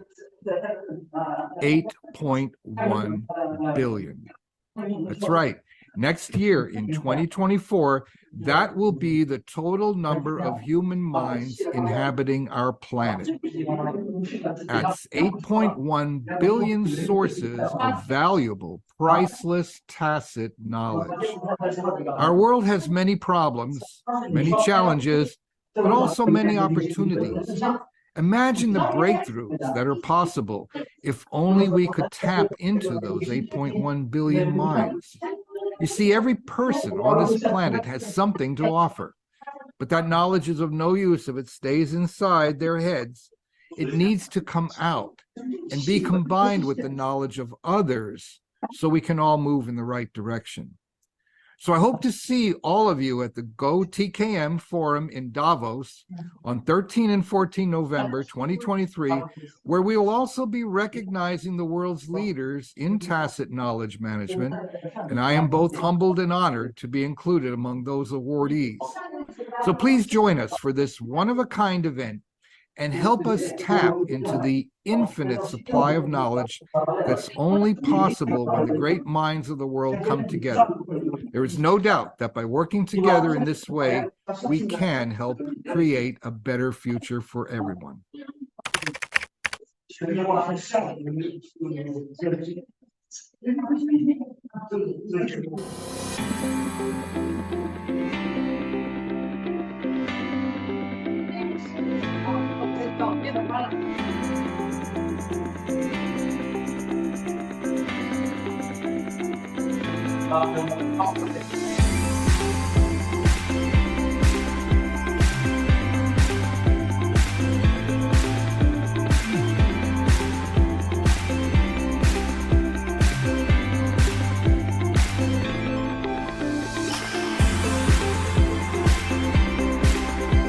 那这个收音的有用吗？这收音的有用吗？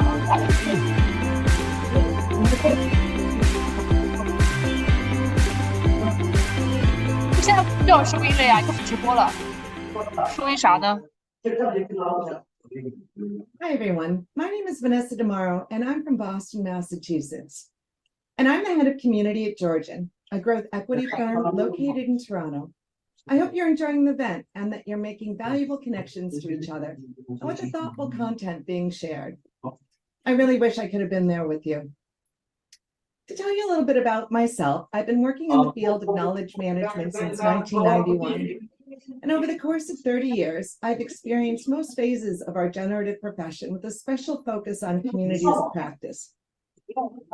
I started my career as a researcher studying the use of communities to further decision-making in online environments. I've been a management consultant. I've helped more than 150 organizations build their online community strategy and operations, including the World Bank, the CIA, Cisco, SAP, and a whole bunch others.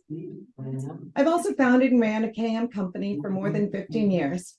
I taught knowledge management at Columbia University, and I'm now happily running a large executive community for Georgian. It's a lot of fun to put all that research and experience to practice. The common theme of my work within tacit knowledge management is finding ways to use communities to advance practical knowledge transfer among professionals. From teachers to executives to knowledge workers, we all struggle with the same challenges.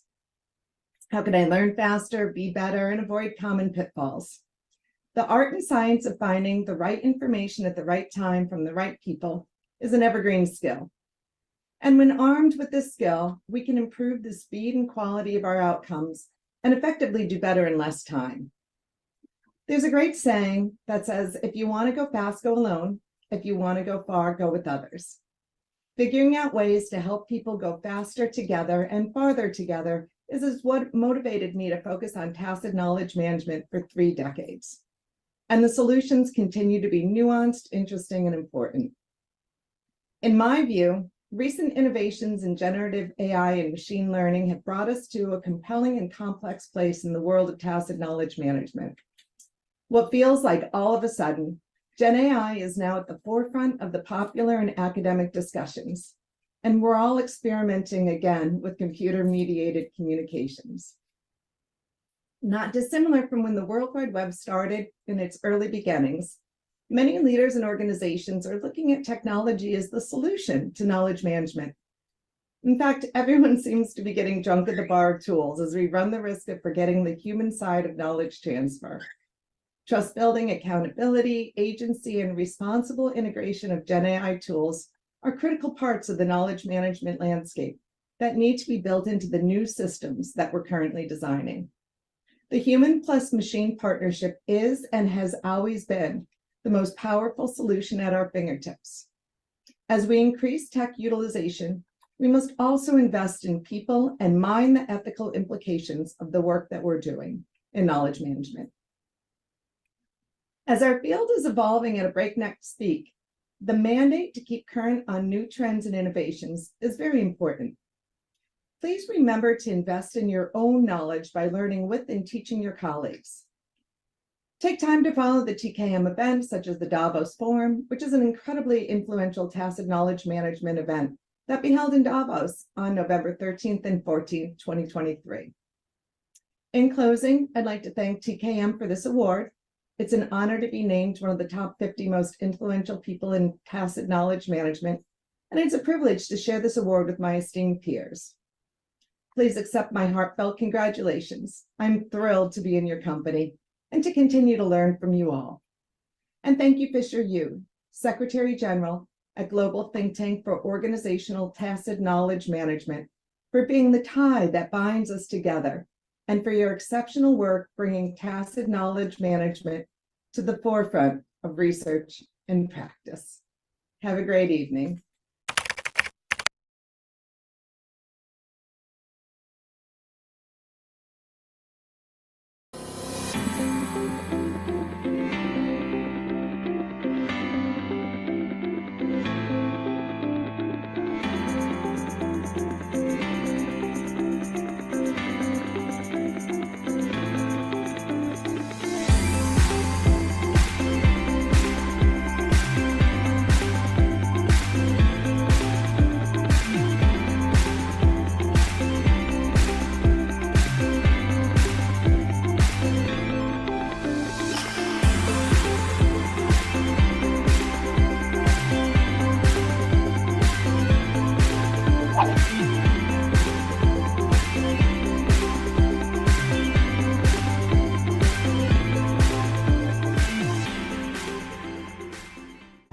Hello everybody, my name is Rajesh and I'm based in Singapore.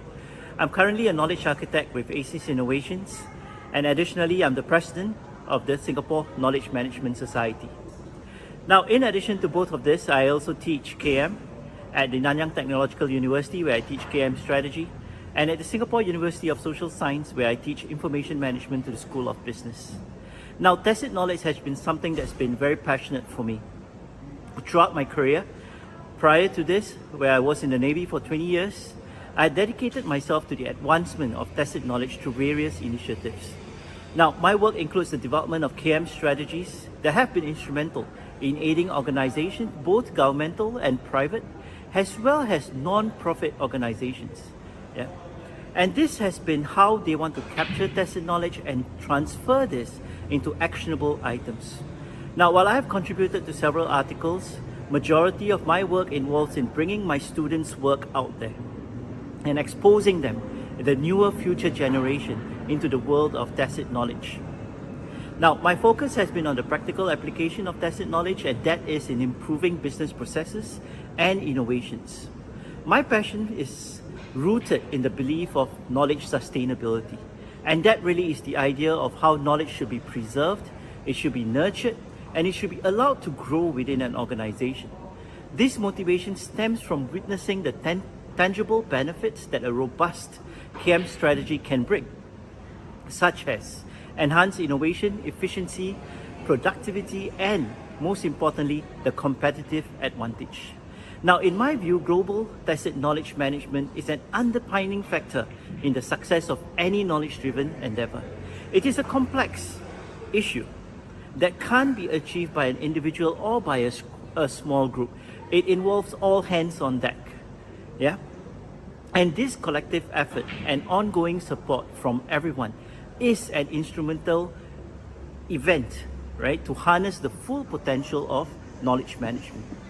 Now, today I'm very happy that me and my partner Faiz, both of us are from ACES Innovations, have been recognized as the top 50 contributors to tacit knowledge.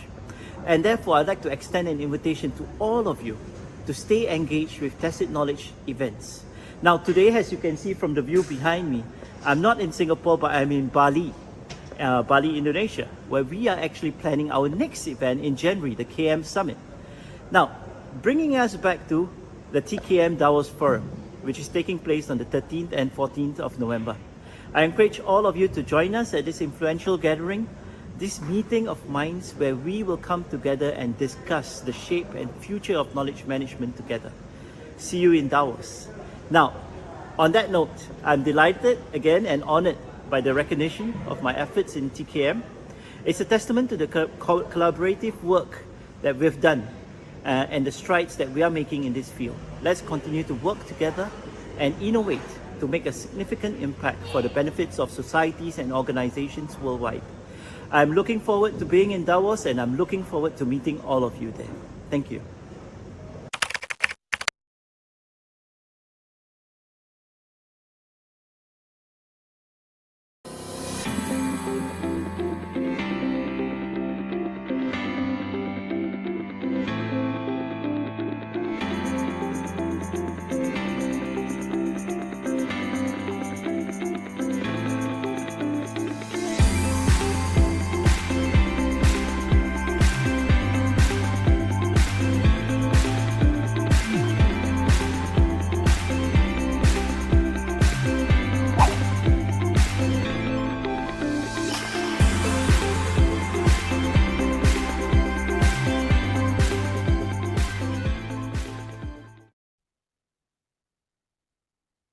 Hi, my name is Dr. Josh Plaskoff from Carmel, Indiana in the United States.